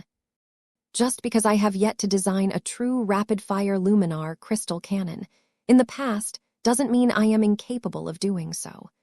I just had to change stuff around so that it fires a lot of weak pulsed laser beams at high frequencies. I reduced the overall power behind the attacks in order to prevent them from overheating and overburdening the various weapon parts. Compared to the old pulse cannons, the new rapid-fire luminar crystal cannons are not only a lot more accurate at longer distances, but they also happened to be more efficient. 5640 Dvora Cannon. The Transcendent Punisher Mark Roman III truly represented an evolution of its original concept. It did the same job, a lot better due to its many expensive upgrades and advancements. A lot of people thought that Vess had spent much of the last year on perfecting the Fey Fiona design, to the point that it had become the most powerful mass production mech that he completed in recent times. They were very wrong. A select group of Rubarthans thought that they had gained a treasure in their possession by gaining the rights to produce and distribute the Supremo project. The second-class hyper-heavy artillery mech truly conformed to the hyper generation and could overpower its direct competitors on the market, especially with the help of Emma. Yet not even the impresario prince knew that Vess had invested a lot more effort and dedication into designing the latest iteration of the successful Transcendent Punisher formula. It still retained the iconic ability to guide the aim of its mech pilots, but its firepower and other aspects had become vastly more powerful than before. The difference in performance between the old second-class heavy artillery mech and the new quasi-first-class transphasic Hypermark Roman III was so vast that the latter could easily beat 10 of the former. Vess almost shook his body when he imagined the devastation that the Mark Roman III could wreak upon their foes once they were fielded in larger numbers. So what if combat carriers and fleet carriers were not allowed to mount any warship-grade gun batteries? As long as the weapon systems of his bunker mechs were powerful enough, they could do much to close the gap in performance. While the large and imposing main gun batteries of alien warships still possessed an absolute firepower advantage, they were also slow, clumsy, and much more difficult to upgrade to the next generation. The amount of time, resources, and effort it took to upgrade a batch of Transcendent Punishers was much less than doing the same on a huge warship cannon turret. Red humanity needed to take advantage of this difference and make full use of its advantages in order to keep the enemy forces at bay for a time. Out of the 4 modular weapon systems that Vess had designed for the Mark Roman III, 3 of them were straightforward substitutes of the existing armaments of the previous iteration. The only standout that was completely novel happened to be the excessively large Dvora cannon. A normal heavy cannon only occupied a single hardpoint on the mech frame of the Transcendent Punisher Mark Roman III. The Dvora cannon took up 4 whole hardpoints. Not only that, but this single addition also imposed additional parts and reinforcements in order to make sure that the Transcendent Punisher Mark Roman III could bear the pressure of utilizing this super-heavy Gauss cannon. Gloriana could see a lot of parallels between the Dvora cannon of the Mark Roman III and the Onyx cannon of the Supremo project. While you worked to turn the Supremo project into an excellent siege machine, you did not want your Transcendent Punisher Mark Roman III to be outclassed. Is that correct? Vess crossed his arms. You got me. I admit that I just wanted to install the biggest possible gun on one of our own Larkinson mechs. I have upscaled and increased the specs of the original Onyx cannon in order to push the very limit of what the upgraded Transcendent Punisher can handle. I wanted its performance to approximate the firepower of a small warship gun as much as possible. I think I managed to get awfully close to that. While the caliber of the Dvora cannon is still pitifully small in naval terms, as long as hundreds of these cannons are brought to bear against a single large target, their quantity will definitely surpass the total firepower of a real warship. He was not exaggerating. Vess might not be a specialist in kinetic weapon systems, but he did not have to be in order to mix first-class materials, face water technology and hyper-technology together to produce a much more powerful result. Gloriana could definitely see that the combination of all of these extravagant factors in an enormous weapon could single-handedly raise the threat level of the expeditionary fleet. This was without considering the additional amplification that could be produced by borrowing the power of Emma. The firepower of the Dvora cannon is more than satisfactory, but its firing rate should be much slower as a consequence. Vess nodded. The Devora cannon is primarily designed to siege alien warships at the longest possible range. Muzzle velocity is extremely crucial, as the hit rate drops dramatically if the launched projectiles get any slower. It takes a lot more energy to accelerate the super-heavy slugs at an acceptable speed. It takes a considerable amount of time to charge up the capacitors of this weapon system. I don't have access to more specialized technologies that can speed up the charging process. You have done the best you can under the circumstances. I am sure that many Larkinsons will thank you for designing such a powerful weapons system. It will do much to close the firepower gap between our Mech forces and alien fleets. Both of them knew that the Devora cannon would become a near-permanent fixture to the Mark Roman III. The smaller cannons designed for the transcendent Punisher Mark Roman III all had their strong points, but they were originally weapons designed to be utilized during the age of Mechs. They were more than powerful enough to diminish swarms of small craft and whittle down the defenses of typical starships, but they were not the best choice in a real unrestricted war against entire alien civilizations. Fortunately for the Larkinsons, they could always dismount the cumbersome Devora cannon and slot smaller cannons in its place. After Gloriana gained a good overview of the outstanding offensive power of the transcendent Punisher Mark Roman III, she shifted her attention to the other properties of the powerful heavy artillery Mech. I see that the Mark Roman III defenses are even thicker and heavier than the previous versions, she noted. Yes, Sarah Voikin did a good job at applying a new transphasic hyper-armor system. I can't promise that it can survive a direct strike from the primary gun battery of a warship, but it should be able to resist the onslaught of a secondary gun battery long enough for the Mech pilot to eject. The defense of a bunker Mech primarily relies on the bunkers rather than their own defenses. Vess, the best way to keep the Mechs intact longer is to upgrade our carriers directly. I know, but we don't have the shipyards to upgrade all of our hulls fast enough. Mechs are our greatest strength, so it is not a bad idea to focus on them first. Don't underestimate the capacity for the Mark Roman III to resist damage. It is not only packed with armor, but it is also equipped with a large Azure shield generator. That should help a lot. It at least gave the heavy artillery Mech a better chance of saving its Mech pilot when struck by a direct attack from a powerful warship. Seeing that the defensive properties of the Mark Roman III were more than satisfactory, Gloriana turned to the mobility of the machine. The only aspect about the transcendent Punisher Mark Roman III that has regressed is its mobility. All of the heavy armor and heavy weapon systems have taken an enormous toll on the Mech frame. I wouldn't be surprised if it moves as slow as a turtle under standard gravity. Is it still suitable to be deployed on land? Vess grinned.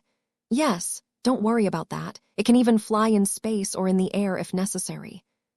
What? How? With the help of an optional heavy-duty flight system, he explained as he switched the projection so that it showed a winged version of the transcendent Punisher Mark Roman III. I don't anticipate that it is necessary to employ this measure under ordinary circumstances, but it is better to have it around as a contingency option. The Spirit of Bentheim can quickly produce batches of this modular flight system if necessary. Gloriana calmed down when she saw that this additional feature was actually quite reasonable.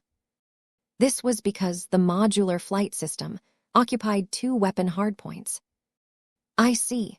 The transcendent Punisher Mark Roman III can exhibit limited flight capabilities by reducing its weapon configuration. The Mech's flight characteristics are probably terrible when it is mounted with a Devora cannon and 2 Gauss cannons, but they should be much more adequate when the machine is mounted with a set of relatively lightweight luminar crystal cannons and rapid-fire pulse luminar crystal cannons. Vess nodded. Yup. No matter whether the Mark Roman III is mounted with a flight system or not, it is never supposed to move during active combat when it is equipped with a Devora cannon. It can only function as a bunker Mech or a stationary artillery platform on land. If it has to move at all, it is better if it can do so with external assistance. It is just that heavy and sluggish, especially if the other hardpoints are utilized as well. In contrast, an all-energy weapon loadout is a lot lighter. Of course, the Mark Roman III mobility is at its highest when it has no weapons at all. The difference in mass between the two extremes is enormous. If properly used, there was no reason for the Mark Roman III to move by itself during combat. It should never rely on its most awful aspect to survive or contribute in a battle. Vess was aware of the existence of more maneuverable artillery mechs that pursued the opposite concept. Most often used for offensive actions and counter-battery fire, mobile artillery mechs possessed enough firepower to pose a threat, but also moved quickly enough to evade a lot of retaliation. Of course, this dynamic mainly applied to land-bound combat, which didn't concern Vess in the slightest. After Gloriana understood just how awful the Mark Roman III moved, she examined the remaining traits of the heavy artillery mech. The spiritual design of this mech is much more powerful than the previous version, she said. It is actually on par with the Larkinson edition of the Fey Fianna. Does that mean? It's a Larkinson exclusive mech. Of course it is equipped with the new Energy Weaver mech ecosystem. Vess smiled at her. It has yet to see much use as the Larkinson edition of the Fey Fiannas has not seen much action yet, but I think our troops will eventually fall in love with it. The mech ecosystem is especially strong when a powerful pilot takes charge. I really hope that Town Melon can break through with the help of the upgraded Zeal. He will be able to make use of the features of the Energy Weaver mech ecosystem a lot better. The Energy Weaver mech ecosystem had a few parallels with battle networks and was highly dependent on the people and living mechs to draw out its potential. The learning curve was enormous, so Vess did not expect to see any quick results.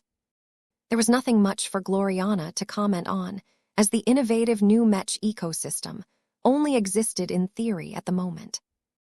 Did you add any other surprises to our new heavy artillery mech? Yes, I'm not surprised that you have overlooked it. Did you notice that the neural interface is a lot larger than normal? I asked Cormont Hempcamp to design a special neural interface that is not only a lot more suited for this mech archetype, but can also strengthen the connection between the mech pilot and Ilvain. In theory, as long as the mech pilot employs the guided aim embedded ability and receives targeting guidance from Ilvain, the new divine foresight can put the mech pilot into a temporary hyperactive state where he can take action with significantly better precision and much lower delay. That last part is crucial, as the lag time between receiving information and pulling the trigger is often the cause for missed shots. While all of this sounded impressive, Gloriana immediately grew concerned about how it might affect the mech pilot. Is this hyperactive state healthy for the mech pilot? Not entirely. 5641, Dangerous Neural Interface. The Transcendent series of mech designed by Vess gained a lot of fame and puzzlement for their extraordinary ability to provide mystical targeting guidance to its mech pilots. This was the greatest feature that allowed them to stand out from the competition. From the Transcendent Punisher to the Transcendent Charger, both of these powerful mechs enabled the Ilvainans to occupy a solid position in the Larkinson clan. Yet as the Eye of Ilvain continued to take advantage of prescient abilities of Ilvain, the shortcomings of borrowing the design spirit's foresight became increasingly more clear. Reaction time, Vess said as he faced his wife. Everything moves quickly in the thick of battle. Whenever Ilvain makes a prediction and passes his message on to a mech pilot, that person will have to take the time to adjust his aim and pull the trigger. Do you know how much of a delay that entails? By the time the attack has reached the supposed target coordinate, the enemy that should have gotten hit might have already moved away. Is Ilvain not capable of predicting the delay and taking that into account when passing on the target coordinates? Gloriana asked with a frown. He is, but small changes in a short amount of time can produce huge divergences. The longer the delay, the smaller the chance of success. It becomes a lot harder for Ilvain to manage all of the variables when they become exponentially greater. There are a lot of benefits to shrinking the delay time between informing the Mech pilot and pulling the trigger. Ilvain has to do less work, so he will not be as burdened as before. The Transcendent Punisher can attain a higher hit rate, as there aren't as many scenarios where the Mech will miss its shot.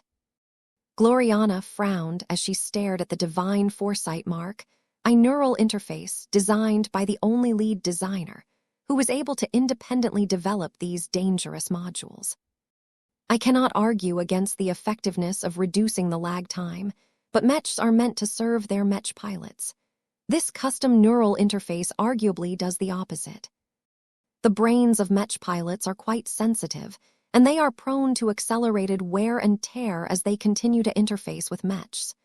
The greater the intensity of data transmissions, the greater the damage.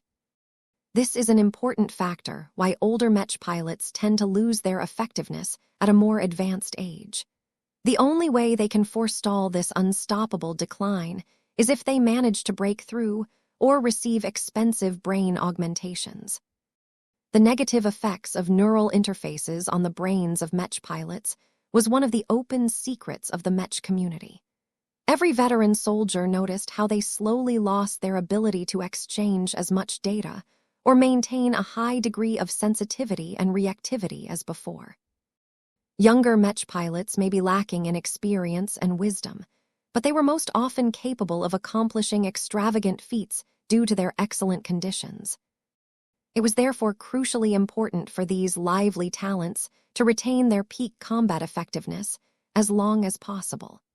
The Mechers imposed many restrictions on neural interfaces in order to prevent Mech pilots from losing their peak conditions much faster than they should. The newly developed Divine Foresight mark, a neural interface, threatened to break this safety net. The Divine Foresight behaves no different from a normal neural interface under normal conditions, Vess told his wife. The Mech pilot is only supposed to trigger the function that puts the brain in a hyperactive state for a brief moment of time when it truly matters. This is especially relevant when the Mech needs to make use of its enormous Devora cannon to nail a critical shot with a precious transphasic hyper-Gauss round. These ship-killing projectiles can contain up to several hundred grams of face water and are intended to break through enemy defenses and sunder apart entire enemy warships. In other words, Vess wanted to ensure that a troop of Transcendent Punishers, assigned to launch their most crucial salvo, did not throw away kilograms of face water in vain. Every super-heavy Gauss round that missed its target and flew off in the void of space was pure waste as far as Vess was concerned. The negative impact of a missed shot was far too great, especially in a crucial moment where the Transcendent Punishers only had a short time to do their jobs. In order to reduce the probability of misses, Vess insisted on adding the Divine Foresight mark, I to the mark Roman 3. Only then would he have the confidence to allow Mech pilots to launch super-expensive Gauss rounds from the Devora cannon. Gloriana most definitely understood this rationale, but she seriously questioned whether a more sure hit was worth the trade-off of speeding up the aging of the Mech pilot's brain. How much faster will the brains of the Ilvanen Mech pilots wear down if they start to overload their own brains with the help of this custom neural interface? It is not as bad as you think, honey. As I have said before, the Divine Foresight should only be run at full power in brief intervals of time. It is not as if the Mech pilot must experience the entire engagement in a hyperactive state. The amount of data being exchanged through the neural interface is still massive in those few seconds, but it is unlikely to cause the Mech pilot's mind to explode. As long as the affected individual is subsequently able to retire from battle and avoid any strenuous activity for at least a month, his brain will largely be able to recover much of the damage over time. However, if the pilot induces a hyperactive state multiple times in quick succession, then the damage will rapidly compound and exceed certain limits. That means that permanent brain damage becomes a certainty if a Mech pilot utilizes this function multiple times in the same battle. Gloriana frowned in disapproval. Why hasn't the Red Association stepped in to prohibit this dangerous neural interface of yours? Vess smirked. I'm a Tier 3 galactic citizen certified by the very same Red Association. I'm practically a Mecher already. I'll be fine as long as I don't do anything that besmirches the reputation of the association. The truth was actually a lot more nuanced than that. Vess was well aware of the dark side of the Mechers. They craved novel dare the most. Anything that could give them new and interesting pieces of data enriched their overall knowledge base and made it easier for them to come up with useful new inventions. Crossing the line was not a sin to the Red Association. What truly concerned the powerful organization was if a violation became too damaging to human society and the standing of the Mechers. As long as the Larkinsons kept the more controversial aspects about the divine foresight mark to themselves, the Mechers would probably continue to maintain a blind eye towards its problematic nature. Gloriana may not be aware of all of these considerations, but if the Mechers hadn't stepped in at this point, they probably wouldn't take action in the future. For the sake of those Mech pilots, I hope they will be able to show enough restraint. They might not be able to hold themselves back. Vess shook his head. When a battle has taken a turn for the worse, the Ilvanan Mech pilots may decide to employ this function multiple times over the course of a single battle. I know these kinds of people pretty well. They're fanatics. They are fighting for a greater cause than themselves. Their health and the condition of their brains are not as important as the lives of thousands of Larkinsons or the survival of the expeditionary fleet itself. When it comes down to it, the Eye of Ilvain should definitely be willing to sacrifice the careers of its Mech pilots in exchange for a better result. Gloriana could think of plenty of scenarios where this could ultimately produce more gains than losses. From that perspective, it was better to make the option available in case a Mech pilot needed to exceed his usual level of performance in order to attain a much more favorable result. However, she couldn't help but feel that the divine foresight mark set a dangerous precedent for the Larkinson clan.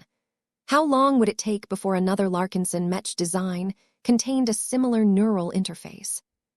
Piloting Mechs was an inherently dangerous profession. It was the job of Mech designers to accommodate pilots as much as possible. It was doubtful whether the addition of this self-destructive feature would ultimately benefit the pilots who became even more exposed to harm than before. Despite her misgivings, Gloriana did not push back any further. Vess had obviously considered this matter extensively. He would be the one to bear the fault if anything related to the divine foresight went terribly wrong in the future. "All right," she eventually said. "I have a much better understanding of your heavy artillery Mech than before. I am confident that I can help you with upgrading Commander Mellon's old Mech to the Mark Roman III. The changes between the two versions are all-encompassing, but as long as we do this in an orderly fashion, we should still be able to preserve the original character of the Zeal." This was not the first time they did this kind of job. The only difference was that the Mech they were working on was much bigger and heavier than usual. The quantity of components they needed to replace was also much higher. However, neither Vess nor Gloriana were rookies.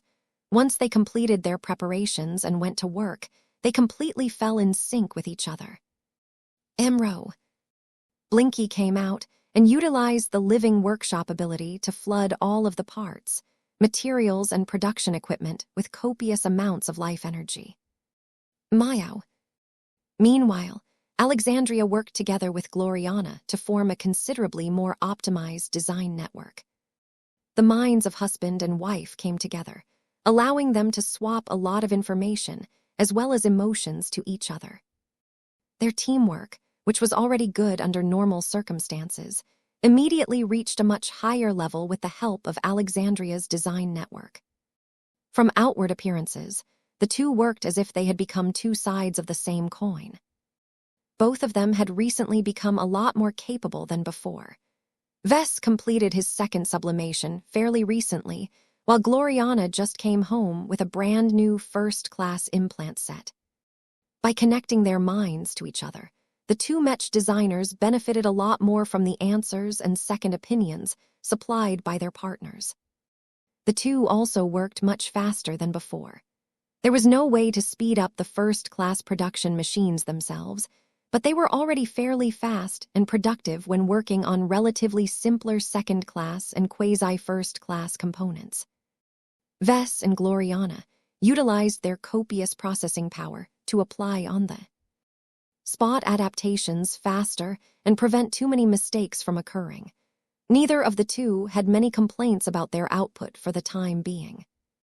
As Ves began to disassemble large parts of the Zeal and begin the process of replacing its core components one by one, he acted with both passion and precision as he treated this entire upgrade process similar to a full-body organ replacement operation. Gloriana, meanwhile, basked in the living workshop as she injected a lot more love and care into her most delicate and demanding work processes. She was able to soften her perfectionist tendencies with a greater tolerance for individual quirks and differences. It was times like these that reminded Ves and Gloriana that they were made for each other. Both of them smiled as they steadily rebuilt the Zeal until he became increasingly more powerful and imposing as a heavy artillery Mech. After just 3 days of extremely intensive work, the upgraded machine was almost done. The two Mech designers just had to apply the finishing touches to make the third-order living Mech as good as new. 5642, a sacred ritual. The Zeal was a unique Mech. Its name was not. Over the course of rebuilding the old Transcendent Punisher Mech into a powerful Mark Roman III, Ves finally couldn't hold his curiosity back anymore. He decided to ask the living Mech a direct question while he was in the process of remaking its entire frame. Why did your battle partner name you the Zeal? As far as I know, I already designed a third-class hero Mech called the Transcendent Punisher a long time ago. The one assigned to Town Melon was supposed to embody one of the virtues of the Ilvain Protectorate, so the old hero Mech was the first Ilvainan living Mech to bear this symbolic name. I'm not too sure what happened with it, but do you feel comfortable with retaining your current name, knowing that it already belongs to another machine? It might be highly unusual for surgeons to ask questions to the patients in the process of performing life-changing operations of the latter, but Mechs did not work like humans. The Zeal remained fully cognizant and aware of what was taking place around him. Due to the excellent care shown by the two Mech designers, his spiritual foundation remained strong and largely undamaged throughout the entire upgrade process. Ves asked this significant question for more reasons than satisfying his curiosity. He wanted to know the Zeal on a deeper level and therefore increase his chances of turning him into a masterwork Mech that he could be proud of. There should be no ambiguity about his current identity. Should there only be one unique being called Alice or Robert among trillions of your kind? There are even cases where fathers name their sons after themselves. They like to do this across every generation so that descendants will end up with names such as Samuel Roman III or Louis CCXCI. Ves chuckled after he heard that. You're right. We humans can be pretty sloppy with our names as well. Since you do not mind it if Town has named you after one of his earlier Mechs, then I guess it's fine. Shouldn't you be called the Zeal Roman too, if only to distinguish you from your predecessor? I am more than a living Mech. I am a symbol of my faith. Even living Mechs were capable of holding beliefs and superstitions. Since they had become just as sentient and intelligent as humans, there was no reason why these artificial beings could not be as stupid and ignorant as their organic partners either. Ves already knew that this kind of development was inevitable. Every living Mech interfaced so much with their Mech pilots that they became strongly influenced by the principles, values as well as the beliefs of the latter. In that sense, Ves understood a bit better why the Zeal proudly wore his current name. The heavy artillery Mech had taken over a sacred mission, and felt it was his duty to carry the mantle of the old transcendent messenger that first held this duty. Do you know what happened to your predecessor? That is interesting. All of this talk about the old and new zeal caused Vess to consider the idea of revisiting the old transcendent messenger design. Perhaps he could update it into a much more powerful first-class iteration, turning it into a simple but profound combat machine that shared a lot of similarities with the original Ouroboros. However, Vess quickly discarded this idea. The design considerations he made back then made sense back when he was limited to designing third-class mechs, but first-class mechs played in a completely different arena. More than that, Vess was not able to come up with a good rationale on why he should design such a mech in the first place. Hero mechs held special meaning to him, and he did not want to design one casually for fear of disgracing the mech archetype. He set this idea aside and put his full focus back on his work. His wife had already started to grow annoyed at his distracting thoughts. When it was finally time for both mech designers to put their finishing touches on the powerful new mech, after nearly 3 full days of non-stop work, the newly rebuilt form of the Zeal slightly began to deviate from the standard template of the Mark Roman III. The newly updated Zeal not only had to become a masterwork mech, but also become more attuned with Commander Town Melon. Gloriana had begun to apply a lot of software and hardware tweaks that should allow the machine to run smoother under the hands of the Zeal's designated pilot.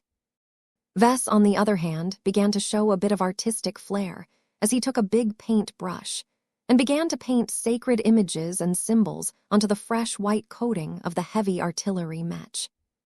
Before the start of this upgrade run, he had a small argument with his wife about this action. Why do you possibly want to mar the relatively clean and tidy design of your transcendent Punisher Mark Roman III by hand-painting messy illustrations across the exterior? There is no functional purpose behind this action. I don't agree with that, Gloriana. I've learned a lot about stuff during my recent trip. Back when I was vacationing on Aachen and VI, I learned that there is real significance behind rituals, especially now that we are living in a medium energy environment. Actions that previously appear to be purely symbolic in nature have now gained the power to bend reality, if only slightly. Just let me give this a try. If the results do not end up meeting my expectations, then we can always wipe off the paint. Though Gloriana still objected to this proposal, Vess was in charge this time, so he managed to get his way on this issue. When the time came for him to start his unusual art process, he had already psyched himself up for this experimental attempt. Despite working for 3 days straight, Vess had already accrued a measure of mental fatigue. The workload was extremely high, and the e-computers of his Blinkivers had been running at full capacity this entire time. Even though Vess' mental condition was not as sharp as before, he did not mind his current state. He actually felt it was an advantage to start his improvised art project when he was already starting to get tired. This was because he wanted to paint the surface of the Zeal with his heart, rather than his mind. Vess hadn't even come up with a single coherent plan or vision on the artwork that he wanted to apply on the living mech. He was certainly creative enough to come up with a concept and a draft, but he refused to do so because it would go against the spirit of his goal. Naturally, there was no way he wanted to stick to his tiny human form for this step. That was way too inefficient. Since he possessed the capacity to make himself larger, he might as well make use of it so that he could proficiently hold a much larger paint brush. I need to make sure I don't rip apart any of my clothes. He took a few deep breaths as he shed his lab coat, his uniform, and most of his clothes. He had dressed himself down until he wore an expensive first-class vac-suit that his wife had bought during her recent visit to Violet. Though Vess complained about her extravagant purchases many times in his mind, he had to admit that this vac-suit came in very handy at this time. This was because it was actually stretchable to a ridiculous degree. There was virtually no way the original developers of this product ever imagined that the vac-suit would be used for this particular purpose. It was only made this way in order to justify the enormous price premium on this fashion article. Whatever the case, it should be fully capable of accommodating Vest's true body. The only caveat was that its endurance was much lower than ordinary first. Both Gloriana and the Zeal watched on with varying degrees of awe as Vest literally grew in size. His glow and his presence became a lot more pronounced as his true form started to become visible again. Vest stopped just before he had reached the height of a typical light mech. If he went too far, then he would lose a lot of fine control, which was detrimental to his purpose. Vest moved a bit to make sure that his stretched vac suit remained intact. Once he became satisfied with his new condition, he picked up the giant-sized painting tools and began to perform his meticulous craft. What was special about his approach was that he did not paint by himself. Instead, he opened up his mind to Ilvain and enabled the design spirit to descend onto his mind. An air of sacredness started to get mixed into Vest's glow. His eyes grew deeper as they seemed to see the future as well as the present. Vest purposefully put himself into a less cognizant mindset. He deliberately lowered his awareness so that his conscious thinking process did not dominate his mind anymore. Instead, he gave plenty of room for Ilvain to take root and exert his own purpose. The two had entered into a magical state of cooperation. The design network started to convey a lot of confusing and illogical thoughts to Gloriana. The stuff that was taking place in Vest's mind in his current state was so disorienting that it was already driving her mad. Mao. Alexandria forcibly shut down the design network in order to save Gloriana from her husband's latest bout of insanity. Vest did not really care about the cessation of the design network. It wasn't necessary anymore, as he was much more intent on joining hands with Ilvain at the moment. In his self-imposed fugue, Vest deliberately tried to turn himself into a vessel of Ilvain's intent and vision. As his giant limbs started to move the paint brush with slow and delicate motions, the surface of the nearly completed heavy artillery mech started to gain a bit of color. It soon became clear that his plan was working. Vest retained just enough cognizance to retain his excellent skills and personal art style. Ilvain, meanwhile, gained the capability to direct Vest to paint certain symbols and images based on his current foresight. The design spirit had opened himself up to the currents of time, allowing him to gain random images of different events that may or may not take place in the future. Ilvain subsequently tried to induce Vest into transforming these ephemeral visions into a concrete illustration that would solidify these future glimpses. Vest and Ilvain literally turned the Zeal into a canvas that immortalized these random visions in the form of art. The significance of their cooperative actions was deep and profound. Even Gloriana managed to feel that the two were conducting a sacred and unknowable ritual due to the resonance they evoked from the environment. The longer they worked, the more E-energy radiation began to pump into the freshly painted symbols and vistas. It was as if the universe itself had chosen to bless these prophetic visions. 5643, another virtue. The Zeal in its current state was not a particularly crucial or important mech.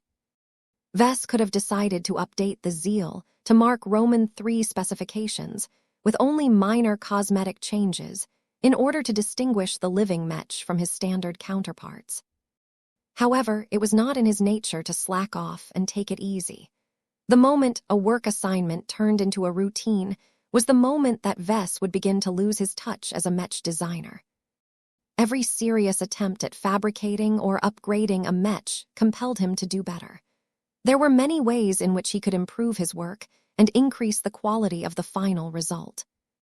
This time, Vest decided to take advantage of this occasion to conduct a radical experiment and see whether he could gain proof of one of his recent theories. When Vest came up with the unusual idea of letting his consciousness take a backseat and allowing Ilvain to direct his body to produce art, he did not think about the outcome of this crazy move. He did not dare to set any hopes or expectations on how the exterior of the Zeal might look after he had ended the cooperative art session. Vess wanted the output to fully reflect Ylvain's vision instead of his own. The only influence he wanted to exert over the end results was to make it look professional and aesthetically pleasing enough to pass muster. After all, there was a huge difference between seeing a potential future timeline and conveying it to people in the present. The very act of divining the future might not even be a visual process to begin with. A lot of stuff went lost in translation, so no prophecy could possibly describe a possible future event with total accuracy. Vess did not mind that, and neither did Ylvain. When both of them had joined forces to perform a single united purpose, they did not attempt to recreate any photorealistic images. Not only was the chance of including inaccuracies in the painted images a lot greater, but it would also take an excessive amount of time to add so much detail. Vess and Ylvain, instead, began to generate more abstract and symbolic works of art across the surface of the Zeal. The transcendent Punisher Mark Roman III design was huge. Its surface area was enormous, even if much of it was broken up into a lot of different angles. However, that did not stop the two extraordinary individuals from making good use of their complicated canvas. At certain times, Vess slowed down and made a lot of precise strokes with a thinner brush in order to add detail when necessary, but also sped up and made a lot of faster strokes whenever it was expedient. As their cooperative progressed, Gloriana had been reduced to a bystander. She watched with an increasing degree of confusion as all kinds of strange images and indecipherable ideograms started to cover the previously clean surface of the Mech. Much to her relief, the increasingly more dense and all-encompassing artwork did not cause the Zeal to look too messy and cluttered. Though the abundance of artwork across the surface of its Mech frame definitely caused the machine to lose its freshness, the Ylvain Mech gained more and more majesty in the process. With each completed illustration, the Zeal took another step away from his origin as a standard transcendent Punisher Mark Roman III and fleshed out his own unique identity. There was no going back from this. Out of all of the transcendent Punishers to exist to this date, only the Zeal had been blessed with the art and vision of both the Great Prophet and the Bright Martyr. The living Mech became ecstatic at what was happening. The machine possessed enough intelligence and awareness to know that Ylvain and his progenitor had teamed up to turn his very surface into a metal tapestry of all sorts of mysterious prophecies. The incredibly faithful Mech did not even want to enter into battle anymore after this. The Zeal simply could not bear the thought of aliens desecrating the sacred images through their foul attacks. The Zeal needed to take the place of the older Mech that bore the same name. More people deserved to see and interpret the sacred prophecies that Ylvain had generously made available to the people living in the present. As Vess and Ylvain finally started to wind down, as they had managed to cover much of the surface of the Zeal with their exceptional artwork, their fused state slowly started to wind down. Ylvain had expended a considerable amount of energy to cast his vision further and wider this time. The design spirit did not set any limits or parameters to where his future sight might take him, allowing him to grasp a lot of glimpses of important turning points in a timeline that had not yet come to pass. This caused the subjects and the meaning of his prophecies to become incredibly diverse. The subject matter, the approximate time period, and the overall message were all different. As Vess gradually regained his awareness, he did not stop to admire his artistry, but immediately moved to put the final touch on his latest upgrade project. He shrank his body down to its normal human proportions and quickly donned his usual outfit again. He then proceeded to enter the cockpit and retrieve a gem that he had already picked out beforehand. It had been difficult for him to narrow down his choice. There were several gems produced by Lucky that seemed apt for the Zeal. For example, the Doom of Ramiz seemed like a good option to Vess. Its description explicitly mentioned a failed prophet, which immediately caused Vess to associate this older gem with Ilvain. However, its effect was only effective at close range, which meant that it was only suitable for melee mechs. Vess finally settled on a heavenly gem that he had recently obtained. The sacrificial intent of a true ideologue is contained within this gem.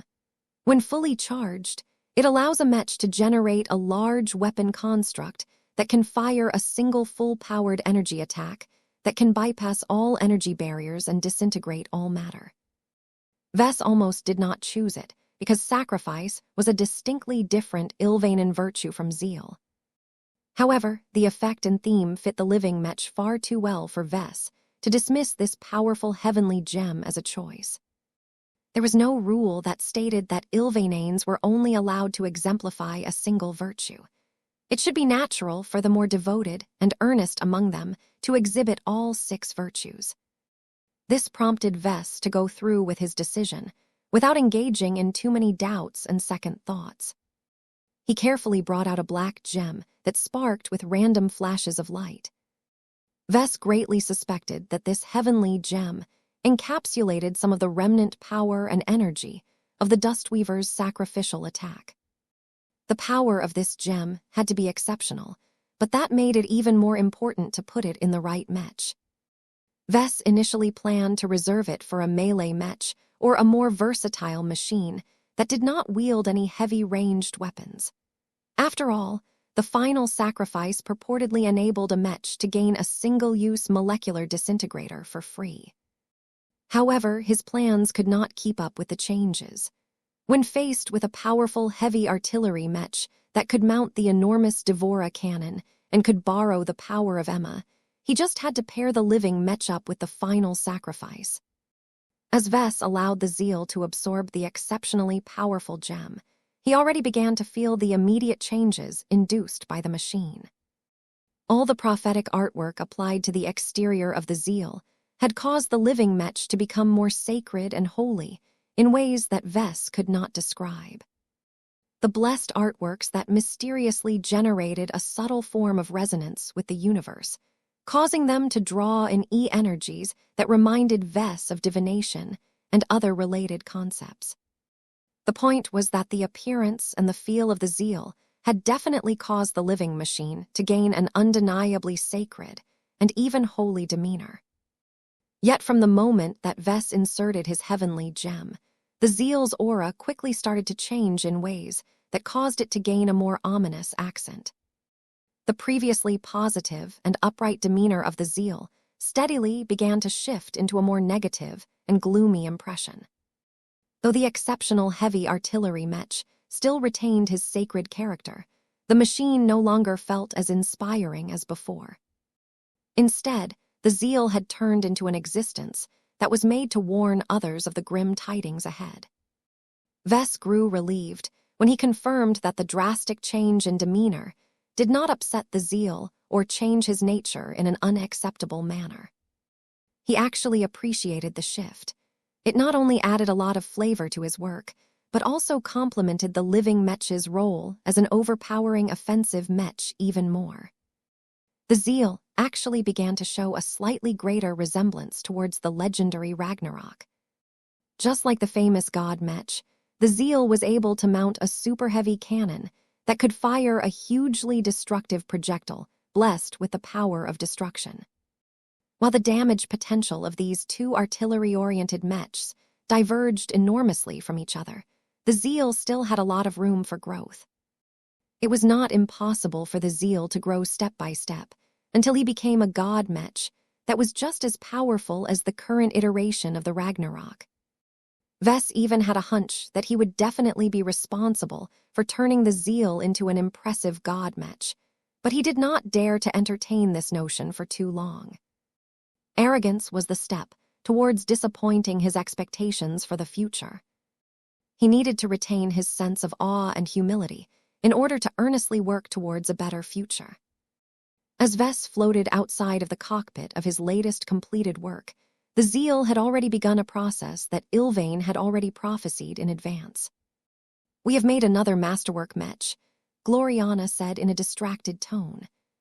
Strangely enough, Neither Vess nor his wife showed that much interest towards the masterwork transformation that mysteriously elevated the quality of the zeal well beyond the threshold.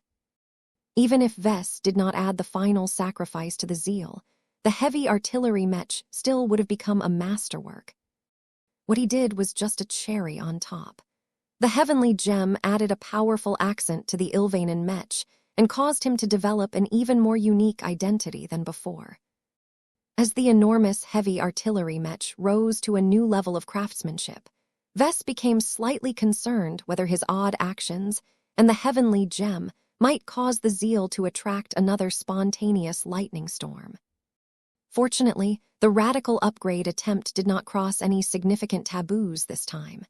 The weather outside of Diandi Base remained completely clear and normal. Once the lengthy masterwork transformation had finally run its course, the zeal had finally completed his extensive rebirth. An inner fire seemed to burn inside the spiritual foundation of the zeal. The living Mech experienced a profound moment that caused him to grow a lot more powerful all of a sudden. That definitely attracted Vess' attention. He originally thought that all of the work done to the zeal would cause him to incur damage to his spiritual foundation, but instead the opposite took place. The most concrete manifestation of this improved strength was that the third-order living Mech suddenly gained a whole bunch of ascension runes. The powerful boost was incredibly significant, because Vess had never witnessed a moment where an existing Mech could obtain so many ascension runes in the workshop as opposed to the battlefield. 5644 Forbidden Glimpses. As the masterwork transformation slowly came to an end, a familiar voice sounded from behind.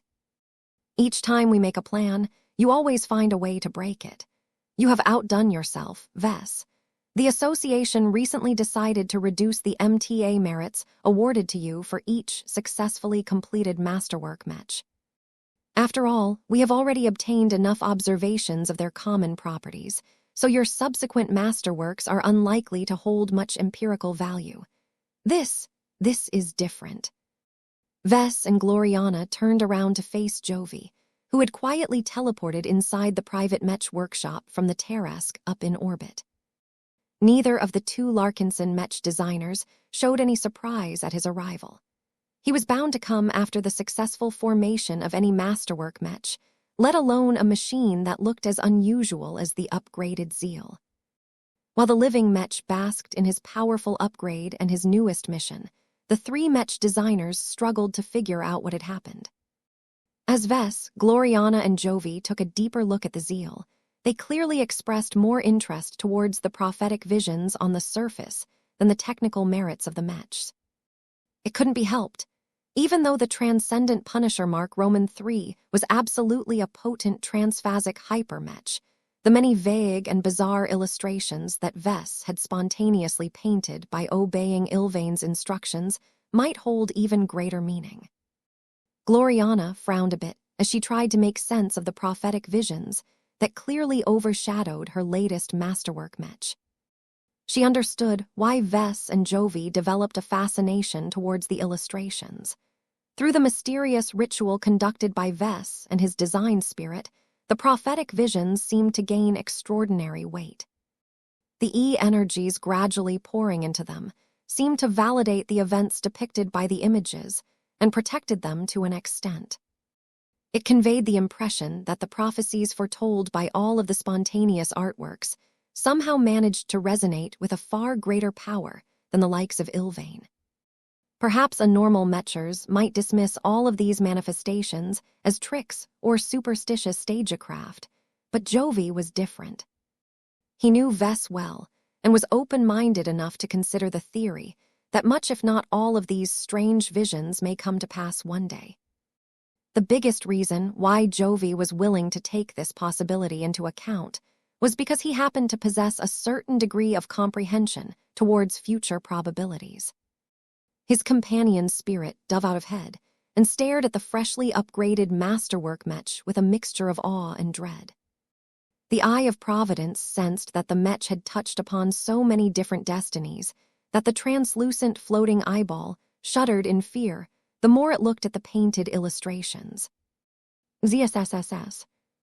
The ability to see more than ordinary people was both a blessing and a curse. Right now, Jovi's companion's spirit apparently started to see stuff that it could not bear at its current level of strength.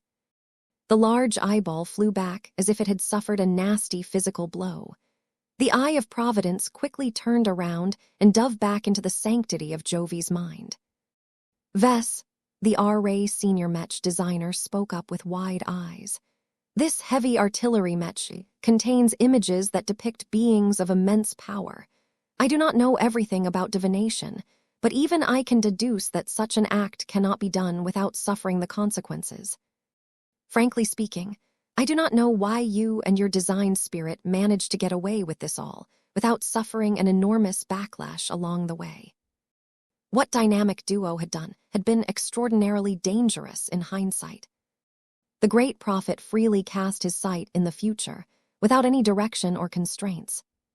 The bright martyr dared to record all of these dangerous visions in a permanent form across his metal canvas.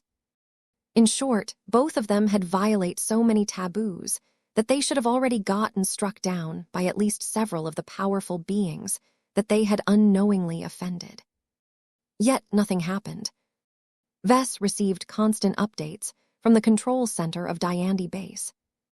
No alien invaders had magically teleported on site in order to flatten the entire place. No lightning storm had spontaneously formed in the skies in order to annihilate everything with the power of ultimate destruction. No majestic true god afflicted Vess and Ilvain with an unstoppable curse that caused them to suffer an agonizing death. Nothing. It was as if Vess and Ilvain had just teamed up to produce a lot of childish scribbles that shouldn't be tied to anything of significance. Yet the sense of ritual and the subtle resonance evoked by the end results were no illusions. They were very real, so everyone in the workshop had to account for the possibility that the prophetic visions had a basis in reality. Of course, Vess still remained skeptical. Even if he was one of the chief culprits behind these images, he did not believe that they could all become true. This was too absurd of a possibility. Before we take a closer look at what Ilvain and I have actually made, I would like to caution you all to not read too much into them, he warned. According to my own theories, Ilvain does not foresee a single future timeline that will definitely come to pass. Instead, I think he is able to glimpse a range of many different possibilities. At most, he may be able to divine a couple of the more probable future outcomes based on present developments.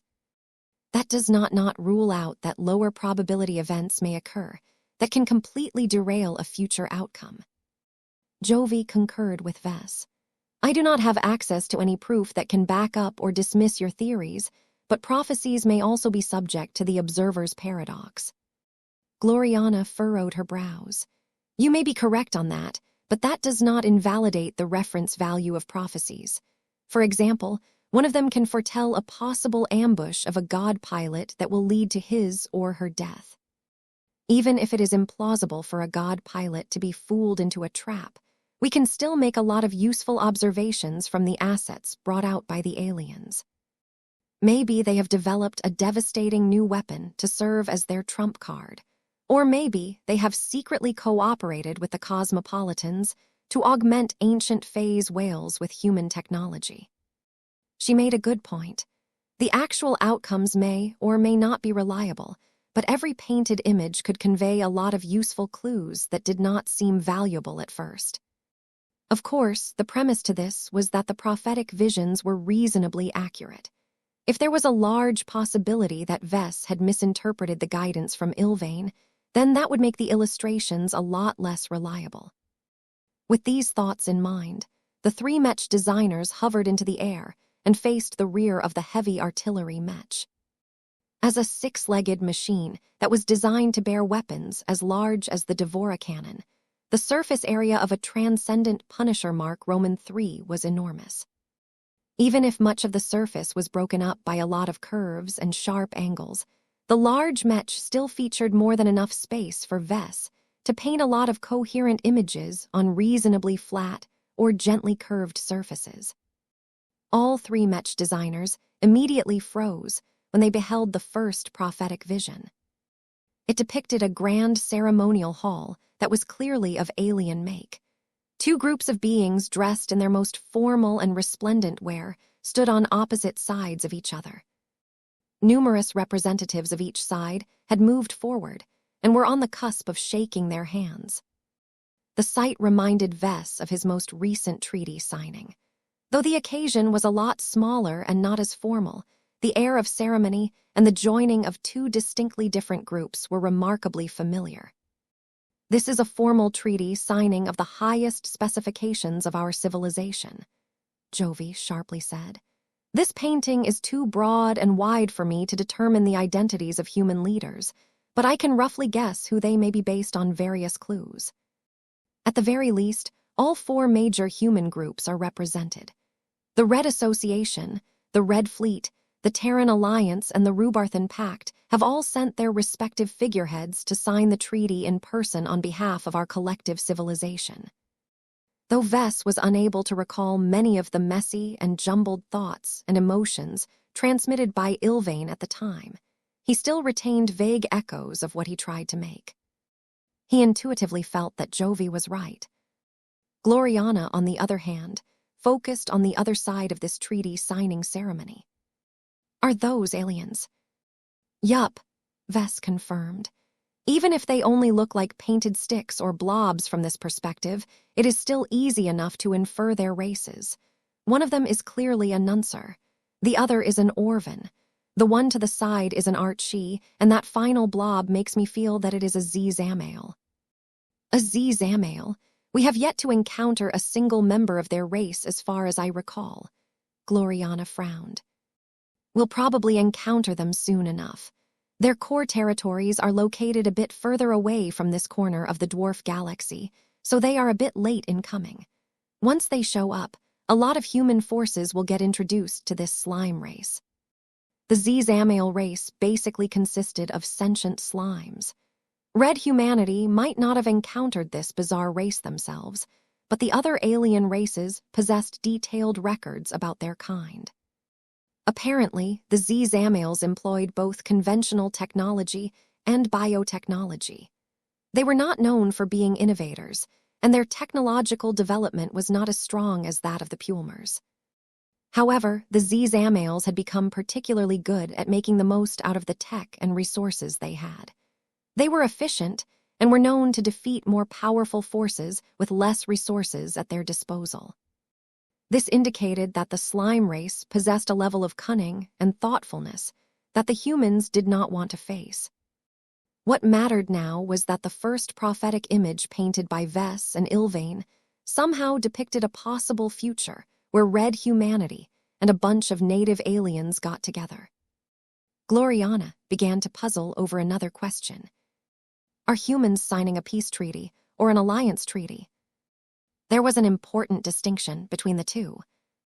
One simply mandated both sides to stop fighting. The other compelled the two sides to join forces. "I don't know," Vess shrugged. "I have a vague sense of the title of this artwork. I have a feeling that it should be called the Meeting of Races, but that doesn't say what the different races plan to do once they meet. I guess that either possibility may happen."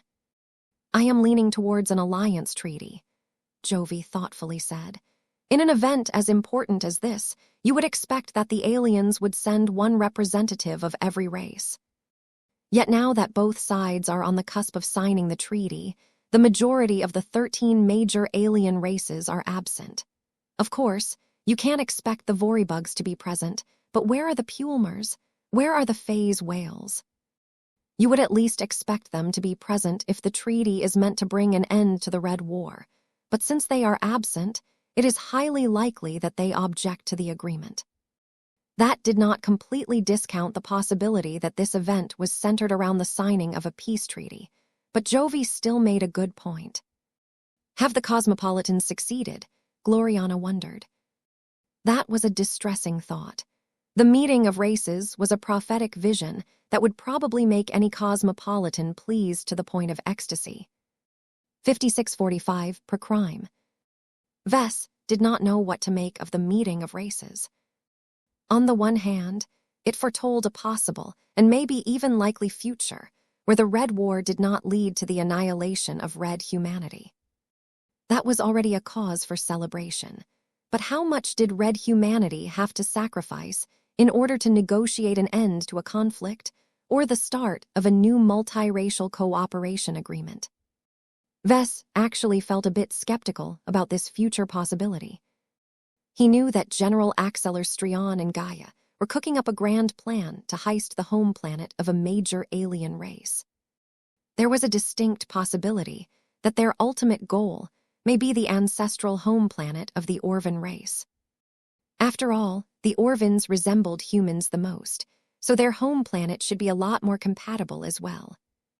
If the Terran Alliance managed to pull off this explosive grand heist, then the Orvans would develop such an irreconcilable hatred towards humanity that they would never agree to end the war.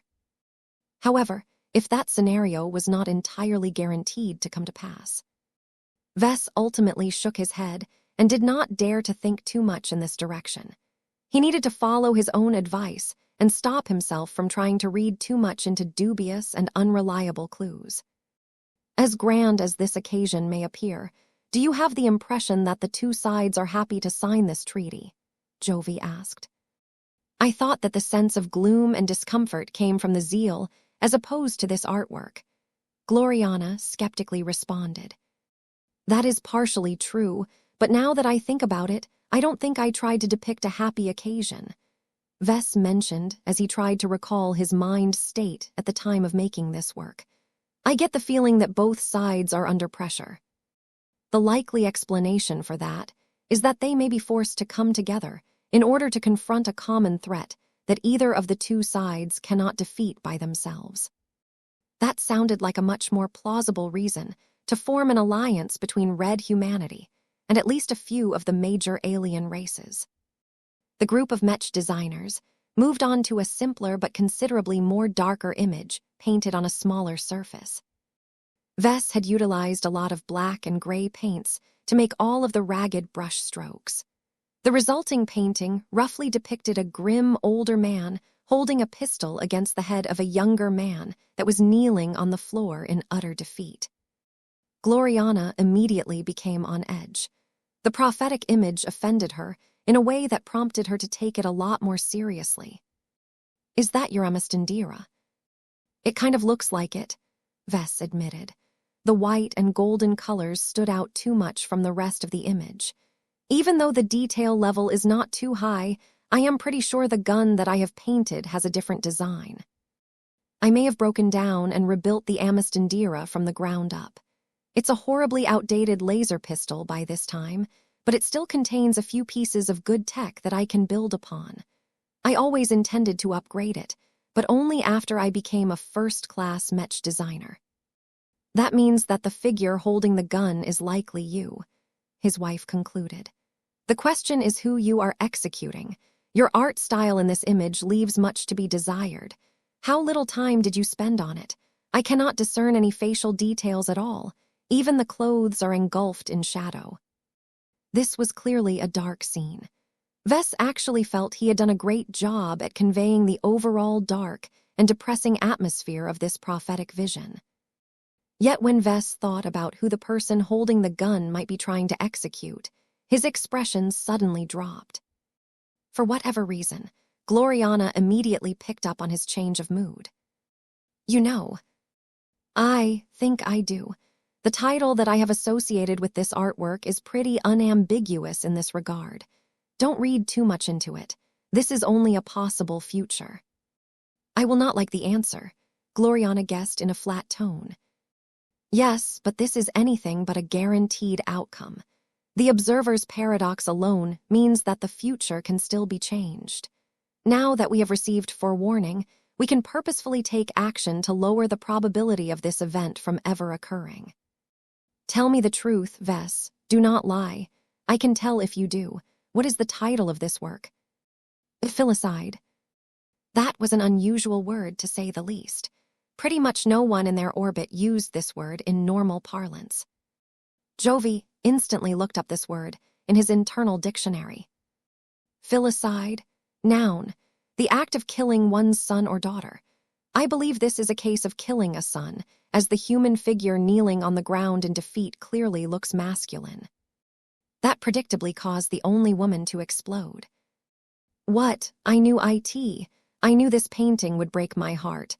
How could you, Vess? How could you kill our own child? Why are you so cruel and heartless to shoot one of our precious babies in the head? Are you so full of yourselves that you are unable to forgive the son that you have raised in your own arms? Calm down, honey. Vess innocently raised his arms. You know I would never do such a thing. Don't talk to me as if I have already done it.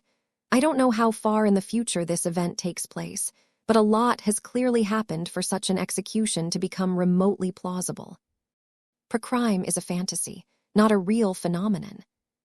My baby, Marvane. What has Marvane possibly done to deserve this punishment? He is just a Mech designer in this future. The man holding the gun is not necessarily me, you know. Even if he is, there is no certainty that the kneeling figure is Marvane, Vess retorted. We can still have other children, you know. There may be other sons that have misbehaved for one reason or another. In fact, the victim may not even be one of our children. He may be one of our grandsons or distant descendants. Not even Jovi believed in the latter. The emotions poured into this artwork suggests a strong emotional bond between father and son. This is an act of extreme desperation and necessity. It is unlikely that the two family members have a passing familiarity with each other. You have depicted these emotions in a beautiful manner, despite the brief amount of time you spent on making it. Your work deserves to be put in a museum. Vess got betrayed by his own art. Child killer, I should take Marvane away from you right away. Even my daughters may be in danger from you one day. If you are depraved enough to kill your son in the future, then my precious baby girls are no less safe in your presence. It took a lot of effort and a bit of time for Vess and Jovi to calm down the hysterical mother. It was more than understandable for Gloriana to go nuts at the very possibility that her husband might kill one of their own children one day. But this was such a spurious scenario in the far future that it was excessive to believe that it was already set in stone. Treating Vess as a child killer at this time was as absurd as spending trillions of MTA credits worth of handbags and other extravagant luxuries based on his probable income 100 years later. Though Gloriana's distressed emotions had gained primacy for a time, her rationality eventually resurfaced just enough to calm her down. She agreed with Vess not because she agreed with her arguments, but she had to believe that determinism did not exist in order to make room for a possibility where her cute little boy would be saved from getting killed by his own cruel and merciless father. I will keep a much closer eye on you and Marvane. Do not test my patience, Gloriana warned with narrowed eyes. Vess looked helpless as he could not shake off his wife's intense suspicion and paranoia. I love Marvane as much as Aurelia and Andrast. Family is the most important thing to me. You know I would never harm my own flesh and blood. Either this is a case of a mistaken identity, or a lot of stuff happened that caused us to deviate too far from our current selves. At the very least, the remote possibility that this future may come to pass is a wake-up call for all of us. We need to work even harder to restrain ourselves and prevent us from ever losing sight of what is important. They took one last look at this tragic artwork before they moved away. Vess had one more thought as he bid goodbye to this awful prophetic vision. Though Gloriana assumed that the son was Marvane, Vess was not so certain about this identification. There was still a possibility that he and his wife might decide to complete their set and have 2 more sons in the next couple of years. Vess couldn't help but think back on Ilvain's recent prophecy about his possible second son. This caused him to feel more upset because the design spirit's annoying prophecies had started to distort his perception of his children when nobody was at fault. Nothing happened yet, but Ilvain already made a number of predictions that did not foretell anything good about a child that had yet to be born. Anyway, all three Mech designers were eager to wash away the bad associations generated by filicide and eagerly observed the third major image. Jovi looked intrigued. If the previous image was zoomed in to a personal level, then this one has zoomed out to the point where we are looking at a galaxy from top down. This is the red ocean, Gloriana stated. The red nebulas and the approximate size and shape of the dwarf galaxy are unmistakable. The density and the positioning of the stars also match up to the current star map. At the very least, this snapshot is taken within a couple of centuries at most if we account for stellar drift and other factors that change over time. There's a big difference between the current map of the dwarf galaxy and this. Vess pointed out the obvious. Half of the stars are engulfed in a cloud of darkness. They're not even glowing anymore. I can't tell whether those stars have literally been snuffed, or if the obscured side of the red ocean have fallen under the control of a dark power. Either possibility sounded frightening to Vess. What is the name of this piece? His wife asked. The Black Tide. That certainly sounds ominous. There are strong indications that the remaining prophetic visions will not be much better. Jovi shared one of his thoughts. I can perceive a definite pattern in these works. Vess had been having this feeling as well. It did not help that the zeal had become extra gloomy and fatalistic after absorbing the powerful final sacrifice gem. However, he only added the gem after he and Ilvain produced all of these illustrations, not before. The order was wrong, or was it? Had Ilvain somehow known that the zeal would be a Mech steeped in negativity, and therefore orient his predictions towards visions of doom and disaster? Vess inwardly shook his head. This was too complicated. He shouldn't let all of the implications of these prophecies overwhelm his cognition. No matter what may or may not come to pass, he firmly believed that only he was the master of his own destiny. No one else was allowed to dictate his future. 5646, Visions of Doom. The Black Tide foretold a grim future for the red ocean. Fully half of the dwarf galaxy had fallen under a tide of darkness. Whether this tide was a literal or a metaphorical depiction, no one could tell. Not even Vess was all too clear about the exact meaning of this artwork. The side that has fallen under darkness also encompasses all of the territories that are currently claimed by red humanity, Jovi remarked. It is not too difficult to guess that we may be the biggest losers in this future outcome. Vess started to look doubtful. It doesn't have to be. Since human-occupied space is so deep in this tide of darkness, it may depict the explosive expansion of human civilization across the red ocean. Don't you think this state looks awfully similar to the current state of the Milky Way galaxy? The Black Tide may in fact show a possible future outcome where red humanity has come to dominate half of the new frontier. Somehow, neither Gloriana nor Jovi believed in this alternative interpretation. It sounds possible but implausible, Jovi judged. The current patterns set by these illustrations convey negative outcomes. I do not think that the Black Tide is meant to reassure human viewers. Maybe you're right. Prophecies can be regarded as early warnings of sorts, so getting a glimpse of a future calamity is not necessarily a bad thing for us. The only problem I have with this work is that it is a redundant warning. Anyone clever enough could determine without too much effort that red humanity was already in a bad place. If people did not fight against the aliens hard enough, they would almost certainly get wiped out along with the rest of red humanity. No matter whether it was the indigenous aliens from the red ocean or the extragalactic visitors from Messier 87, the dangers were very real. Perhaps the only value of the Black Tide was showing the portions of space that might be spared from this vague calamity. Vess most definitely recorded the image in his cranial implant so that he knew where he should run to if there was any possibility that this event might happen in reality.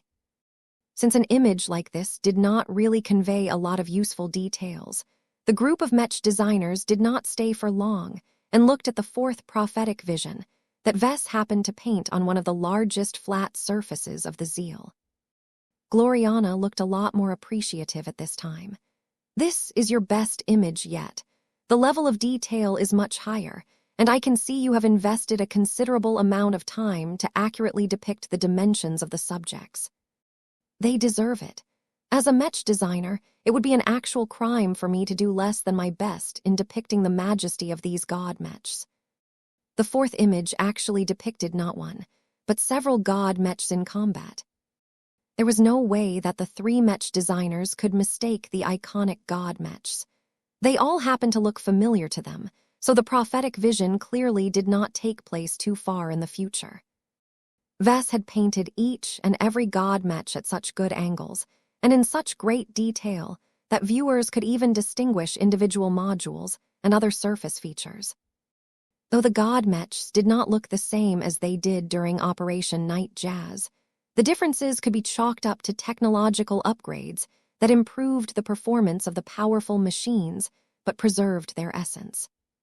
"This is interesting," Gloriana said. "For whatever reason, the Geneforger, the Heartpiercer, and the Ultimate Controller have joined forces to fight against a singular powerful foe. I would have thought that this should be an issue that only concerns the Red Association, but the Spacelock has chosen to contribute despite the fact that he hails from the Rubarthan Pact. That is because the threat they are fighting against likely poses a threat to all of Red humanity, not just the Mechers," Vess guessed. Jovi, meanwhile, fell silent as soon as he glimpsed the powerful opponent that the god Mechs struggled to contain. "Vess, I know this question is redundant, but I have to ask in order to be absolutely certain. When you painted this illustration, did you or Ilvain ever purposefully alter or deviate the depiction of the opponent of these god Mechs?" "No way, I have far more integrity than that. When I had joined forces with Ilvain, we both sought to translate the future glimpses into a fixed form without injecting our biases or preferences. I can't claim that this depiction is totally objective, but I can personally promise you that I did not attempt to lie or push a particular agenda." Jovi let out a tired sigh. "I know, but thank you for answering. The esteemed individuals that I am in contact with are not as familiar with you, so the reassurances that you have given are not redundant." Even though Jovi never said anything about this until now, Vess already had a strong feeling that his impromptu art session had attracted attention from very high places. He bet that at least two of the distant onlookers consisted of a star designer and a god pilot. Though Vess felt it was a bit absurd for them to take the results of his improvised art session so seriously, this was not the first time he pulled off an extraordinary feat.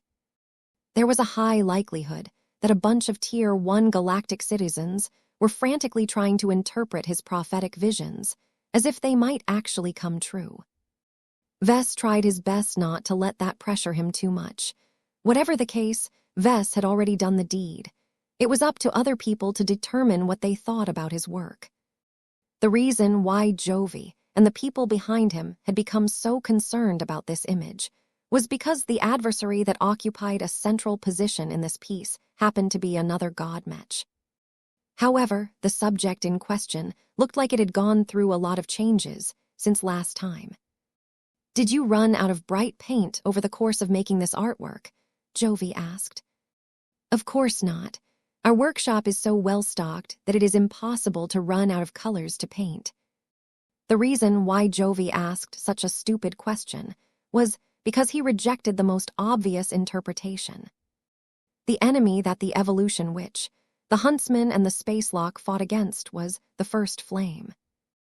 Or at least a corrupted version of the oldest and most powerful god pilot in the Red Ocean.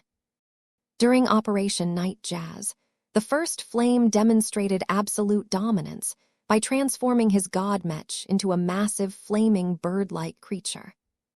This time, the Phoenix had made a return, but the mythical creature manifestation looked a lot more evil than before.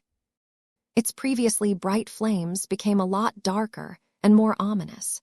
Pure malice radiated from the brilliantly detailed flames that made up the angry manifestation. "What is the name of this piece?" "The Suppression of the Dark Phoenix." Jovi did not respond to this. His mouth remained shut, and his expression remained impassive. The subject of this prophetic vision alarmed people at the highest level.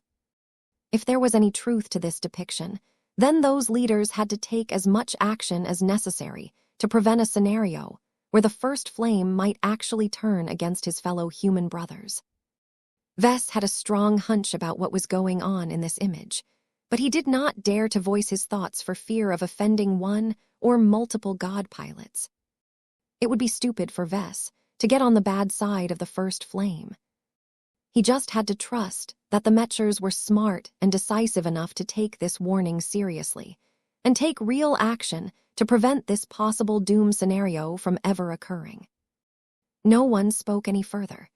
This was strange as the remarkable detail of the depictions of the god Mechs and the Dark Phoenix could evoke a lot of discussion among the three Mech designers. Unfortunately, the image triggered so many taboos that no one was in the mood to talk any further. The three Mech designers quickly moved to the next image. Fortunately, the subject matter was not as controversial this time. "This is an ancient phase whale," Gloriana described. "It is clearly in warp travel. The brush trails clearly convey this impression. However, it is not a living creature," Vess added. "Can you spot all of the technological modules built across the surface? While they are all too small for us to discern any precise details, their overall aesthetics conform to a human style. Since this work is called the Whale Ark, this is probably an enormous planet-sized ancient phase whale carcass that has been converted into an enormous ark ship. The amount of work required to convert such an immense alien body into a half-biological, half-mechanical starship of enormous proportions was insane. Who was rich and extravagant enough to complete this resource-intensive conversion, and what purpose did the Whale Ark serve?" Jovi spoke up this time. "There are rumors among higher circles that the Red Fleet is investing resources in a possible contingency plan. If Red humanity's position in the new frontier has become untenable, then we need a way out. It is possible that the fleeters are planning to convert at least one of the relatively intact ancient phase whale carcasses obtained from the recent operation into an ark ship that can preserve much of the essence of our race and civilization. This definitely looked like a super project that the fleeters would invest in. They loved big ships the most, and this was probably the most feasible way for them to obtain a vessel of unsurpassed proportions without ruining themselves in the process. Nonetheless, the sheer amount of work and resources required to complete such a titanic conversion process was so much that it would probably take decades to complete at the very least. If the black tide ever comes to pass, perhaps we will all be grateful that a massive ark ship like this exists," Vess observed. "We just have to make sure we secure enough tickets for ourselves. I bet a ship as exceptional as this is not built to roam the shallow waters of the Red Ocean. This may be the first vessel built by Red humanity that can realistically traverse intergalactic distances. In other words, the Whale Ark may very well be constructed for the purpose of reaching Messier 87 or one of its many orbiting dwarf galaxies. This would truly free Red humanity from the limited confines of their current environment and escape one of the many possible dooms that might befall the Red Ocean." Gloriana frowned. "The Whale Ark does not have to depict a scenario where the final survivors of Red humanity must hastily scramble away from the Red Ocean and seek refuge in another galaxy. It may just be a more innocent pioneering ship that is meant to build our civilization's first bridgehead in the periphery of Messier 87. Her guess did sound plausible, but the stylistic choices that Vess had made caused the depiction of the Whale Ark to gain a desperate quality to it. This did not seem like a painting that was meant to inspire pride and awe in this grand feat of human naval engineering. Jovi made another observation. "There are no markings or symbols on the visible surface of the hull that can identify the name of the Ark ship. It is also unclear who exactly is in control of the vessel. It could be the fleeters or a coalition of human powers. It may just be a single fleet or faction among the fleeters that have occupied the Ark ship. Perhaps the whale ark was built in haste. Gloriana threw out a guess. Her construction had to be rushed in order to give these people enough time to escape from a calamity that would soon befall the Red Ocean. Or the fleeters gave up on our resistance against the enemies that stand against red humanity. Vess made a more ominous guess.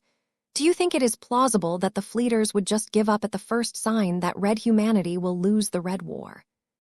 That was a profoundly dishonorable act, and represented a betrayal of the highest order. Yet, no one could rule out this possibility either.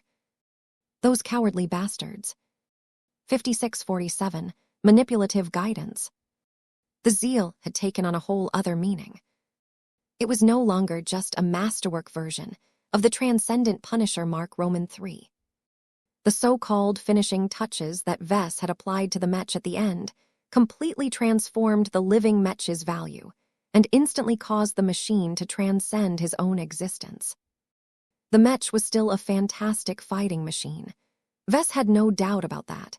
The addition of the final sacrifice alone guaranteed that it had the power to breach all defenses in a desperate situation. Yet, how could Vess had known that his whimsical idea to paint all kinds of prophetic visions onto the surface of an actual combat Mech could make predictions that possessed so much significance that they could actually shape the future policies of red humanity? Vess briefly glanced at Jovi. His friend, as well as his permanent minder, did not act in his current identity at the moment.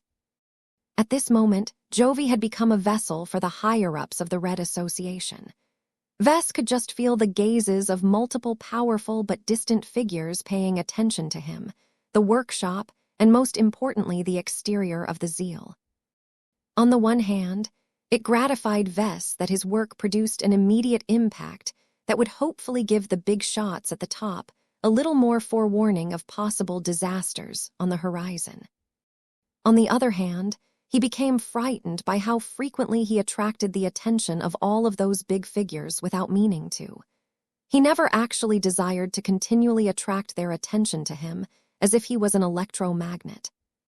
This unplanned art exhibition was bound to produce consequences that Vess could not foresee or anticipate. The entire future of red humanity might take a drastically different turn, because he couldn't resist the urge to add a bit of additional flair to one of his latest masterwork Mechs.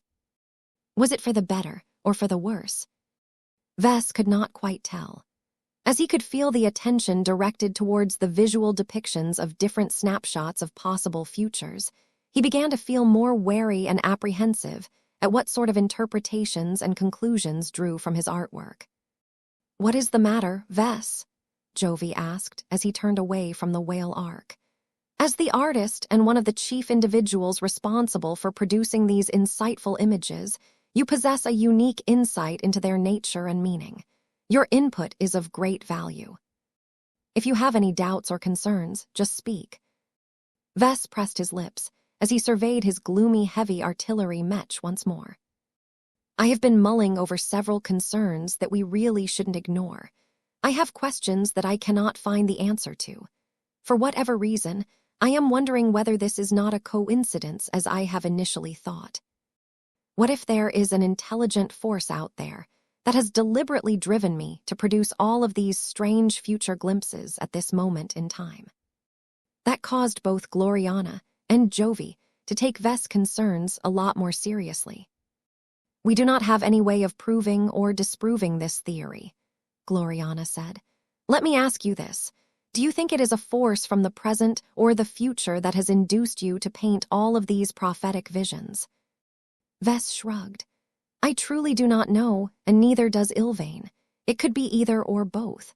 What I do know is that trying to divine the futures of God pilots and the fates of trillions of lives is so costly that Ilvain should have suffered a massive backlash before I even made my first brush stroke.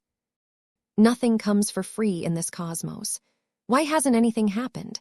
The only logical answer I can come up with is that another power has paid the cost in our stead. That was a plausible answer, and one that produced a lot of unsettling implications. You are correct to be wary about the sequence of events that has led to this result, Jovi said in a steady voice. However, you are not the only person with a head on their shoulders. Rest assured that there are many analysts within the association that are capable of following up on these concerns.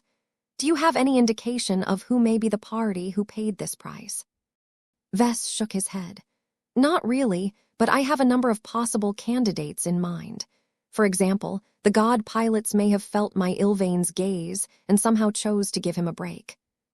A brief pause ensued before Jovi issued a response. That has not happened as far as I can say. Then, maybe they did so in the future timeline, where the first flame went rogue. I do not think that time works in such a fashion. Gloriana frowned. Vess shrugged. Hey, I am just throwing out possibilities. Who knows whether it might be true? What other guesses do you have, Vess? Well, another obvious candidate is the source of E-energy radiation. Vess responded.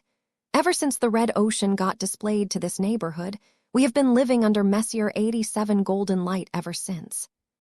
There are so many ways this supermassive galaxy has affected that I cannot even begin to explain.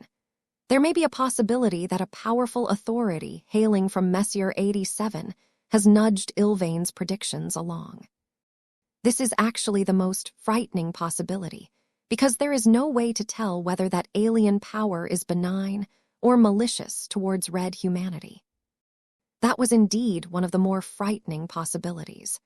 Red humanity had already received more than enough indications that Messier 87 and its many powerful aliens likely did not intend to reach out with a hand of friendship to the humans.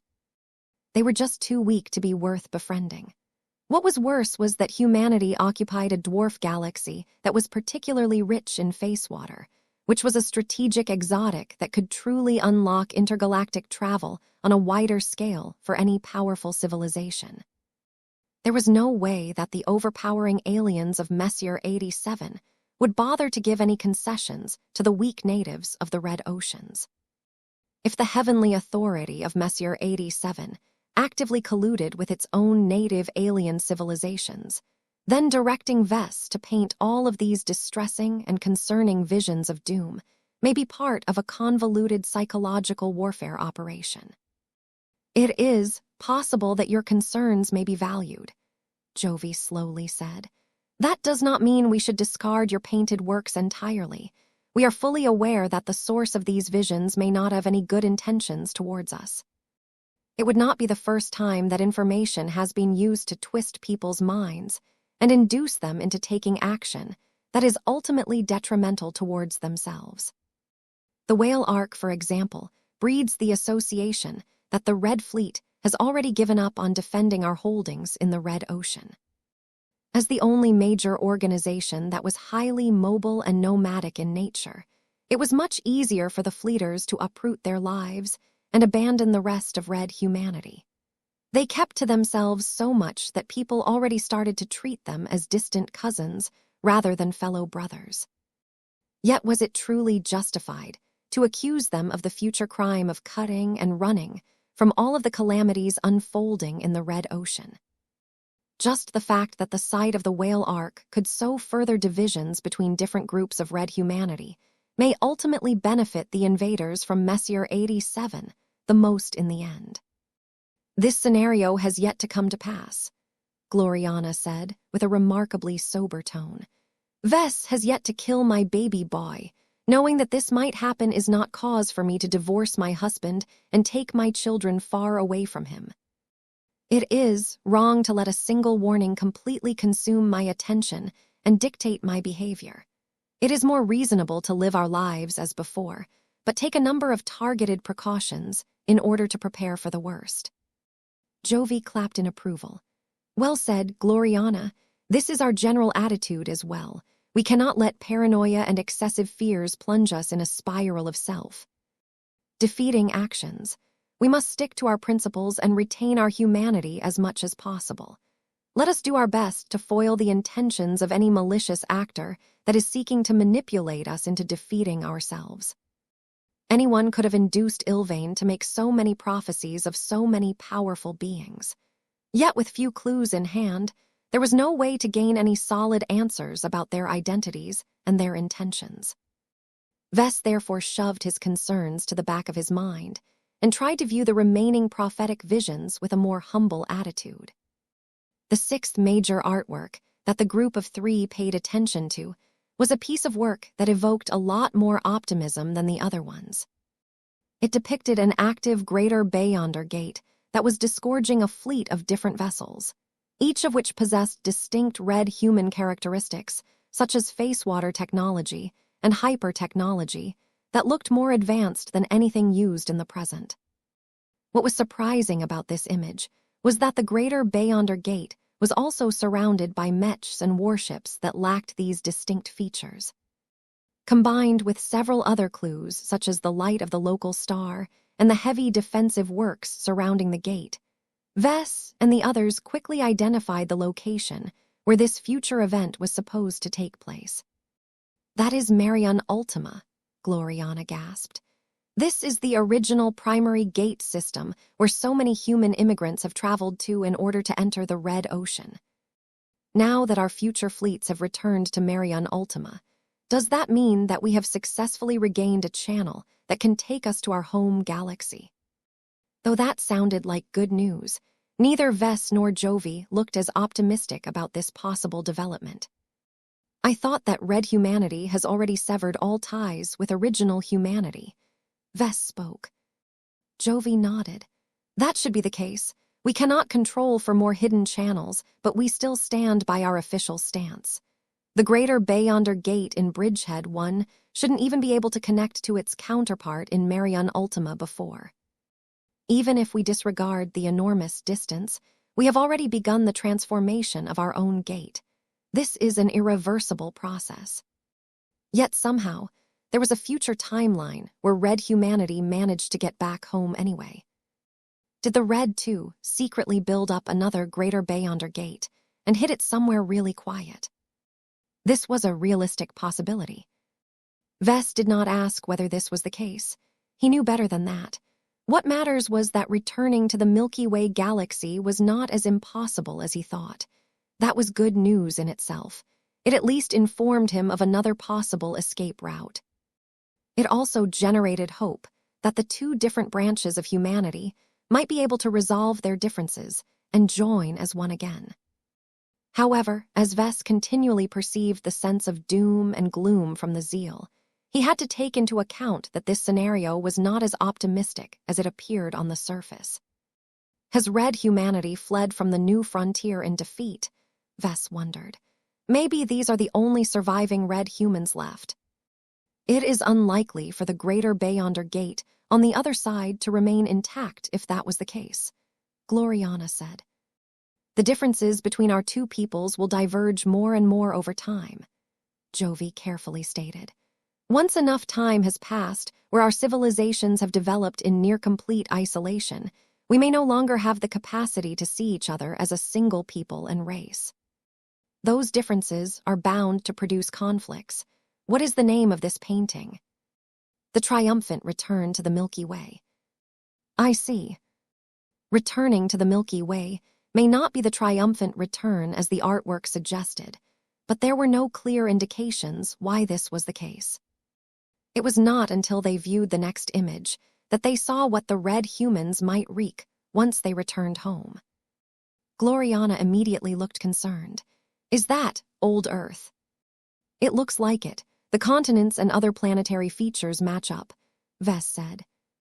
Then why does it look as if it is in the middle of getting blown up from an explosion that originates from its core? Ooh. 5648, the first glimpse. Everyone who was familiar with the Destroyer of Worlds knew about her penchant of blowing up planets. This was the feat that she was famous for, though she utilized this capacity only sparingly as resource-bearing planets were too valuable to blow up casually. Nonetheless, the Rubarthans demonstrated little restraint as they eagerly utilized the planet-busting capacity of the Destroyer of Worlds in all kinds of propaganda. Every admirer of the god pilots knew what it looked like when one of the overpowering shells punched through the surface of a terrestrial planet and buried itself deep into the core. Once the supremely empowered shell had taken root in the center of the planet, The resulting blast was so cataclysmically powerful that entire continents and planetary layers sundered apart as the pieces launched out into different directions. The global ruptures and the release of so much magma caused the dying planets to look like a cracked eggshell for a brief moment of time, before they no longer resembled any cohesive planetary masses anymore. That was what made the current image so striking. It purportedly showed the instant destruction of the ancestral home planet of the human race. The significance of such a supreme act of interstellar vandalism couldn't be overstated. This was nothing less than a desecration of the human race's most precious heritage. It was a crime that was worse than killing one's own mother. While the vast majority of humans alive today had never set foot on old Earth, let alone come anywhere close to the Sol system, the home planet was still seen as the ultimate mother of their entire race. This made this depiction a lot more unbearable to its current viewers. Vess and the others would not feel so emotional about this prophetic vision if the central subject was any other planet. Vess would not shed too many tears if Davut Roman 7, Bord El Roman 3, or New Constantinople Roman 8 ended up dying after getting struck by the enormous might of the Ragnarok. Yet because the planet just happened to be a planet that occupied a central place in human culture and civilization, he could not dismiss this prophetic vision as easily as he would have liked. The destroyer of worlds surely has a good reason to destroy old Earth, correct? Gloriana doubtfully asked. Destroying old Earth should be the absolute last resort for any genuine human, Jovi said in a firm tone. Even if hundreds or thousands of years have passed since the start of the Age of Dawn, red humanity should not have diverged to the point where we have developed strong contempt towards the planet that has spawned and nurtured our race. Be careful. Do not let this provocative vision steer your thinking in the wrong direction. Seeing old Earth get blown up like this caused Vess to develop stronger concern towards the secret cooperation between his mother and divine Irene Mox. In his first real talk with the Destroyer of Worlds, he learned that she and many others had become desperate for power. Just as how the first flame sought to speed up his cultivation, no matter the cost to himself, the Destroyer of Worlds also became desperate enough to contemplate extreme measures to reach the fourth major cultivation rank as soon as possible. There were good reasons why many cultivation methods emphasized stability and steady progress. Trying to take shortcuts that weakened one's foundations and introduced more and more flaws may ultimately produce a backlash that would have devastating consequences for the cultivator. The suppression of the Dark Phoenix showed a possible scenario where the first flame had pushed himself too far beyond his limits. Was this a cause where the Destroyer of Worlds suffered a backlash in her demonic cultivation and went rogue? This was a possibility that Vess could not dismiss. The planet may appear to be old Earth, but may not be the planet we are all thinking about, Jovi said. There are dozens of highly accurate replicates of our ancestral home planet in the Greater Terran United Confederation alone. No one has yet to create a replica of our home planet in the Red Ocean as far as I am aware of, but that may change in the future. He was right. There was nothing about this image that could definitely prove that the destroyed planet was humanity's home planet in the Milky Way. What if the planet in this prophetic vision was actually the replica of old Earth that General Axeler Strion and Gaia sought to create to further their own ambitions? Though it was still bad for the Destroyer of Worlds to destroy all of their hard work for inexplicable reasons, divine Irene Mox at least did not have to bear the ultimate crime of breaking humanity's true home planet. There was not enough detail or other distinctive features that could enable viewers to pin down the exact version of Earth that had attracted the ire of the Destroyer of Worlds. The title of this piece isn't particularly helpful either. It is merely called Forced Destruction. That did not really add much context to the image. There was no reason for Vess to linger any longer in front of this piece. He felt distinctly uncomfortable by the subject matter and wanted to get away from this site sooner rather than later. They moved to the 8 major artwork, that happened to depict a frozen scene in the middle of a desperate battle. Everyone's expression grew grim and tense as they saw a single god mech trying to fight its way out while being surrounded by over a dozen ancient phase whales. The angle and timing of this shot was almost perfect. It showed the ferocity of the enormous ancient phase whales surrounding the beleaguered god mech. It showed the fury and overwhelming power channeled into the gigantic energy manifestation generated by the Fist of Defiance. It also showed the energy manifestation, as well as the underlying god mech, suffering heavy blows by alien attacks that were both transphasic and hyper in nature. It is not a secret that the Fist of Defiance becomes stronger whenever he faces greater resistance, Gloriana said. However, it would be absurd for his divinity to grow more powerful without any restraining factors. There has to be a limit to his ability to amplify his combat power.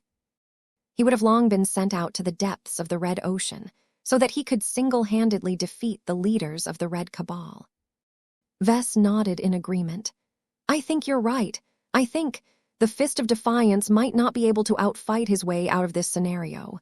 This piece is called the Final Act of Defiance. This is a last stand. I don't know how strong the Invictus can be when it no longer holds back, but the god mech is not fighting against the phase whales of the past anymore. These future alien powerhouses clearly demonstrate spatial abilities that are further empowered by hyper-technology. This was grim but not particularly surprising news. E-energy radiation affected everyone in the Red Ocean. There was no way the phase whales and the other indigenous aliens would be unable to figure out a way to make use of E-energy in their own way.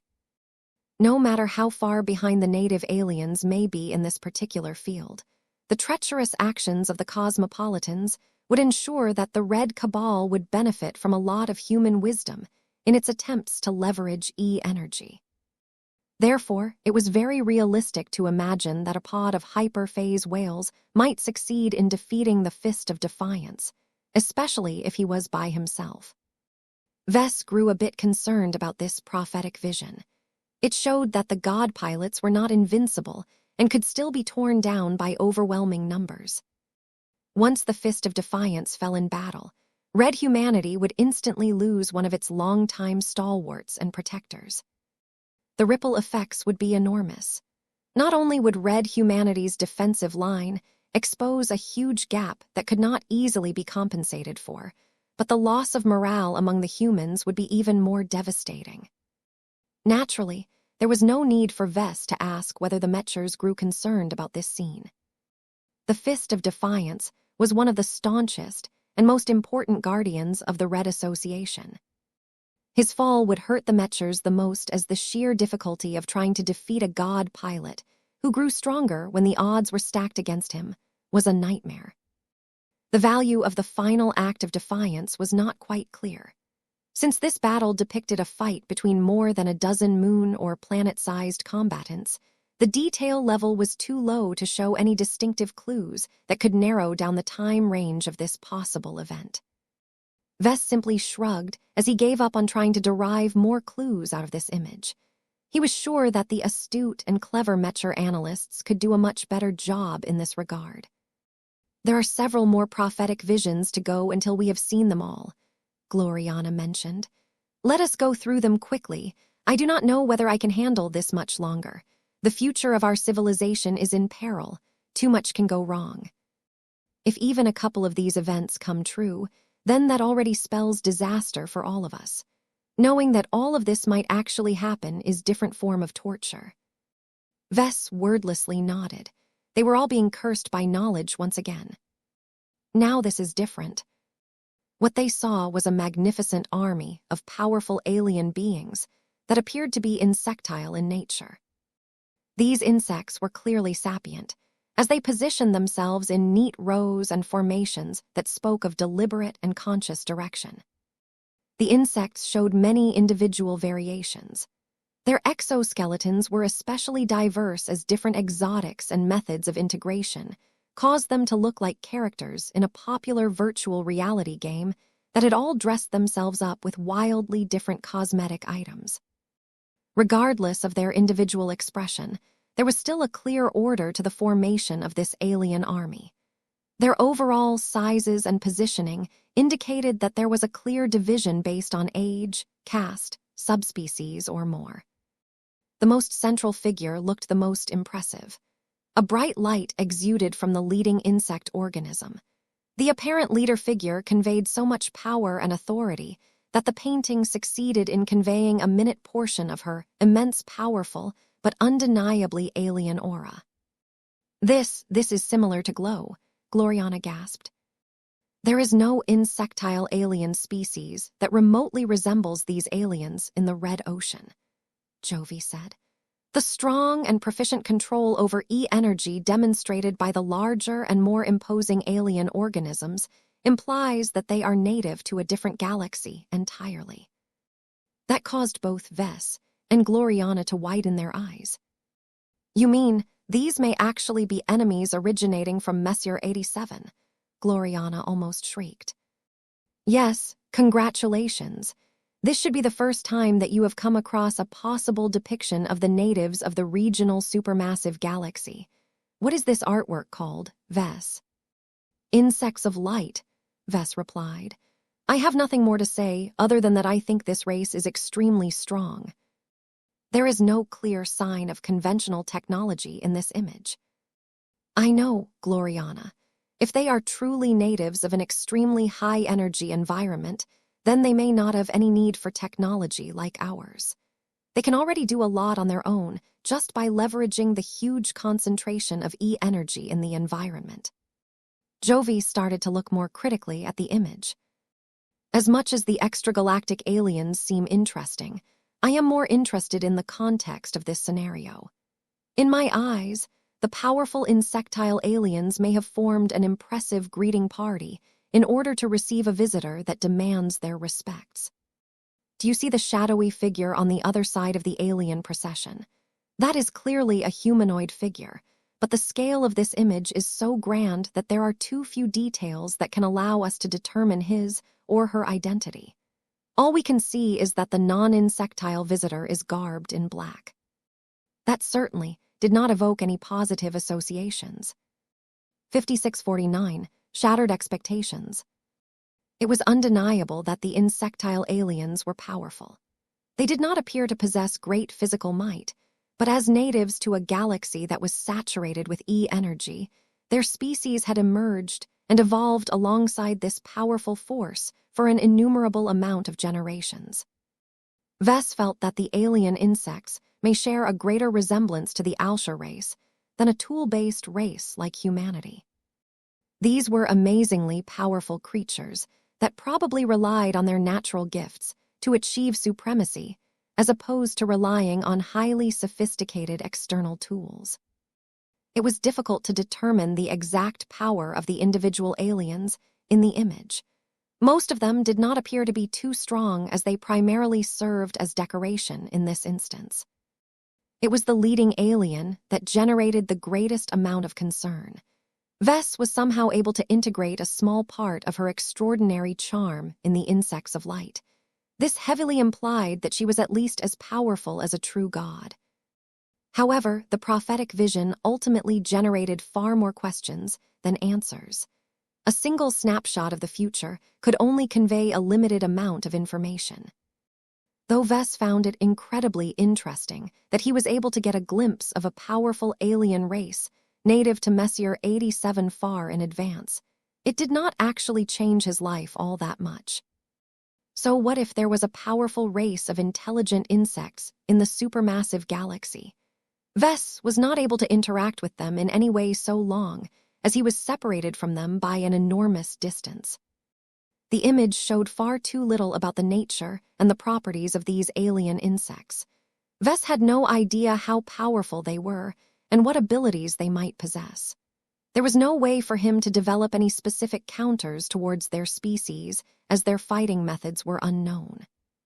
Let's move on, Vess suggested. Sure. The 10th image was one of the least clarifying images that they had seen so far. Vess had made a lot of hasty brush strokes that vaguely looked like 100 or so upright swords. Each of these swords were in the process of getting cut in half by an extraordinarily powerful sword strike. While the sight looked vaguely impressive, there were no humans or aliens in the scene that could provide any additional context. Gloriana crossed her arms. This is clearly a prophecy centered around Caddies. Can you offer any further clarification, Vess? Not much, honey. All I know is that it is supposed to be called the culling of the Sword Forest. It is a significant act, but why that is the case, I can't say. I do think that the individual who is doing the culling is likely Caddies, but it may just be a high-ranking swordsman Mech. This image was one of the worst, as it failed to convey any coherent early warning or message. There was not much for the group of Mech designers to say, as the prophetic vision simply did not go out of its way to explain itself to its viewers. Jovi offered his own insight at this time. Beauty is in the eye of the beholder. Perhaps we are not the target audience of this prophecy. If Caddies is able to see this illustration in person, there is a reasonable probability that she will be able to derive much greater meaning from this simplistic image. That was a plausible theory. Vess intended to wait until the Zeal finally got shipped back to the expeditionary fleet. Once the living masterwork Mech returned to his battle partner, Caddies could easily stop by and take a look before sharing her findings. There were only 3 images left after this one. The next prophetic vision, at least, had the courtesy of depicting a clear scene. It showed another greater Beyonder Gate. This one was different from the one in Marion Ultima. The enormous metallic ring had gone through an extensive reconstruction process that significantly altered its functionality and turned it into a tool that was meant to serve red humanity alone. This should have been an inspiring sight, if not for the fact that it was very clearly broken. This artwork is called Shattered Expectations. I can see why it has earned this title. The gate has shattered into pieces, Gloriana stated the obvious. And not gently either. Look at all of the scarring. Look at all of the traces of battle damage. A great battle has ensued that finally breached through all of the defensive layers that kept it protected. The enemies who targeted the gate had to defeat a lot of Mechs and warships along the way. Look at all of the debris that is floating in the background. Those are very clearly wrecked Mecher and fleeter assets, Vess pointed out. I've experienced my fair share of battles. I've learned how to derive a lot of clues by examining the patterns of a debris field. Right now, the sheer quantity of wreckage suggests the enemy targeted the greater Beyonder Gate in a frontal attack. It is a pity that I can't identify any debris belonging to the attacking force. There are no obvious remains from alien facefighters and warships. Jovi had remained quiet at this time, as the subject matter of this prophetic vision was highly disturbing. The deep strike plan, originally advocated by the Fist of Defiance, hinged on the capacity for red humanity to strike at their alien foes where they were weak. Only by wreaking havoc behind enemy lines and forcing the numerically superior major alien races to redeploy much of their war fleets back to defending their hinterland would red humanity be able to gain a lot more breathing room. The shattering of the greater Beyonder Gate might not put it out of commission on a permanent basis. Perhaps enough of it remained intact for the Red 2 to put the pieces back together and replace all of the broken parts with fresh ones. However, the delay would be devastating for red humanity, as it would probably take years, if not decades, before it could function again. You have done us a great service, Vess, Jovi eventually spoke up again. This is the most useful and actionable early warning message that we have received. Look at the designs of the warships and Mechs. They are too far away from this perspective for us to make out any details, but their color schemes look completely identical to the units currently garrisoned in Bridgehead 1.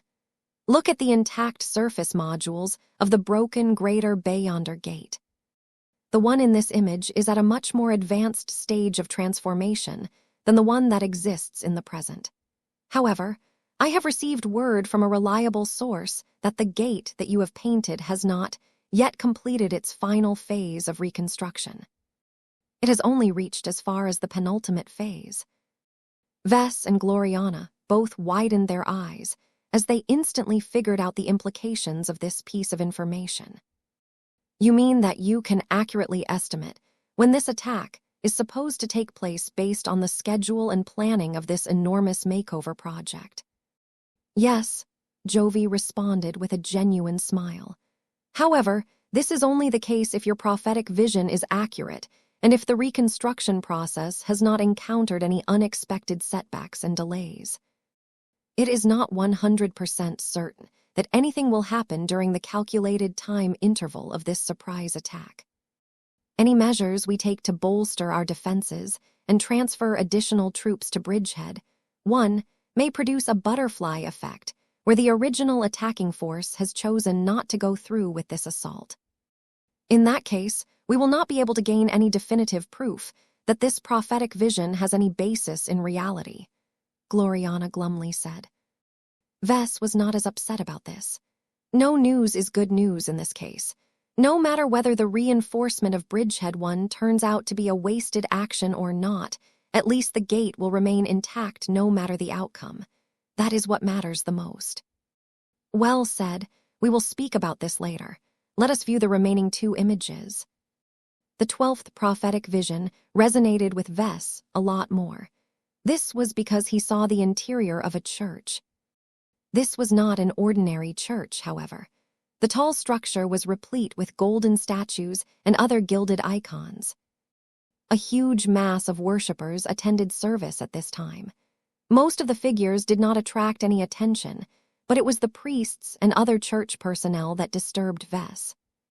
Each of them had dressed themselves up in white and golden robes that were topped off with golden cat heads or cat ears. This caused the entire scene to look a lot more absurd. If this was not a clue that a certain ancestral spirit was involved, then the huge statues that clearly depicted the golden cat in a stately manner was definite proof that the Larkinsons were involved one way or another. However, that was not the disturbing part of this image. What truly set Vess off was the fact that there were actual aliens among the crowd. "Is that a nuncer?" Gloriana asked in disbelief. "Yeah, you can't mistake that large quadruped body shape. That really tall guy over there is probably an Orvan, though I am not entirely sure. Look at that ball shape at the front. If I am not mistaken, that should be a Pulmer. This is impossible. The Pulmer race is perpetually angry and far too arrogant to believe in any gods. They do not even respect the phase whales." Vess had no idea how to make sense of this prophetic vision. It was just too absurd for him to take seriously. Humans not only lived in harmony alongside the members of the major alien races of the Red Ocean, but they also shared the same faith. The title of this piece is called In the Service of the Golden Cat. It looks pretty normal, but how the hell are aliens mixed inside the crowd? I can't explain it. I really can't. How many years have passed for this to become a normal sight? There is no way for us to discern how far in the future this scene takes place, Jovi commented in a neutral tone. It may be hundreds or thousands of years in the future. We can be more open-minded in those cases. Our society will look completely different from today. It is not unacceptable for us to imagine that at least a few alien groups have successfully integrated into human society. This is probably another dream come true for the Cosmopolitans, Vess grumbled. He hated the Cosmopolitans with a passion. He could not imagine what happened in the years to come that eventually led to this possible result. How could Vess support any outcome that was favorable to an enemy that attempted to take his own life? This was a lie. Vess refused to spend any more attention to this artwork and quickly moved on to the final piece. The style of this image was familiar to him. He had painted a dark and depressing scene once again. Whether it was a coincidence or not, it showed a single male figure that was literally wrapped up in remarkably powerful chains in the center of a dark chamber. The abundant shadows and the absence of strong light sources made it difficult to get a clear view of the imprisoned individual, But Vess did not need to look at the few identifying markers to infer his identity. He could instinctively feel that the subject of this prophetic vision was himself. With a beard. "That's me," Vess admitted. "For whatever reason, people have shackled me and wrapped me up in chains to the point where I have become powerless and immobile. They then placed me in a secure chamber that seems as if it is expressly designed to contain me. These guys must be really afraid of what I will do if I am able to break free." Gloriana developed a strong interest in Vess' visible face. "This is clearly taking place in the far future. You look much older and more majestic in every way. It is a pity that I cannot feel a trace of power from your depiction. I have to say that you look much more mature with this beard of yours." "What is this work called?" "The Sentencing of a War Criminal." Gloriana actually chuckled at this time. "Why am I not surprised? Your pattern of behavior is anything but exemplary. Perhaps one day you have finally violated a taboo that you should not have tested."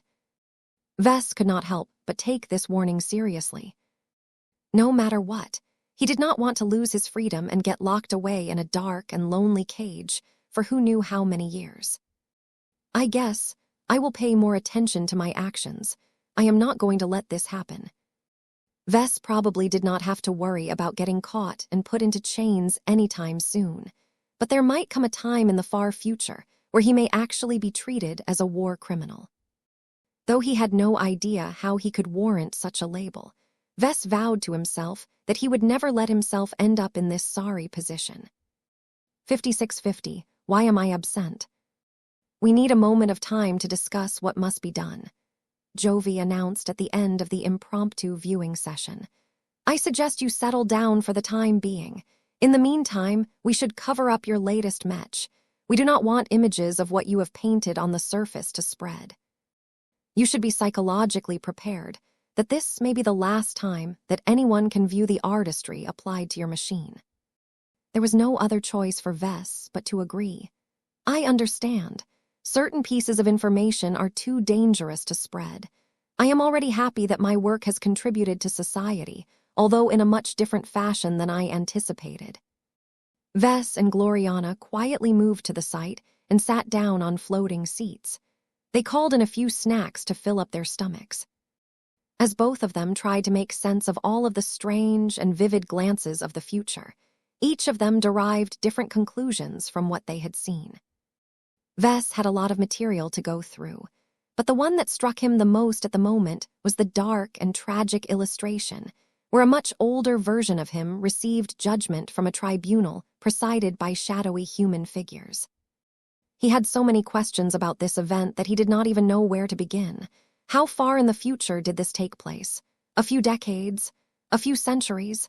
Maybe longer. If Vess was just a baseline human, then he would have guessed up to 20 years at most. He clearly looked a lot more mature and weathered in every way, but his physical aging had not advanced all that much. Vess could grow a neatly trimmed beard right now and look up to 80 to 90% similar to how he appeared in the image. However, it was difficult for him to make up for the remaining elements. There were many subtle details on how he acted, how he carried himself, and how he still managed to look so damn badass despite being put in a state of helplessness. Yet no matter how awesome his older self looked, Vess derived no enjoyment from it due to the simple fact that one of his worst nightmares had come true. What he hated the most was other people having control over his own life. Vess had no idea how powerful he became during the time when this possible event took place, but he clearly had not attained enough power to create enough deterrence. His future self screwed up big time. The final prophetic vision spooked Vess so much that he became determined to never let this possible future come to pass. He had started his first step right away. Since the sentencing of the war criminal happened to a version of Vess that had grown out a beard, one of the ways to defy this exact prophecy from coming true was to keep his chin hairless forever. Problem solved. As Vess continued to stroke his hairless chin that was as smooth as a baby's bottom, his wife felt the need to voice her thoughts. "Why am I not in any of those images, Vess?" Huh. Gloriana narrowed her eyes at him as she took another sip of her tea. Do not play stupid, Vess. Filicide and the sentencing of a war criminal are most definitely centered around you. In the service of the Golden Cat is tangibly related to you, as I doubt you would allow aliens to worship your creation alongside humans. I suspect that you have played a hand in the scenarios depicted by a number of other prophetic visions as well. Why must your paintings only showcase your deeds and not mine or anyone else's? I would at least expect to see one of our wonderful and excellent children attain prominence. Instead, the only clear trace of them is seeing my son on the verge of getting shot by his own father. Though her complaints sounded a bit self-centered, she did raise a number of troubling questions. Vess thought deeply. When Ilvain cast his sight far and wide, he did not exert any conscious control over the process. Neither did I, for that matter. The selection is largely random as far as I can tell. It is only our subconscious desires and other uncontrollable factors that has ultimately led to the selection of 13 different possible scenes in the future. While I have no proof to back up my theories, I think there is one or multiple forces in the background that have secretly directed Ilvain's foresight. Aside from that, I think he was only able to capture major turning points in human history. Have you noticed how most of the images describe events that are so massive that they can be recorded in the history books? From the return of red humanity to the Milky Way to the breaking of the Greater Beyonder Gate, these were undeniable turning points that could change the futures of entire races and civilizations. It made a certain amount of sense that, when Ilvain cast his vision far and wide, his sight would be more easily attracted to major events as opposed to minor ones. That made Vess question whether the 2nd and 13th prophetic visions abided by this rule as well. If he assumed that the execution of his son and the sentencing of himself as a war criminal carried roughly the same weight as a black tide sweeping across half of the Red Ocean, then that said a lot about his future self. Just as he dreamed, he had definitely become a big shot in the future. Though he had not grown powerful enough to the point where he became omnipotent and incapable of making errors, he at least gained so much influence that he could not help but star in not one, but several prophecies. His ego couldn't help but swell when he thought that he had succeeded in climbing higher. He should have become a master Mech designer at the very least. Was it possible that his bearded self in the final image had already become a star designer? Of course, it could also be that the prophecies already leaned towards Vess because he was involved. All in all, the prophetic visions showed so much, but left out even more information. It was extremely dangerous to try to fill up the gaps in the absence of further proof. I have decided, Gloriana said as her eyes grew firmer. Decided what, honey? I have decided to be more proactive, she told Vess. The future, according to Ilvain's foresight, is not a future in which I would like to live in. Leaving aside cataclysmic events such as the deaths and the loss of control of several god pilots, I do not want to be weak, powerless, and absent during periods where you are left to shoulder all of the burdens. Why am I not present in a moment where you were on the verge of pulling the trigger of your Amestindira? There are many possible explanations. You may be working on a really important secret project. You may have evacuated from a dangerous war zone. It could also be that we have fallen out with each other at that time. There was one other possibility that Vess did not mention. Gloriana may have already died in those potential future timelines. If there was one point of reassurance that Vess derived from these prophetic visions, it was that Vess had not done anything terribly stupid to the point where he lost his life. The Cosmopolitans and his other enemies failed to assassinate him. That granted Vess a lot of relief. It at least showed him that his enemies did not send out a true god or employed a ridiculous superweapon to wipe him out by relying on overwhelming force. His wife let out a deep breath. Regardless of what happened that caused me to be left out of the picture, the future is still mutable as long as it has not yet occurred. That gives me a chance to change the variables and attain a better outcome for myself. Perhaps I should take a page out of your book. Shem, what are you talking about, Gloriana? The fact that you have risen so high, while I have failed to catch up to you, shows that your approach and your penchant for risk-taking may ultimately yield better results than the alternatives. Not everyone is cut out for taking risks, honey. It has worked out for me because I have built up my power and always have a backup solution at hand. Don't think that all you need to succeed is to make thoughtless gambles.